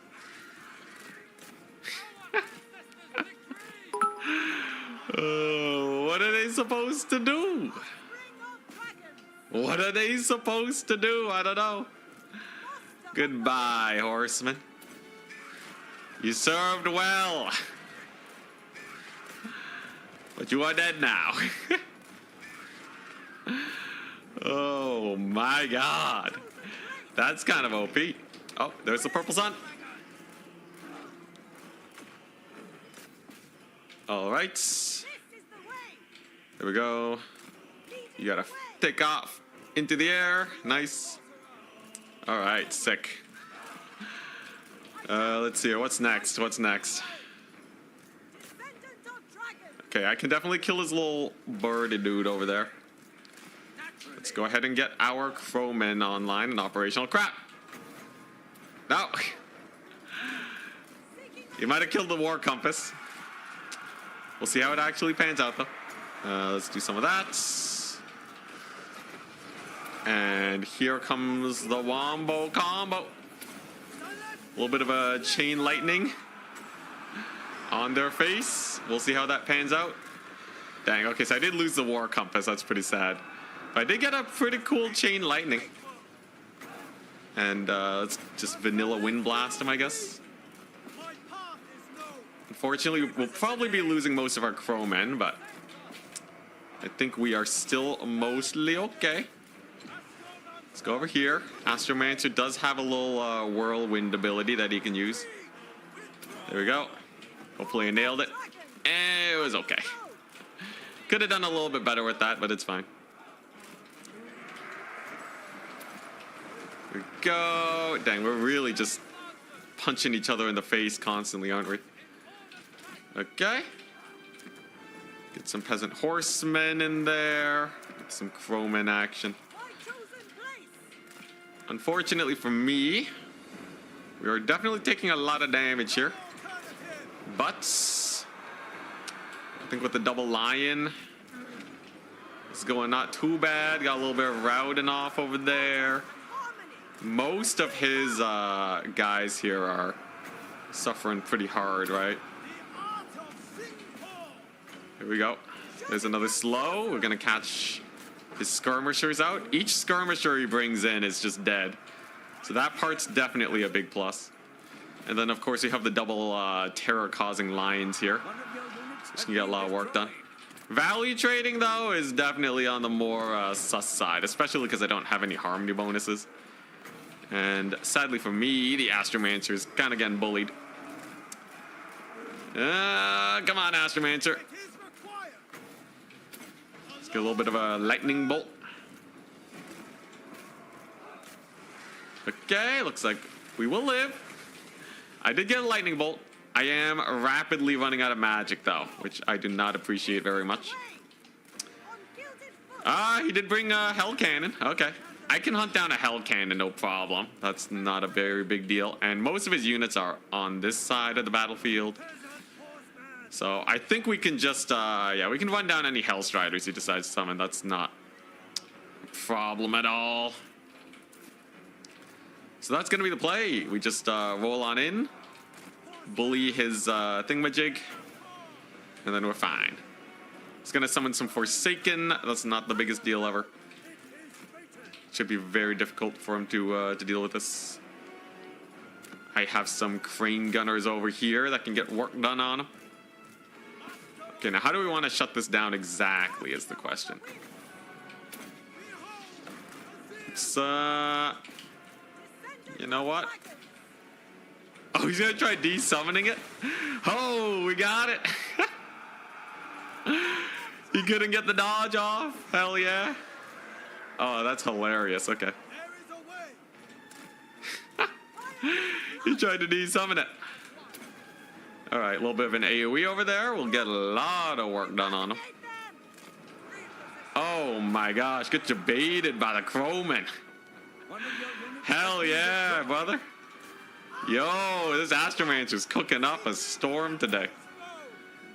Alright. Then I should just be able to route off at least most of these guys. Astromancer 2 has a bunch of cool spells he can chuck out. Like this to kill off the Marauders. And then with the support of Crowman, I think we're good here.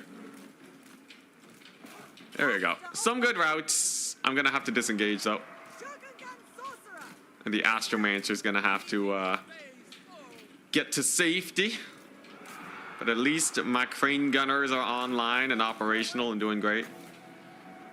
Sadly, Astromancer's probably going to go down. Hellstrider resummons are going to be a big pain for sure. Oh, okay. Pretty good lightning bolt, however. Do still have my lions over here. They're doing okay. You did kill the Astromancer, though. Very sad. Very, very sad indeed. Let's see here. Let's get some more crowmen going. God, these Hellstriders are such a pain in the butt, though. He's just gonna keep summoning them into infinity if I'm not careful here. Okay, here we go. We're just gonna bombing run. We're just gonna bombing run up. All my infantry's dead anyways, right? Might as well. Okay, there we go. Let's get the lions back. Crane gunners are doing okay, I guess. Honestly, they've been a little lackluster, I'm not gonna lie. And, oh, geez, okay, my lord's also a little mucked up. I don't like that very much. Value-wise, we're definitely more behind than I would hope, but potential here. His lord is about to get surrounded, which is very good. And then I might be able to play that high ground. That's a purple sun. Get out of there! Ooh, gets most of a Crowman unit with the purple sun. And most of the other one, too. Very nice bait from my opponent.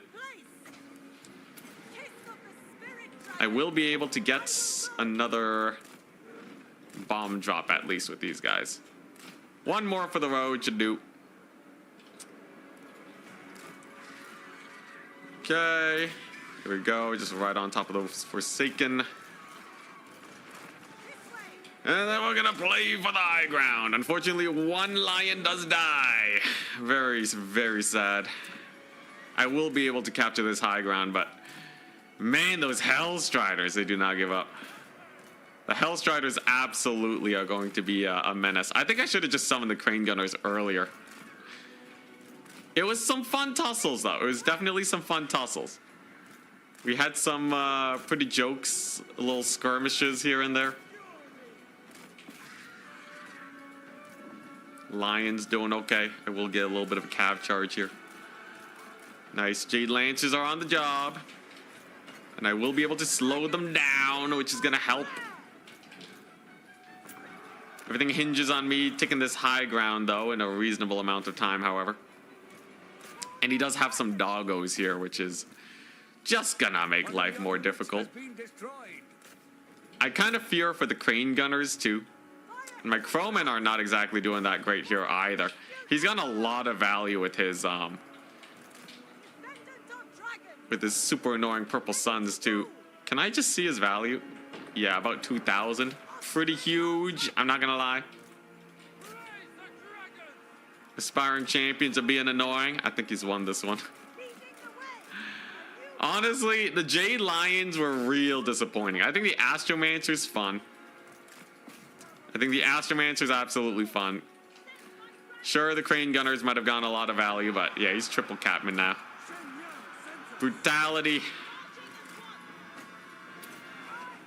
Slows were pretty good. I think we could have won just by using slows and playing defensively with the Crane Gunners. I think a lot of the build is overcooked, and we also lost our big ol' Comet Caster, right? That was pretty silly. But I think this was totally winnable. Yeah, we totally forgot about the compass. But yeah, at this point, I just don't have enough oomph to kill these guys off. GG, well played. GG, well played. We'll get them next time, though. I gotta like keep practicing so I can get the instincts right. Because I think I was just trying to have fun on the hill here, and I shouldn't have actually taken those fights. This guy got hella value, though. 2,700. And killing off the cannon with 1 Uranins was a joy to see. But, yeah, I didn't play well enough around the Hellstriders, and the Jade Lions suck. Jade Lions suck. Compass, I misplayed. I do hope we get that rematch, though. Yeah, he unmounted it and left the cannon to die, which does still reduce its cost, by the way. So, even though he did get the desummon, it's not really a problem.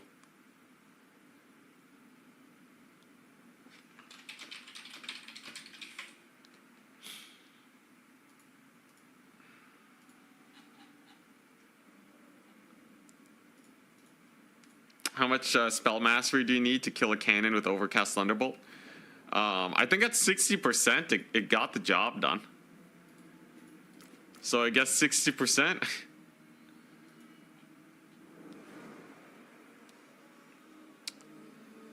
Yeah, Astromancer Bird is great.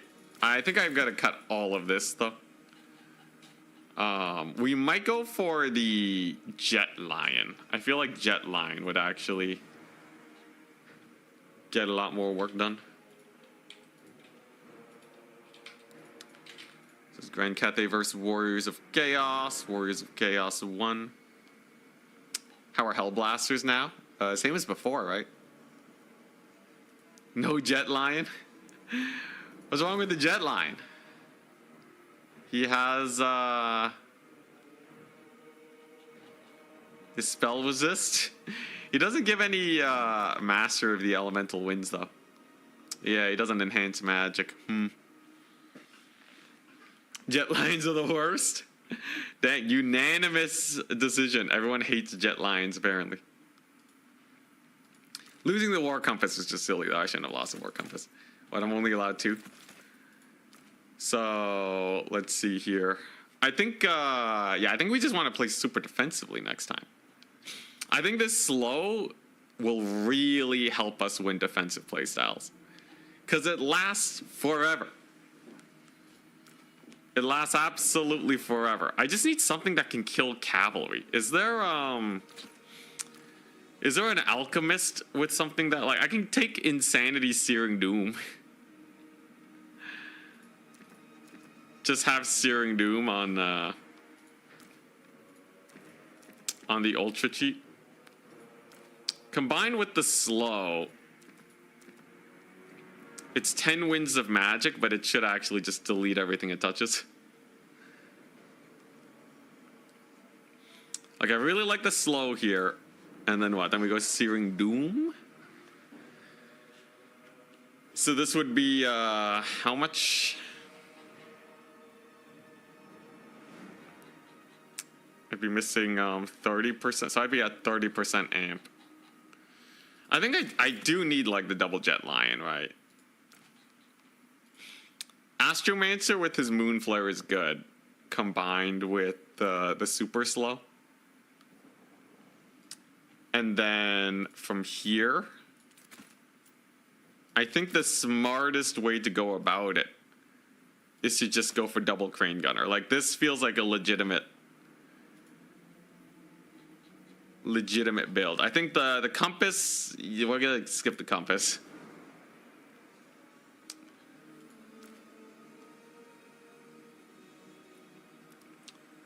Celestial Lion Roar have a slow? Not sure. But yeah, I think this is the easiest way to get to high spell mastery. You have your cavalry, you can outmaneuver, and then you just shoot them to pieces, and then you have Moonbird dude. How's it going thus far? Pretty good. I think we just made some simple misplays, but that battle was totally winnable if we did it right. Let's see here. Do I have any Grand Cathay build saved? Sure. I think the Jade Lions, for the effect that they give to the slow, I think they're worth it. I wouldn't switch a Jade Lion to a Jet because I need maximum spell amp to get the slow to be good enough.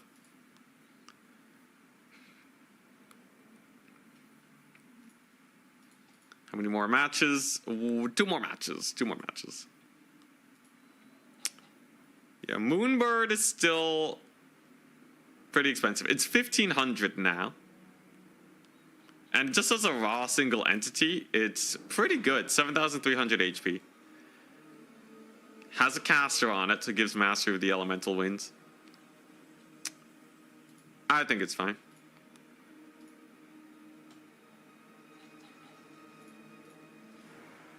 We try making a beginner domination guide. On my Instagram, every once in a while, I'm posting little builds and tidbits.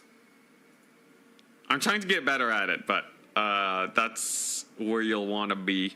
It's in the description.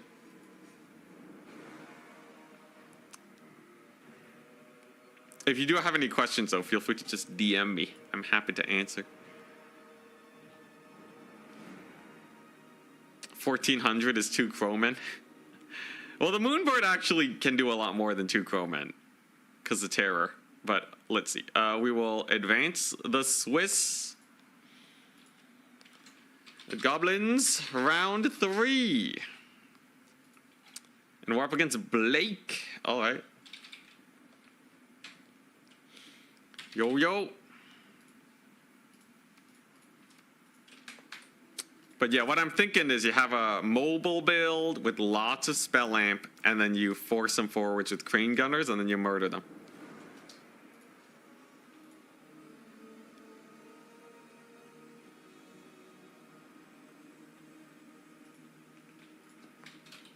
I don't think...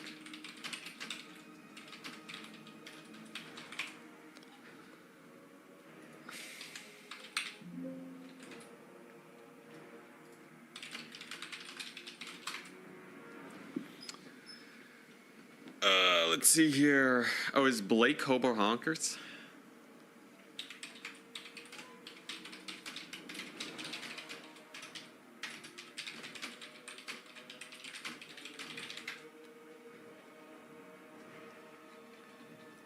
Oh, I think it is.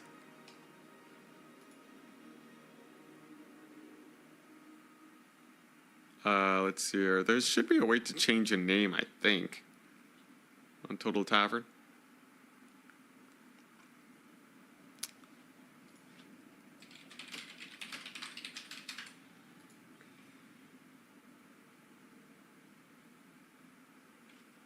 Let's see here. Yeah, I don't really see a way to change name, huh?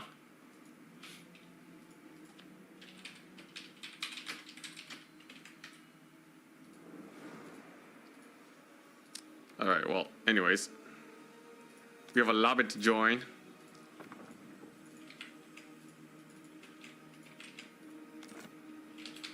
Mm-hmm.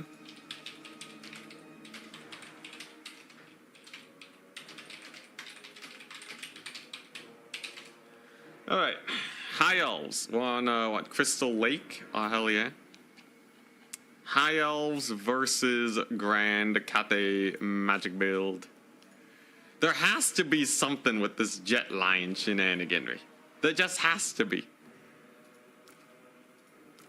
I like the Searing Doom. I'm gonna see if I can nail some 6 Searing Dooms today.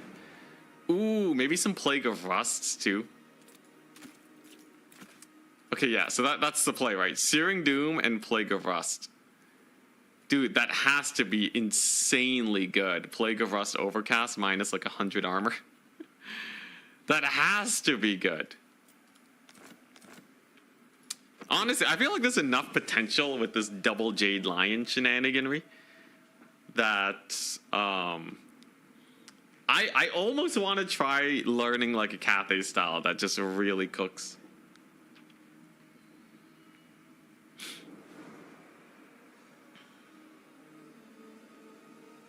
Also, the bird is definitely really good, considering it has 3 AoEs. The AoE is just really hard to nail down, but technically, if you get the AoE down perfectly, it can get like a solid, I would imagine, 700 gold value if you use all 3. A lot of babysitting, for sure. I wonder if the slow would work as an anti-backline dive tech. If you went man-tidy style. If you go man-tide, one of the bigger issues is just losing the frontline fight, though. Grand Cathay doesn't have like Dryads or Rangers or anything to actually win a frontline fight against dedicated anti-infantry. So even if you do, like, yeah, it would be so good for like Wood Elves. Because Wood Elves have an exceptionally strong front line. But Cathay, less so. Unless maybe you're shooting them up with like 1,000,000 bows. Alright, take 2. Take 2. So, here's the idea. Ready? Good luck, have fun. We're going to rip his face up with Searing Doom and Storm of Shadows. In theory, the slow will be so long and so painful that I can just chuck it out. It's a 10 Winds of Magic combo, but if you compare it to Burning Head, it's not bad, especially if it actually kills dudes. So let's see if it works. And the name of the game today is Skirmishing. It's an Archmage of Spirit Leech and Buna. I see. She's on our big old bird. One fun thing we can do is we can just kill her. We can just get a big old fat charge on her. Could be hype, could be hype. I'll have to be a little careful about the Buna. I'm sure there's some skirmishers about. A cannon is not the worst.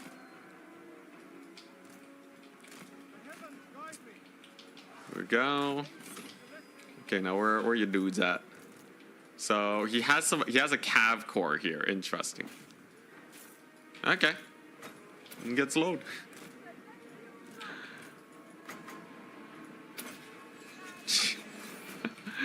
I wonder how much damage it's gonna do. This is 60% spell amped. Woo-hoo-hoo. That's as much damage as a Buna. Whoa, all right. Okay, that's actually Buna equivalent amounts of damage. That's surprisingly good, actually. That's surprisingly good. Keep it from the foe. Yo, I think that's got to be the Wombo combo then. That just has to be the Wombo combo. He's gonna go for a bit of a flank with his cavalry. Looks like he did have a little bit of a cav core, all right.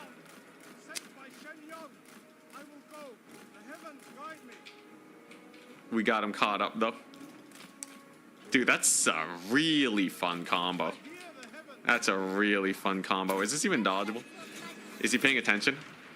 It's a pretty fast spell. Pretty good. That's like 250 gold right off the bat. Just straight up 250 gold. This is a Searing Doom. What the crap? Yo, when you actually use Spell Amp on good spells, it's like the world opens up. The world truly opens up to the madness. Oh, hell yeah. Wait, Blink of Rust. Minus 96 armor. The Peasant Horseman now. Has been destroyed. Ah, hell yeah. Oh, they're insta-dead. Wait, this is hilarious. Oh my god, this is freaking hilarious. Oh, they're just dead. Well, goodbye, little cavalry. It was nice knowing you. Okay, we figured out the build. This is it. This is absolutely it. Oh my, oh me, oh my. Ain't that just a dandy little thing? All right, so next up is we bring in the birds. He just can't dodge the birds, so that's just gonna be painful. It's like kind of like a pseudo kite kate style. There you go, get a little bit of a tornado there. And then just bomb drop them. Bomb drop those extremely expensive boys. His spears are massacred now. Oh crap, I kind of whiffed up. Unfortunate. You know what's not unfortunate though? This. Get Searing Doomed. And they're all dead. Here, just normal Plague of Rust. Why not? Why not just normal Plague of Rust them? Oh my god, the slow. The slow is insane, dude. These are elite silver helms. Oh crap, you finally got on my backfield. Well, it's fine. These guys got harmony, they'll be great. There we go, nice. Then with all his cavalry dead, it should be good. Do have to be a little careful here. These riders over here are actually pretty spooky. Vågen gifler. Våger man ta en til? En liten med kanel? Jo, bare en til. But I should just be able to terror out them, no problem.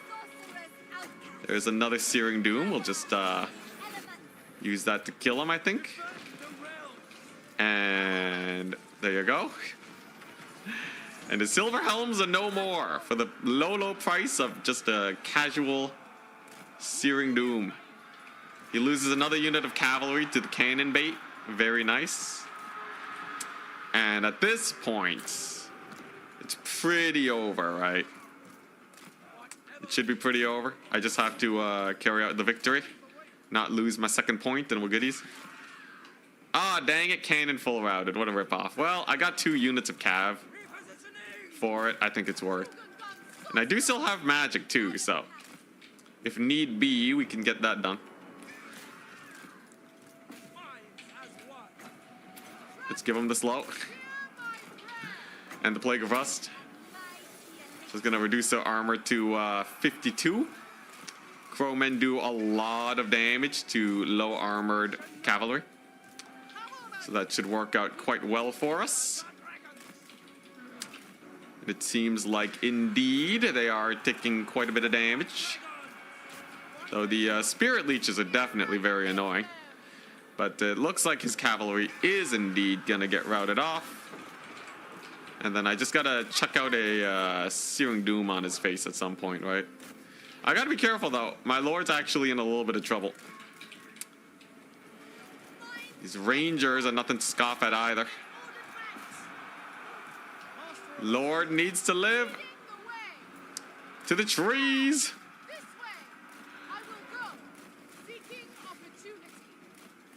She's joking. She's jiving. Okay, let's not sit around here for too long. One last cast here just to slow him down. She could cast to save her own life, but this will have to do it instead. Where'd my crowmen go? All right, there they are. A little bomb drop crowmen. Dang, and he does rout my lord. Okay, maybe not as clear-cut as I thought it'd be. I do have a Searing Doom that I can plonk down here at least. And I should be able to continue controlling 2 points. So even with the Lord loss, I think we're okay. Searing Doom did not actually do that much damage, though, to those White Lions. And yep, there goes the Lordy. Okay, at least we get a pretty solid bomb drop here. The crowmen can cook it up. Mm-hmm. Do I have a lion breath attack? I do. Okay, and that should be enough damage to just rout them. I will have my lord back. It'll be fine. We do have our big old Searing Doom caster. Though, definitely my opponent made it a little bit more sus than I thought he would. I still need to get all my casts with the Astromancer too. So those are just Reavers over there, not a big deal. And you know what? I think we do just bring in the cannon again, right? And just shoot up his infantry here. Silver Helms. Let's just charge them. We'll send the crowmen on them. And then I think if I... Yeah, there's just Reavers. So if I Plague of Rust them with the crow support, and then use this guy for a little bit of an AoE, then I think that should be pretty solid cleanup. There you go. Cavalry's in versus Reavers. That little vortex did massive damage to his little dudes there. And while it looks like his cavalry will survive the Plague of Rust, they will not survive Searing Doom. Yeah, okay, so definitely Searing Doom Spell Amped is the way to go. For sure, for sure, for sure. I will have to figure out everything else, but that's definitely a good start. Man, this little bird character is very annoying, but he is most definitely army wipe now. Very nice. Very, very nice. I think I will have to... we gotta really get used to making use of my crane gunners with this build, because I have so much mobility, right? There you go, full army wipe. We did it. It got a little sus for a second. I'm aware I lost my lord. But there's so many more optimizations we can do. So I feel like as soon as I get those down, this build will be nigh indestructible. With just a handful of optimizations. Dang, are Jade Lancers losing to Illyrian Reavers? Kind of embarrassing. However, he is losing his point over here. Let's go ahead and get that capture secured. Very nice. The Jade Lions are also really good for applying a little bit of capture weight, which is very important. And indeed, we will be able to secure that flank area.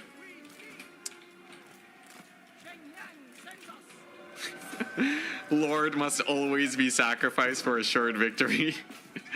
Yo, I don't know what's with me and losing my lord all the time. Let's see. Ooh, okay. I do have my little spell. So I gotta get used to casting this at the right time. Is that good timing?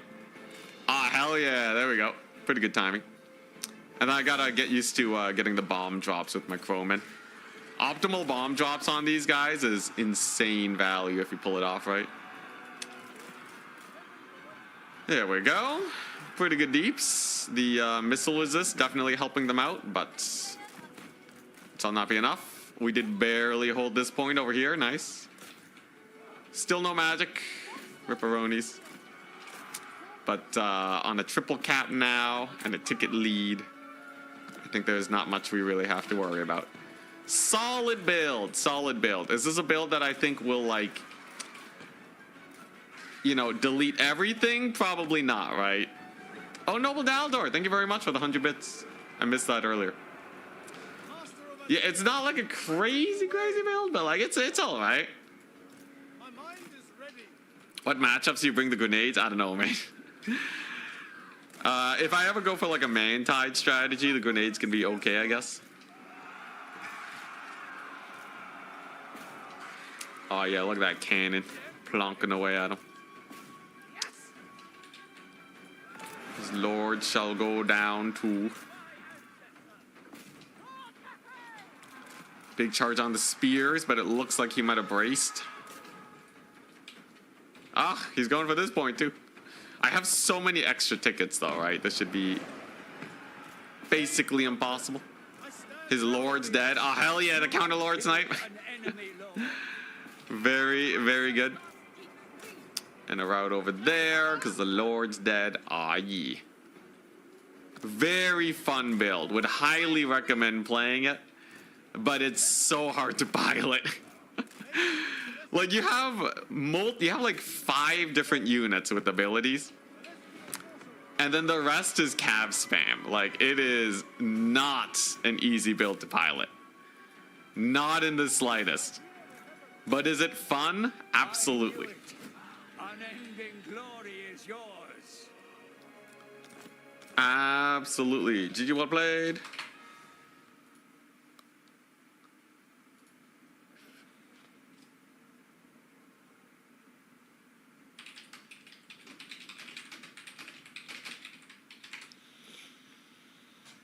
Let's see here. So Astromancer paid for himself.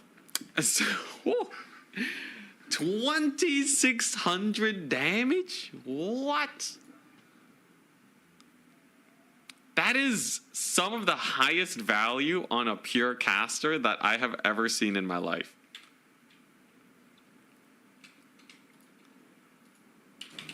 So it's Grand Cathay versus High Elves. You want to see Yuan Bow Net plus Shems? Plus double Thunderbolt at 160% day MG. Oh, okay. Actually, that's kind of funny.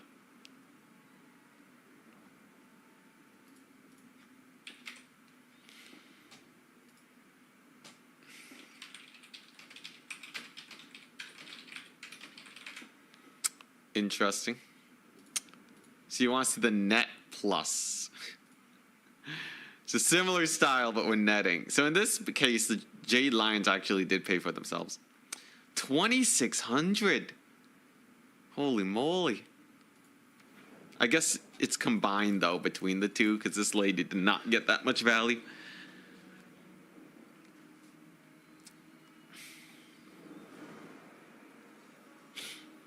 Waiting for the Iron Hail Icket build. All right, wait. So what's the? I gotta cook. I gotta cook. So you want double Uranins and Yuan Bow. So like the pure executioner style is what I'm hearing. So Yuan Bow, Emperor's Executioner, right? And then I get mad cost savings if I do this. The entire build revolves around me actually landing it.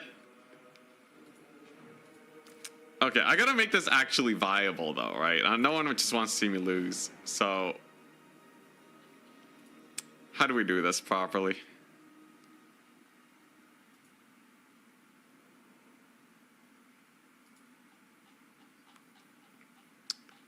Oh yeah, you want Shems.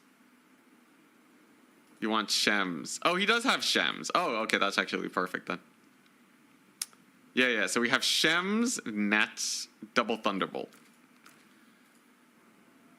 Interesting. They only cost 450 per, and then after the Lord is dead, I can desummon them, or just keep spamming Thunderbolts. Because like Thunderbolt is not that bad of just a raw damage ability. Definitely wanting to see you lose. What? How dare you? All right, just a couple more matches. Literally 2 more matches, and then we're good. So let's see. If they bring a Chariot Lord, that would be the best because they don't have stagger animations. Do they need Thunderbolt? Yeah. We gotta stack it. So at 10 Winds of Magic, you're getting double the damage. So I just have to save up as much magic as I can. Yeah, Plague of Rust and Searing Doom I think is the legit meta for Cathay. I think Searing Doom and the slow will... It's just such a game changer. It's 10 Winds of Magic to take half of the HP off of Elite Cavalry, probably. Add a Comet for nuking. I don't have the magic, guys. I don't know what else to say. It does not exist. But this is a good start. I like the double Jade Lion for the extra amp. This will do 1,000,000 damage, and then Shems will also be pretty painful. Worst case, I can also just spam Shems if they're really good about staying out of range. Yeah, I'm gonna need 29 Winds of Magic. So it's expensive, but we'll get there eventually. Honestly, just Yuan Bow with Shems is probably the more meta play.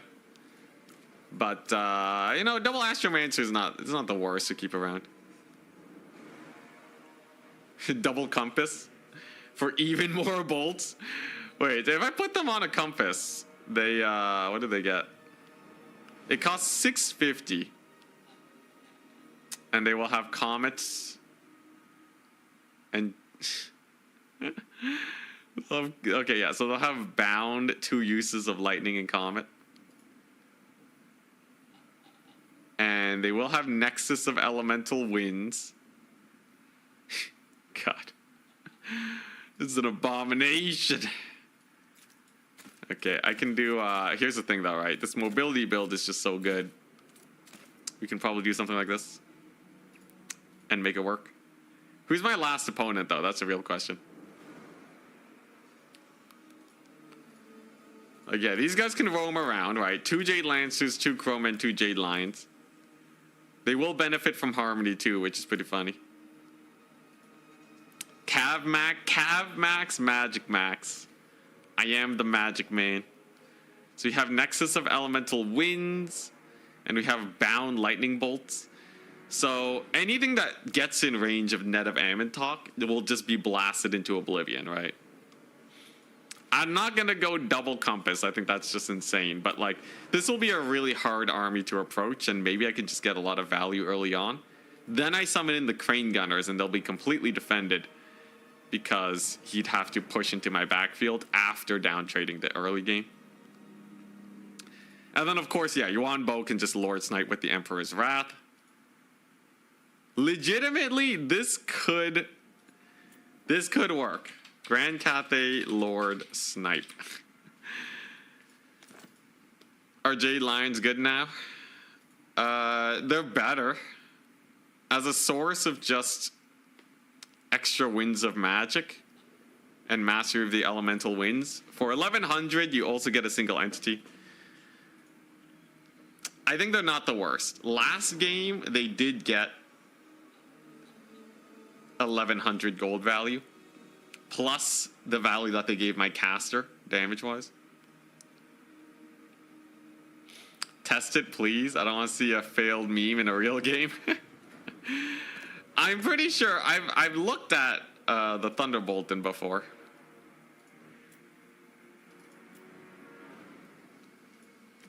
But like, let's just see, right? So let's say it's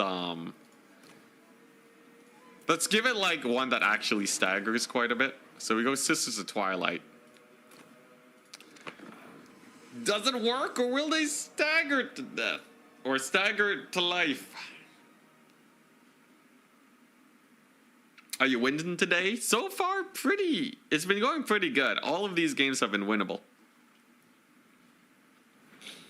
Magistrate Lord on a blimp. If we face Slanesh, I'll do it. Alright, so let's take a look-see, right? So this is Insanity amped everything. So in this case, we don't need to wait for the net. Winds of Magic gain is... Okay, you can stop your speech, good sir. So Winds of Magic... Oh my god. Okay. Winds of Magic gain... It'll take a little while. But like, what if... Overcast this, so that's... Yeah, so I can overcast this. Then normal cast it. Then do this.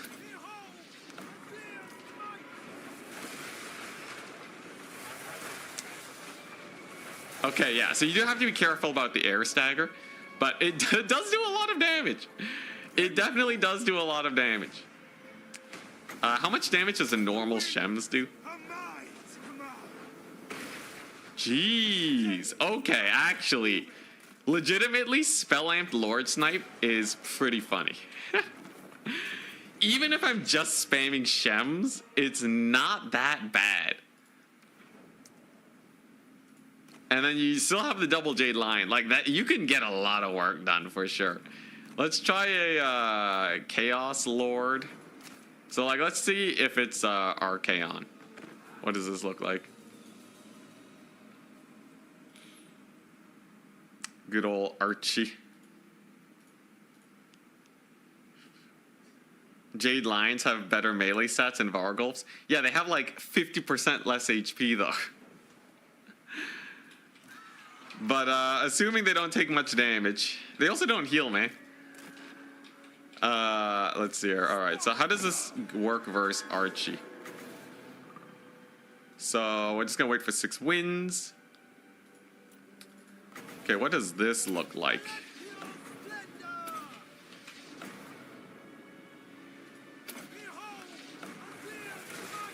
Whew. All right. It's still a lot of winds of magic, but you can get a lot of work done pretty quickly. I'm still pretty sure just normal Shems casting is better. Well, it's 5 winds of magic. The damage that you're doing is definitely worth it. Yeah, you know what? Honestly, this might also be very good. Just spamming Shems with 1,000,000 damage amp. Zeus is with us. You know, I kinda really want to experiment with this. Double Jade Lion into just various shenanigans between Searing Doom and Shems and the Lightning Bolt stuff. It's all great. If that happened to my Archaon, I would be hard pressed not to give up right there.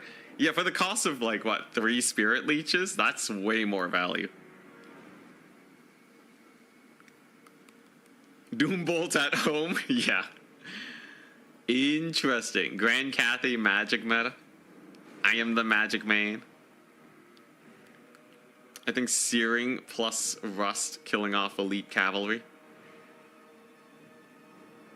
Yeah. Searing Doom's better, but some factions really rely on their lords to win games. Like, think Slanesh, right? Shem's spam into a greater demon is a complete death sentence. You can double the damage for slightly less than the thingy. I like how it says increase armor piercing damage, but the ratio stays the same. But anyways, yeah. You could probably get a lot of work done just by spamming Shems. And then you also have the Emperor's Executioner, which is just like, you're done for, man. It's over. Could have one-shot a Necromancer Lord? I'm pretty sure.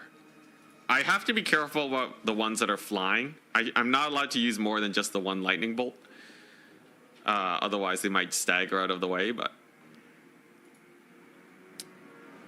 Definitely, this is a good start. Okay, we're up against Offico. Alright. Yo, yo!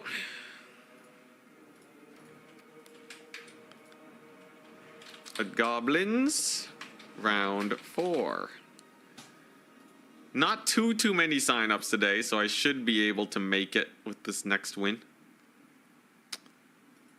If we refresh over here, it seems like, yeah, there's only 4 people with 3 wins.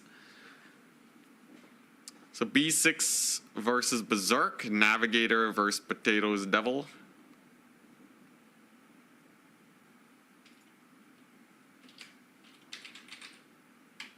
Oh, Potatoes Devil has too many points, even. Whoopsie daisies.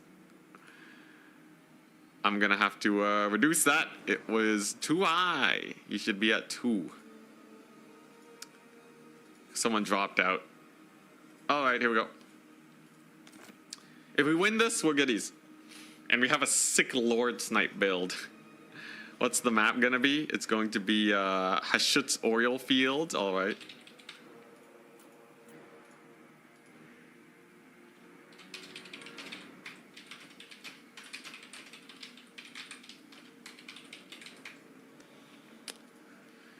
Alright. Let us see.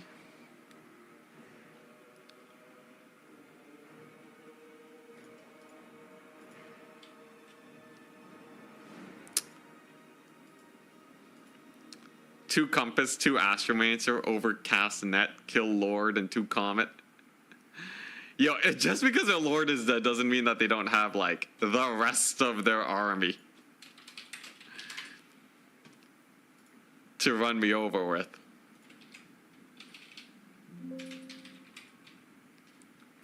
Absolutely. I need to have units. I need to have units to finish the job afterwards. So, what's this guy's faction?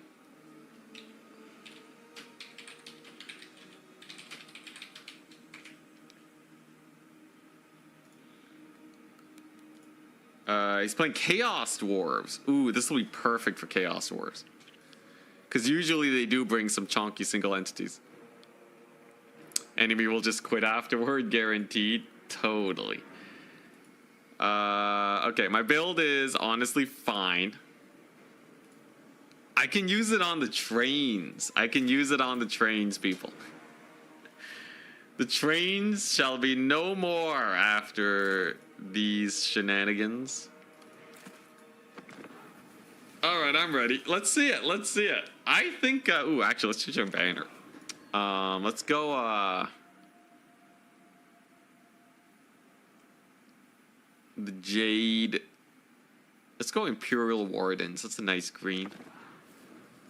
We're using Jade Lions, might as well. from Lord Snipe to Train Snipe. Trains are pretty high HP though, but it should go well. Do like a rebel flag. Yo, I'm so ready for this. I'm so ready. And if he goes man-tied, I have the usual crane gunner shenaniganry. Man, this really is the way you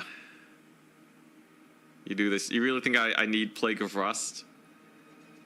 I have enough armor piercing with the lightning bolts, it's fine.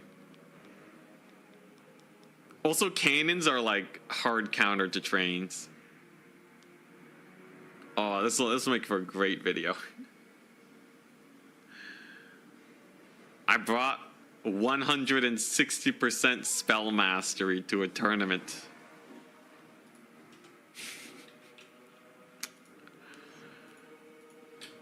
Let's see here.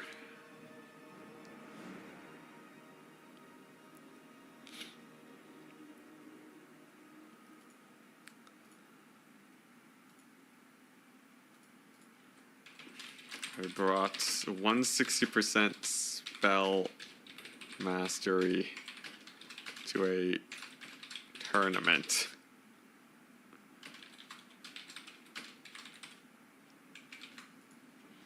Oh, he's ready. Yo, this is gonna be so hype. When do you go for the no magic tournament win challenge? As Korn? I gotta learn how to play Korn at some point. I could also do it as a Greenskins, because let's be real, Greenskin magic is not nearly as impactful as other factions. Zeus maxing. YouTube maxing. Gotta always think about the content. That's the worst part about being a YouTuber. You can't stop thinking about the content. You can't fit in 2 compasses. You're limited to 5 single entities. So your multiplayer spell maxing caps out at pretty good luck, have fun. It caps out at 160%, sadly. Dwarves, technically not magic. Oh yeah, dwarves also a good one. Dude, Foot of Gork sucks. Have you not used Foot of Gork recently? Look, I know we all have great memories of Foot of Gork back in Warhammer 2, but it's dead, man. Foot of Gork's dead and buried. It's gone.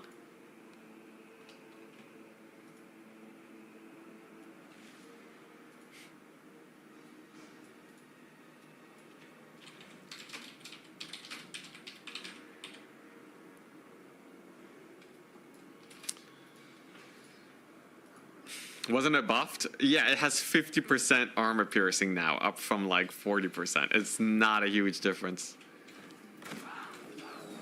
Unless I'm greatly mistaken. Subjects. He brought the demon's tongue. Okay, 10,000 HP.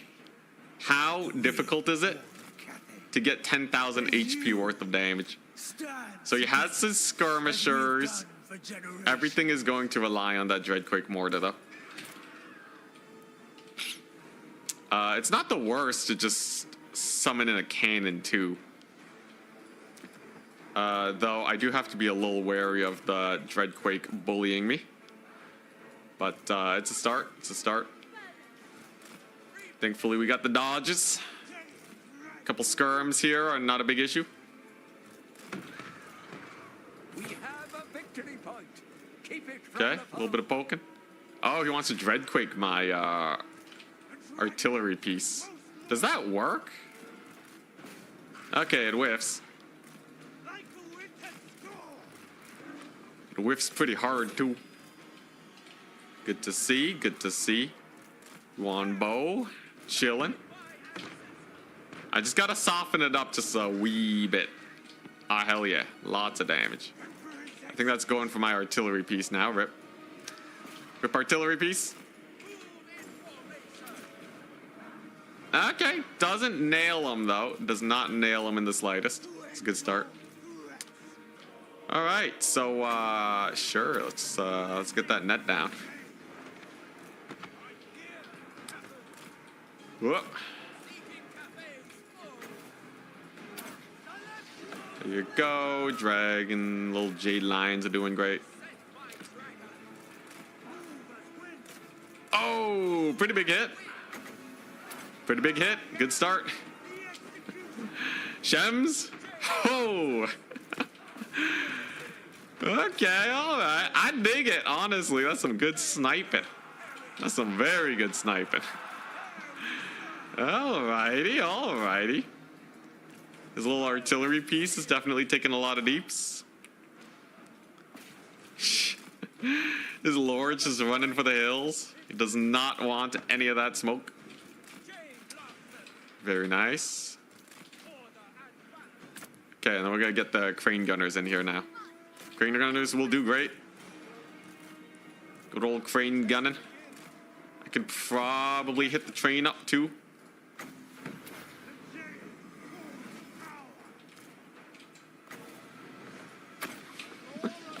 There we go. Doing my best.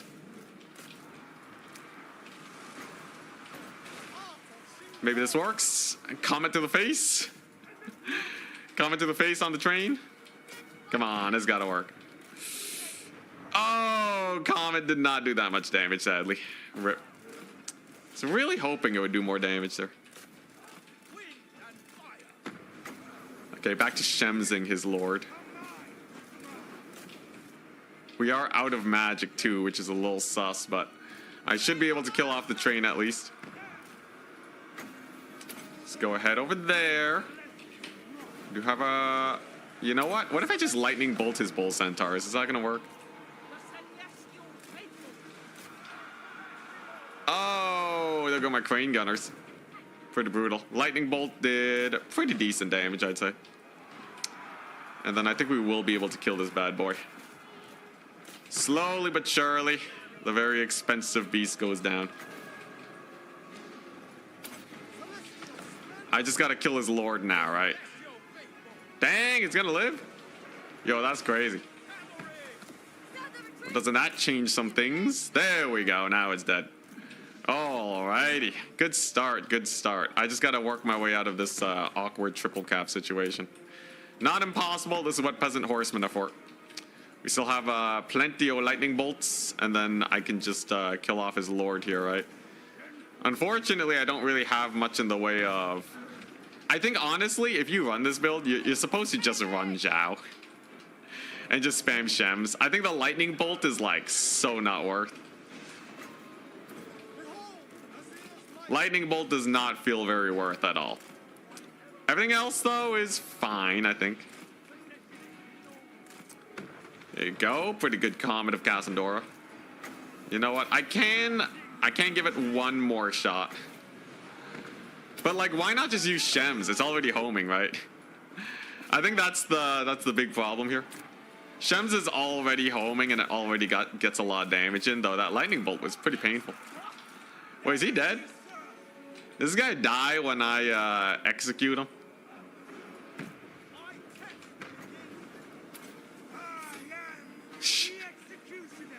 Dang it! Oh, there we go. Get executed, son! Oh my god, we did it! We have executed his train and his lord. Let's go! Good job, Zhao. All the work paid off. All of our hard work. We just killed some of the tankiest characters in the game. Yo, that's hilarious. Well, I'll take it. I will absolutely take it. Just deleted. Source code gone. Oh, man. Is it a legitimate strategy? No, just spam Shems, man. Just spam Shems. It'll be way better. Is it hilarious? Absolutely. Oh, crap. He has some infantry here. All right, get him, artillery crew. I have that capture point over there. And then you see those Chaos Dwarf warriors. This is what the lightning bolt is for. 1 million damage. Kerblamo. Holy, that actually did a lot. Pretty funny. Pretty funny. And that's a triple cap. You were way behind, Rip. Hey, that was great, though. Is Nurgle decent? Nurgle is decent, yeah. Nurgle is very, very decent. They can get work done. but they are by no means like a super strong faction. Anyways, he gets completely tabled, and that's going to be game. GG. Very nice. Grand Cathay versus Chaos Dwarves. Hell yeah. Grand Cathay wins. Holy value diff? Ah, I didn't even see it. So, Zhao got 1,000. This guy got 800. This guy got 700. Yeah, when you take so many casters and then you split the magic gains on them, they don't really pay for themselves. Jade Lions didn't do that great anyways. Alright, it might have been the Kanan that killed the train. Kanan actually hard carried with the 2,200. Turns out Kanan's a good versus Chaos Dwarves, who would have guessed. Same with the Crane Gunners. But it was hilarious. Yuan Bo. Crap, I keep calling him Zhao. Whoopsies.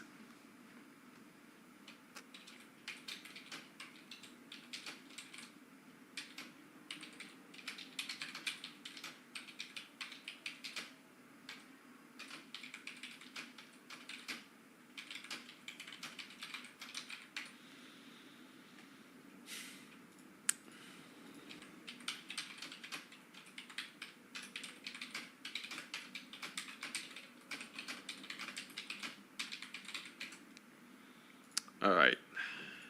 Used automatically? Did you even use the execute ability? I used his like damage execute ability, which worked out pretty well for us. Oh man. 5,000 value lead? Holy. Okay, yeah, this is a fun build, but this is definitely the better build. Alchemist with Searing Doom is insane. And a 4 Winds of Magic net is also insane. You win all cavalry fights because it lasts 29 seconds.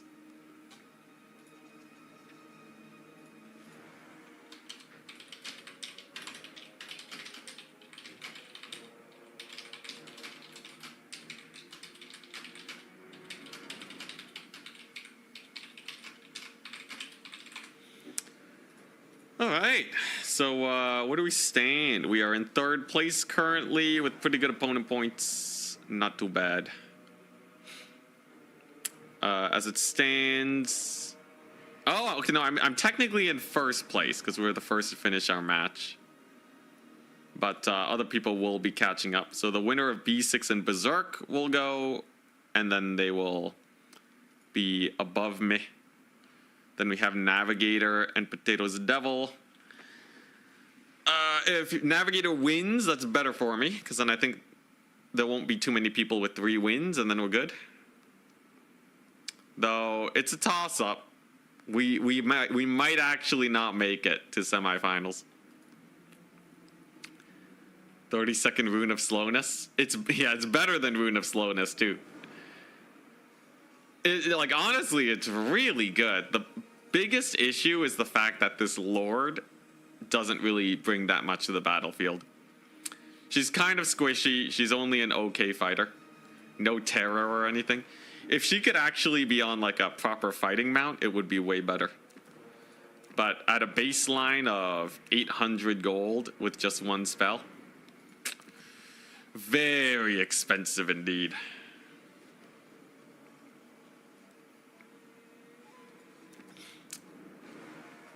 Four Winds of Magic net, but you can also take the item that gives back 2.5 wins. Does Jade Amulet even work nowadays? Let me check real quick. Because I'm actually a little bit skeptical about Jade Amulet.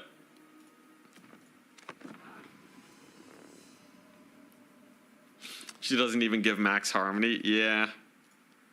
It's kind of brutal. Yo, Yuan Bo, though, with the Shems, you can get so much work just by Shems spamming. Okay, so currently, if we start the battle, right, 40% from Arcane Conduit. So if I cast Storm of Shadow, she's at 12 Winds of Magic. So she just went to 13. In 30 seconds, right? In 30 seconds, what we're looking at here. In 30 seconds, she went from 13 to 17. So she got 4 Winds of Magic, which is Yeah, shouldn't I have given like way more or less? 20. It's hard to tell. How much magic did we get from doing that? So 17 plus 61. 17 plus 61 is 78 winds of magic. Start with 80, I guess. So, okay, no, it does work. It does work. So you can actually save a lot of wins if you take the item, but it costs 200 gold. And it's not every game that I use all my magic. But, yeah, so if it was a free item, right, it's great. You get some good magic return. And honestly, anything to get more Searing Dooms is always nice. It costs 200 gold. With the value that Searing Doom is raking in, it's probably still good. Normal cast Searing Doom is 6 wins. If you could just combine them, man. If you can just combine them into one character, it'd be so much better.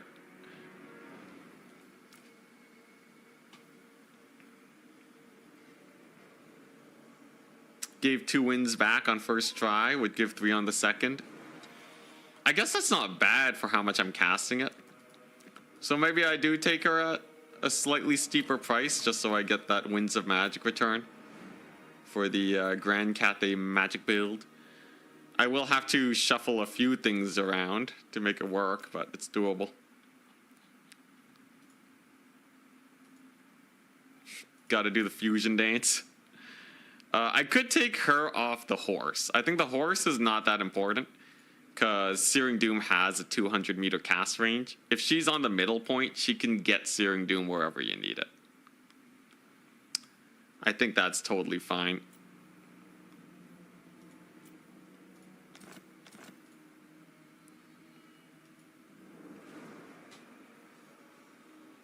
Magic's calculated by decimals. I think he typoed there. It's kind of a worse Gork'll Fix-It. Let's see here. Gork'll Fix-It is 6 wins of magic AoE. Yeah, it is kind of a worse Gork'll Fix-It in some ways. But you can get the spell amp, so it makes up for it. This is 24 seconds. This is 29 seconds. So you get slightly longer duration.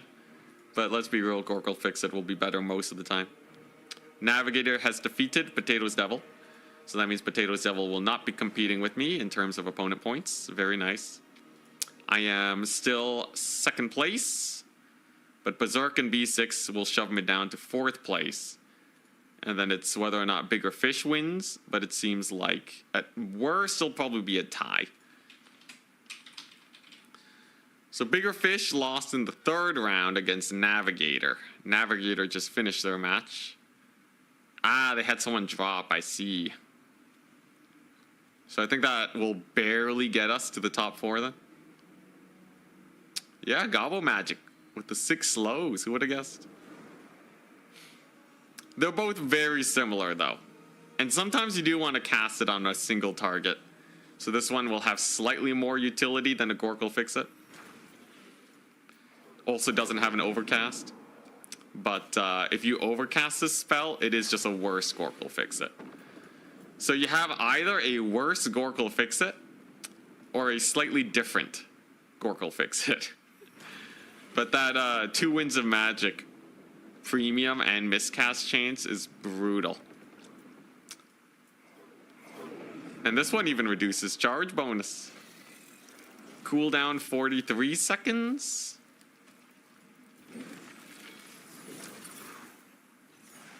Cooldown 28 seconds, 29. So you can cast it faster than Gork'll Fix-It, I guess. There's some trade-offs, but overcasting this is not the greatest most of the time, it seems.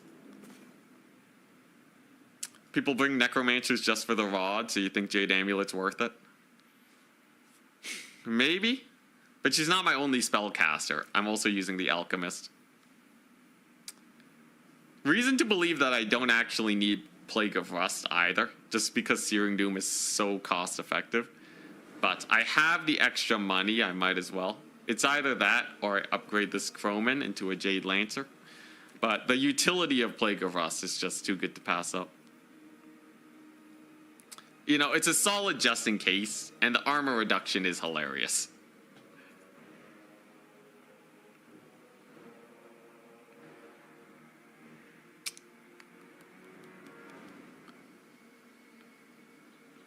How impactful could the charge bonus really be? It's not that impactful, but the fact that it's there is still a benefit for Gorgle Fix-It. You know, it's just a slight advantage. So currently I'm in 4th place with Bigger Fish slightly below me and Pizu slightly below Bigger Fish. So very likely that we will be able to make top 4. And then we're goodies. It's a good thing I lost to Berserk, who's been winning a ton of games. If you cast 10 slows in a game, it will net you 25 wins of magic. So I'm not getting 10 slows in one game. Let's say 5. So I'm paying 200 gold for 12 wins of magic. Let's say that gets me a couple more Searing Dooms. It's hard, maybe. You've paid more money for Rod Spam? Interesting. Though Rod Spam has kind of fallen off of my radar. I've actually noticed Rod Spam was not really worth it in the end. And you also, well, I guess, like, yeah, the Necromancers come at a pretty steep price. Regardless, an extra Searing Doom is just amazing. You can't say an extra Searing Doom isn't good, so.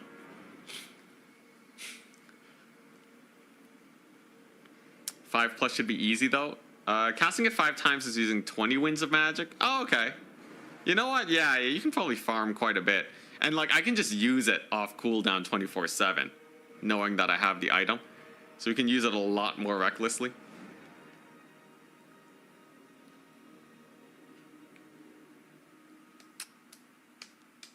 Also, yeah, Gorgle Fix-It is it's a very good spell. One of the better spells on the Greenskin roster. I think a lot of factions would actually use it if they had access to it. Just because it can help you win cavalry fights so hard. But Greenskin Cavalry is just a bit slow. Does Rod give spell intensity like how it does in campaign? I think it does. Even though it doesn't say, I think it absolutely does.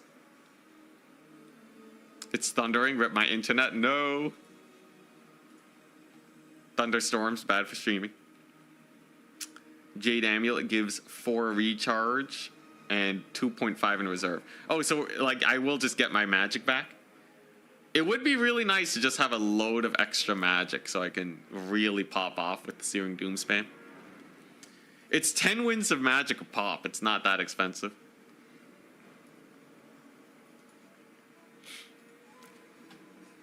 Especially because it'll get me free Astromancer Moon Flares. Like, legitimately, I think this build played fully optimally. It can be very scary versus a lot of factions. And what's the range on it? Storm of Shadows is 200 meter range. Gorgle Fix-It is also 200 meters. 200 meters is good because you can cast outside the range of a lot of dudes. Rocket artillery. You know, actually, I might want to take the Warhorse on this lady. And I think Searing Doom is just way too amped to pass up. It also makes the build a perfect spend. So you can't say this isn't amazing, right? And like no elite cavalry will ever survive. Light cavalry loses to Chrome and Jade Lancer. Honestly, it's kind of sick. It's kind of sick. You put her on a horse, you just go out early, get some free value.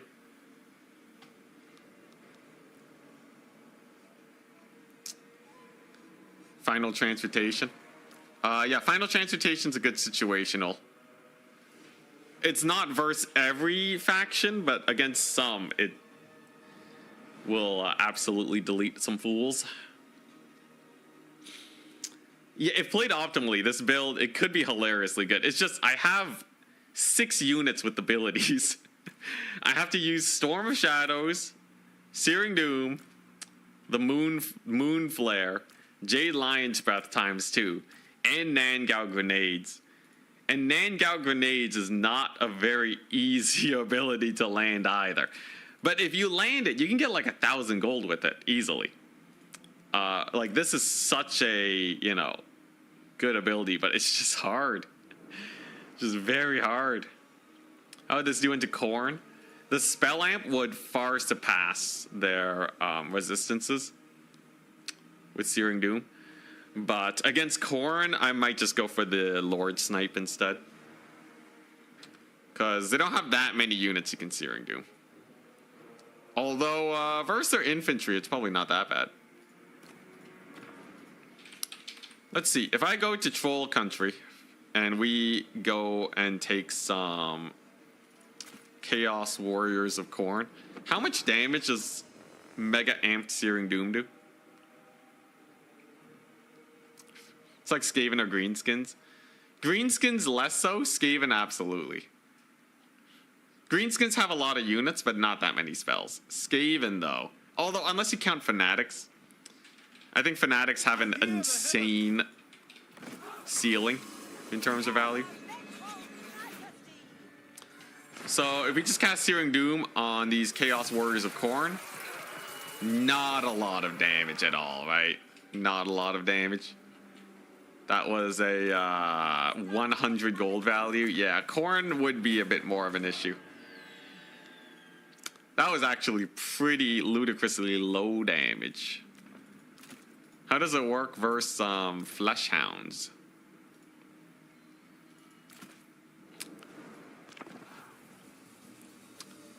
But here's the thing, right? Obviously, a magic build will have a harder time versus Khorne. 35% spell resist, don't mess around. That was way less damage than I thought it would do, though. Need to rust it. Can't. Actually, no. Plague of Rust on Khorne's not the worst. Just swap Searing Doom for Plague of Rust. Yeah, not a lot of damage versus these guys either. It's really just versus that cavalry. Interesting. Alright, nice. Looks like top 4 is decided. And it seems like it's going to be me, Berserk, Navigator, and B6. Alright. Linz, thanks for playing. Top 4 is... Top 4 is at Navigator versus at Inticity. At B6 versus at Berserk. And then there's the link. Alright. Yo. I'm Grand Cathay. So, interesting. Navigator, eh? How bad can Navigator be? I gotta lock in a little bit for these matches. It's a good thing we made top 4 despite our earlier blunders. And then we might be facing Berserk. He's a very, very strong player. Though I would not be surprised if B6 manages to pull out a win. The map. We got some Proving Grounds action.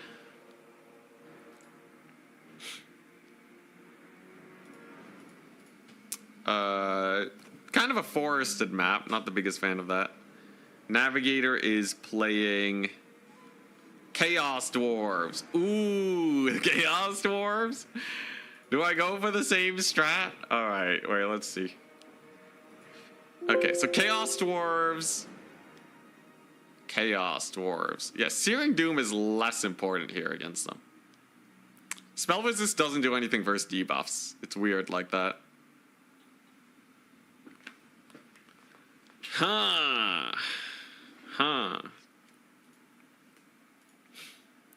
Oh, how interesting. Do we eat? Because, yeah, it's not really going to come down to the cav fight. Let's see here. Okay, I think there's obviously some stuff we gotta adjust here, right? Chaos Dwarves.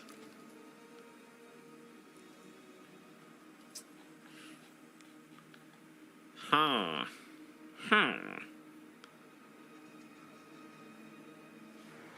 Yeah, they got the single entities. They have the trains and such. We know crane gunners and cannons are really good.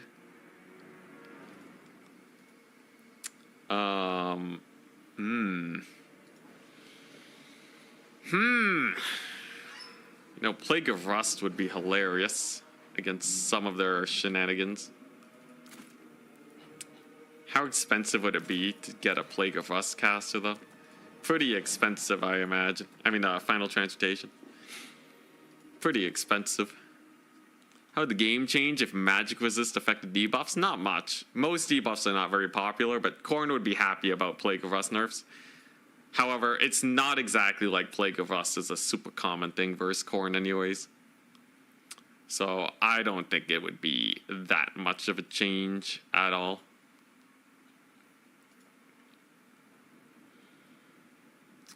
Maybe 1 or 2 Iron Hail Gunners.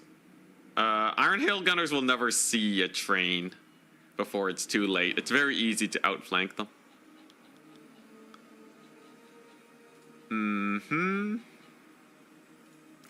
So this build's looking fine. Shem's is mostly armor piercing, by the way. That will help me out a lot. So what do I need now?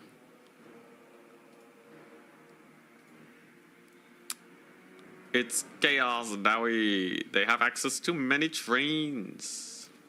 Ooh, you know what? Maybe I should take this. Okay, yeah. There's a lot of weird utility spells I have, but I think they're all really good to have in the back pocket. Just in case my opponent has something weird that is gonna get a lot of work done.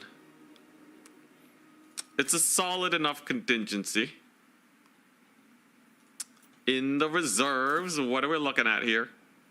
So Chaos Dwarves do take a lot of late game skirmish cavalry that we need to be able to deal with.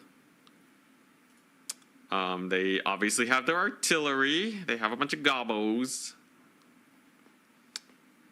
But I feel like this is a fine build. Just looking at it. Gotta remember Kadai Fireborn got buffed. And this map is not the best for ranged in general. So I will have to play around that.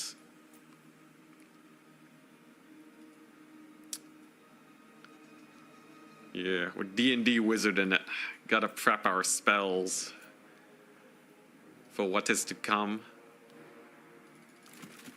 Peasant horsemen are not the best here, but they will be really good at capturing points, and they are really good at taking out laborers and all that. It's an okay build that I have going here. There's a lot that works. I am a little worried about Kadai, but Jade Lions will actually have pretty good magic damage against them. Croman would be near suicidal to throw into Kadai, so we're gonna stay away from that. But yeah, this looks all right. Oh, let's change our banner. Let's not do a red banner. Let's do the Jade Court. There we go. Yuan Bo's banner. Iron Hails are really bad, yeah. They don't really cook too hard, sadly. Dune Dragons against the Fireborn. Technically, but Chaos Dwarves have so many ways of killing off elite infantry, it could be really bad. Though, okay, if he brings like absolutely nothing, can I run the Dune Dragons? Probably.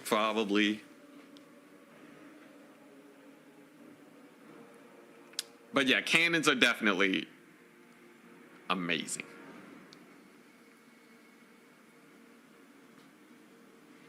You want to see Robo Dinos? Robo Dinos? Wait, who has Robo Dinos? Kadai Destroyer? Oh. Also, yeah, they never have to fight against the Dune Dragons either. There's ways you can kind of force it. But yeah, generally speaking, Dune Dragons is just weird. Who pays a lot of money for super expensive holding infantry? Like, dwarves don't really run iron breakers. Yeah, they have 7 capture weight now, but dwarves don't run iron breakers. Most high elf elite infantry is still not really seeing play.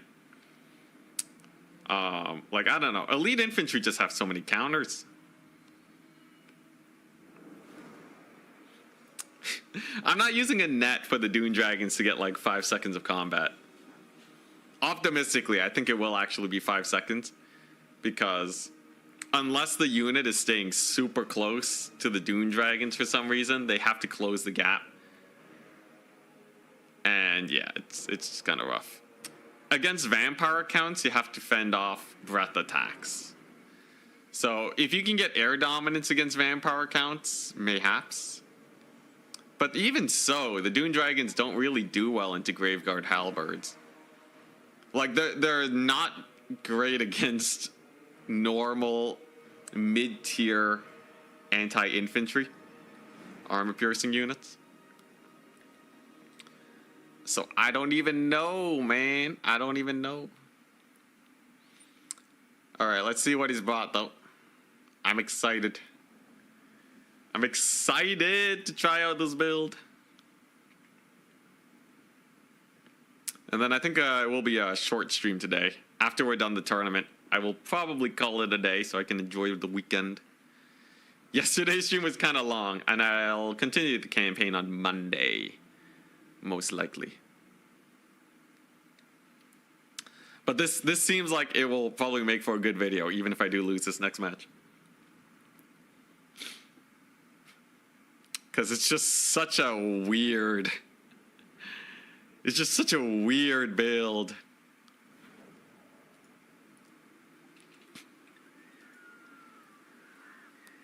So I did bring the Executioner. We are going to execute some Chaos Dwarf Lords this day. That'll be pretty funny. And I also have a Final Transmutation caster that we'll be keeping in the trees, and a Uranus Thunderbolt caster that will also be keeping in the trees.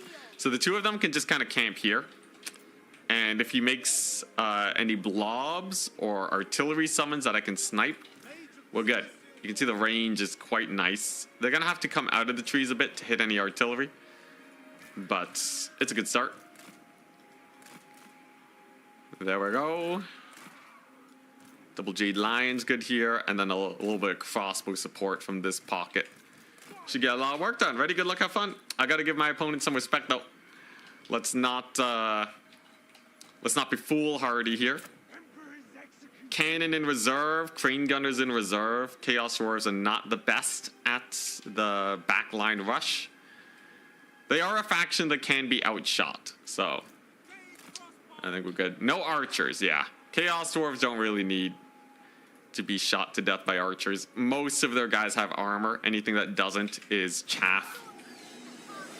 So the archers won't really have a good target either way. So double Iron Demon. They did get nerfed. An Overseer and a Demon Smith with Final Transmutation himself. And Reforge. And a Death Streak. Interesting. So very artillery. Very much so. He has some big ol' artillery here. Death Streak we can kill with the Astromancer though. But getting in range will be a different issue. Double Death Streak? Wowza. Alright. And its damage is pretty high. Wow. Alright. So if he's going for double Death Streak, I should probably just move forwards. We can't really afford to let him get a lot of work done here. I can catch the trains at least in the forest. So, you know, a little bit of a charge, but I'm mostly just gonna ignore them. And we're gonna go full on dragon mode, right? And then just pummel them. We have a lot of support here. Point. Keep it from the foe. There we go. Get him. Get him. Beat him up. Yeah, oh, dang, he actually hit the Jade Lions. That's so bad. Death streaks are expensive, though. You can't just take a bunch of death streaks and hope for things to go well. It's going to be rather painful. He does summon in some bull centaurs. There we go. Yuan Bo does not give a crap about the situation, though. He's totally fine. And then I will be able to lightning bolt these guys in a second. Or even final transportation, if we really want to. But yeah, Yuan Bo is just going to cook it, right? He should be able to.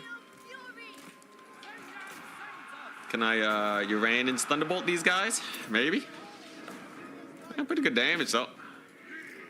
It's definitely forced me into an awkward position overall. Does actually kill off a lot of my crowmen, too. That's very painful. Wow. Wowza. I don't like that. I don't like the pace that this game is going into right now. We just lost a lot of cavalry to basically nothing. Very painful start indeed. Cannon is away. It's doing its bestest. Jeez, these death shrieks don't die though. What in the world? Okay, at least I can probably kill off those bull centaurs. There we go. And okay, we have some cavalry to chase down the train. That's a good start. And I do have my Uranus caster over here, I guess. And okay, that should rout off at least one of the death streaks. All right, that's not too bad. Double lion over here against some chaos dwarf dudes. Not the biggest deal in the world. And then a little thunderbolt action on the blazing beards just to knock them off. Just to get them off of me. Will definitely be a plus. Huge thunderbolt. Wow. All right, that's a good start. One of your units has been destroyed. Mm-hmm.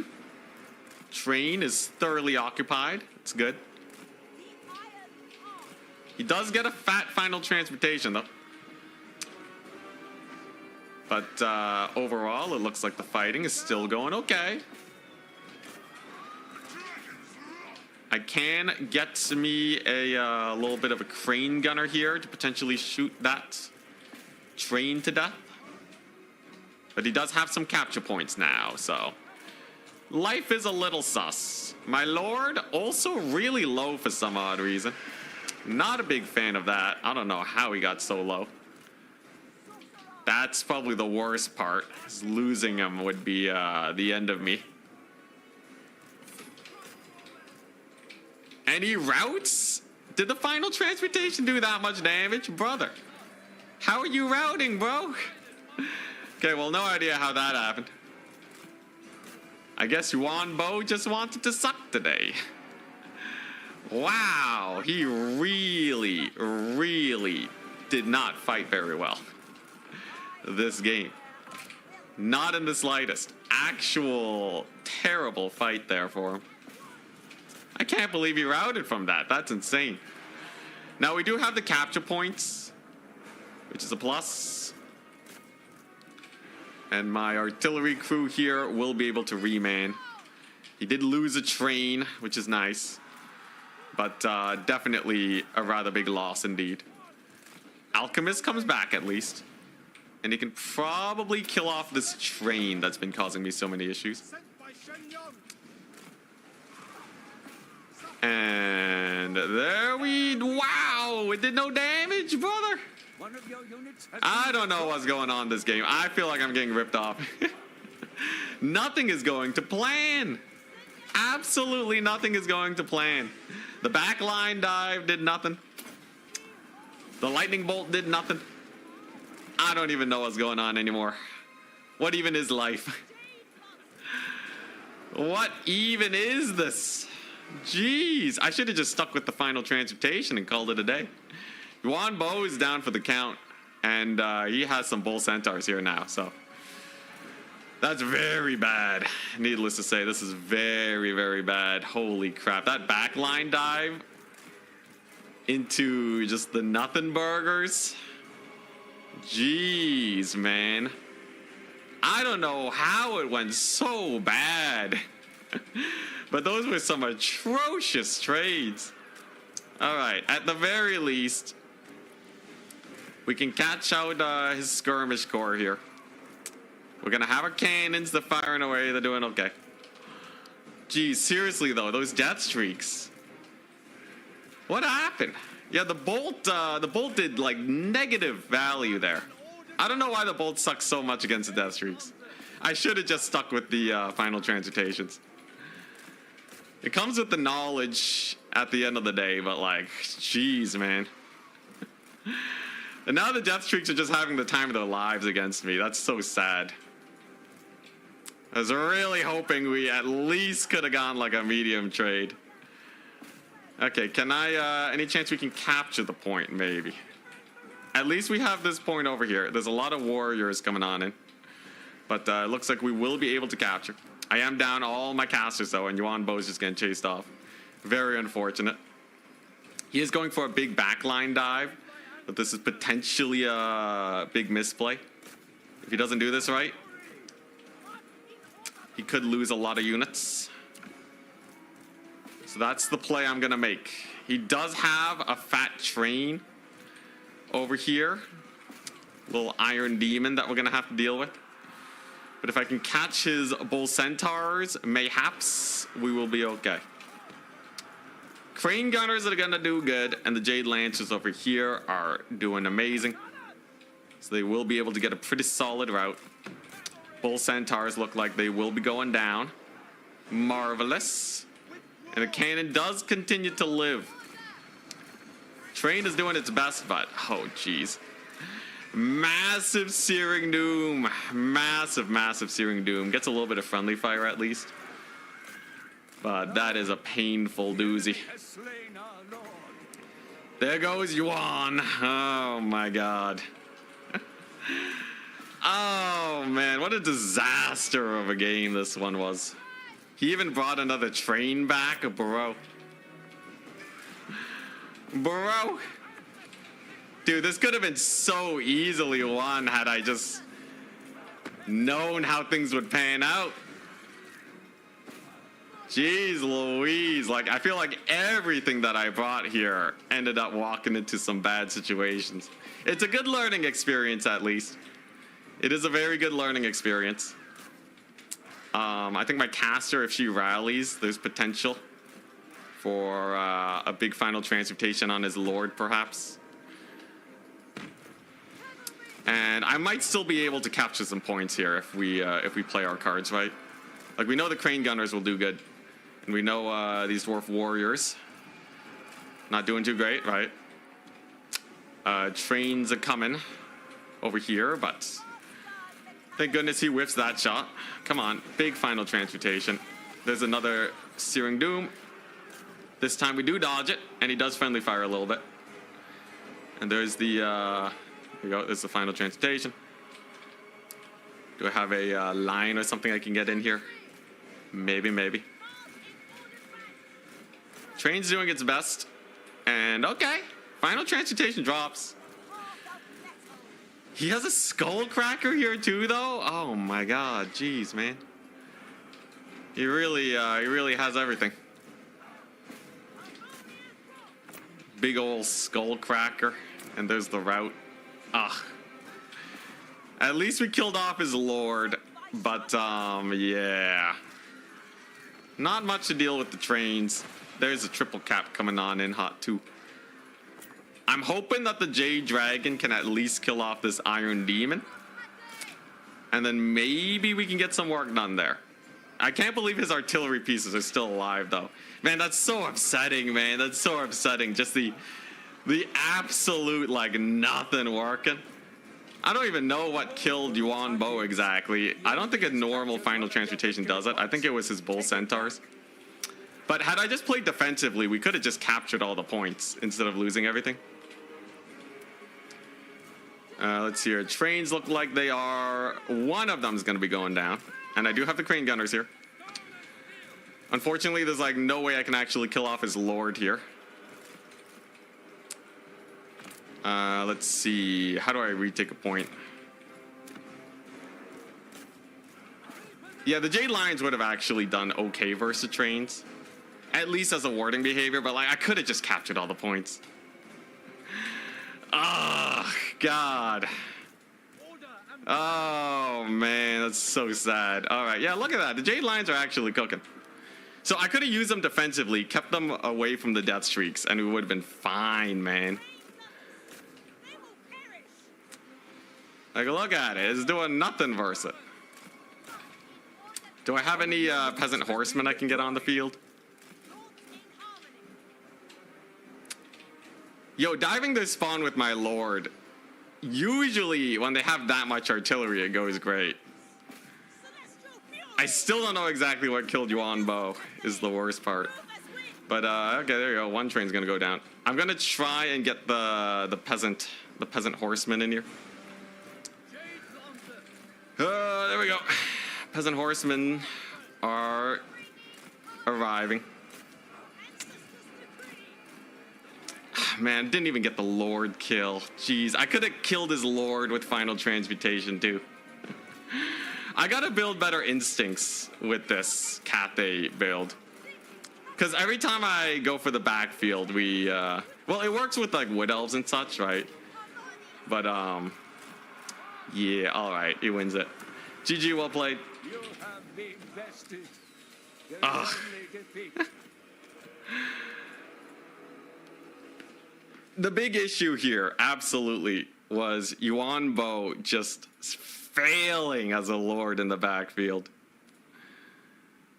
Final Transmutation should not kill him. Let's see here. I think keeping him in dragon form, I think he just died to the Dark Ravager volleys. Yeah, there's going to be a Cathay Day 3. I think we're getting there, but we got to adjust a few things.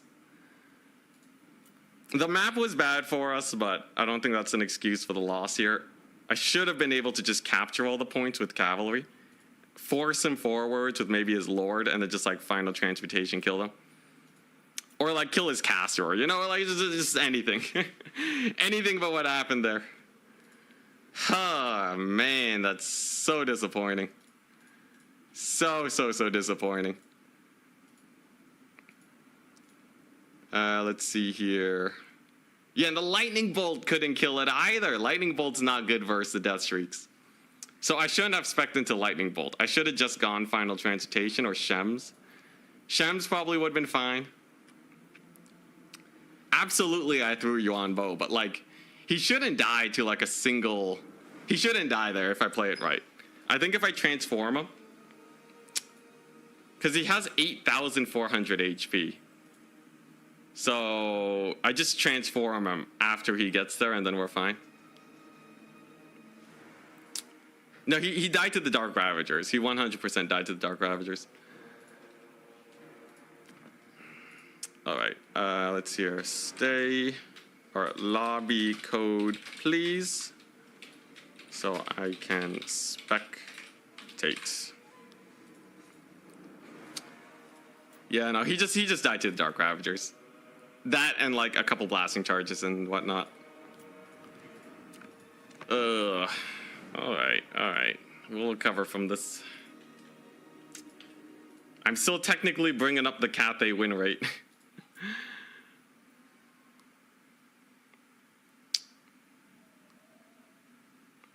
Yeah, their melee soldiers are really good at holding, but they don't really kill much.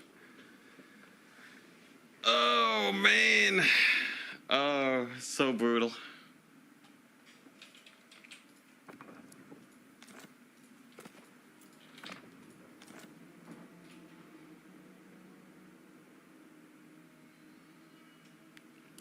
Yep.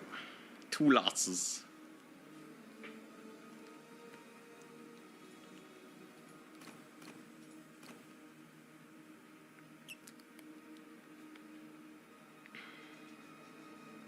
There were like 3 to 4 units. No single entities, though.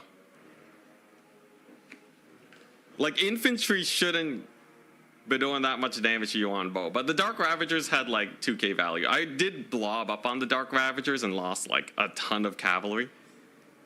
That was just a bad play on my end, but like if I actually was able to kill those artillery pieces, I think we still win. It's good experimentation though. It is very good experimentation. I think just a little bit of work and we get there. How'd you fix the Luminarch to be good? Luminarch, it just has to shoot. Just don't give it such a long wind up on its shot, and it would be amazing.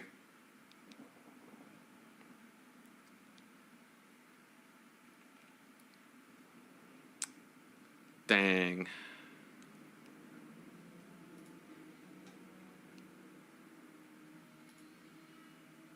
Man, that's so bad. That's so disappointing. I will win with Cathay though.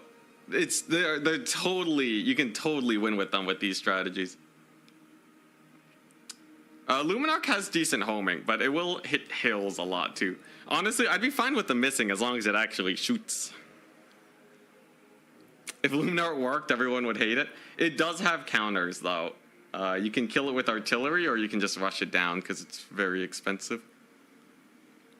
People would still hate it though. I don't disagree with that. Why bring the Jade Lions again? It's for the spell amplification. So I was hoping I could get a bunch of Shems on his Lord. They did get buffed, so we're experimenting with them. I could have just killed his Lord. I could have just killed his Lord, man. Oh, it's so sad.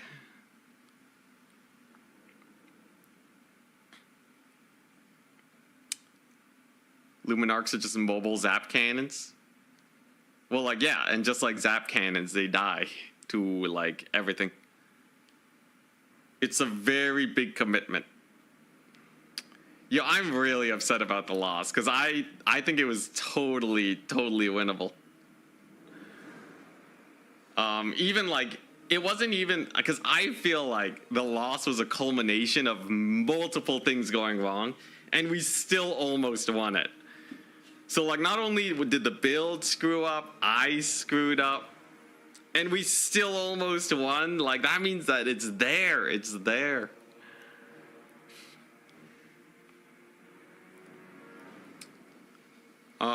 Yeah. So, like, big misplays on my end was blobbing up versus Searing Doom. Not going for his Lord, making some wrong decisions. Yuan Bo taking massive damage in the backfield. And then there's some stuff that, like, is much harder to foresee. Like, I do remember though testing the Uranins, and it doesn't do that much damage to the artillery pieces anymore. Don't know exactly why or if you can make it do more damage, but it really doesn't do much to it. I did get a good Thunderbolt zapping his infantry, but yeah. Yeah. Eventually, I will have the knowledge, though. And I think, like, this build requires a lot of learning, but, like, I'm actually really interested in making it work. Because I think once we have all the pieces together, it's pretty clear that we could just dumpster factions with it. The double lion is super good for capturing, and the extra melee support they give is really good. The potential for some incredible Lord Snipe plays and super strong Searing Dooms is very exciting. It won't be as hard as winning as Betonia. Betonia felt hopeless until they got a buff, and then it still felt pretty rough. This one, at least, you know, I know what I gotta do. I know what we gotta do.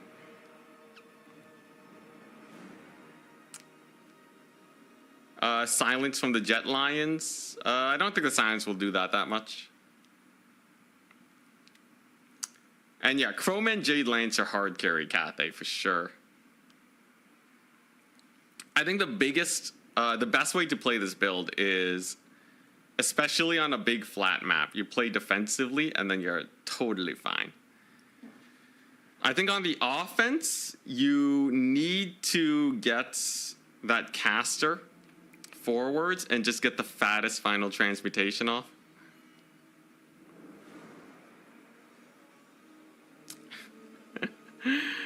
Yo, I will get that Cathay win. I wonder how it does against the Lizardmen, though. They do have a lot of good cavalry to hit. And I think the Shems is a game changer. I think the Shems is an absolute game changer.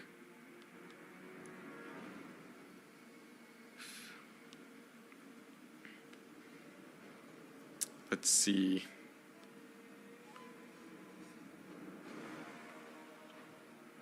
And yeah, I think I wasn't respecting the final transmutation enough either. The final transmutation did so much damage to his lord. Like 2 overcasts and his lord is dead. Get a little bit of a blob on him too. Lord Snipe would have been very hype indeed. But alright, Navigator versus Warriors of Chaos. We will pick it up in the future.